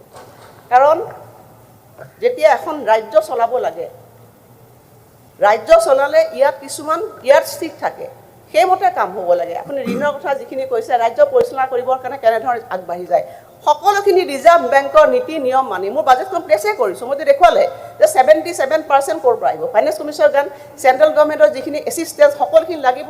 কাৰণ আজিতো আমি একেদিনে অসমখন গঢ়িব নোৱাৰোঁ, আপুনি নিজেও জানে যে একেদিনে অসম গঢ়িব পাৰে নেকি? 41,000 crores এক্সপেণ্ডিচাৰৰ পৰা আজি যদি 1 লাখ কোটি টকা অসমে খৰচ কৰিছে, এইটো আপুনি কৃতজ্ঞতা ভাল কৰিছোঁ বুলি আপুনি নক'ব পাৰে, কিন্তু অসমৰ মানুহে কিন্তু সেই স্বীকৃতি আমাক প্ৰদান কৰিছে। গতিকে সেইখিনি কথাৰে সম্পূৰ্ণ দায়বদ্ধতাৰে মই উপাধ্যক্ষ মহোদয় এই কথাখিনি কৈছোঁ যে আমি ডেপ GSDP ৰেচিঅ' সম্পূৰ্ণ মেইনটেইন কৰিছোঁ। আপুনি ক'ৰ পৰা বেলেগ এটা 50% কৈছে মই নাজানো। মই যিটো ডেপ GSDP ৰেচিঅ' আমাক কয়, সেই ডেপ GSDP ৰেচিঅ' আমি প্ৰপাৰলি মেইনটেইন। সেইটো বাইদেউ মই যিটো কৈছোঁ এইটো কনষ্টেণ্ট প্ৰাইচত, আপুনি যিটো কৈছে কাৰেণ্ট প্ৰাইচত। ডেপ GSDP আমি মেইনটেইন কৰি আছোঁ। অসম একেখিনি ডেপ GSDP ভাৰতবৰ্ষৰ বাহিৰৰ ৰাজ্যবিলাকেও মেইনটেইন কৰি থাকে। আৰু এইবাৰ বাজেটত মই কাগজ দিছোঁ, তুলনামূলকভাৱে আমি সকলো ডেপ GSDP ৰেচিঅ' মেইনটেইন কৰিছোঁ। ৰিচিভ এক্সপেণ্ডিচাৰ যিটো পাৰ্চেণ্টেজ মেইনটেইন কৰিব লাগে সেইটোও আমি কৈছোঁ। সকলো পেৰামিটাৰৰ ভিতৰত আমি ৰাজ্যখন আছোঁ। সম্পূৰ্ণ স্পষ্টতাৰে মই সেইখিনি কথা অধ্যক্ষ মহোদয় আপোনাক কৈছোঁ। এতিয়া ৰেভিনিউ এক্সপেণ্ডিচাৰলৈ মই আহিছোঁ যে ৰেভিনিউ এক্সপেণ্ডিচাৰ, কেপিটেল এক্সপেণ্ডিচাৰ। আমি কেপিটেল এক্সপেণ্ডিচাৰলৈ আহোঁ। কিমান টকা মই ক'লোঁ 2,900 পৰা কিমান আহি পালোঁহি আমি। জাৰ্ণি কিমান আছিলে 2,900 crores। এতিয়া মই আপোনাক কিমান বুলি কৈছোঁ 25,000 crores। কিমান গুণ উপাধ্যক্ষ মহোদয় আপুনি চাওক, 8 গুণ জাম্প, 8 times আমি জাম্প কৰিছোঁ। গতিকে এইটো সহজ কথা নহয়। আজি অসমৰ নিচিনা এখন ৰাজ্য, আগতেও আমি কৈছোঁ, বহুত আলোচনা হৈছে ইয়াতে যে আমি ইয়াৰ অসমৰ কেনেকৈ অগ্ৰগতি কৰিব পাৰোঁ, অৰ্থনৈতিকভাৱে এখন শক্তিশালী অসম তৈয়াৰ কৰিব পাৰোঁ। আমি সকলো তাত একমত, আমি কাৰো দ্বিমত নাই। আমি ৰুলিং অপজিশ্যন সকলোৰে ইয়াত বহিছোঁ, এইকাৰণে বহিছোঁ যে অসমখন শক্তিশালী অসম তৈয়াৰ কৰিব লাগে, আৰু সেই অসমৰ নিৰ্মাণৰ আমি অংশীদাৰ সকলো হ'ব লাগে। মই সেই চিন্তাধাৰাই আপোনাক আহ্বান জনাইছোঁ। কথাখিনি সঁচা তথ্যটো আপোনালোকক কৈছোঁ যে 3,000 কোটি টকাৰ পৰা আজি 25,000 কোটি টকা অসমৰ নিচিনা এখন মজলীয়া দেশৰ ৰাজ্যই জাম্প কৰাটো সহজ কথা নহয়। মই প্ৰথমবাৰ যেতিয়া বিত্তমন্ত্ৰীৰ আসনত বাকী ভাৰতবৰ্ষৰ বিত্তমন্ত্ৰীৰ ওচৰত বহিছিলোঁ, মোৰ যেতিয়া কিমান খৰচ তেতিয়া ক'বলৈ অলপ বেয়া লাগিছিল। অন্ধ্ৰপ্ৰদেশৰ ওচৰত যেতিয়া এই হিচাপে A4 আছামত মই বহোঁ তেতিয়া মোৰ বেয়া লাগে। কিন্তু আজি যেতিয়া মই মানে GST মিটিঙত গৈছোঁ, যেতিয়া মই গৌৰৱেৰে কৈছোঁ মাই বাজেট ইজ 1,55,000 crore, তেতিয়া মই এটা গৌৰৱেৰে গৈছোঁ। সেইটোৱে কথা। আজি প্ৰথমবাৰৰ বাবে অধ্যক্ষ মহোদয় অসমে মূল সুতিলৈ আহিছে, মানে কম্পিটিশ্যনৰ মুজত আহিছে। ভাৰতবৰ্ষৰ 28খন যি ৰাজ্য আছে, 28খন ৰাজ্যৰ মাজত আজি অসমে নিজৰ পৰিচয় দিবলৈ সক্ষম হৈছে। এতিয়া A4 এপ্ৰিল নহয়, A4 আছাম হ'বলৈ আমি আগবাঢ়ি গৈছোঁ। আজি প্ৰধানমন্ত্ৰী ডাঙৰীয়াক মই প্ৰথমতে কিয় মই তেওঁক মানে ব্যক্তিগতভাৱে নহয়, আমি ৰাইজৰ ফালৰ হৈ আমি তেখেতক আমি কৃতজ্ঞতা জ্ঞাপন কৰিছোঁ। তেখেতৰ সদিচ্ছা আছে। আজি প্ৰধানমন্ত্ৰী, আজি দেশৰ প্ৰধানমন্ত্ৰী, তেখেতে চাইছে যে মই কৈছোঁৱে যে অসম আমাৰ ৰূপহী, গুণৰ উন্নয় শেষ, ভাৰতৰে পূৰ্ব সূৰ্য উঠা দেশ। মোৰ পূৰ্ব দেশত অসমী আই মই গুণ শেষ কৰিব নোৱাৰোঁ। উপাধ্যক্ষ মহোদয়, মোৰ অন্তৰে অন্তৰে অসমী আই জাগ্ৰত হৈ আছে। মই নিজে এগৰাকী মহিলা, মই মাতৃ, গতিকে সেইকাৰণে অসমীয়াৰ মই গুণ শেষ কৰিব নোৱাৰোঁ। সেইকাৰণে সেই বাজেটত অসমীয়াক আমি কেনেকৈ আগবঢ়াই লৈ যাম সেইখিনি কথা দিনে ৰাতি আমি সকলোৱে চিন্তা কৰিছিলোঁ। মুখ্যমন্ত্ৰী ডাঙৰীয়াই কৈছিল যে মই কালি সিদিনাখন আপোনালোকে দেখিছে, মই অন্তৰ উজাৰি দিম অসমীয়াক কিমান দিব লাগে। সেইখিনি কৰিবৰ কাৰণে আমি চিন্তা চৰ্চা কৰিলোঁ অসমখনক আগুৱাই লৈ যাব লাগে সামাজিকভাৱে আগুৱাই লৈ যাব লাগে সকলো দিশত অৰ্থনৈতিকভাৱে শক্তিশালী কৰিব লাগে ইমান সহজ কথা নহয় আপুনি যিমান তালিকা গঠিল কৰিলে কিছুমান হয়তো বাজেটখন আপুনি ভালকৈ পঢ়া নাই বহুখিনি ইয়াত সোমাই আছে গতিকে এইকাৰণে কৈছোঁ যে অসমখনক আমি সকলো দৃষ্টিভংগীৰে চাব লাগিব এখন হলিষ্টিক আসাম আগবাঢ়ি যোৱা অসম হ'ব লাগিলে সকলো দিশ ইয়াৰ মানুহৰ 3,12 লাখ মানুহৰ মনৰ কথা ক'ব লাগিব মুখ্যমন্ত্ৰী ডাঙৰীয়াই সেইকাৰণে কৈছে এখন আত্মা থকা অসম কৰিব লাগে যে অকল ইনফ্ৰাষ্ট্ৰাকচাৰ অসম নহয় এই অসমখনক এখন বিকশিত অসম কৰিব লাগিলে মানুহৰ মানৰ দুখ সুখ সকলো বুজিব লাগিব কালি বিৰোধী দলৰ দলপতি ডাঙৰীয়াই কথা এটা কৈছে মই সেইটো কথা নকওঁ যে মজুৰি কিমান পাইছে আজি চাহ জনগোষ্ঠীৰ মানুহসকলে আজি তেখেতসকলে নিজৰ বায়ু পানী অসমৰ গ্ৰহণ কৰি নিজৰ দেহৰ তেজ পানী কৰি এই অসমী আইক আজি অসমৰ চাহক বিশ্ব দৰবাৰত প্ৰতিষ্ঠা কৰিছে সেই চাহৰ আজি 200 বছৰ হৈছে সেই 200 বছৰীয়া চাহৰ সেই গৌৰৱময় মুহূৰ্তত আমি তেওঁলোকক বিনম্ৰভাৱে কৃতজ্ঞতা জনাইছোঁ অধ্যক্ষ মহোদয় তাৰ বাহিৰে একো নহয় আমাৰ ধৃষ্টতা আছে নেকি এই চাহ জনগোষ্ঠীৰ লোকসকলৰ ওপৰত আমি তেওঁলোকৰ এই গৌৰৱৰ মুহূৰ্তত আমি তেওঁলোকৰ ওচৰত থিয় হৈছোঁ কালি টিভিৰ পৰ্দাত বহুতে সুধিছে যে আপোনালোকৰ কেনেকুৱা লাগিছে তেতিয়া কৈছে যে আমাক কিবা এটা দিছে আমি ল'ৰা ছোৱালীৰ কাৰণে কিবা এটা ল'ব পাৰিম এই অনুভূতি বুজিবলৈ চেষ্টা কৰক আজি এই অনুভূতিবিলাক মানুহৰ নুবুজাৰ কাৰণে অধ্যক্ষ মহোদয় আমাৰ মাজত ইমান শতিকা জোৰা গেপৰ সৃষ্টি হৈছে চাহ জনগোষ্ঠীৰ লোকসকলৰ কথা মই ক'বলৈ যাওঁতে মই নিজে এগৰাকী আমাৰ বিধায়কৰ সমষ্টিত চাহ জনগোষ্ঠীৰ মানুহ এলেকাবিলাক আমাৰ আছে চাহ বাগানবিলাকৰ এলেকাৰ উন্নয়ন বছৰ বছৰ ধৰি আজি অৱহেলিত হৈ আছিল আজি বিগত সময়ছোৱা আপোনালোকে চাওক যে চাহ বাগানবিলাকত কিমান উন্নয়ন সম্ভৱ হৈছে আমাৰ বিধায়কবিলাকে আজি মুখেৰে কৈছে মই বাজেটত ক'ব নালাগে প্ৰত্যেকটো আঁচনি চাহ বাগিচাবিলাকত আজি এটা নতুন পৰিৱেশ সৃষ্টি হৈছে চাহ বাগিচাৰ ল'ৰা ছোৱালীবিলাকে পঢ়া শুনা কৰিছে ঝুমুৰ বিনন্দিনী আমি বহুতে ঝুমুৰ কৰি থাকোঁ তেওঁলোকে আমাক কয় ঝুমুৰ নহয় ঝুমুৰ আজি বিহু বিনন্দিয়া পাছে পাছে কোন হাতখন আগবঢ়াইছে ডাঙৰ ভনীয়ে সৰু ভনীলৈ যে ঝুমুৰ বিনন্দিনী তুমিও আহা একেলগে সেই যি আমাৰ পাৰস্পৰিক যিটো আমাৰ মাজৰ শ্ৰদ্ধা আমাৰ সম্প্ৰীতি এতিয়া বড়ো ভাই ভনীসকলৰে এইখন চৰকাৰে হাত আগবঢ়াই দিছে অধ্যক্ষ মহোদয় যে শান্তিৰ পৰিৱেশ সৃষ্টি হ'ব লাগে আজি এটা সময়ত মনৰ মাজত অতি দীঘলীয়া গেপ আছিল বৰাক ব্ৰহ্মপুত্ৰ পাহাৰ ভৈয়াম আজি BTR Karbi Anglong NC hills এইবিলাক কি কাৰণে সৃষ্টি হৈছিল অধ্যক্ষ মহোদয় আমি মানুহৰ মনৰ কথা শুনিব নোখোজাৰ কাৰণে আজি এইবিলাক অৱস্থাৰ সৃষ্টি হৈছে বাইদেউ ফিস্কেল ডেফিচিটটো কেলে বেছি হৈ গ'ল শান্তি আহিছে বাইদেউ ফিস্কেল ডেফিচিটটো সেন্ট্ৰেল গভৰ্ণমেণ্টে দিয়া টাৰ্গেটতকৈ বেলেগ কেলে বেছি হ'ল বাইদেউ আগতে ৰিপ্লাইটো দিবলৈ দিয়া ফিস্কেল ডেফিচিটটো বেলেগ কথা দিবলৈ দিয়া আমাক বাজেটৰ বিষয়ে কওক আপুনি ফিস্কেল ডেফিচিট কেলে বাঢ়ি গ'ল বাইদেউ অধ্যক্ষ মহোদয় অসমত আজি প্ৰগতি আহিছে আৰু প্ৰগতিৰ আমি কৰিব পাৰিছোঁ মোৰ বাজেটখনত আপোনালোকে দেখিছে যে এটা কথা অধ্যক্ষ মহোদয় মই দেখি আছোঁ যে বহুতো সদস্যই কৈছে যে বাজেটখনত পইচা আমি কমকৈ ৰাখিছোঁ যোৱাবাৰ আৰিৰ কাৰণে কিন্তু বাজেট এষ্টিমেশ্যন যেতিয়া কৰোঁ তাত আমি এই বছৰত আমাৰ ৰিচোৰ্চ মেপিংটো চাই এষ্টিমেশ্যন কৰোঁ আৰু যেতিয়া সময়ে সময়ে বিভিন্ন ধৰণৰ পুঁজি আমাৰ হয়তো আমি সেই estimate budget is nothing but N estimate আজি মই 200 টকা ধাৰ্য কৰিছোঁ মোৰ টেক্স কালেকশ্যন তাত বেছিকৈ বাঢ়িছে কেন্দ্ৰীয় চৰকাৰে যিটো অংশ আমাক ৰাখিছে সেইটো 8,000-11,000 কোটি টকা মোক বেছিকৈ দিলে গতিকে আৰি বিৰ লগত বি কম্পেয়াৰ আপুনি কৰিব আৰিৰ লগত আপোনালোকে আৰি কম্পেয়াৰ কৰিব আৰু যোৱাবাৰ যিখন মই বাজেট দিছিলোঁ আপোনালোকে এইবাৰ দেখিলে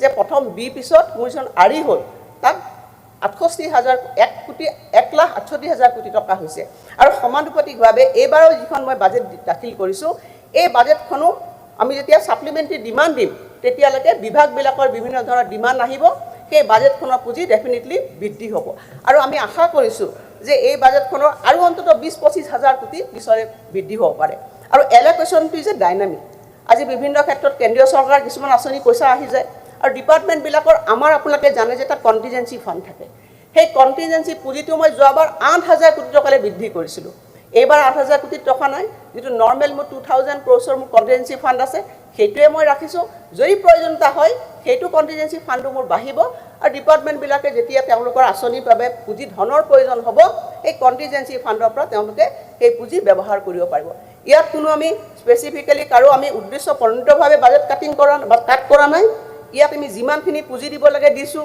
পৰৱৰ্তী পৰ্যায়ত যদি আমি পুঁজি ব্যৱহাৰ কৰিব লাগে অতিৰিক্তভাৱে সেইখিনি আমি পুঁজি গ্ৰহণ কৰিম কিন্তু এটা কথা আপোনালোকে চাব যে ইমান দিন আমি যিটো ৰেভিনিউক আমি এক্সপেণ্ডিচাৰ বুলি কওঁ সেই ৰেভিনিউ এক্সপেণ্ডিচাৰ আমি কিহত খৰচ কৰিছোঁ সেইটো আপোনালোকে চাওক যে স্কুল এডুকেশ্যন বহুতো আমাৰ সদস্যই কৈছে স্কুটি কিয় দিব লাগে চাইকেল কিয় দিব লাগে আজি আমি যিসকলে সামৰ্থ্যৱান আমাৰ ল'ৰা ছোৱালীয়ে স্কুটি আছে আমাৰ গাড়ী আছে আমাৰ যিসকল দৰিদ্ৰ ল'ৰা ছোৱালী তেওঁলোকক স্কুটি দিয়াৰ প্ৰয়োজনীয়তা আছে কাৰণে চৰকাৰে স্কুটি দিছে যাৰ ফলস্বৰূপে ছোৱালীগৰাকীৰ হয়তো সময়ৰ ডিষ্টেঞ্চটো কমি গৈছে আৰু ভালভাৱে শিক্ষা লাভ কৰিব পাৰিছে আজি হেল্থত আপোনালোকে চাওক যে যিমানখিনি এক্সপেণ্ডিচাৰ কৰিছোঁ ৰেভিনিউ এক্সপেণ্ডিচাৰ গতিকে ৰেভিনিউ আৰু কেপিটেল বুলি পেলাই ইয়াত ভাগ কৰিব নালাগে অধ্যক্ষ মহোদয় ৰেভিনিউ এক্সপেণ্ডিচাৰ আমি ভাল কামৰ কাৰণে খৰচ কৰিছোঁ আজি আপোনালোকে কওক যে হেল্থৰ যিবিলাক এনেকুৱা ধৰণৰ কিছুমান আঁচনি আছে যে আমাৰ সৰু সৰু ল'ৰা ছোৱালীৰ মানে হৃদপিণ্ডৰ ফুটা ৰোগ সেইবিলাকৰ কাৰণে আমাৰ ৰেভিনিউ এক্সপেণ্ডিচাৰ খৰচ হয় তাৰ পুঁজি এখন বাজেটত ধৰা আছে গতিকে আপোনালোকে ক'ব নেকি যে ৰেভিনিউ এক্সপেণ্ডিচাৰ কাৰণে এই কামবিলাক আমি কৰিব নালাগে যে বহুতো আঁচনি কমিটেড এক্সপেণ্ডিচাৰ কিবা please committed expenditure honourable member এনেকৈ হস্তক্ষেপ কৰি থোৱা ঠিক হোৱা নাই কোনো ৰিপ্লাইৰ মাজত চাহ জনগোষ্ঠীৰ কথা ক'লে হস্তক্ষেপ কৰে মহিলাৰ কথা ক'লে হস্তক্ষেপ কৰে চাহ জনগোষ্ঠী আৰু মহিলাক ইমান কিয় বেয়া পায় কিয় ইমান বেয়া পায় আপোনাৰ চাহ জনগোষ্ঠীৰ কথা ক'লে মহিলাৰ কথা ক'লে কিয় ইমান বেয়া পায় প্লিজ ৰিপ্লাইটো হস্তক্ষেপ কৰা নাই বাজেটত অধ্যক্ষ মহোদয় আচলতে বাজেটত বহুতো ভিতৰলৈ যোৱাই নাই বাজেটখন ভিতৰলৈ যোৱা হ'লে কিছু কাম তেওঁলোকে ভাল পালেহেঁতেন ইয়াৰ বাজেটত কি আছে আপোনালোকে চাওক যে আমি কেনেকৈ চৰকাৰ চলাব বিচাৰিছোঁ যে কমপ্লিটলি আজি কি হৈছে আমি কৈছোঁ যে আমাৰ ডিব্ৰুগড়ত এটা আমাৰ ছেকেণ্ড কেপিটেল হ'ব লাগে কিয় হ'ব লাগে ছেকেণ্ড কেপিটেল কিয় হ'ব লাগে তাত গ্ৰ'থ হ'ব লাগে আজি আপোনালোকে কেনেকুৱা ধৰণৰ এখন অসমলৈ লৈ যাব বিচাৰিছে এফালে আপোনালোকে এখন উন্নয়নমুখী অসমৰ কথা কৈছে আৰু যিখিনি কথা কয় আপোনালোকে সেই কথাখিনি আপোনালোকে সমৰ্থন নকৰে আজি আমি ৰাজ্যখন কেনেধৰণে পৰিচালনা কৰিম আমি ষ্টেটাছটো মেইনটেইন কৰিম নে আমি ডাইনামিক ৱেত যাম যদি ডাইনামিক ৱেত যাব লাগে তেতিয়া আমি কম্পিটিশ্যন কৰিব লাগিব বেলেগ ৰাজ্যত যদি কম্পিটিশ্যন কৰিব লাগে ফ'ৰ লেনিং ৰাস্তা বনাব লাগিব মেডিকেল কলেজ বনাব লাগিব টাটা ছেমি কণ্ডাক্টৰ আনিব লাগিব আজি ৰাজ্যখনৰ বাহিৰত যদি ল'ৰাবিলাকৰ গমন আমি পশ্চাদমুখী কৰিব লাগে ৰাজ্যখনে ঘূৰাই আনিব লাগে টাটা ছেমি কণ্ডাক্টৰ প্ৰজেক্ট আমি অসমত আনিব লাগিব আৰু লগতে এডভান্টেজ আসামৰ বেনিফিট আমি ল'ব লাগিব আজি এডভান্টেজ আসামে অসমত আহিবলৈ পৰিৱেশ সৃষ্টি কৰিছে অধ্যক্ষ মহোদয় আপুনি নিজে দেখিছে যে কিমান আজি প্ৰায় 50ৰো বেছি আজি দেশে ইয়াত পাৰ্টিচিপেট কৰিছে আজি ইণ্ডাষ্ট্ৰিয়েলিষ্টবিলাকে পাৰ্টিচিপেট কৰিছে অসমক এখন ডেষ্টিনেশ্যন হাব বুলি লৈছে আমি লেণ্ড বেংক অসমৰ প্ৰথমভাৱে তৈয়াৰ কৰিছোঁ আজি MSMEবিলাক আপোনালোকে দেখিছে কিমান ধৰণে উদ্যোগীকৰণৰ কাৰণে এটা পৰিৱেশ অসমৰ সৃষ্টি হৈছিলে আগতে কিন্তু তেনেকুৱা ধৰণৰ পৰিৱেশ সৃষ্টি হোৱা নাছিল আজি এডভান্টেজ আসামে এই পৰিৱেশ সৃষ্টি কৰাত আমাক আজি সহায়ক ভূমিকা গ্ৰহণ কৰিছে আৰু সেইকাৰণে আজি অসমত আজি ভাৰতবৰ্ষৰ সকলো মানুহ আজি ইয়ালৈ আহিছে আজি বিশ্বৰ মানুহবিলাক ইয়ালৈ আহিছে আৰু চবেই কৈছে যে অসমে অধ্যক্ষ মহোদয় আমাৰ যি মানে বিকশিত অসম 2047 চনত অসমে ভাৰতবৰ্ষক নেতৃত্ব দিব মহোদয় যদি আমি এনেধৰণে কাম কৰি যাব পাৰোঁ এইখিনি কথা মই আপোনালোকক ক'লোঁ গতিকে মই এইখন বাজেটত বহুত আঁচনি ৰাখিছোঁ যিবিলাক আঁচনিয়ে অসমৰ দৰিদ্ৰ মানুহক সকাহ দিয়ে অসমৰ মহিলাসকলক সকাহ দিব অসমৰ অন্নদাতাসকলক সকাহ দিব অসমৰ কৃষকসকলক সকাহ দিব আৰু সামগ্ৰিকভাৱে অসমক এখন উদ্যোগীকৰণৰ ক্ষেত্ৰত শক্তিশালীভাৱে অৰ্থনৈতিকভাৱে এখন ৰাজ্যত পৰিণত কৰিব সেইটো মোৰ দৃঢ় বিশ্বাস অধ্যক্ষ মহোদয় সেইকাৰণে মই বহুত বেছি দীঘলীয়া কৰিব খোজা নাই মই এটা কথা ক'ব বিচাৰিছোঁ সিদিনাখন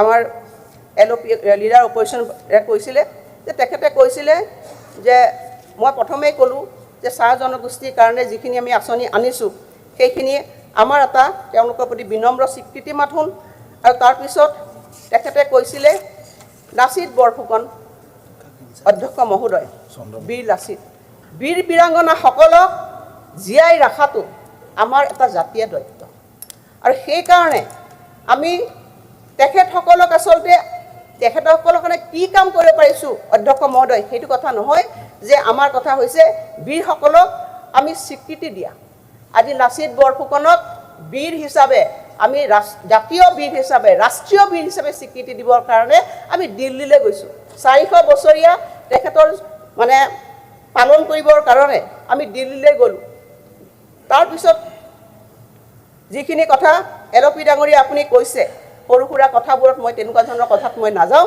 মই এটাই কথা কৈছোঁ যে আমাৰ ৰাজ্যখনে মুখ্যমন্ত্ৰী ডাঙৰীয়াই বিচাৰে যে আমাৰ হেৰিটেজ সভ্যতা সংস্কৃতি অসমীয়া মানুহৰ মান সন্মান আমি সকলোৱে বৃদ্ধি কৰিব লাগে সেইটোৱে সকলোতকৈ ডাঙৰ কথা যে আমি সকলো জাতি জনগোষ্ঠী আমি একত্ৰিতভাৱে এখন ভাল অসম তৈয়াৰ কৰিব লাগে আৰু সেইকাৰণে আমি দিনে নিশাই অধ্যক্ষ মহোদয় আমি কাম কৰি গৈছোঁ গতিকে আমি আশা কৰিছোঁ যে এই বাজেটখনত আমি 63% আমাৰ এক্সপেণ্ডিচাৰৰ পৰা আমি 85% আমি কাম কৰিব সক্ষম হৈছোঁ আৰু আপোনাক মই এইটো কথা কৈছোঁ যে আমি আন্তৰিকতাৰে চেষ্টা কৰিম যাতে এই বাজেটখনত আমি ধাৰ্য কৰা পুঁজি 90% আমি ব্যৱহাৰ কৰিব পাৰোঁ মই মোৰ সতীৰ্থসকলকো আহ্বান জনাইছোঁ যিসকল বিভাগে বিভিন্ন বিভাগৰ মন্ত্ৰীসকল আছে বহুত মন্ত্ৰী ভালকৈ কাম কৰিছে তেওঁলোকে আৰু সেইকাৰণে আজি মই পাৰ্চেণ্টেজ আমি 85% হ'ব বুলি আমি কৈছোঁ যোৱাবাৰ 80% আছিলে তাৰ আগৰ 81% আছিলে আমি যথেষ্টখিনি কাম কৰিছোঁ কষ্ট কৰিছোঁ আৰু অৰুণোদয় আঁচনিৰ কথা আপোনালোকক মই শেষত কমকৈ ক'ব বিচাৰিছোঁ যে অৰুণোদয় আঁচনি যে অৰুণ উদয় এটা দৰিদ্ৰ পৰিয়ালৰ ঘৰত সূৰ্য উদয় হ'ব লাগে কিন্তু ইয়াৰ লজিকটো আপোনাৰ এইখন আঁচনিৰ লজিক নহয় প্ৰত্যেকটো আঁচনিৰ লজিক চাব আপোনালোকে যে এটা দৰিদ্ৰ পৰিয়ালক আমি সহায় কৰিব লাগে সাধাৰণতে আপোনালোকে চাব যে সমাজৰ পিছপৰা মানুহখিনিৰ নাম ক'লে কাক ক'ম 1 নম্বৰতে মহিলা গতিকে মহিলা সবলীকৰণ এই শব্দটো মই ব্যক্তিগতভাৱে কিন্তু ময়ো ভাল নাপাওঁ মই আজি সবল হৈছোঁ কিন্তু মই দুৰ্বল এগৰাকী মহিলাৰ সহায় হ'ব লাগিব সেইকাৰণে এগৰাকী মহিলা ইজনী আমি সখী বুলি কওঁ সখা বুলি কওঁ কিন্তু সেই দুৰ্বল শ্ৰেণীক হাত আগবঢ়াৰ দায়িত্ব হৈছে সামাজিকভাৱে আমাৰ সকলোৰে আমি সকলোৱে কাৰোবাৰ মাতৃ আমাক জন্ম দিছে কাৰোবাৰ পত্নী আমাৰ আছে আমাৰ সন্তান আছে গতিকে আমি স্ত্ৰী শক্তিৰ প্ৰতি আমি দায়বদ্ধ হ'বই লাগিব আৰু সেইকাৰণে স্ত্ৰী শক্তিক অৰ্থনৈতিকভাৱে শক্তিশালী কৰাৰ দায়িত্ব চৰকাৰৰ আছে আৰু মই মুখ্যমন্ত্ৰী ডাঙৰীয়াৰ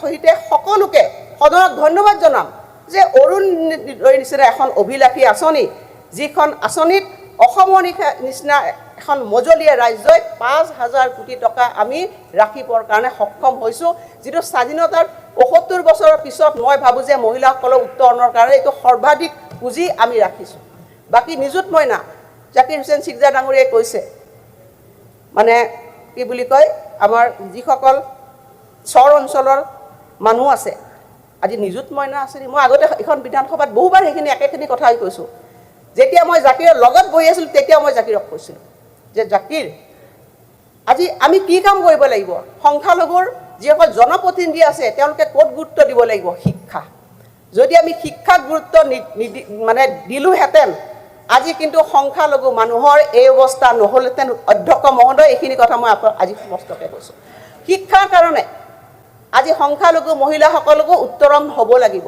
সেই উত্তৰণত সহায় হ'ব নিযুত মইনা এই নিযুত মইনাৰ 4 লাখ 30 লাখত ইয়াৰ সংখ্যালঘু ছোৱালী নাই নেকি আপোনালোকে চাব সকলো গভৰ্ণমেণ্ট স্কুলত যিসকল সংখ্যালঘু ছোৱালী আছে তাত তেওঁলোকে উপকৃত হ'ব আৰু সংখ্যালঘু অঞ্চলতে বাল্য বিবাহ সকলোকে বেছি হয় অন্ধবিশ্বাস কুসংস্কাৰ সেই অঞ্চলবিলাকত থাকে চাহ বাগানৰ অঞ্চলত অন্ধবিশ্বাস কুসংস্কাৰ থাকে সেইবিলাক নাইকিয়া কৰিবৰ কাৰণে 18 বছৰৰ পৰা বিবাহ দিব পাৰোঁ স্ত্ৰী শক্তিৰ ওপৰত যেতিয়া অধিকাৰ থাকে নিজৰ বিবাহৰ ওপৰত জীৱনৰ ওপৰত অধিকাৰ লোৱাৰ তাৰ কাৰণে আমি নিযুত মইনা আঁচনি আনিছোঁ ইয়াত এইবিলাকত কোনো জেণ্ডাৰ নাই স্পেচিয়েলি মই কৈছোঁ যে এইখন নিযুত মইনা আঁচনি জেণ্ডাৰ কিন্তু ইয়াত ধৰ্ম বিবেচিত হোৱা নাই সকলো ধৰ্মৰ মানুহে এই আঁচনিৰ পৰা বেনিফিট পাব গতিকে আমি তেনেধৰণে আহিছোঁ এইবোৰ কথা আমি মনত চিন্তাই কৰা নাই আপোনালোকে আছে সদনত এখন আমি এনেকুৱা এখন অসম বিচাৰিছোঁ উন্নয়নশীল বিকশিত অসম সেই অসমত আমি সকলোৱে সমমৰ্যাদাৰে সম অধিকাৰে আমি জীয়াই থাকিব পাৰোঁ সেই অসমখনকে মুখ্যমন্ত্ৰী ডাঙৰীয়াই দিনে ৰাতি কাম কৰি আছে অধ্যক্ষ মহোদয় আপুনি নিজেই দেখিছে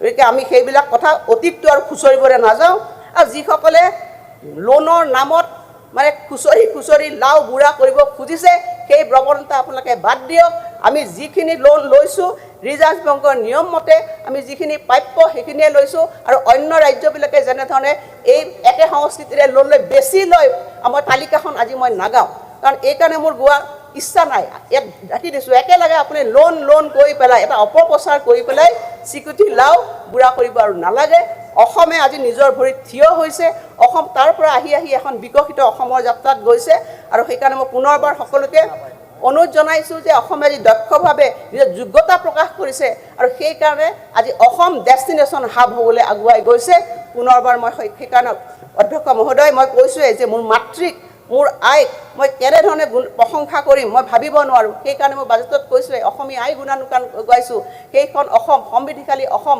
হোৱাৰ স্বাৰ্থতে মই বাজেটখন প্ৰস্তুত কৰিছোঁ আৰু এইখিনি কথাৰে সকলোকে মই অনুৰোধ জনাইছোঁ যে মন্ত্ৰীসকলে ভালকৈ ইয়াৰ কামখিনি কৰিব লাগে আৰু বিধায়কসকলেও আপোনালোকৰ নিজৰ নিজৰ সমষ্টিত মোৰ বাজেটখনৰ যিখিনি বেনিফিট আপোনালোকে পাব 100% আপোনালোকে সেইখিনি গ্ৰহণ কৰি নিজৰ সমষ্টিৰ দৰিদ্ৰ মানুহৰ সেৱা কৰিবলৈ চেষ্টা কৰক অখিল গগৈ ডাঙৰীয়াকো মই কৈছোঁ তেখেতে মোক বহুতো মেছেজ দি থাকে অধ্যক্ষ মহোদয় মই কওঁ যে সকলোৱে কাম কৰিব লাগে এখন সুন্দৰ অসম ভাল অসম শক্তিশালী অৰ্থনৈতিকভাৱে সবল অসম ভৱিষ্যতে যাতে আমি অসমখনক লৈ গৌৰৱ কৰিব পাৰোঁ কোনেও যাতে কেতিয়াও ক'বলৈ সাহস নকৰে Assam is a land of লাহে লাহে আজি অসম আগুৱাই গৈছে সেই চিন্তা চৰ্চাৰে ইয়াতে ভাৰতবৰ্ষৰ মানুহ অসমলৈ আহি গৈ সঁচা অৰ্থত অসমত সূৰ্য উদয় হৈছে আৰু 2047 চনত অসমে ভাৰতবৰ্ষক নেতৃত্ব দিব এইখিনি কথা কৈ সকলোলৈকে মোৰ পুনৰবাৰ কৃতজ্ঞতা জনাই মোৰ বাজেট ভাষণ নিমন্ত্ৰণে সামৰণি মাৰিছোঁ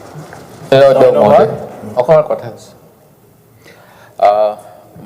মন্ত্ৰী মহোদয়ক ধন্যবাদ জনাইছোঁ কিন্তু যিটো FRBMৰ নিয়ম কৰিছিলে কেন্দ্ৰীয় চৰকাৰে সেই অনুসৰি কোভিডৰ সময়ত বঢ়াই দিয়া হৈছিল কোভিডৰ পিছত 3% কৰা হ'ল যদি পাৱাৰ সেক্টৰ ৰিফৰ্ম হয় তেতিয়াহ'লে আৰু 0.5% বঢ়াব পাৰে কিন্তু আমি দেখা পাইছোঁ আমাৰ 3.7 হৈছে সেই গতিকে সেইটোৱে প্ৰথম এটা বিসংগতি দেখা পাইছিলোঁ সেইটো উল্লেখ কৰিছিলোঁ আৰু আমাক স্কিলিং লাগে বহুত স্কিলিঙৰ ক্ষেত্ৰত যোৱাকালিও কৈছোঁ যে যিসকল আমাৰ উচ্চ শিক্ষা সম্পন্ন তেখেতসকলে বিদেশতো গৈ চাকৰি পাব পাৰে যিসকল কোৱালিফাইড কিন্তু আমাক লাগে মাছ এমপ্লয়মেণ্টৰ তেনেকুৱা কথা অহা নাই আমি হয় অসম চুক্তি অনুসৰি নুমলীগড় ৰিফাইনেৰী হৈছিল তাত কিজানি 300 গ্ৰেজুৱেট ইঞ্জিনিয়াৰে চাকৰি পাইছিল সেইসকলে যিহেতু শিক্ষা দীক্ষাত অৰ্হতা সম্পন্ন আছিল তেখেতসকলে বাহিৰতো কৰিব পাৰিলে হয় কিন্তু যদি গান্ধীজীয়ে যেনেকুৱা কথা কৈছিল যে মাছ স্কেল প্ৰডাকশ্যন লাগে সৰু সৰু উদ্যোগ লাগে এই সৰু উদ্যোগবিলাকৰ যিটো আমি যোৱাকালিও কৈছিলোঁ মিনিমাম ৱেজ নাই সেই গতিকে বাহিৰত কেৰালাত যদি 14,000 অসমত 7,000 কৰ্ণাটকত যদি 15,000 অসমত 6,000 সেইকাৰণে আমাৰ ইয়াৰ পৰা সেই কম শিক্ষিত কিন্তু যাৰ পৰিয়াল চলাব লাগে তেওঁলোকে গৈ থাকে সেইকাৰণে এটা ভাল আঁচনি দিলে মহোদয় যে ডেড বডি আহিবলৈ হ'লে চৰকাৰী খৰচত ডেড বডি আহিব কিন্তু মহোদয় যিটো কেঞ্চাৰ কেয়াৰ লৈছে নিশ্চয় ভাল পাওঁ সেই তাৰ কাৰণে পুঁজি আৰু দিয়ক ৰেভিনিউ এক্সপেণ্ডিচাৰ হওক প্ৰটনৰ কাৰণে হওক কিন্তু মহোদয় কি কাৰণে হয় সেইটো চাব লাগে আমাৰ ইয়াতে এখন বিল অহাৰ কথা আছিলে যে ধোঁৱা নোহোৱা টবেকো যিটো স্মকলেছ টবেকো বেন হোৱাৰ কথা সেইখন চৰকাৰে কৰি পেলাই কিয় নকৰিলে সেইখন যাৰ ফলত এনেকুৱা অসুবিধাবিলাক সৃষ্টি হৈ আছে তাৰ কাৰণে কোনো চৰকাৰৰ অনুসন্ধানমূলক ৰিপৰ্ট নাই মই যোৱা বছৰ প্ৰশ্ন কৰাৰ সময়ত এখন ডিব্ৰুগড় মেডিকেল কলেজক ষ্টাডি কৰিবলৈ দিছিল কেঞ্চাৰ কিয় হয় আমাৰ উজনি অসমত কেঞ্চাৰ হোৱাৰ ফলত প্ৰতিটো পৰিয়ালৰ ধন সম্পত্তি মাটি বাৰী নিশেষ হৈ যায় তাৰপিছত তেওঁলোকে চিকিৎসা কৰিব নোৱাৰে মহোদয় মই যিখিনি পইণ্ট মই কৈ আছোঁ মহোদয় শ্বৰ্টফল ইন ৰেভিনিউ প্ৰতি বছৰে বছৰে যোৱা সময়ছোৱাত 19% হয় আৰু ইমপ্লিমেণ্টেশ্যন আণ্ডাৰ স্পেণ্ডটো 16% হয় সেই গতিকে যিটো কোৱা হৈছে সেইটোত অলপমান নিশ্চয় কথা থাকিব লোন লোৱাৰ কাৰণে কৈছে যে আমি কৈছোঁ যে ফ্লাইঅভাৰ ইমান বনাই আছে বা অভাৰব্ৰিজ বনাই আছে তাত আনকি নাগৰিকক লাগে নালাগে যিটো জনশুনানি হ'ব লাগে সেইটো নোহোৱাকৈ হৈছে RTIত সেইবিলাক আহিছে হয় মই একেলগে লৈ ল'ম আৰু যিহেতু লাচিত বৰফুকনৰ কথাও ক'লে সেই গতিকে চুকাফা নামৰ এখন ইউনিভাৰ্চিটিৰ কথা কৈছিলোঁ ইমানখিনি পুঁজি আছে তাৰ মাজেদি যদি এই বিলখন পেণ্ডিং আছে ইউনিভাৰ্চিটিখন দি দিলে ভাল হ'ব আৰু ৰাজনীতিক অৰুণোদয় আঁচনি কেতিয়াও বিৰোধিতা কৰা নাই খালি তাৰ সিলেকশ্যন বা মুখ্যমন্ত্ৰী ত্ৰিপুলাৰ সিলেকশ্যনটোৰ কথা কৈছোঁ সিলেকশ্যনটো যাতে নিৰপেক্ষ হয় ঠিক তেনেকৈ মূৰ্তি বহুত বনোৱা হৈছে মূৰ্তিতকৈও কীৰ্তিচিহ্নসমূহ সংৰক্ষণ কৰিলে তেতিয়াহে বুৰঞ্জীৰ বিষয়ে আৰু গম পোৱা যাব কিন্তু কীৰ্তিচিহ্নবিলাক বেদখল হৈ আছে বহুত অঞ্চলত সেইবিলাক উচ্ছেদ হ'ব লাগে আৰু য'ত স্কুল নাই তাত বনাওক বাগানত মডেল স্কুল কিন্তু যদি 1 কিলোমিটাৰ দূৰত্বত হাইস্কুল এখন আছে এতিয়াও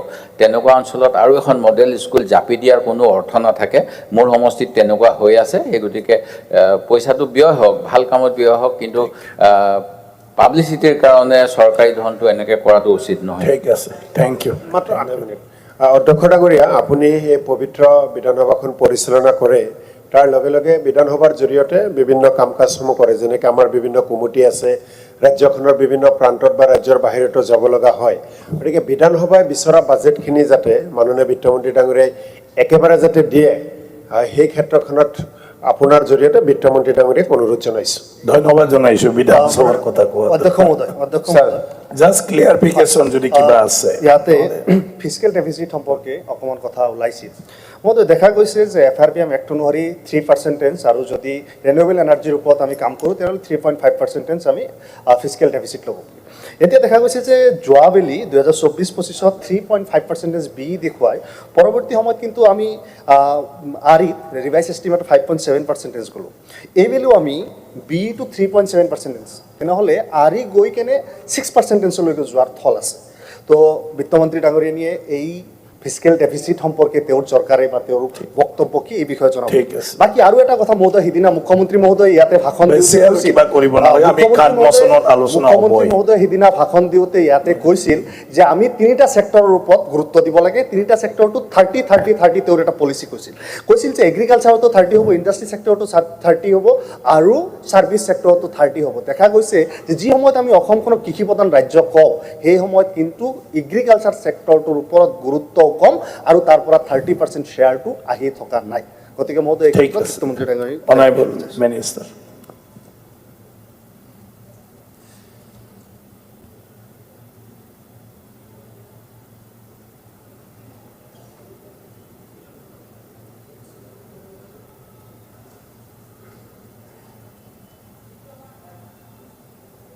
ফিজিকেল ডেফিচিটৰ কথা কৈছে, সেইখিনি সময়ত আচলতে আমাক 0.5% বঢ়াই দিয়া হৈছিলে, 4% আছিলে। সেইকাৰণে আমি তাৰ ভিতৰতে ৰাখিছিলোঁ 4% government of India. GSDP please, এইটো আৰু আৰ্গুমেণ্ট নহয়। মই এইটোৱে আপোনালোকক কৈছোঁ, আমি 4% ফিজিকেল ডেফিচিট 5.7 হ'ল। আগৰ বাজেটত 5.7 হ'ল বাইদেউ, 5.7। প্লিজ ফিজিকেল ডেফিচিট 5.7 দিব, মানে তাত আপোনালোকে যি কৈছে মানে এনসাৰটো দিলে আৰু কি আছে। ফিজিকেল ডেফিচিট কথা থাকিব লাগে, FRBM আমি যিখিনি থাকিব লাগে আমি গোটেইখিনি মেইনটেইন কৰি পেলাই মই বাজেটখন বনাইছোঁ। জাষ্ট ক্লিয়াৰিফিকেশ্যন অনলি, আৰু কি আছে মানে ইয়াত মানা নামানাৰ কথা নাথাকে নহয়। মনা নমনা নহয়, এইটো এক্টৰ বাহিৰত গৈছে ধাৰ লওঁতে, মানা নামানাৰ ধাৰ লওঁতে এক্টৰ বাহিৰত গৈছে।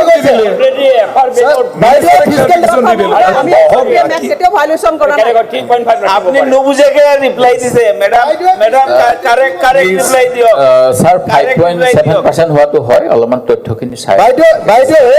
বাইদেউ মানে ফিজিকেল ডেফিচিটটো বুজি পোৱা নাই, সেইকাৰণে অখিল ডাঙৰীয়া আপোনাক বুজি পাইছো বুলি আপুনি কেনেকৈ প্ৰমাণ কৰিব? অধ্যক্ষ মহোদয়, মই সদনক এইখিনি কথা কৈছোঁ। অধ্যক্ষ মহোদয়, আমি যিখিনি কাম কৰোঁ ৰিজাৰ্ভ বেংকৰ অনুমোদন ক্ৰমে কৰোঁ আৰু কেন্দ্ৰীয় চৰকাৰে আমাক ছাৰ এনেকে বিত্তমন্ত্ৰী এগৰাকীক ইনচাল্ট কৰিব পায় নেকি? তেখেতে একো নাজানে বুলি, ফিজিকেল ডেফিচিট নাজানে বুলি ছাৰ এখেত আন্দোলন কৰাত এক্সপানশ্যন কৰা হ'ব। ইকনমিক্সত মানে নহয়, একো নাজানে বুলি তেখেতে কৈছে।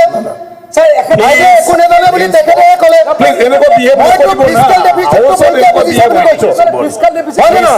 আপুনি তেখেতে ক'লে একো নাজানে বাইদেউ, বাইদেউ একো নাজানে বুলি আপুনি নক'ব। আপুনি প্লিজ অখিল গগৈ নাজানে কিয় ক'ব? এনেকুৱা নকয়, আমাৰ অলপ কথা পতাৰ ভদ্ৰতা নাথাকে নেকি? সদায় চবকে মানে ছাৰ অজন্তা নেওগ ডাঙৰীয়ানে এইখন বিধানসভালৈকে 2001 চনলৈকে নিৰ্বাচিত, 1 চনত নিৰ্বাচিত হৈছিলে। তেখেতে ঘৰ কাপ তেখেতে ভাষণ দিলে ময়ো ভাষণ দিব পাৰোঁ। ফিজিকেল ডেফিচিটৰ বাইদেউ ৰিপ্লাইটো দিয়া নাই। 4 বছৰ বাইদেউ ফিজিকেল ডেফিচিটৰ ৰিপ্লাইটো দিয়া নাই, এইটো কথা সঁচা। তেখেতে ভাষণ কিয় ক'ব? তেখেতে ভাষণ বুজি নাপায় বুলি মোৰ অধিকাৰ আছে, বুজি নাপায় বুলি তেখেতে এনেকে কৰিব, আমি মনে মনে থাকিম। মোৰ অধিকাৰ আছে, বুজি নাপায় বুলি তেখেতে এনেকে কৰিব, আমি মনে মনে থাকিম। এনেকে নহ'ব নহয়। অধ্যক্ষ মহোদয়, এক্সপানশ্যন কৰা হয় কোনো নেদেখাব, আপুনি চবকে কৈ দিয়ে আপুনি পাওক। ৰেকৰ্ড এটা দিছোঁ স্যাৰ, তাত 5.7 এইবাৰ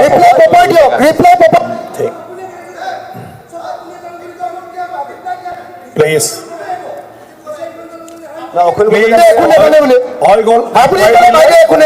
item number 5 honourable parliamentary 1 minute. Please. নালাগে দি দিলে মেডাম দে just 1 minute honorable parliamentary minister sir রিপ্লাইটো নাপালো স্যার রিপ্লাই দিলে বাইদেউ দিলে রিপ্লাইটো নাই পোৱা স্যাৰ আৰে ৰিপ্লাইটো বাইদেউ দিলে আপোনালোকে কিবা কিবি কৰে এই কংগ্ৰেছ পাৰ্টি বা বিচাৰক ৰিপ্লাই দিব ধন্যবাদ জনাব লাগে বাইদেউ কৰি ৰিপ্লাই নাই প্লিজ এটা কথা শুনো বাজেটখন পাছ হৈ যাব বাজেটখন পাছ হৈ যাব তাৰপিছত please this already over please ধন্যবাদ জনাব লাগে হৈছে নহয় আৰামত বহক না এনেকুৱা হুলস্থুল কৰি থাকে স্যাৰ আমাৰ ক্লিয়াৰ বাইদেউ চাওক অনাৰেবল মেম্বাৰ্ছ অলপ মই নাজানো আমি অসমীয়া মানুহ তেনেকৈ কথা পাতে নেকি বহিবলৈ এটা এটা কওক সন্মানীয় বিধায়ক সন্মানীয় বিধায়ক এজন ক'ব নোৱাৰে আপোনালোকে স্যাৰ ভালদৰে ক'ব নোৱাৰে সদায় কিয় মানে দগ ধৰি থাকিবলৈ কথাটো কয় আপুনি কিবা যদি ক্লিয়াৰিফিকেশ্যন আছে মন্ত্ৰী ডাঙৰীয়ানে ৰিপ্লাইটো দিলে যদি কিবা পইণ্টত ক্লিয়াৰিফিকেশ্যন লাগে মন্ত্ৰী ডাঙৰীয়ানে ক্লিয়াৰিফিকেশ্যন দি দিব এইটো আপোনাৰ মতে নহ'ব পাৰে এই কথাটোকে কৈছো আৰু কিয় দিগল কিয় বহি থাকে আৰু এনেকুৱা কৈ থাকিলে কোনোবা উত্তৰ দিব পাৰিব নেকি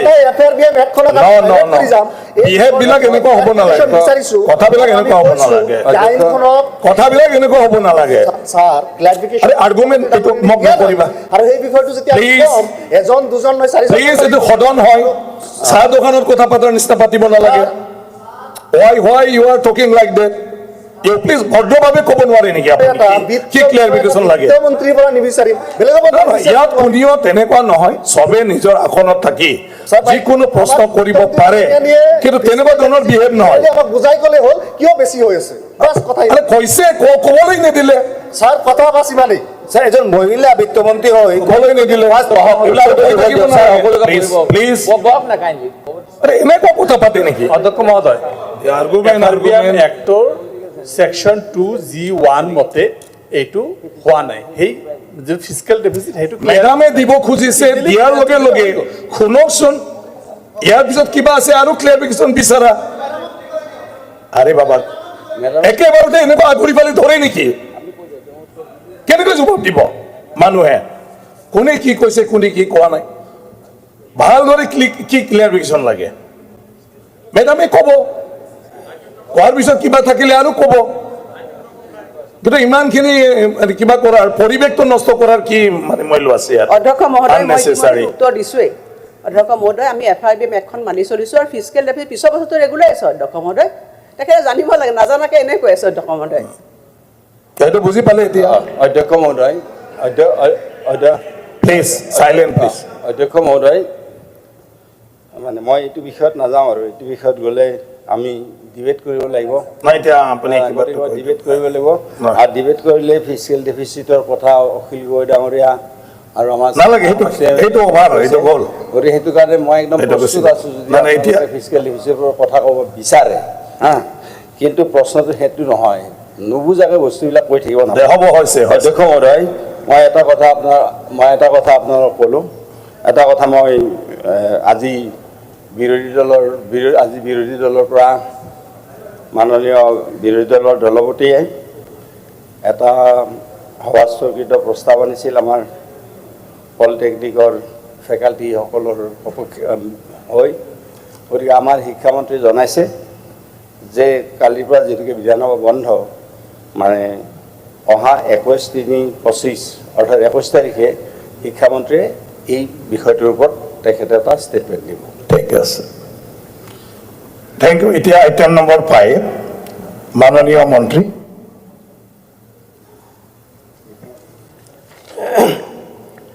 অধ্যক্ষ মহোদয় মই দ্য আসাম পঞ্চায়ত এমেণ্ডমেণ্ট বিল 2025 বিবেচনাৰ বাবে সদনত উত্থাপন কৰিলোঁ প্ৰশ্নটো হ'ল দ্য আসাম পঞ্চায়ত এমেণ্ডমেণ্ট বিল 2025 খন বিবেচনাৰ বাবে লোৱা হওক যিসকল সপক্ষে আছে কওক হয় যিসকল বিপক্ষে আছে কওক নহয় মই ভাবোঁ হয়ৰ সপক্ষে প্ৰস্তাৱটো গৃহীত হ'ল এতিয়া সাধাৰণ আলোচনা যিখিনি আমাৰ এমেণ্ডমেণ্ট দিছিলে এইটো মানে পইণ্ট আউট কৰি ফালে একেবাৰতে আলোচনা ইয়াৰ পিছত একেবাৰতে আমি ক্লজ বাই ক্লজ পাছ কৰি শেষ কৰি দিম এইটো মানে জেনেৰেল আলোচনাত আমি সব এমেণ্ডমেণ্টৰ কথাখিনি সামৰি একেলগে একেবাৰতে আৰু যদি বাহিৰা কথাও আছে সেইটো তাতে মেনশ্যন কৰি বিভাগৰ যদি কিবা আছে তেনেহ'লে মানে ডকুমেণ্টই মই আমাৰ যিটো দ্য আছাম পঞ্চায়ত এমেণ্ডমেণ্ট বিল 2025টো মূলতঃ এইটো কৰা হৈছে যে যিবিলাক হাট ঘাট বজাৰ এইবিলাক আগতে মানে আঞ্চলিক পঞ্চায়তৰ জৰিয়তে যিবিলাক টেণ্ডাৰ কৰা হৈছিল বা নিবিদা দিয়া হৈছিলে এতিয়া সেইখিনি অলপ PRI ইনষ্টিটিউশ্যনবিলাকৰ মাজত ভাগ কৰি দিয়া হৈছে ঠিক আছে এই মূলতঃ যিটো আমি এই আইনৰ আমাৰ যিটো মটিভ বা এই বিলখনৰ যিটো উদ্দেশ্য সেই উদ্দেশ্যটো মোটামুটি এইটো আমি ভাবোঁ এটা যুক্তিসংগত হৈছে ভালেই হৈছে কিন্তু এই ক্ষেত্ৰত কেইটামান অলপ প্ৰশ্ন থাকি যায় যেনেকৈ যিবিলাক হাট বা বজাৰ বা ঘাটবিলাক 5 লাখ টকাৰ তলৰ টেণ্ডাৰ ভেলু সেইখিনি আমাৰ এই নতুন এই এমেণ্ডমেণ্ট বিলখনত এই 5 লাখ টকাৰ তলৰ টেণ্ডাৰ ভেলুখিনি দিব দিয়া হৈছে গাঁও পঞ্চায়তত মানে গাঁও পঞ্চায়তৰ জুৰিডিকশ্যনত তেওঁলোকে টেণ্ডাৰটো সেটেল কৰিব আৰু যিখিনি 5 লাখ টকাৰ পৰা 10 লাখ টকাৰ ভিতৰত আছে 5 লাখ টকাৰ পৰা 10 লাখ টকাৰ ভিতৰত টেণ্ডাৰ ভেলুখিনি আঞ্চলিক পঞ্চায়তত ব্লকত বা আঞ্চলিক পঞ্চায়তে সেটেল কৰিব আৰু 10 লাখ টকাৰ ওপৰৰখিনি জিলা পৰিষদে কৰিব আগতে অৱশ্যে এটা আঞ্চলিক পঞ্চায়তক দিয়া হৈছিল গাঁও পঞ্চায়ত লেভেলত ৰাখাই হোৱা নাছিল কিন্তু ইয়াতে এটা বস্তু ক্লিয়াৰ নহ'ল কোনো এটা প্ৰভিজনত আমি দেখা মতে যে আজি গাঁও পঞ্চায়তে কিছুমান সৰু সৰু হাট ঘাট বা এইটো গাঁও পঞ্চায়ত লেভেলত সেটেলমেণ্টৰ কাৰণে টেণ্ডাৰ হেৰি কৰা হ'ল এতিয়া যদি কোনোবাই 4,90,000 4,95,000লৈকে ভেলু থাকিল এইটো গাঁও পঞ্চায়তে সেটেল কৰিব কোনোবাই 5,10,000 বা 5,20,000 দিলে এই গাঁও পঞ্চায়ত ইনষ্টিটিউশ্যনে নিবিচাৰিব যে 5 লাখ টকাৰ ওপৰতো সেটেলমেণ্টটো দিওঁ কাৰণ 5 লাখ টকাৰ ওপৰ ক্ৰছ কৰি গ'লে এইটো আঞ্চলিক পঞ্চায়তৰ জুৰিডিকশ্যনত গুচি যায় 4,95,000 বা 4,99,000লৈকে এইটো গাঁও পঞ্চায়তে হেৰি থাকিব গতিকে এই ক্ষেত্ৰত এই বস্তুটো এই যে ভেলু নিৰ্ধাৰণটো এতিয়া মেক্সিমাম ভেলু কিমানলৈকে আহিব টেণ্ডাৰত এই কথাটো আমি আগতীয়াকৈ প্ৰিজিউম কৰিব নোৱাৰোঁ হয়তো আমি এটা গভৰ্ণমেণ্ট ৰেটত এটা দিয়ে যে আমাৰ এইটো গভৰ্ণমেণ্ট ৰেট ইমান টকাৰ আমাৰ হেৰি হ'ব বন্দোবস্তি কিন্তু কোনোবাই ইয়াতকৈ বেছি মাৰিব পাৰে 10% 20%কৈ বেছিও মাৰিব পাৰে টেণ্ডাৰ ভেলু গৈ পেলাই 5 লাখৰ ওপৰতো গুচি যাব পাৰে সেই ক্ষেত্ৰত এই বস্তুটো অলপ এটা দফা সংযোজন কৰি আমি ভাবোঁ আৰু অলপ স্পষ্ট কৰি দিলে এইটোলৈ কনফিউজন হ'ব পিছলৈ তাৰপিছত যিখিনি আঞ্চলিক পঞ্চায়তে কৰিব আঞ্চলিক পঞ্চায়তৰ হাট ঘাট আৰু হেৰিবিলাক য'ত 5 লাখৰ পৰা 10 লাখ টকাৰ ভিতৰৰ যিখিনি টেণ্ডাৰ ভেলু সেইখিনি আঞ্চলিক পঞ্চায়তে সেটেল কৰিব আৰু আঞ্চলিক পঞ্চায়তৰ আগৰ পৰাও আগতে এইটো ছিষ্টেম আছিল যে from among the members of আঞ্চলিক পঞ্চায়ত তেওঁলোকে টেণ্ডাৰৰ কাৰণে এইটো কি কমিটি এটা কমিটি বনাই লৈ তেওঁলোকে ইয়াৰলি বছৰে বছৰে সেই কমিটিয়ে তেওঁলোকে চাই মেলি এই টেণ্ডাৰখিনি সেটেলমেণ্ট দিয়ে এনেকৈ জিলা পৰিষদতো থাকে এতিয়া সম্ভৱতঃ গাঁও পঞ্চায়তত আগত নাছিল গাঁও পঞ্চায়তৰ যিসকল মেম্বাৰ থাকিব সেই মেম্বাৰসকলৰ মাজৰ পৰা হয়তো টেণ্ডাৰ সেটেলমেণ্ট কমিটি এটা হয়তো গাঁও পঞ্চায়ততো কৰিব লাগিব যিটো হয়তো আগতে কিন্তু আমি দেখিছিলোঁ যিটো পঞ্চায়ত এক্ট আমাৰ যিটো পাছ হ'ল এমেণ্ডমেণ্ট এক্ট তাত কিন্তু এই গাঁও পঞ্চায়তত যে মেম্বাৰসকলৰ মাজৰ পৰা সেটেলমেণ্ট কমিটি হ'ব সেই কথাটো তাত নাছিল এতিয়া এই কথাটো হয়তো ইয়াত আমি সংযোজন কৰি ল'ব লাগিব এপিত আগতে আছিল জিলা পৰিষদত আছিল আঞ্চলিক পঞ্চায়তত আছিল কিন্তু গাঁও পঞ্চায়তত এই সেটেলমেণ্ট কমিটিৰ ছিষ্টেমটো নাছিল গতিকে এইটো হয়তো আমাৰ এক্টত সংযোজন কৰিব লাগিব যে গাঁও পঞ্চায়ততো ফ্ৰম এমং দ্য মেম্বাৰ সেটেলমেণ্ট কমিটিটো হ'ব তাৰপিছত আমাৰ ইয়াত কিন্তু এটা বস্তুৰ কাৰণে ভাল হৈছে যে ইয়াত গোটেইকেইটা এমেণ্ডমেণ্টত যিটো ডিষ্ট্ৰিবিউশ্যন অফ ফাণ্ড যিখিনি এমাউণ্ট কালেক্ট হ'ব তাত এই বস্তুটোৰ কাৰণে ভাল হ'ল যিটো হ'লে টনা আজোৰা নহ'ব যে যদি আঞ্চলিক পঞ্চায়ততো যিটো কালেকশ্যন হ'ব হাট ঘাট বন্দোবস্তিৰ জৰিয়তে তাৰ পৰা 20% জিলা পৰিষদত দিব 40% আঞ্চলিক পঞ্চায়তত ৰাখিব আৰু 40% টকাটো গাঁও পঞ্চায়তসমূহত ডিষ্ট্ৰিবিউট কৰিব ইয়াত গোটেইকেইটা বজাৰৰ ক্ষেত্ৰতো আছে হাটৰ ক্ষেত্ৰতো ঘাটৰ ক্ষেত্ৰতো আছে গোটেইকেইটাতে আমি দেখিছোঁ গতিকে এই ক্ষেত্ৰত এটা টনা আজোৰা হ'ব নালাগে, যিহেতু গাঁও পঞ্চায়তেও যিটো পইচা পায় তেওঁলোকে 40 ৰাখিব, 40% আঞ্চলিক পঞ্চায়তক দিব,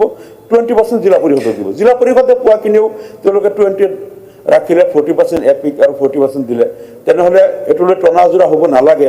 সেইকাৰণে আমি ভাবোঁ যে ইয়াত যদি এই সৰু এমেণ্ডমেণ্ট দুটামান ইনক্লুড কৰি লোৱা যায়, যে এই গাঁও পঞ্চায়ততো এটা ছেটেলমেণ্ট কমিটি হ'ব লাগে ফ্ৰম এমাং দি মেম্বাৰ, যিটো আমাৰ মেইন এক্টত নাছিল, সেইটো ইয়াত সোমাই ল'ব লাগে।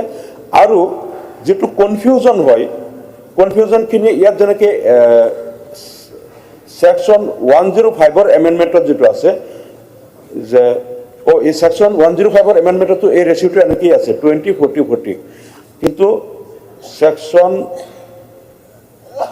105/7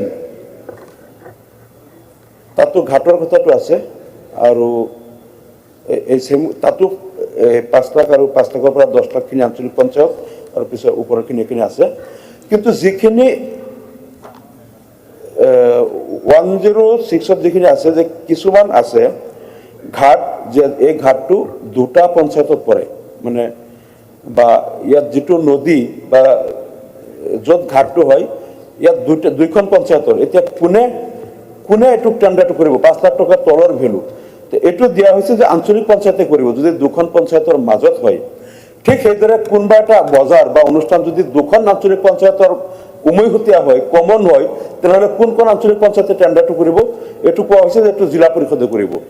আৰু যিখিনি ঘাট বা অনুষ্ঠান দুখন জিলাৰ উমৈহতীয়া হয়, দুখন জিলাৰ, এইটো কোৱা হৈছে যে দুখন জিলাই মানে এইটো অল্টাৰনেটিভলি এইবাৰ এইখন জিলাই টেণ্ডাৰ কৰিলে, পিছৰবাৰ বেলেগ জিলাই টেণ্ডাৰ কৰিলে। মই ভাবোঁ এই কথাটো বাকী দুটা ঠিকেই আছিলে, এপি আৰু জিপিৰ ক্ষেত্ৰত। এই দুটা জিলাই অল্টাৰনেটিভলি কৰাতকৈ মানে এইটো হয়তো কোনোবা এটা বছৰ তেওঁলোকে কৰিলে, নেক্সট ইয়াৰ তেওঁলোকে কৰোঁতে আগৰবাৰ যোনে পালে তেওঁলোকে খালী কৰি নিদিলে বা কিবা হ'ল, তাৰ কাৰণে ক'ব পইচা বাকী আছিল, সেই ডিষ্ট্ৰিক্টে ক'ব আমি পোৱা নাই। তেওঁলোকে এইটো মই ভাবোঁ এটা কমন যদি কিবা দুটা জিলা পৰিষদৰ চিঅ' বা তেওঁলোকক লৈ কমন এটা কমিটি কৰি দিব পাৰিলে এইটো সংশোধন কৰিলে ভাল, দুখন জিলাই অল্টাৰনেটিভলি কৰাতকৈ। এইটো মোৰ ফালৰ পৰা পৰামৰ্শ থাকিল। আৰু তাৰ লগে লগে আমি অন্যান্য বাকী কথাবিলাকৰ আমি দেখিছোঁ মটোখিনি ঠিক আছে, আৰু ডিষ্ট্ৰিবিউশ্যনটো এইটো ঠিক আছে। এইখিনি এই গোটেইখিনি সেইখিনিকে আমি আদৰণি জনাইছোঁ।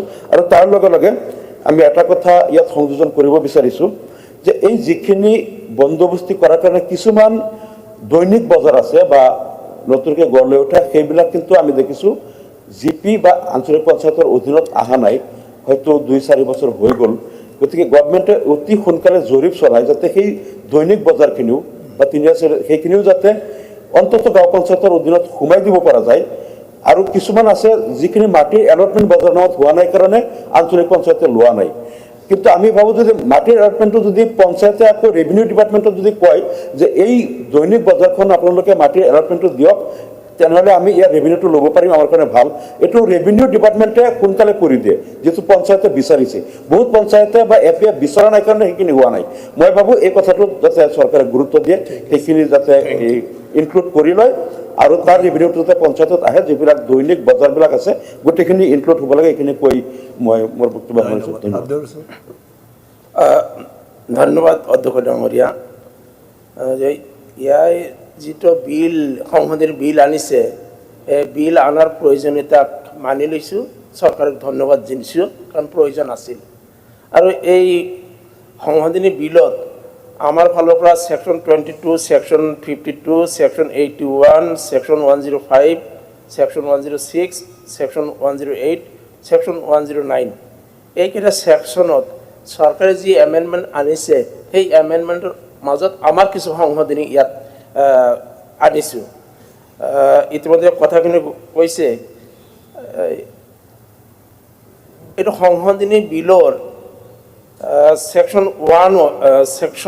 3 এটা সংশোধন অনা হৈছে, কাৰণ ইয়াতে যিটো এই টেণ্ডাৰ এক্সামিনেশ্যন বা একচেপ্টেঞ্চৰ কাৰণে যিটো অথৰিটি দিয়া আছিল ছাবছেকশ্যন 1 অফ ছেকশ্যন 22 প্ৰিন্সিপাল এক্টত দেখা গৈছে যে তাতে 3টা কমিটি আছে। ইয়াতে তিনিটা কমিটি আছে আপনার স্ট্যান্ডিং কমিটি হেৰি তিনিটা আছে গাঁও পঞ্চায়ত লেভেলতো প্ৰিন্সিপাল এক্টত সেকশন 22 তিনিটা কমিটি আছে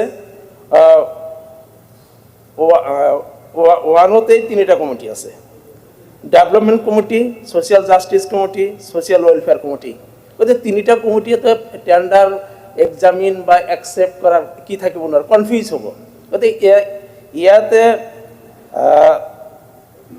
ক্লোজ 1 2 3 এনেকুৱাকৈ আছে গতিকে ক্লোজ 1 টো ইনচাৰ্ট কৰিবলৈ আমি কৈছোঁ যে ইয়াতে এডিশ্যনেলি ক্লোজ 1 ইনচাৰ্ট হ'ব তেতিয়া স্পেচিফিক হ'ব ডেভেলপমেন্ট কমিটিয়ে তেতিয়া এম্পাৱাৰ হ'ব টু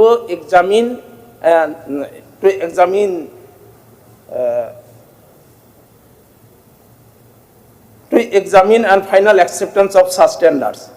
এইটো আছিল 1 নম্বৰত যে স্পেচিফিক কিন্তু গভৰ্ণমেণ্টে যেটো এমেন্ডমেন্ট আনিছে তিনিটা কমিটিৰ কোনটো কমিটি এক্সামিন কৰিব তাৰ কোনো ক্লিয়াৰিটি নাই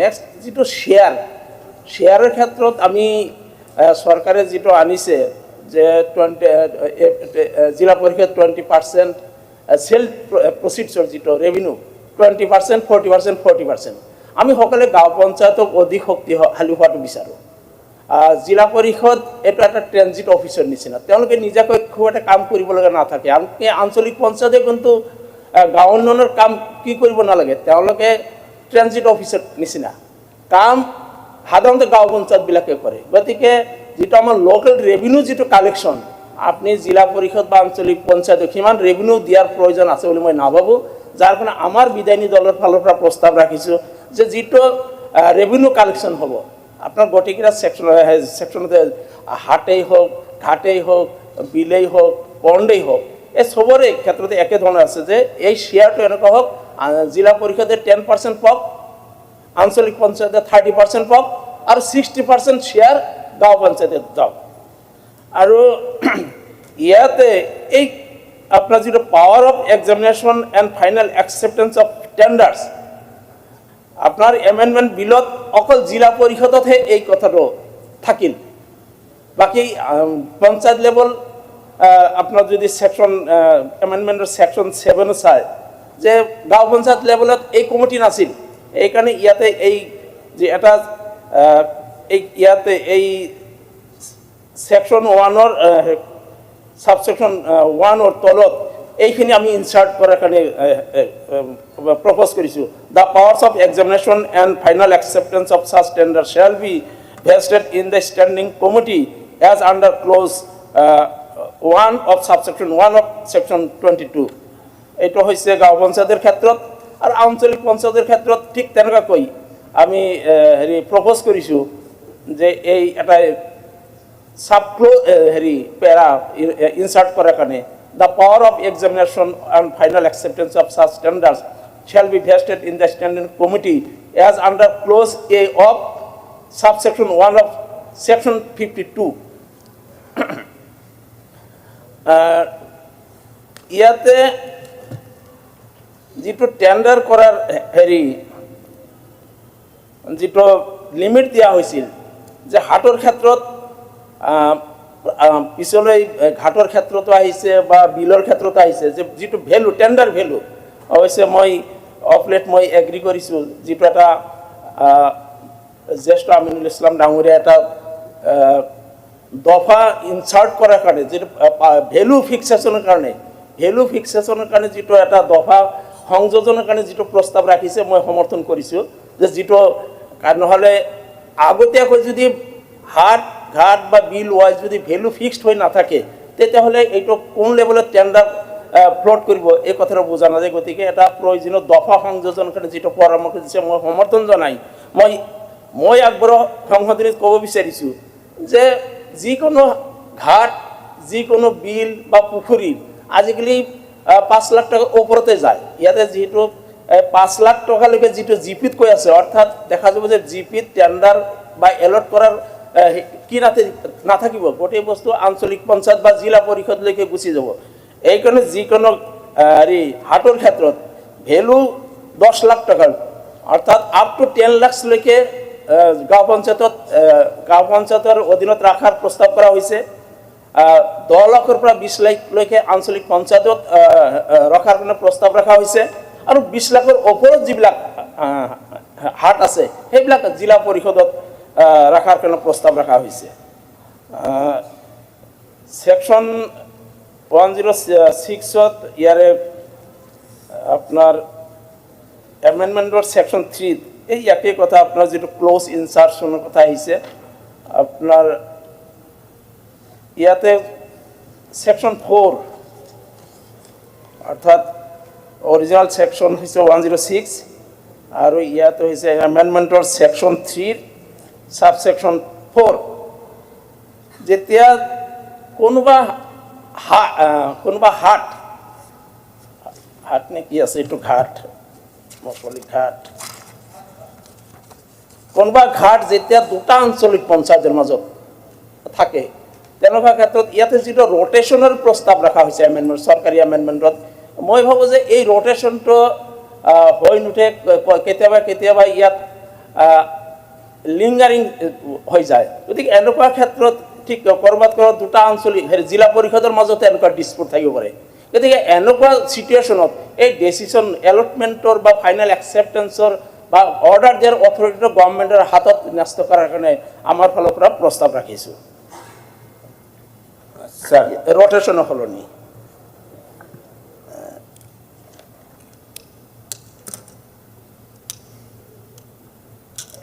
গতিকে প্ৰায় একই ইয়াতে এটা হেৰি আছে সেকশন 4 সাবসেকশন 3 ইয়াতে আছে ইন দা ফাৰ্স্ট এক্সামিনেশন ইনসাৰ্ট জিলা পৰিষদ ইয়াতে ওই ইনসাৰ্ট তেনেকৈ ইনসাৰ্ট কৰিবলৈ কোৱা হৈছে respect for government the powers on examination ইয়াত আগত কোৱাৰ নিচিনাকৈ আছে সাবসেকশন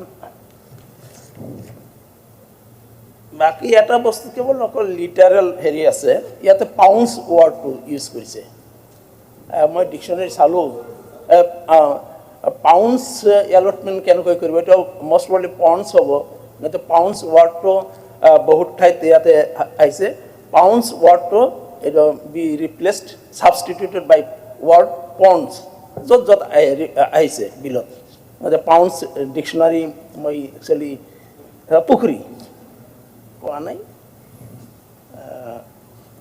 সেইটো হলে পন্ডস PONDS ইয়াত কিন্তু ইউ মাজত সোমাই গৈছে পাউন্স আছে গতিকে আৰু আৰু এটো কিন্তু এবাৰ নহয় এটো কিন্তু বাৰে বাৰে আহিছে কেইবাবাৰ আহিছে আৰু হেৰি যেটো পঞ্চায়ত ইয়াত যে এই কথাবিলাক কেৱল হেৰি হাট ঘাট বিল ফিচাৰী গোটেইখিনি কনসেপ্ট একেটাই জাস্ট ইতিমধ্যে গোটেইখিনি লিখিত দিয়া হৈছে আৰু মই ভাবো চৰকাৰে যেটো শেয়াৰ ডিস্ট্ৰিবিউশন এই কথাটো অলপ গুৰুত্ব সহকাৰে ল'ব আৰু যেটো দুটা এপি বা দুটা জিলা পৰিষদৰ মাজত যেটো ডিসপিউট সেই ক্ষেত্ৰত কথাটো অলপ সিৰিয়াছ ল'ব বুলি আশা ৰাখি মই এই মোৰ সংশোধনী দাখিল কৰিলোঁ মই এইখিনি পাউন্স যেটো হেৰি আহিছে যে আগত যেটো গৰু আৰু গৰু ছাগলী ধৰি ৰাখি হেৰি খোৱাৰ বুলি কৈছিল নেকি সেইটো কিন্তু আজিকালি নাই যদি সেইটো যদি মেন্স কৰিছে বা কিবা এই বস্তুটো স্পষ্ট হ'ব লাগে এটা মন্ত্ৰীয়ে পিছত ক'ব অধ্যক্ষ ডাঙৰীয়া ইতিমধ্যে আমাৰ বিধায়িনী দলৰ হৈ ৰচিদ মণ্ডল ডাঙৰীয়াই গোটেই কথাখিনি কৈছে মই এইখিনি সেই কথাখিনি আকৌ ক'ব নিবিচাৰোঁ কেৱল এটা কথা কওঁ যে আগৰ পৰাই আমাৰ এটা নিয়ম আছে যে জিলা পৰিষদত গোটেই টেণ্ডাৰৰ টকাখিনি জমা হয় হাতগাঁতৰ আৰু জিলা পৰিষদে গাঁও পঞ্চায়তত আৰু আঞ্চলিক পঞ্চায়তত টকাখিনি বিতৰণ কৰিব লাগে বা যাৰ শ্বেয়াৰ দিব লাগে তো দেখা যায় যে জিলা পৰিষদে সময়মতে সেই টকাখিনি নিদিয়ে যে গাঁও পঞ্চায়ত বা আঞ্চলিক পঞ্চায়তৰ পৰা বাৰে বাৰে ক'ব লাগে কেতিয়াবা আমিও যেতিয়া জিলা পৰ্যায়ত বা CU পৰ্যায়ত ZPC লেভেলৰ পৰ্যায়ত যেতিয়া মিটিং হয় তেতিয়াও কথাবোৰ উত্থাপন কৰিব লাগে গতিকে মই এটা কথা আমাৰ ফালৰ পৰা যেটো আহিছে যে গোটেই ৰেভিনিউৰ 10% জিলা পৰিষদত ৰাখিব লাগে আৰু আঞ্চলিক পঞ্চায়তত 30% আৰু GPL লেভেলত 60% টকা ৰাখিব লাগে এই টকাখিনি জিলা পৰিষদৰ ফালৰ পৰা কিমান দিনৰ ভিতৰত দিয়া হ'ব নিৰ্দিষ্ট এটা তেনেকুৱা নিয়ম এটা বান্ধি দিব লাগে যাতে তেওঁলোকে লেহেম কৰিব নোৱাৰে, নহ'লে গাঁও পঞ্চায়ত বা আঞ্চলিক পঞ্চায়তৰ টকাখিনি কেৱল জিলা পৰিষদে যাতে খৰচ নকৰে তাৰ প্ৰতি লক্ষ্য ৰাখিব লাগে। মোৰ এটা চাইছোঁ এটা আছিলে ছাৰ। পিছত ক'ব অখিল গগৈ। মই বেছি বহলাই নাথাকোঁ। আচলতে মইতো এমেণ্ডমেণ্ট বহুত আনিছোঁ এইকাৰণে যে ইয়াত শব্দবিলাক ভুল হৈ আছে, যেনেকৈ পাউণ্ডছ হৈ আছে পনটো, গতিকে সেইবিলাক কাৰেকশ্যন কৰোঁতে এখন এক্টতটো কেতিয়াও ভুল থাকিব নোৱাৰে। পনটো যদি পাউণ্ড হৈ যায়, কথাটো বাৰে বাৰে দৌৰাই আছে। অনাৰেবল মিনিষ্টাৰ আপুনি ক্লিয়াৰিফিকেশ্যন দিব নেকি তেওঁলোকৰ ডিছকাশ্যনত ভাল হোৱাৰ কাৰণে? পঞ্চ আৰু নহয় মই একেলগে কৈ দিম। নহয় জাষ্ট অনলি এই ৱাৰ্ডটোৰ ওপৰত এইটো আচলতে এইটো একচুৱেলি পাউণ্ডছ না পঞ্চ না কি? যাতে আমি পাউণ্ডছৰ কথা কৈছোঁ, কিন্তু পাউণ্ডছ মানে কি? পাউণ্ডছ খোৱাং বুলি যিটো খোৱাৰ বুলি কয়, গৰু ছাগলী গৰু খোৱাৰ ঠিক আছে তো ক্লিয়াৰ হ'ল অখিল। পঞ্চায়তসমূহে কি কয় খোৱাৰটো কৈছে গৰু খোৱাৰ যে, আৰু সেইটো যদি আমি নাৰাখোঁ গৰু জেলটো বা কাৰোবাৰ গৰু চৰু হেৰালে কি হ'ব তেতিয়া? হ'ব ভাল আগতে আছিলে আমাৰ বুজা নাই। হ'ব মই ছাৰ ইয়াত বেলেগ একো নাই, এক মিনিট মই ইয়াত বেলেগ একো ক'ব খোজা নাই। ইয়াত কাৰেকশ্যনখিনি আনিছোঁ, এমেণ্ডমেণ্টখিনি আনিছোঁ। মাত্ৰ দুটা বাক্য কৈ দিওঁ যে হাতত আৰু ঘাটত আৰু পৌণ্ড বা আমি পৌণ্ড বুলি ভাবিছিলোঁ, তেখেতে পাউণ্ড বুলি ক'লে। আমাৰ তাততো ক'তো পাউণ্ড নাই, নতুনকৈ আকৌ পাউণ্ড বনাবলৈ লৈছে যদিতো এইটো ভয়ানক কথা হ'ব। আগতে আমাৰ চাহ বাগানবিলাকে ছাৰ কি কৰে, আমাৰ গৰুবিলাক চাহ বাগানত সোমালে পাউণ্ডত নি ভৰাই থৈ দিয়ে, আমি পইচা দি আকৌ লৈ আহিব লাগে, 100-150 টকা ফাইন ভৰাই। সেইটো যদি আকৌ কৰিবলৈ লৈছে, এইটো বৰ বেলেগ বস্তু এটা কৰিছে। মই ভাবিছিলোঁ যে এইবাৰ এইটো পৌণ্ড আছিলে আচলতে। পৌণ্ড মানে এই যে বহুত পুখুৰী আছে আমাৰ তাত, ডাঙৰ ডাঙৰ বৰ পুখুৰীবিলাক আছে, আৰু বিশেষকৈ এইবাৰ হেৰিয়াৰ যিবিলাক পুখুৰী খান্দিলে, কি কয় আপোনাৰ এই আপোনাৰ কেন্দ্ৰীয় চৰকাৰৰ অমৃত সৰোবৰ, সেই অমৃত সৰোবৰবিলাকক ইয়াৰ মানে টেক্সেশ্যনৰ ভিতৰত ৰেভিনিউ ল'বৰ কাৰণে ব্যৱস্থা কৰিছে বুলি ভাবিছিলোঁ। নিশ্চয় সেইটোৱে ক'ব, পাউণ্ডটো কেলৈ কৰিব? এইটো পাউণ্ড ক'ত গাঁৱত এতিয়া পাউণ্ড খুলিবলৈ দিব? তো আজিৰ যুগত পাউণ্ড খোলা ক'ৰবাত নিয়ম আছে নেকি? তো এতিয়া এইটো হাত কৈছে যে হাতটোৰ ক্ষেত্ৰত গাঁও পঞ্চায়তে 5 লাখ টকালৈকে সকলোবিলাক হাত গাঁও পঞ্চায়তে মানে টেণ্ডাৰ কৰিব। 5 লাখৰ পৰা 10 লাখৰ ভিতৰত এইটো আঞ্চলিক পঞ্চায়তে কৰিব, আৰু 10 লাখৰ ওপৰবিলাক মানে জিলা পৰিষদে কৰিব। মই এই সংখ্যাটোহে খালি কমাই দিব খুজিছিলোঁ। সংখ্যাটো এইকাৰণে কমাই দিব খুজিছিলোঁ যে এইটোৰ জৰিয়তে আচলতে আমাৰ বজাৰবিলাকৰ আচলতে হেৰিটো বঢ়াব খোজা হৈছে। আমাৰ ঘাটবিলাক এতিয়া ক'ৰবাত 30,000 চলি আছে, এতিয়াতো এইটো লাখত আনিব দেখিছোঁ মই। সব ঘাটবিলাকৰ ৰেট বঢ়াই লৈ তাৰপিছত গৈ এতিয়া যদি ঘাট এটাত আমি 20 টকা দি পাৰ হৈছোঁ, তাত 50 টকা দিব লাগিব। এইটো ব্যৱস্থা কৰিবলৈ বোধহয় লৈছে।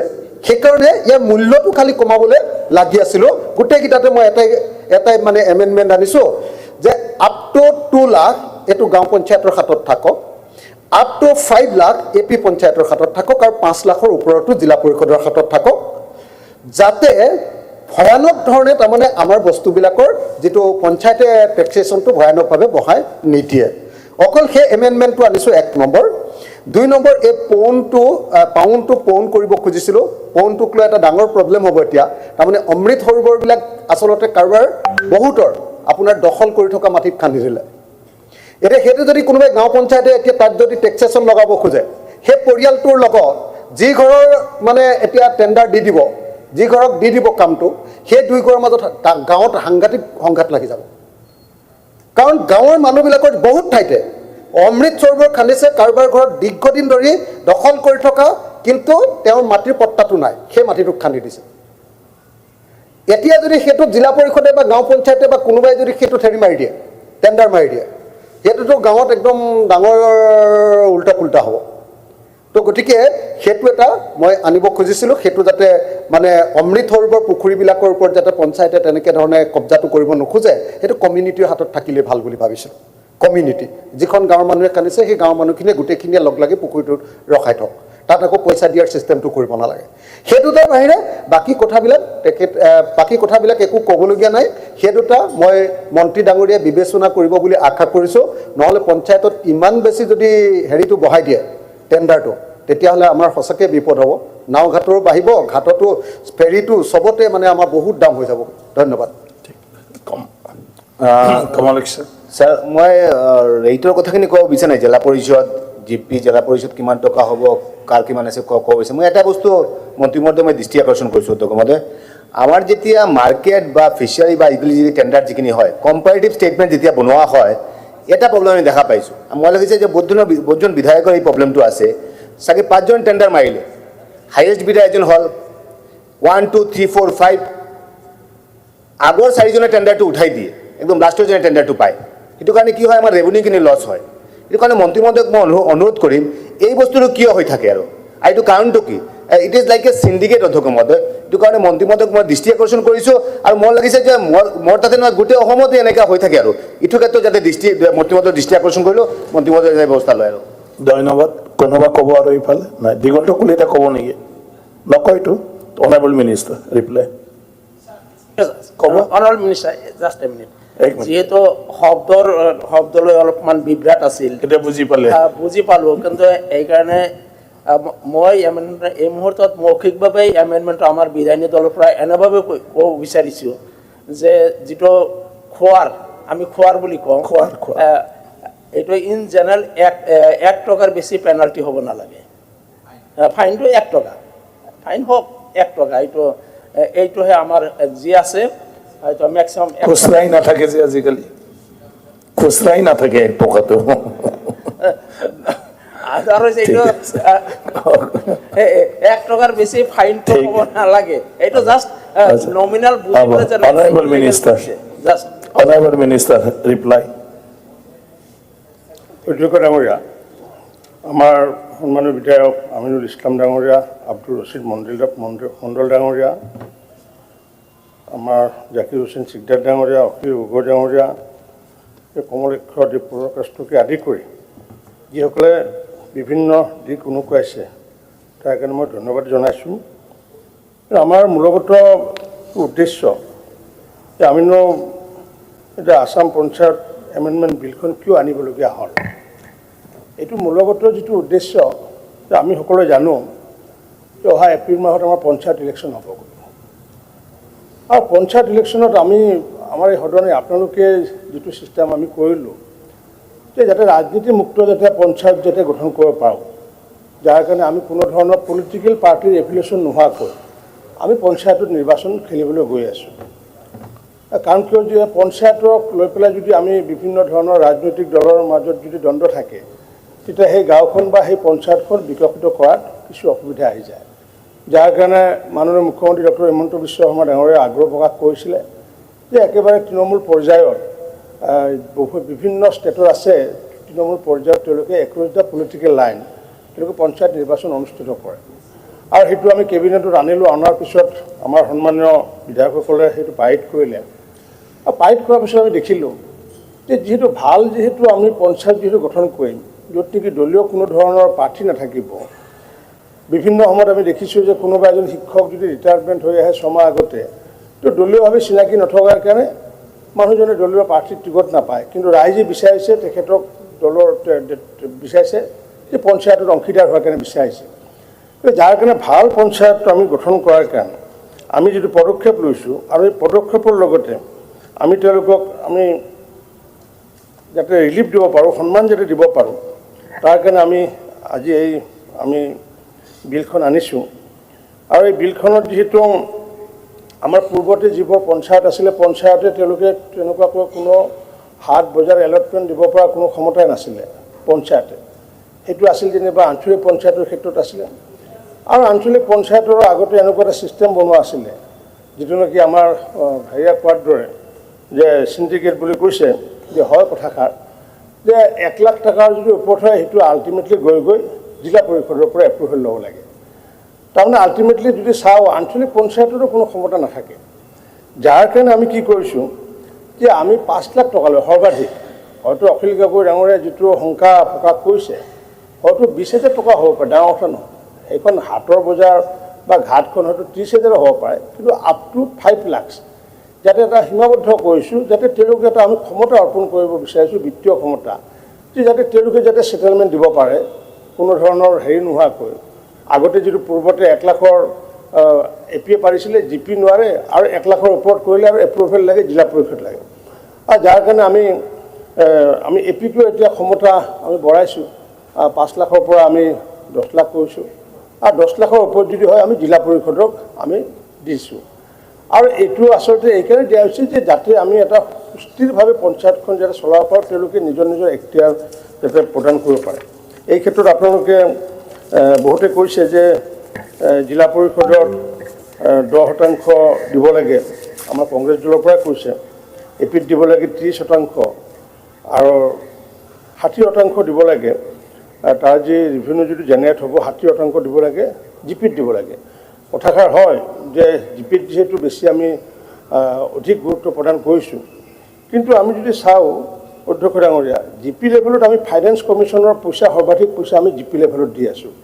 যিমান টকা সৰ্বাধিক যদি আমাৰ 1000 কোটি টকা যদি হয়, তেতিয়াহ'লে তাত 700 কোটি টকা যায়গৈ আমাৰ জিপি লেভেলত যায়গৈ, অৰ্থাৎ 70% আমি দিওঁগৈ জিপি লেভেলত দিওঁ। ঠিক তেনেকুৱাকৈ এপি আৰু আমাৰ জিলা পৰিষদত দিওঁ মাত্ৰ 15% কৈ দিওঁ, যাৰ কাৰণে আমি যে এই শতাংশটো আমি 20% আমি জিলা পৰিষদত, আৰু লগতে আমি 40% আঞ্চলিক পঞ্চায়তত, আৰু লগতে 40% আমি গাঁও পঞ্চায়তত দিয়াৰ কাৰণে ব্যৱস্থা কৰিছোঁ। আৰু এইটো মই ভাবোঁ এটা সুন্দৰ হেৰিয়া।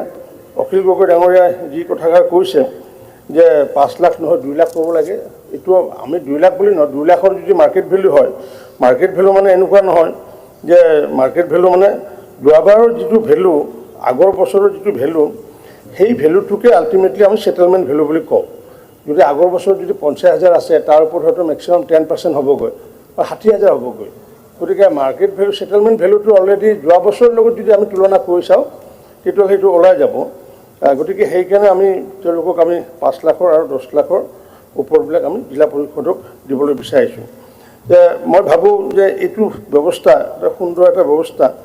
আৰু লগতে যিটো বিষয় আহিছে আমাৰ যিটো যে পঞ্চায়তৰ ক্ষেত্ৰত কৈছে কি যে আমাৰ যিটো ছেকশ্যন 22ত 3খন কমিটি আছে, তাত ডেভেলপমেণ্ট কমিটিক দিয়াৰ কথা কৈছে। কিন্তু মই ভাবোঁ কি যে পৰৱৰ্তী সময়ত এই বিষয়টো আমি চিন্তা কৰিম। এতিয়া যিহেতু আমাৰ ছেটেলমেণ্ট কমিটি যিহেতু আমাৰ আছে, এপিৰ ক্ষেত্ৰতে হওক বা জিলা পৰিষদৰ ক্ষেত্ৰত হওক, ইয়াতে আমি যিহেতু এই কমিটি যদিও 3খন কমিটি আছে, আমি সেইখন যিখন বডি, পঞ্চায়তৰ যিখন বডি, তাত যিহেতু সভাপতিগৰাকী থাকিব আৰু বাকী 10 গৰাকী যিহেতু সদস্য থাকিব, গতিকে তেওঁলোকে ছেটেলমেণ্টটো কৰি দি পেলাই তেওঁলোকক এটা পূৰ্ণ ক্ষমতা দিবলৈ বিচাৰিছোঁ। এই পঞ্চায়তখন যিহেতু এপ্ৰিলৰ পিছত গঠন হ'ব, গঠন হোৱাৰ পিছত তাত তেনেকুৱা যদি কিবা কাৰণ থাকে, তেতিয়া নিশ্চিত ৰূপত আমি আগন্তুক দিনত আমি পুনৰ এমেণ্ডমেণ্ট আমি আনিম। আৰু খোৱাৰো প্ৰভিজনটো আমি এইকাৰণে ৰাখিছোঁ, এইটো হয় যে খোৱাৰ নাই আজিকালি, কাৰণ আৰ্বানাইজেশ্যন হোৱাৰ পিছত ইভেন গাঁও অঞ্চলত তথাপি প্ৰভিজনটো ৰাখিছোঁ যে যাতে তেনেকুৱাকৈ গৰু ছাগলীৰ যদি ক'ৰবাত হেৰি হয়, পঞ্চায়তে যদি ভাবে, যদি তেওঁলোকে অনুভৱ কৰে, তেতিয়াহ'লে তেওঁলোকে কৰিব পাৰে। সেইটো যাৰ প্ৰভিজনটোহে ৰাখিছোঁ। কোনো যদি প্ৰভিজনটো যদি নাৰাখোঁ, কোনোবা যদি কৰে, তেতিয়াহ'লে তেওঁলোকৰ সেইটো বেআইনী বুলি ক'বগৈ, যে তেওঁলোকে বেআইনী মানে গৰু ধৰি ৰাখিলে। গতিকে সেইকাৰণে খোৱাৰো ব্যৱস্থা কৰিছোঁ, কাৰণ বিভিন্ন সময়ত তেনেকুৱা এটা সমস্যা উদ্ভাৱন হয়। গতিকে আমি এইখন কমপ্লিটলি আমি এটা বোনাফাইড ইণ্টেনশ্যন লৈ পেলাই কৰিছোঁ, কাৰণ নিৰ্বাচনৰ প্ৰাক মুহূৰ্তত ইয়াতেতো কোনো ভোটৰ কথা নাই, ক্ষমতাহে অৰ্পণ কৰিছোঁ, পঞ্চায়তক ক্ষমতা অৰ্পণ কৰিছোঁ। আৰু যাক ক্ষমতা অৰ্পণ কৰিম, কাক কৰিম, সেইটো নিৰ্দলীয় পঞ্চায়ত, কাৰণ তাত কোনো ধৰণৰ পলিটিকেল এফিলিয়েশ্যন নাথাকিব। গতিকে আমাৰ যিটো ইণ্টেনশ্যনটো এটা বোনাফাইড ইণ্টেনশ্যন, ইয়াত কোনো মেলাফাইড ইণ্টেনশ্যন নাই। মই ভাবোঁ যে যিসমূহ সংশোধনী আছিলে, সেই সংশোধনীসমূহ যদি উঠাই লয়, তেতিয়াহ'লে আগন্তুক দিনত আমি পঞ্চায়তসমূহক সকাহ দিব পাৰিম বুলি মই আশাবাদী। ধন্যবাদ। কিবা আছে আৰু? হয়, মাননীয় মন্ত্ৰী মহোদয়, বাকী কথাখিনিত হেৰি নাই, কিন্তু আপুনি যিটো ছেকশ্যন 22ৰ যিটো কথা কৈছে, এইটো আপোনাৰ অস্পষ্ট হৈ থাকিব, আপোনাৰ বিষয়াসকলো কনফিউজ হ'ব। কাৰণ আপুনি এখন এতিয়াও যদি আপুনি চায় ছেকশ্যন 22(1)ত, ছাবছেকশ্যন 1ত 3টা হেৰি আছে, আপোনাৰ 3টা কমিটি আছে। আপনি স্পেচিফিক যদি নহয় সেই পঞ্চায়তত এইটো কিন্তু হেৰি ষ্টেণ্ডিং কমিটি, গতিকে কোনটো এই ষ্টেণ্ডিং কমিটি কোনটো কমিটিক আমি এম্পাৱাৰ কৰিলে, মানে কোনোবাই 3টা কমিটিতে একেলগে বহিব নোৱাৰিব, গতিকে এইখিনি কনফিউজন থাকি যাব। Honorable Minister. উদ্যোগৰ ডাঙৰীয়া আমাৰ যেনেকুৱাকৈ ষ্টেণ্ডিং কমিটি ফৰ যেনেকুৱা এপিৰ ক্ষেত্ৰত বা জিলা পৰিষদৰ ক্ষেত্ৰত আমাৰ তাত জেনেৰেল ষ্টেণ্ডিং কমিটি আছে, finance and audit standing committee আছে, ছ'চিয়েল জাষ্টিচ ষ্টেণ্ডিং কমিটি আছে এপিৰ ক্ষেত্ৰত আৰু জিলা পৰিষদৰ ক্ষেত্ৰত। না মই এপিৰ কথা কৈ আছোঁ। এপি এমেণ্ডমেণ্টৰ 22 আনিছোঁ। না মই কৈছোঁ কি মই 52 এবাৰ চাই লওক আপুনি। 52 এগ্ৰি কৰিছোঁ, তাতে এমেণ্ডমেণ্ট আনা হয়। না মই তাকে কৈছোঁ, কিন্তু আমাৰ 21ত আমি এমেণ্ডমেণ্ট আনা 22 বুজিছোঁ। 22ত আমাৰ যি তিনিখন কমিটি আছে, ইয়াতে ডেভেলপমেণ্ট কমিটি আছে, ছ'চিয়েল জাষ্টিচ আছে, ছ'চিয়েল ৱেলফেয়াৰ আছে, ইয়াতে মানে ফাইনেন্সিয়েল বা অডিট মেটাৰৰ কোনো ধৰণৰ সেয়া নাই।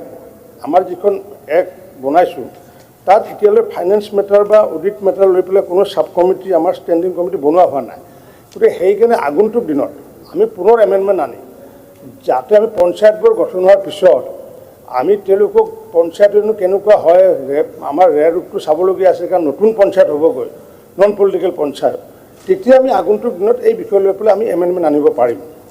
এতিয়া আমাৰ যিখন পঞ্চায়তে বডি যিহেতু সকলো সিদ্ধান্ত লয় under the presidency of chairman president থাকে, যিহেতু তেওঁলোকে সিদ্ধান্ত লৈ পেলাই যাক চেটেল দিব খুজি চেটেল দিব। ঠিক আছে, থেংক ইউ। এতিয়া বিধেয়কখন দফাই দফাই বিবেচনাৰ বাবে লোৱা হ'ল। দফা নং 2ত সংশোধনী প্ৰস্তাৱ আছে আমাৰ মাননীয় সদস্য শ্ৰী দেৱব্ৰত শইকীয়া আৰু তেখেতৰ সহযোগীসকল আৰু এটা অখিল গগৈ ডাঙৰীয়াৰ আছে। এতিয়া শ্ৰী দেৱব্ৰত শইকীয়া আপোনালোকে মোক কৰিব নেকি? উঠাই লৈছে উঠাই লৈছোঁ, কিন্তু মই মন্ত্ৰী মহোদয়ক এই যিটো ছেকশ্যন 22ৰ আপুনি 1 কৈছে, মই ক'ম যে এইটো ডিফেক্টিভ থাকি গ'ল, মই এইখিনি কমেণ্ট থাকি গ'ল। হ'ব। অখিল গগৈ ছাৰ মই গোটেইখিনি উঠাই লৈছোঁ আৰু গোটেইখিনি উঠাই লৈছোঁ, যাওঁগৈ খালি। ঠিক আছে, তো উঠাই লৈছে। এতিয়া 2 নং দফা বিধেয়কখনৰ অংশ হ'ব। যিসকল সপক্ষে আছে কওক হয়, যিসকল বিপক্ষে আছে কওক নহয়। মই ভাবোঁ হয়ৰ সপক্ষে দফা নং বিধেয়কখনৰ অংশ হ'ল। 3 নং দফাত সংশোধনী প্ৰস্তাৱ আছে শ্ৰী দেৱব্ৰত শইকীয়া আৰু তেখেতৰ সহযোগী অখিল গগৈ উঠাই ল'লে। এইকাৰণে দফা নং 3 বিধেয়কখনৰ অংশ হ'ব। প্ৰস্তুত হ'ল যে দফা নং 3 বিধেয়কখনৰ অংশ হ'ব। যিসকল সপক্ষে আছে কওক হয়, যিসকল বিপক্ষে আছে কওক নহয়। মই ভাবোঁ হয়ৰ সপক্ষে দফা নং 3 বিধেয়কখনৰ অংশ হ'ল।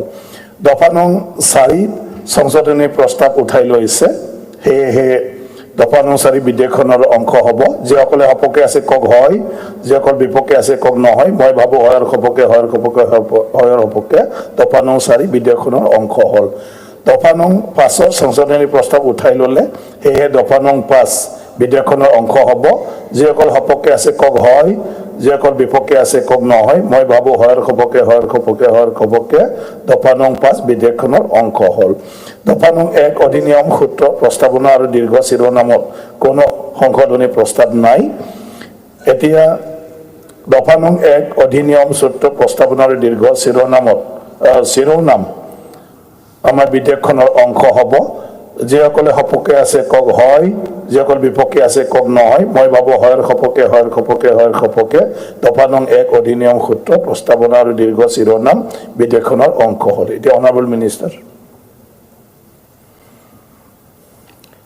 মাননীয় অধ্যক্ষ ডাঙৰীয়া, মই প্ৰস্তাৱ উত্থাপন কৰোঁ যে দ্য আছাম পঞ্চায়ত এমেণ্ডমেণ্ট বিল 2025খন পাৰিতকৰণৰ বাবে লোৱা হওক।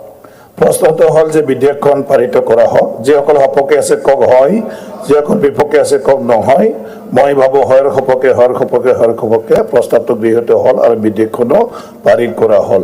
সদন 2025 চনৰ 21 মাৰ্চ তাৰিখৰ পুৱা 9:30 বজালৈ স্থগিত ৰখা হ'ল।